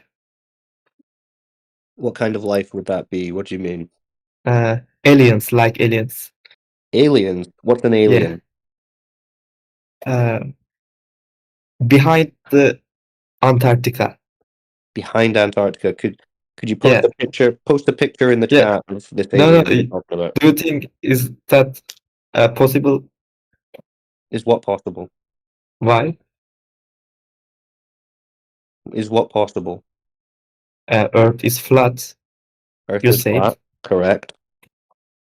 Then that means we are living in a very, very small.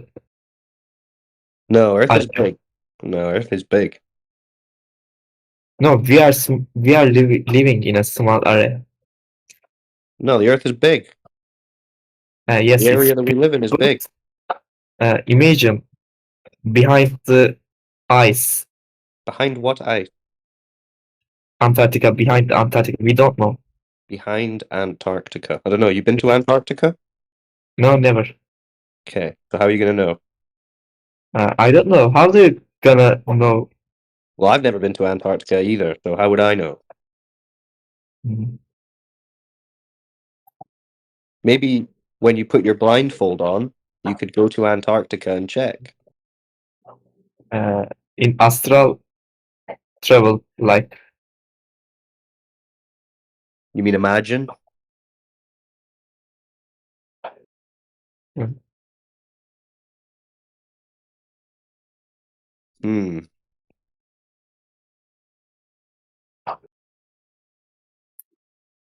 I don't know. What do you think? T-Dub is space water? I agree with NASA you. lying to us.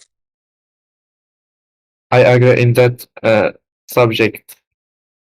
What was that? Water is flat. Correct. Yeah. Yep.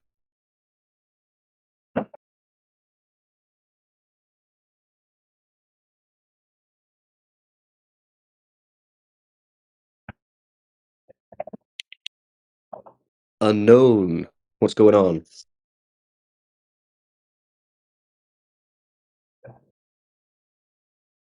Unknown, come and talk to us. This guy says that space is water. What do you think about that?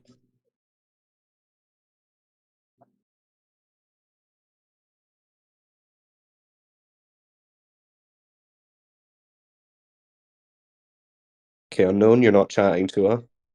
I Quite rude. have a question again. A Are you question? here? Yeah, yeah. Everyone calls red is red because they see red. But we don't know it's red or not. What's red? What are you talking about? For example, everyone calls red to red because they see red. Okay. You are saying Earth is flat because you see water is flat, Well, right? what are measures? What are measures as well as Measures, yes. seeing it? Yeah, it's fine. Maybe all measures is wrong. Oh, all the measurements and all the eyes are wrong, but Yeah. but the imagination of a globe is right. Imagination? Well, what's the alternative? Our eyes are wrong, the measurements are wrong. So Yeah. how do we figure out the Earth is a ball then if we can't observe or measure it? Name. Nothing is certain in science. Oh, the Buster. The Buster. Sorry, can you hear can you hear my name? The Buster. Yeah, we can hear you, Buster. You look all fucked up. Okay, cool. Oh, yeah. I said, yeah. So what was the proof that the guy was saying earlier? Because I missed that. The proof of what? The Earth being flat? No, yeah. He said some shit about he said some shit about the proof about the Earth being flat, but I was really high when he did that. All right, it's just the water, bodies of water are flat. What? Bodies of water, like a lake or an ocean, they're flat. Bodies of water. Are flat, yeah. Bodies of water are flat. Yes, But I correct. sent this picture in the side chat, and this is like a standard Earth. So why is it Standard Earth. round? Yeah, that's the standard Earth cartoon, correct. No, why Shizzy, is it cartoon? Shizzy, shut up. Yes. Shut up. What do you think that's a Shizzy, shut photograph? up. Shut up. Shut up. Hey, Buster. Shizzy. Buster. Shizzy. What? You understand the bodies of heard you. water are flat, yeah? Shizzy, can you stop speaking over when this gentleman is trying to talk to me, please? Chill, Buster. Chill. Okay, I'm sorry. What were you saying? I said, you understand the bodies of water are flat? Bodies of water are flat. Yeah, like a swimming pool or a lake. Yeah. Water confirms the gravity. But when I go to the beach and I look into the ocean, You see it flat. no, I see Oh, the you see it water curved? moving. I see the water moving in waves. Yeah. It's got waves, but those waves are in reference or generally deviating from a horizontal level. Because of the gravity. From a horizontal level. Like in a swimming pool, when they turn the wave machine on, you'll get waves in the swimming pool, but the swimming pool water, if it's not disturbed, is just flat. Yeah. I'm sorry. I'm sorry. I'm misunderstand. Small distance, That's just all right. like a lake, a pool, or ocean. Curved. The Buster didn't go to school. He doesn't know nothing.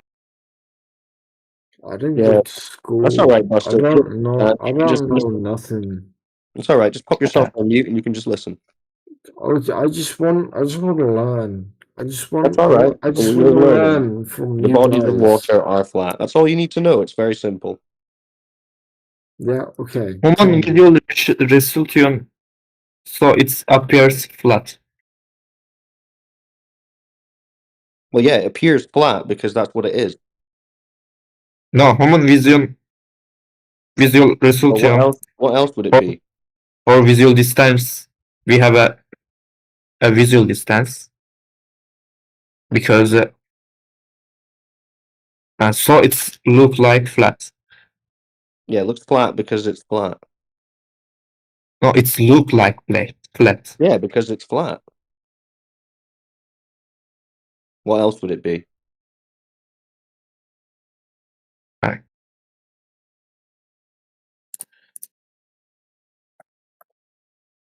Can you prove it again? Yeah, the water is flat. But I want proof. Okay, well, try and prove that the water isn't flat, and there you go. Water isn't flat because water conforms to gravity. So a lake, a body of water, a swimming pool, that's not flat. It's all about gravity. All right, but gravity must be making it flat then. Yeah. Yeah, okay, so it's flat. And gravity makes it's flat. Okay, then it's flat. Lakes and oceans, it's look like flat. Yeah, because they're flat. No, it's look like flat because of gravity. So gravity's making them flat. Yeah. So they're flat. But gravity makes it flat. Okay, I don't care what makes it flat. It's flat. Yeah, okay. Okay, you won again. I won again.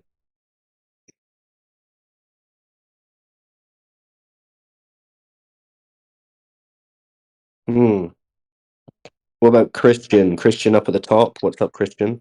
Do you agree the water's flat?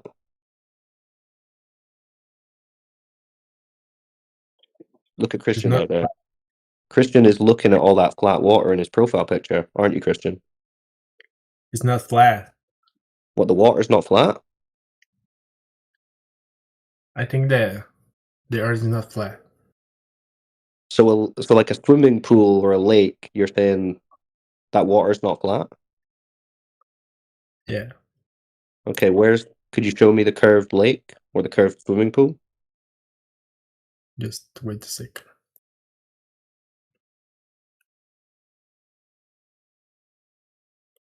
Swimming pool and lake and other things are in the earth because in the earth, so they look like flat. You telling me the swimming pool isn't on the moon? Yeah, it's not on the moon. It's not on the moon, it's on Earth. Okay, understood. Yeah, Well, but it's flat.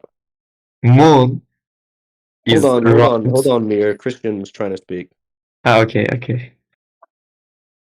By the way, I will go to sleep. Thank you for discussing. You're welcome, Mir. I Sleep am well very on the flat, sorry for my motionless. bad English. No, you're good. You're good. Thank you very much. Have a good day. It's the only way you'll learn. All right, Christian, you're going to show us this curved swimming pool?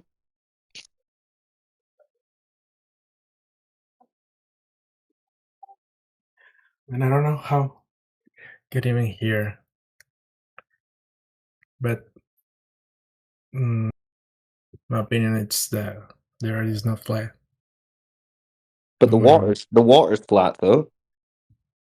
How? Because that's what water does.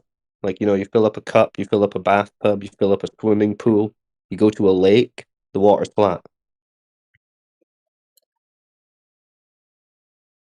But right? I know Isn't you it? get your point, but how is that even possible? Like, How is it possible? Because that's what water does. That's I the mean, what is flat? physical nature of water. Go to your bathroom and fill up your sink, and then ask the water how it's possible that it's flat.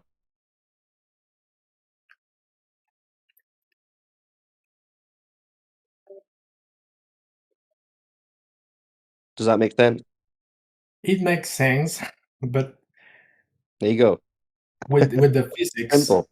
it's not make sense. Well, it does make sense because your senses detect flat water. That's the only thing that makes sense. What your senses detect. That is not how physics works. It is, because that's what water does. Physically.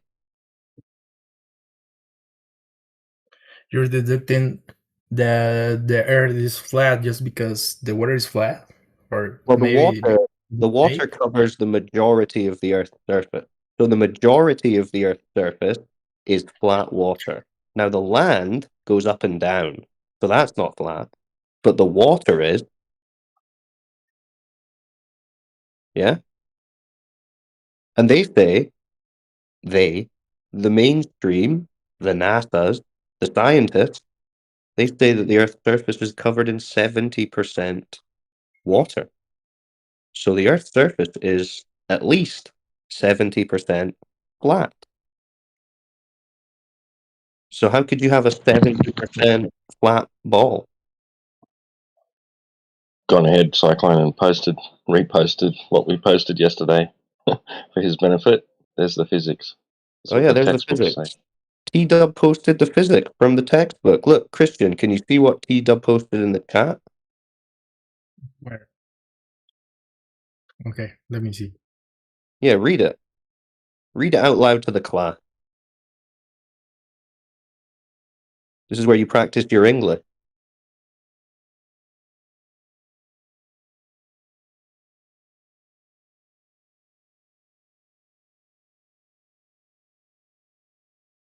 Uh-oh. Moments. Our lion. That's rude. Where's he gone? Oh, he's ran away already. He knew. He knew he was about to get it.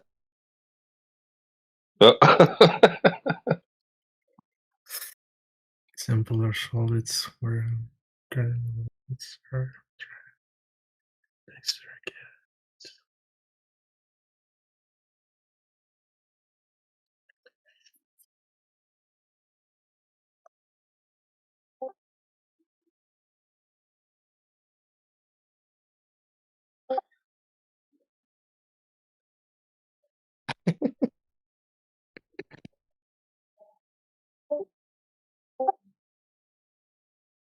What do you think, Christian? You understand the water's flat? I just get your point, but I I don't know agree. it's like too simple, isn't it? It's too obvious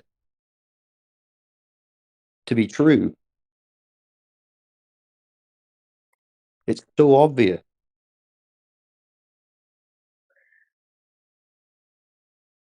That's what's tripping you up. You're like, how didn't I notice this before? You got a glass of water on your desk?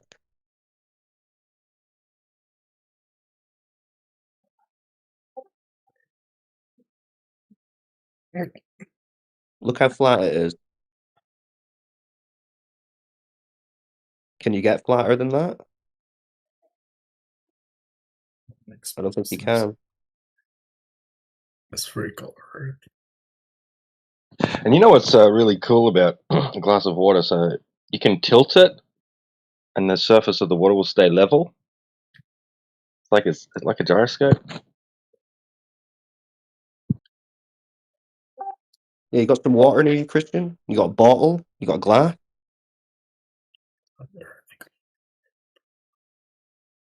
Try and make that water curve on the surface.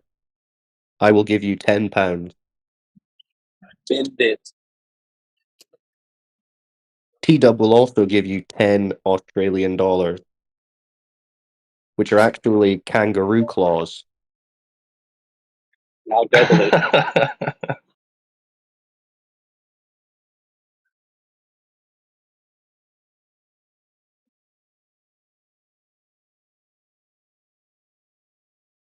What are you thinking, Christian? I'm thinking that the earth is not flat. Okay, so you're saying the water, the swimming pool is not flat. It's so ambiguous, like your comment, you know, it's just because the shape of the world is flat, that doesn't mean that the whole earth is flat. No, I said 70%. That Because the water, yeah? And what about the gravity? What about the gravity? Yeah, because The gravity of the the gravity situation? It's quite confirms heavy. in a sphere. Well, the gravity must be making the water flat then, because the water is flat. Right?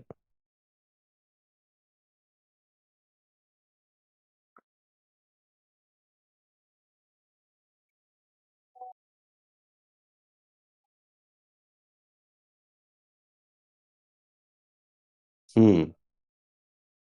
What about the movement, Christian? Do you think the ground is moving?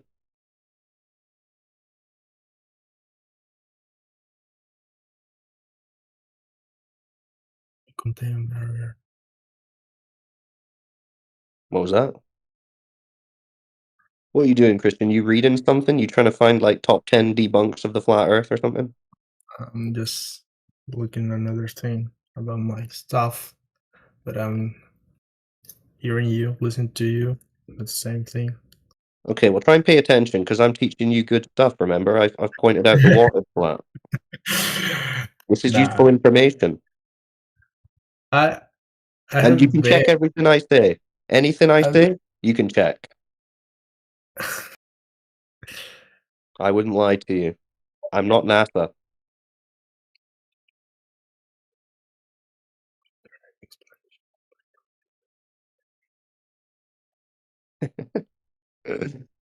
uh, I don't know, T-Dub. Where do we go from here? It's tough. What about Earth motion? That's what I was trying. Christian, what do you think? Is the ground spinning? Is the wrong word? Is the ground spinning?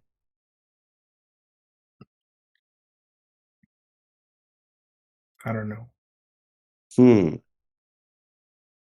How don't you know? What about when you go outside?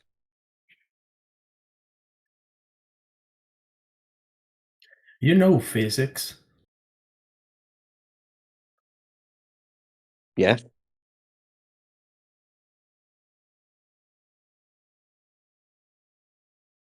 He's a Then cool trying guy. to explain how can the Earth could be flat with physics. Because of the water, the physics of the water is flat.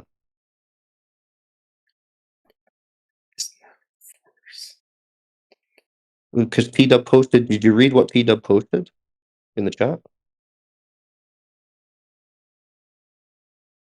He's got all the science link.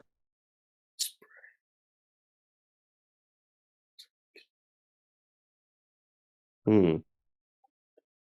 Hmm. Oh yeah, that's a good one, Dagaz. You should watch that little clip that Dagaz posted in the chat. Do you see that? It's a boat going through the Panama Canal. See that?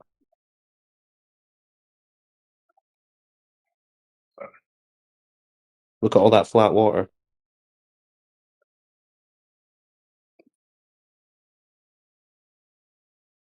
I like you, Christian. You're figuring it out. You're a fast learner.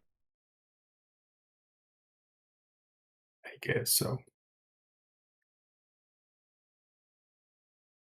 Some people, even when we point out to them that water's flat, they don't get it. They don't believe it. They think the water is deceiving them. And it only looks flat.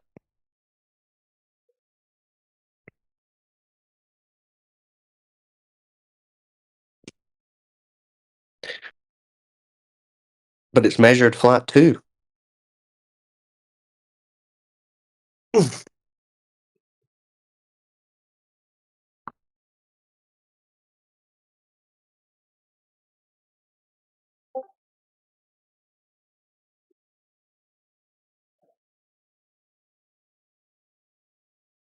Okay, TW doesn't know if the ground is spinning, so what else? Where do we go from here? Hey, let me try this. Christian, T-Dub down there. Sure. T-Dub down here. He's from Australia. Okay? Do you think he's upside down on the bottom of a ball?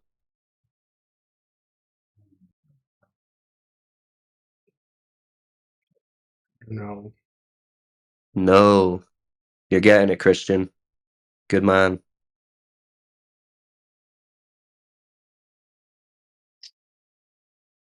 All right, nice. Awesome. Making some progress Up is today. up. Up is up. Down is down. Down is down. It's so simple, Christian.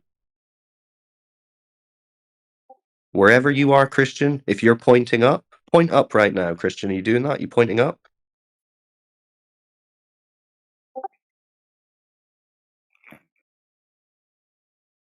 Well, that's the same up for everyone. Shows. Yeah. Okay. Simple stuff. Simple stuff. Welcome back, Jamal. Thank you. Thirsty for more. A flat water enjoyer. No doubt.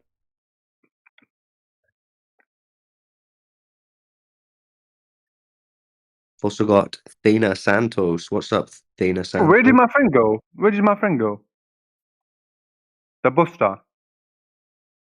He left. He said, I'm no longer friends with Jamal. He doesn't understand that No, water is flat. no, but we were homosexual. Come on, Jamal. Don't waste our time. Thana Santos, you want to say hi? You want to ask a question? We're just pointing out the water's flat. If that piques your interest. Bunch of flat water enjoyers in here.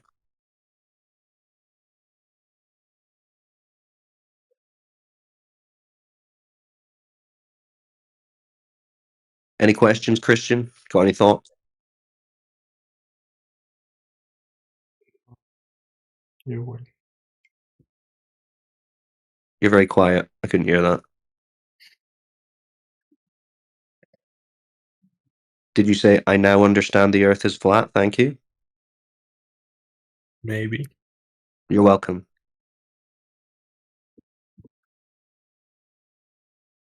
Anytime. All right. Well, this has been enjoyable. I'm going to leave you all in the capable hands of T-Dub. He's currently upside down on a spinning ball, counting his kangaroo claws. Yeah. Thanks. Thanks, Cyclone. All right. Peace, brothers and sisters. Stay flat. You too, man.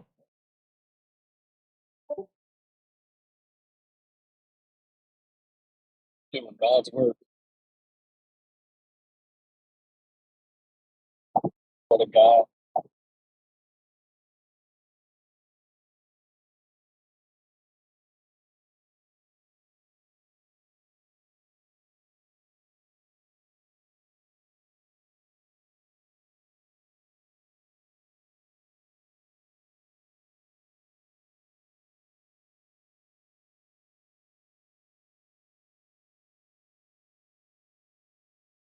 Yeah. Yeah, it's pretty crazy. People think the bottom of each other's feet are facing each other while they're standing thousands of miles apart. Yeah. And plus, they're spinning and whizzing through an infinite vacuum at thousands of miles an hour. Well, actually, millions of miles an hour. Meanwhile, it just seems so flat and stationary.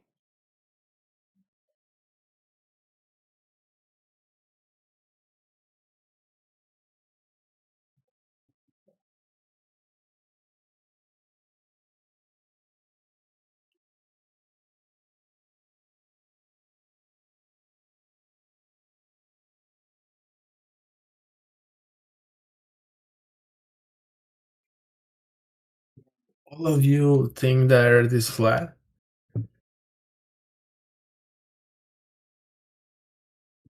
Come again? Sorry, can you repeat that? The question was if all of you think the Earth is flat. No.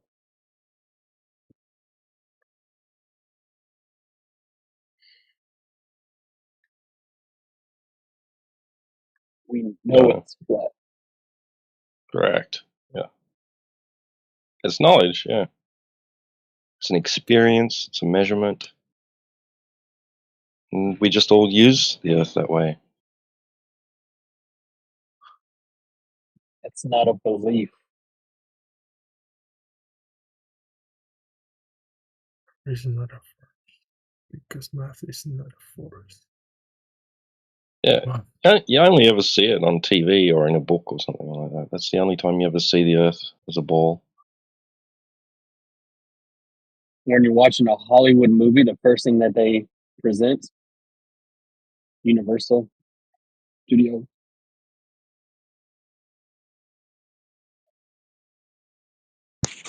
Right, yeah. Yeah, that's not real. If nobody had ever told you anything about the earth, you would look at that and go, what is that even? I don't even understand what that is. Like, what's it meant to be? It's only because someone showed you that and told you that's what you live on that you associate that with being the earth. Otherwise, you wouldn't make the connection.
Yeah, there's you haven't really been shown anything like long distance observations or anything like that, which there are many of.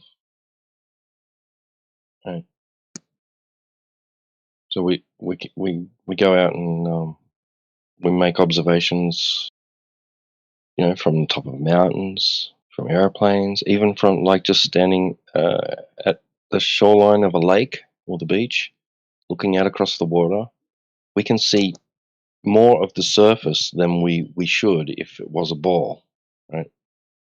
Because they tell us that the ball Earth is a specific size. It has size and dimension, right? They say its surface is curving, but based on that geometry, when we go out into reality and look at it and measure it, it's not there. That curvature that they tell us exists isn't there. We're seeing too much of the surface for it to be the ball that they say it is, like the one that they show on TV.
So like the little GIF I just posted there. So when it's zoomed out, you could possibly think, oh yeah, I'm looking at the horizon. I'm looking at that. That's where the curvature is starts, and I can't see past there because the Earth's surface is curving.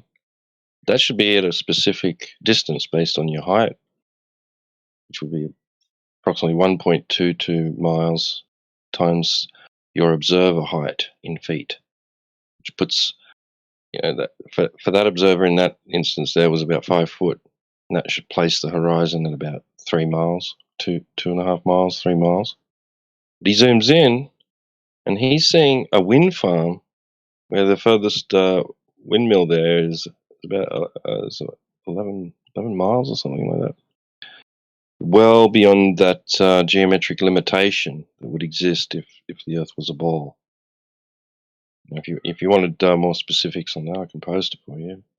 But that's just a little example of like how we're seeing too much of the surface, too far, We're seeing too far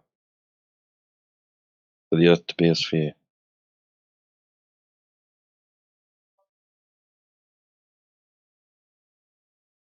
And this is something you can go do yourself. Like I can see in your profile picture, you're standing. You've got a landscape there. You're standing somewhere. Looks like you're elevated pretty high up, looking out across the surface of the Earth. And you're probably in that image right there. Whoever that is, if that's you or somebody else, I don't know. That person is probably seeing more of the surface than they realized they would if the Earth was a ball.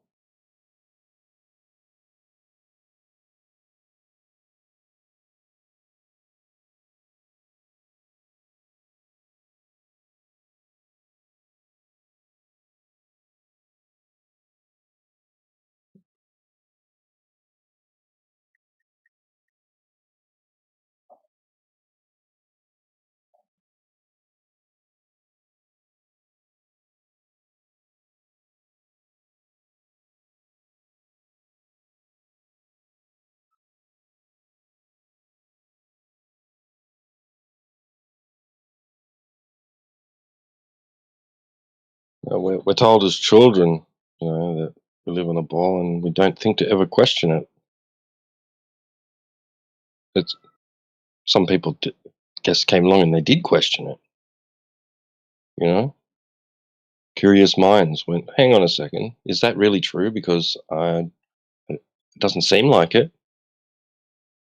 And then you examine the actual claim, and it turns out that it's not true.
So you got choices, because nobody is really forcing you and to believe a certain thing. So it's up to you. Like you could walk away thinking, no, I'm just going to trust that people have figured it all out, despite my natural experience of reality, despite my natural experience of the surface of water being flat, despite me not being able to sense the Earth moving, despite me not being able to go to outer space and prove that outer space even exists. I'm just going to accept that these strangers on the TV are telling the truth, and they've figured it all out. I don't need any evidence for it. I'll just go about my day, right? Live your life. Or you can examine the claim in more detail, examine the claim geometry, right? And see if that geometry is actually present in reality on the surface of the Earth. it's totally your decision. I mean, and what you do with the information and how it makes you think or feel after that that's a personal thing. Makes people feel differently, all different ways. What sort of if it raises more questions you want answered, that's fine. If you're just relieved that you now know the truth, that's fine too.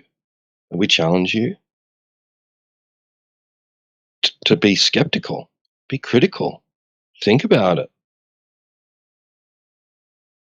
Think about what you're being told. Question it. Is it really true? See if you can actually demonstrate that it is true. You yourself, as an individual. See if there's anything that you can do to verify or falsify these claims that are made that are antithetical, which is like something which is not intuitive, and it's the opposite of your experience.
And you think about it, just think about this.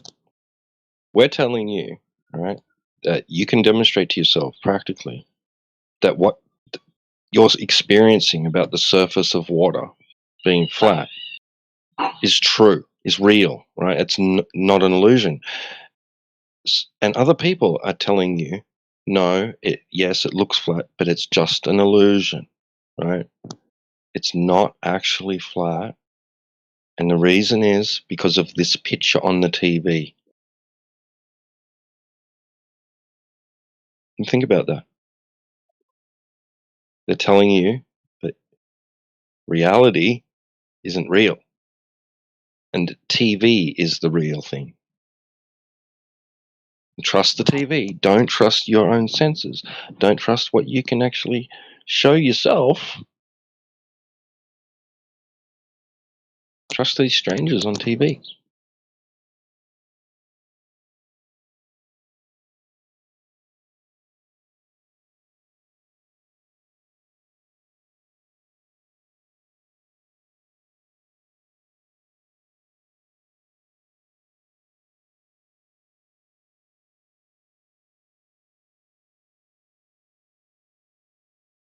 When you think about it,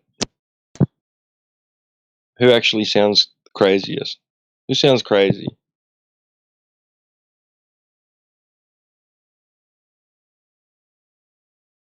The person telling you that your experience is real, or the one telling you it's an illusion?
Yeah, well, we appreciate you listening, Christian, and hanging about to just hear us out. I mean, nothing should be immune from scrutiny, and I always say that, including what we say. Right? We're just some guys on the internet. We could be full of shit, right? But you take information, and if you're interested in it, you will scrutinize it. You'll examine it, research it, whatever, check it out, and see if what the person's told you is true or not. And then not enough people, and we're just pointing out, not enough people do this with the claims of the globe.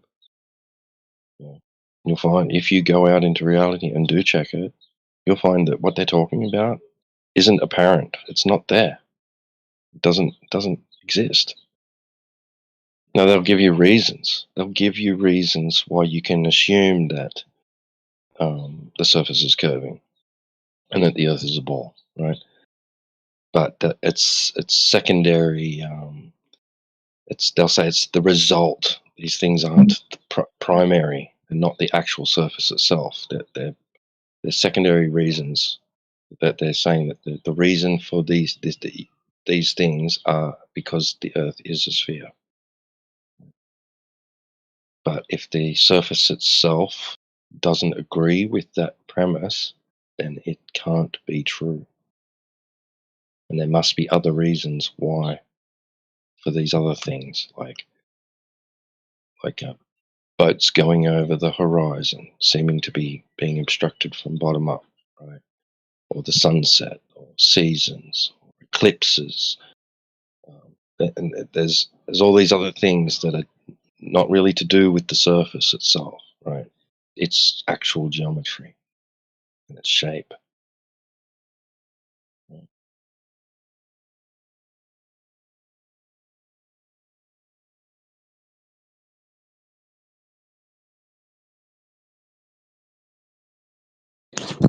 And it's not really necessary that we provide alternative reasons for those things in order for what we say to be true. All we need to demonstrate is that the surface itself doesn't have the geometry which requires it to be a sphere, right? So we don't need to give you an explanation for eclipses.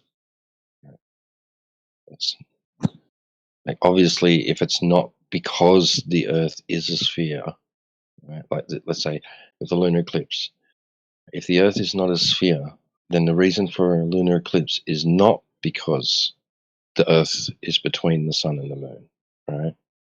Necessarily, right? As a ball, at least, anyway. And if the sun is always above the surface and the moon's always above the surface, then that can't be the reason either, right? So the Earth is not getting in between the sun and the moon and casting a shadow onto the moon. That's not the reason. Now, do we need to explain to you why it is actually happening in order for what we say to be true? No, we just show you the measurements of the surface of water. That's all we need to do. And the lunar eclipse, the reason for it remains a mystery. You can speculate all you like about what is actually causing a lunar eclipse, but if you can rule out, there's a process of elimination, right? So this is one reason we're told is this thing, right? The Earth getting in between the sun and the moon. If you can eliminate that as a reason, that's it. That explanation is simply wrong. Doesn't mean you know what is actually the correct reason.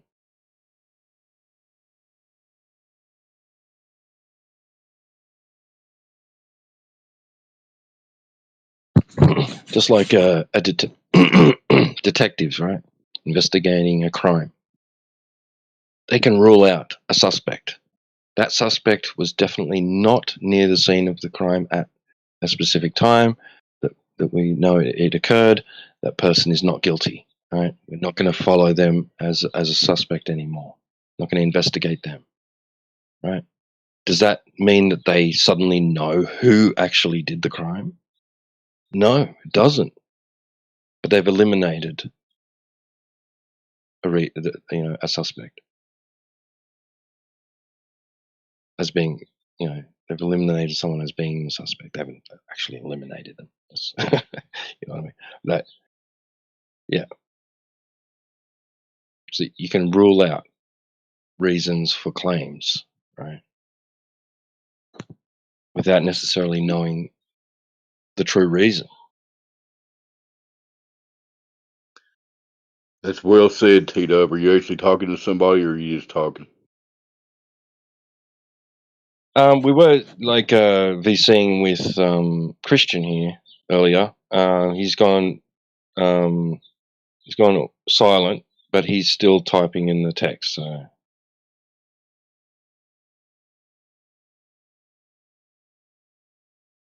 Oh well, I didn't mean to interrupt you. I was wondering if you were actually talking to anybody.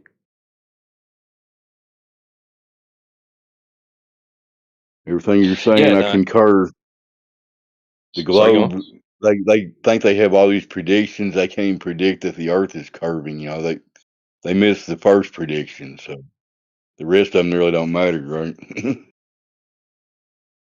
Right.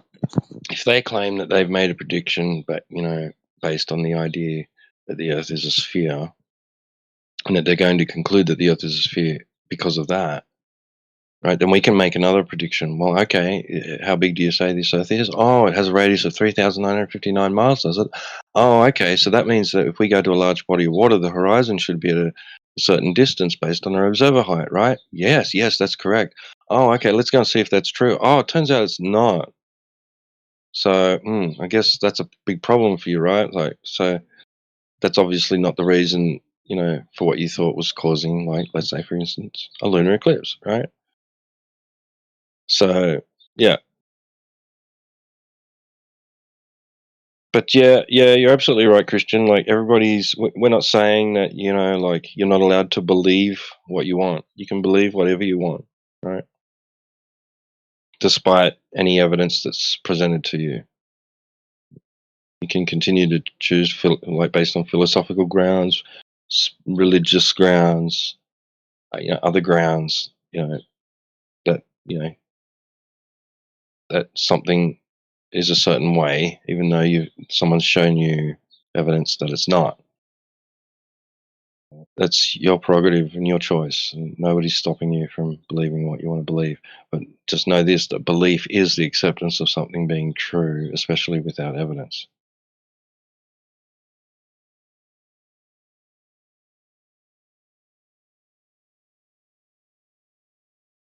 Or in the face of contradicting evidence.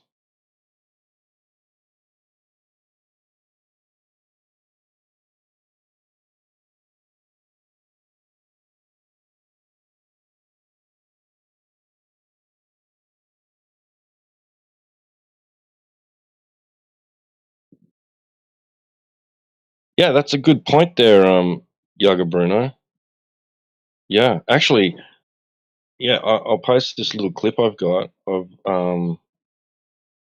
a physics professor actually saying what you've just basically said, that they admit they don't have all the answers, and basically that they could be wrong about certain things that they think they have right. I'll just grab it. I don't think I can actually play it over the audio, over the bot. I can try. I don't know if it'll work, but I can try. Let's just see.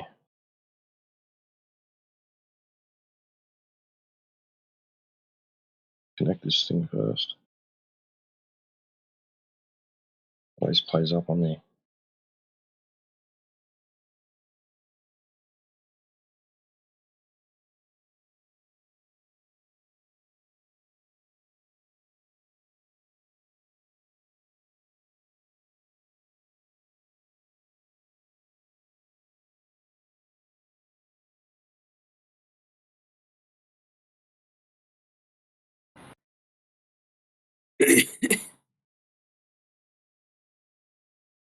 No, it won't play it.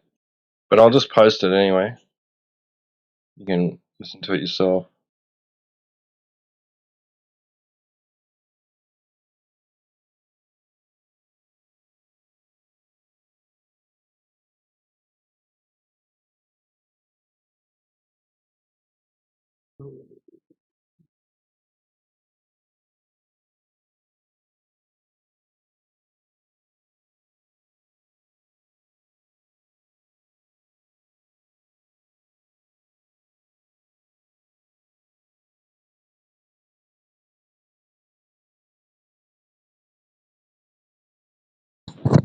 He's basically saying that like they try to understand the physical world to the best of their ability, and that they come up with mathematics to describe it. They come up with ideas to help them try and understand it. But at the end of the day, they're left with a lot of mysteries, and the fact that what they think could be correct very well may be incorrect. Actually, I love that. Because, yes, it is what it is. Hello. Hello, welcome in, Arby. Nice to meet you, friends.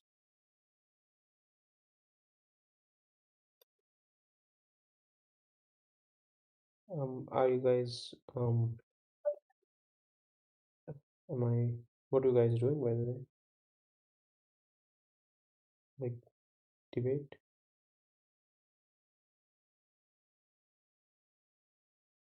Well, we're discussing the nature of reality, the idea that we live on a big spinning ball in outer space. We challenge that view. We present evidence that tells us that it's incorrect, and that the nature of the surface of the Earth is planar, and that we don't experience any motion of the Earth, and that there's no evidence that we exist within an ever-expanding vacuum. Primarily because nobody can demonstrate gas pressure without a container. That's nice. That's nice. But what you will get proving this? That's a good question. Well, I just enjoy the topic, and I think the truth is very important. And I think this is a very monumental and controversial topic as well, because it is the majority consensus that this idea that we live on a big spinning ball in outer space is true. Don't you think we should be talking on housing crisis rather than this? Sure, that's a good option. You know, if that's your interest, and that you feel that that's a very important topic, you could find a group that is willing to listen to you and discuss it with you. Yeah, but it's not what we do here. Like, we may dabble in such socio and political economical topics, like briefly, periodically, we may, but mostly we just interested in talking about nature physical nature of the surface we live on. That's good. That's good. That's really nice.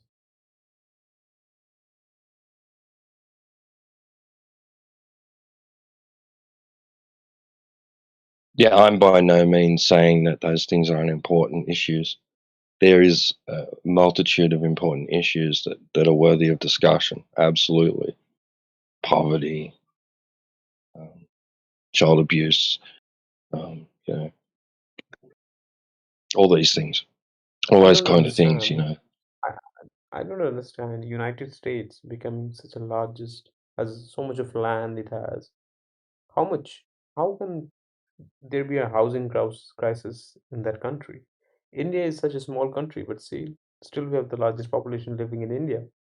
But why isn't this not happening in US? Like you guys got land, you guys got technology, you guys got everything, you guys got money. It's amazing to see. So yeah, Well, you what's know, your point of view? we live in a very Whatever nihilistic it is. society, don't we? No, it's like if you start, it's like if there's too much of capitalism down there, this what happens. You, you sometimes need to think for the people also, you know. The government, not I'm telling about you, the government should I think at least a little bit for the people. So yeah. And right now in the Trump legislature, I think, whoa. But to be honest, you guys deserve this. I think there's too much reliance on of government, and this, you know, the Western world forgets that the people placed those others in, those other people in power. They've asked them, could you please represent us and organize our infrastructure so that it's as stable as can be, right? And as fair as can be. No. And sorry? Yeah. No, there is nothing. Go ahead. Right, yeah. So, and they forget that, and then just rely on this so-called authority as some sort of provider and nurturer, right? And it's not the way it was supposed to be. That was supposed to be in place for the purpose of conducting the people's will, right? So instead of the people going to the government and saying, "What is our will? What do we need? How do we live?" Like it's got the wrong way around, right? To the point that they're relying on governments to tell them about their reality in which they experience, right? Oh, what is reality, Mr. Government? I don't understand. You need to tell me. Oh, it's a big spinning water ball in outer space. Oh, okay, Mr. Government. I believe you. Thank you for the pretty pictures on TV. So, yeah. What else can we do, brother? What else can we do? The Lord, the Savior, is gonna save us one day. Grassroots, man. It's got to start at grassroots. Everybody's just got to take sovereignty over their own mind and their own spirit, and just conduct themselves accordingly. And Only person who can save us is the Jesus, the Lord. yeah, well, I might agree with you. In the meantime, we've got to conduct ourselves in a manner which is appropriate and benefits each other individually, and immediately with people surrounding us, like family, friends, and anybody else we come into contact with that may be in need, right? If someone's lacking, then like maybe you should, if you have more than you need, and someone else is lacking, you should share. And that's what we do here. We're just sharing the information. So we've found ourselves in a position where we possess information which others may be lacking. So we want to share it with people that are lacking that information. Like, which part of states are you from? Like, which part of the I'm United not from the States? United States. I'm from Australia. Yeah. Oh. Australia is also having the similar housing crisis. Housing crisis is also there in Australia. Yeah, I think the housing crisis is more to do with affordability rather than actual availability. And then there's always a way in saying all these things are happening because of immigrants. How about that? Immigrants are the people who are Sorry, making can all you this say that again? problem. It's funny that how people can how the people and the government can work together and solve this problem. Instead, they're like, oh, it's all because of the immigrants. Like, it's funny. Yeah, they They can't don't really know. say that here. This country was built on immigration. So it's Mhm. basically the backbone, and America too. America is immigrants. That's they're not, most of our population of the United States is not from the United States. Their ancestors were not from there, right?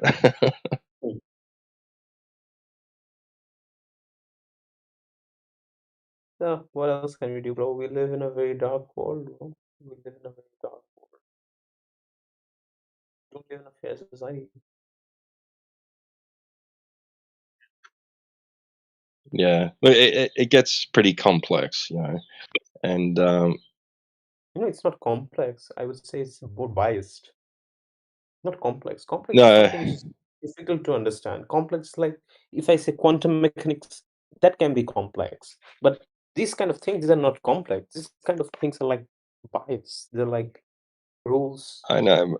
I'm just saying it's for not as black processing and white as multiple. what people might Yeah, like it to be, right? Because yeah, a lot that of is great. different issues arise Mhm. when you get That cross cultures, right?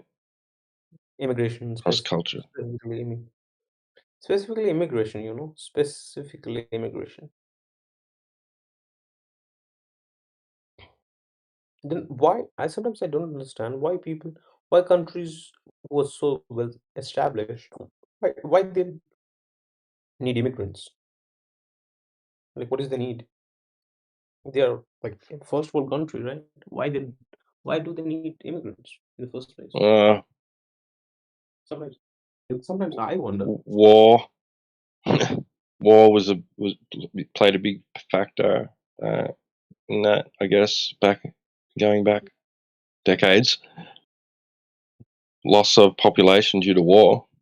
Yeah, well, they need repopulation. So someone to actually you lose a portion of the population who had a certain function in your society prior to them, not being there anymore. Then who's going to fill those boots? Someone needs to, work those machines and drive those vehicles and sew those clothes and whatever, and make that food, farm that land, blah blah blah blah blah. Immigration's not the problem anyway. It has to do with people engaging in criminal activity. When people get hurt, that's an issue. This is all non sequitur to the ground anyway.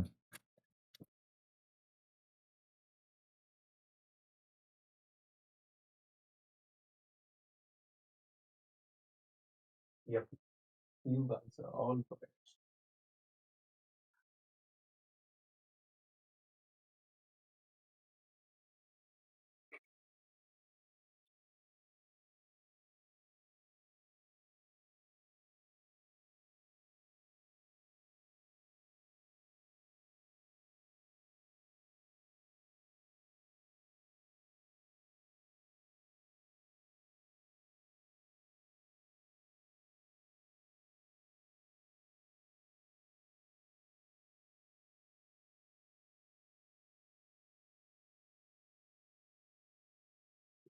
Yeah, that's what I was saying, Ethagris, that it's probably more complex than people would like it to be, right? Like that. Yep, yep, yep, yep. Yeah.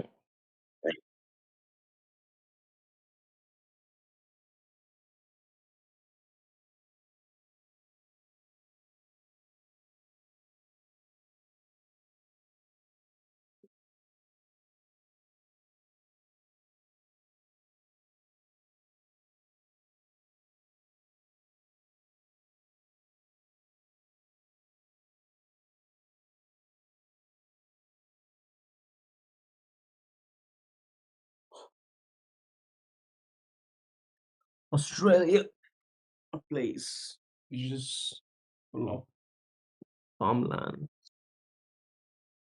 Australia is a nice place, to be honest.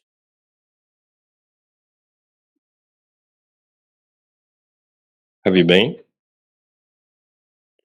No, few of my family members have been to Australia in Melbourne. You know Melbourne? Yeah, I passed through there. Stayed It's a there a nice night. place. It's a nice place. Yeah, it's all Like, right. I liked Adelaide better. yeah. So it's a Yeah, nice place. Sydney's. Australia, Sydney, Australia. It's like, see, Australia is not a. It doesn't have the Silicon Valley. It doesn't have the world largest financial capital. It doesn't have the Wall Street. But the thing which Australia has is like farms. You know, a lot of land where you can make cattles. So these are good things. Somebody who can just you know live their life you know away from this urban cluster. you know, 9 to 5 walks. Yeah. They can live their life in Australia. And similarly in New Zealand also. New Zealand is also a nice place. Like it's good. It's good to survive as as Right. farming, you can do that. Farming or small business, you can survive. People are good. There people are of course racist in Australia, no doubt, but um, far better.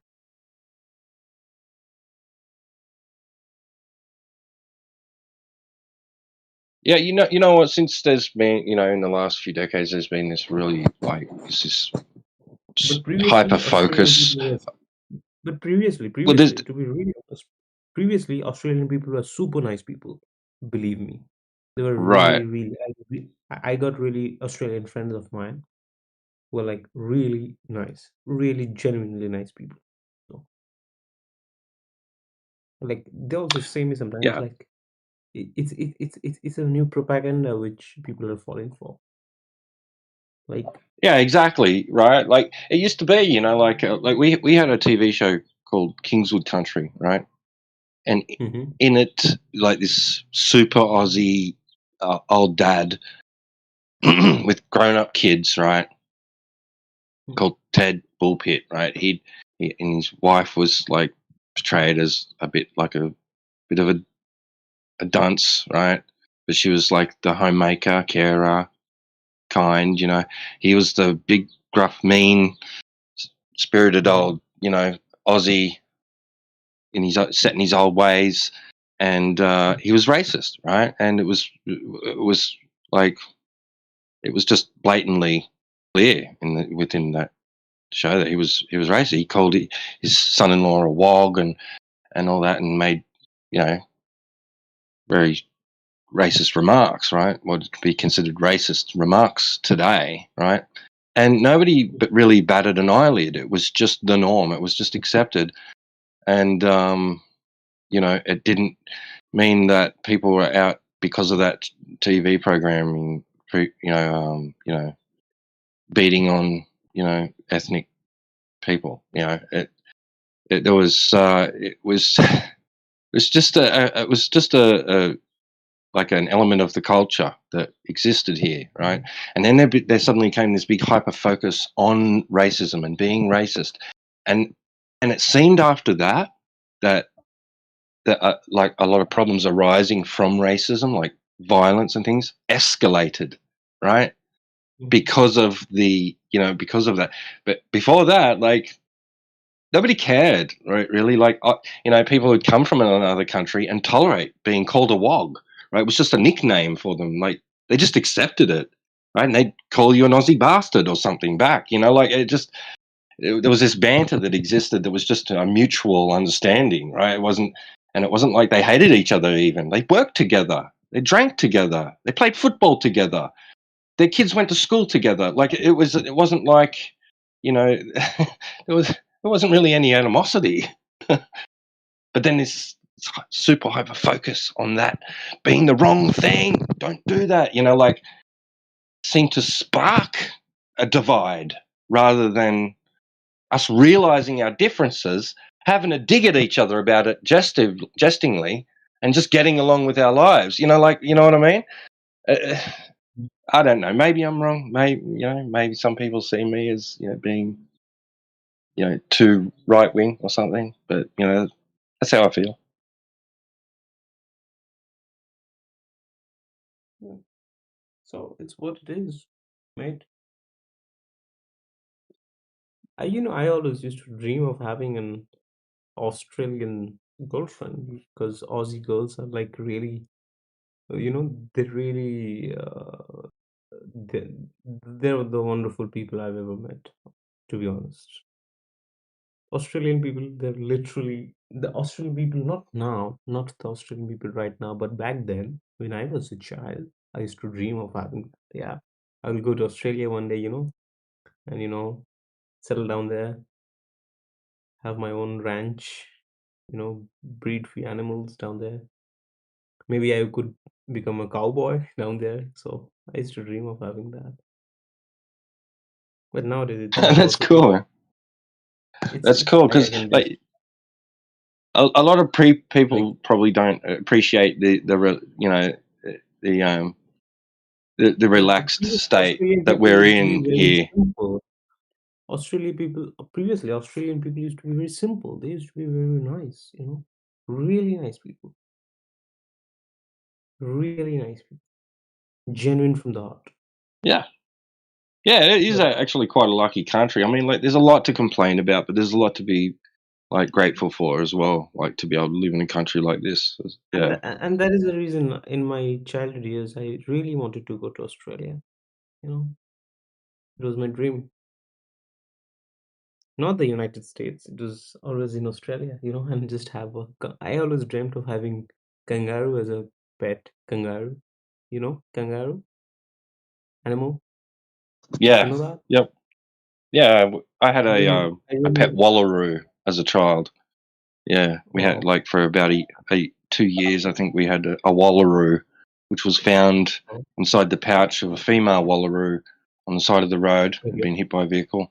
Yeah, so Okay. and that was back in the days where the government didn't come along and say you can't have that as a pet. They're in protected species. Blah blah blah blah. Like nobody gave a crap if you adopted you know a native animal that was a rescue kind of thing. But yeah.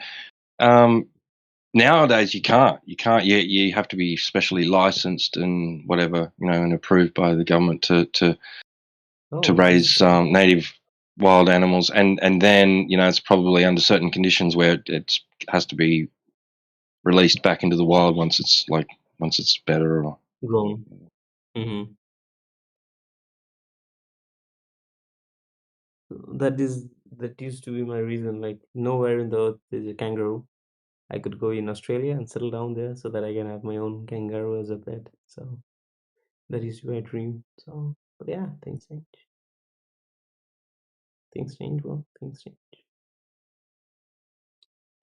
Let's see what happens. But still, I really would love to get if I ever have, nowadays it's impossible to go in Australia because even if I go to Australia, people will be really racist towards me. So my parents won't allow it.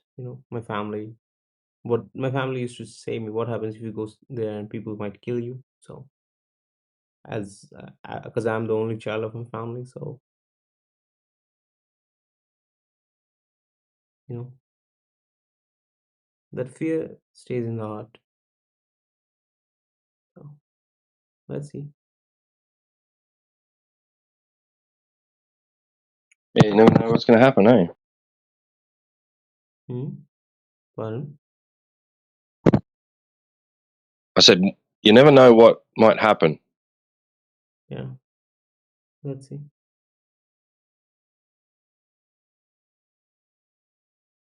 Let's see. Let's see.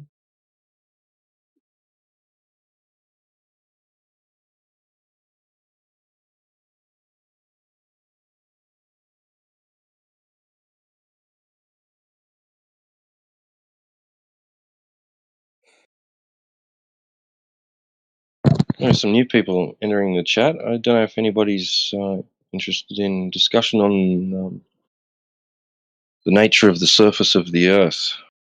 Do you think it's flat? Do you think it's a globe? What do you think?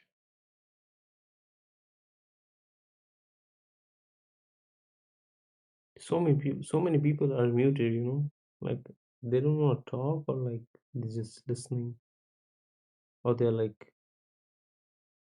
why are they like this? Yeah, some people just want to hear a conversation taking place in English, like wherever they can go inside this server to hear Okay, conversation so taking place, right? Like, oh and then maybe they might feel brave enough to speak up and practice some English they've learned. And like this topic's just an opportunity. If it sparks an interest, they can practice their English skills, discussing it, mhm. just like any other topic, really.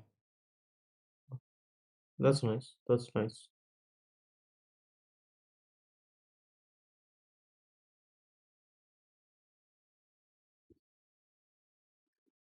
And also that there's a lot of people that speak English as a first language that should practice their English skills.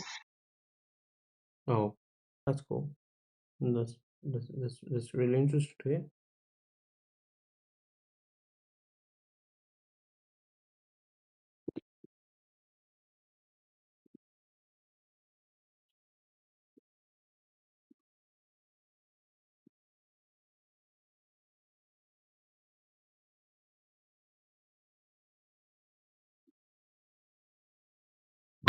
What's up, Ryan?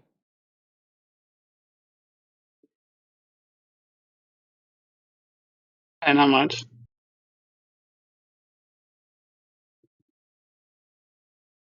Awesome, man. I'm going to mute up for a bit, so feel free to engage with any of our guests that want to speak. There's not many of us around at the moment. Can represent good old flat Earth, so yeah. Right, Ethergrass here too. Yeah. All right, I'm going to mute up for a few minutes.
Welcome to 24/7 Flat Earth Discord. Please try to remain civilized and cordial.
Yo, who we got here? Yin? Yin Yang, and welcome in.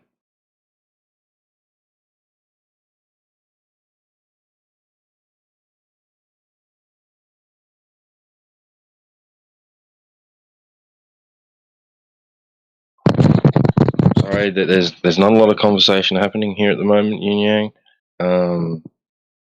Unless, people that join want to speak. And then there's conversation for others to listen to, if they so wish. But if all we have is people that just want to listen, then there'll be no conversation to listen to.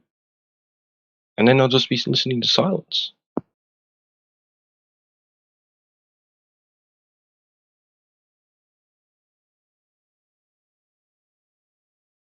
But if you're happy to listen to Morning. silence, that's fine.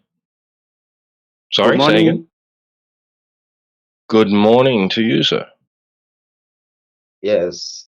This time it's good morning. I'm Facella.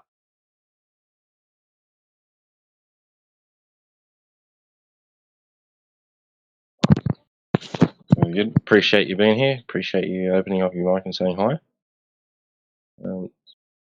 You're hoping to talk about this topic?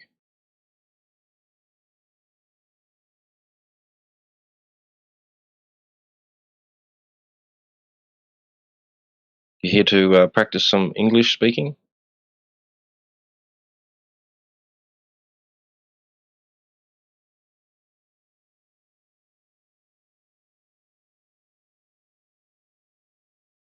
Or maybe you were just hoping to hear some conversation being spoken in English to sort of improve your skills, your listening skills maybe. Build up some confidence maybe.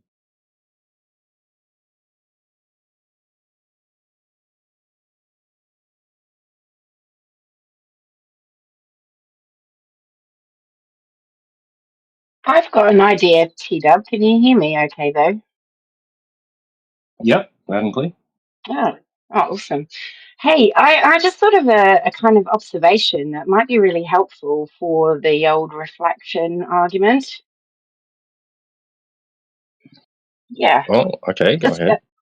yeah, I just wondered if, I'm not sure if I could do this because it probably take a little bit of equipment and whatnot, but you've got these long range laser observations, right?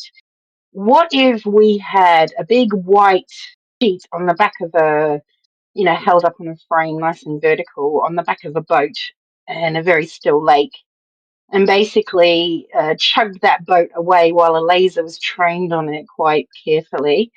And that, you would probably have to screen the people on the boat from, the laser and everything, or whatever you chose to use. But then basically have that boat go out in a prescribed direction. You could even take weather and temperature and moisture management, measurements all the way along, or whatever, the water, whatever the refraction people want, and have that boat just travel away in the straightest line possible, 10 miles more if it's possible. And if that laser stays on the white sheet, give or take, wouldn't that debunk refraction so hard that they would be very difficult for them to come back from? Because that really would suggest that refraction is always the exact amount required in order to, that it looks like it's on a ball, even though it looks like it's flat, even though it's a ball and it's curving to 8 inches per mile squared. Do you know what I mean? Right. Yeah, that sounds interesting, actually. That would be a very good practical way of measuring any deviation. But like you said, you got the issue of the boat remaining linear, and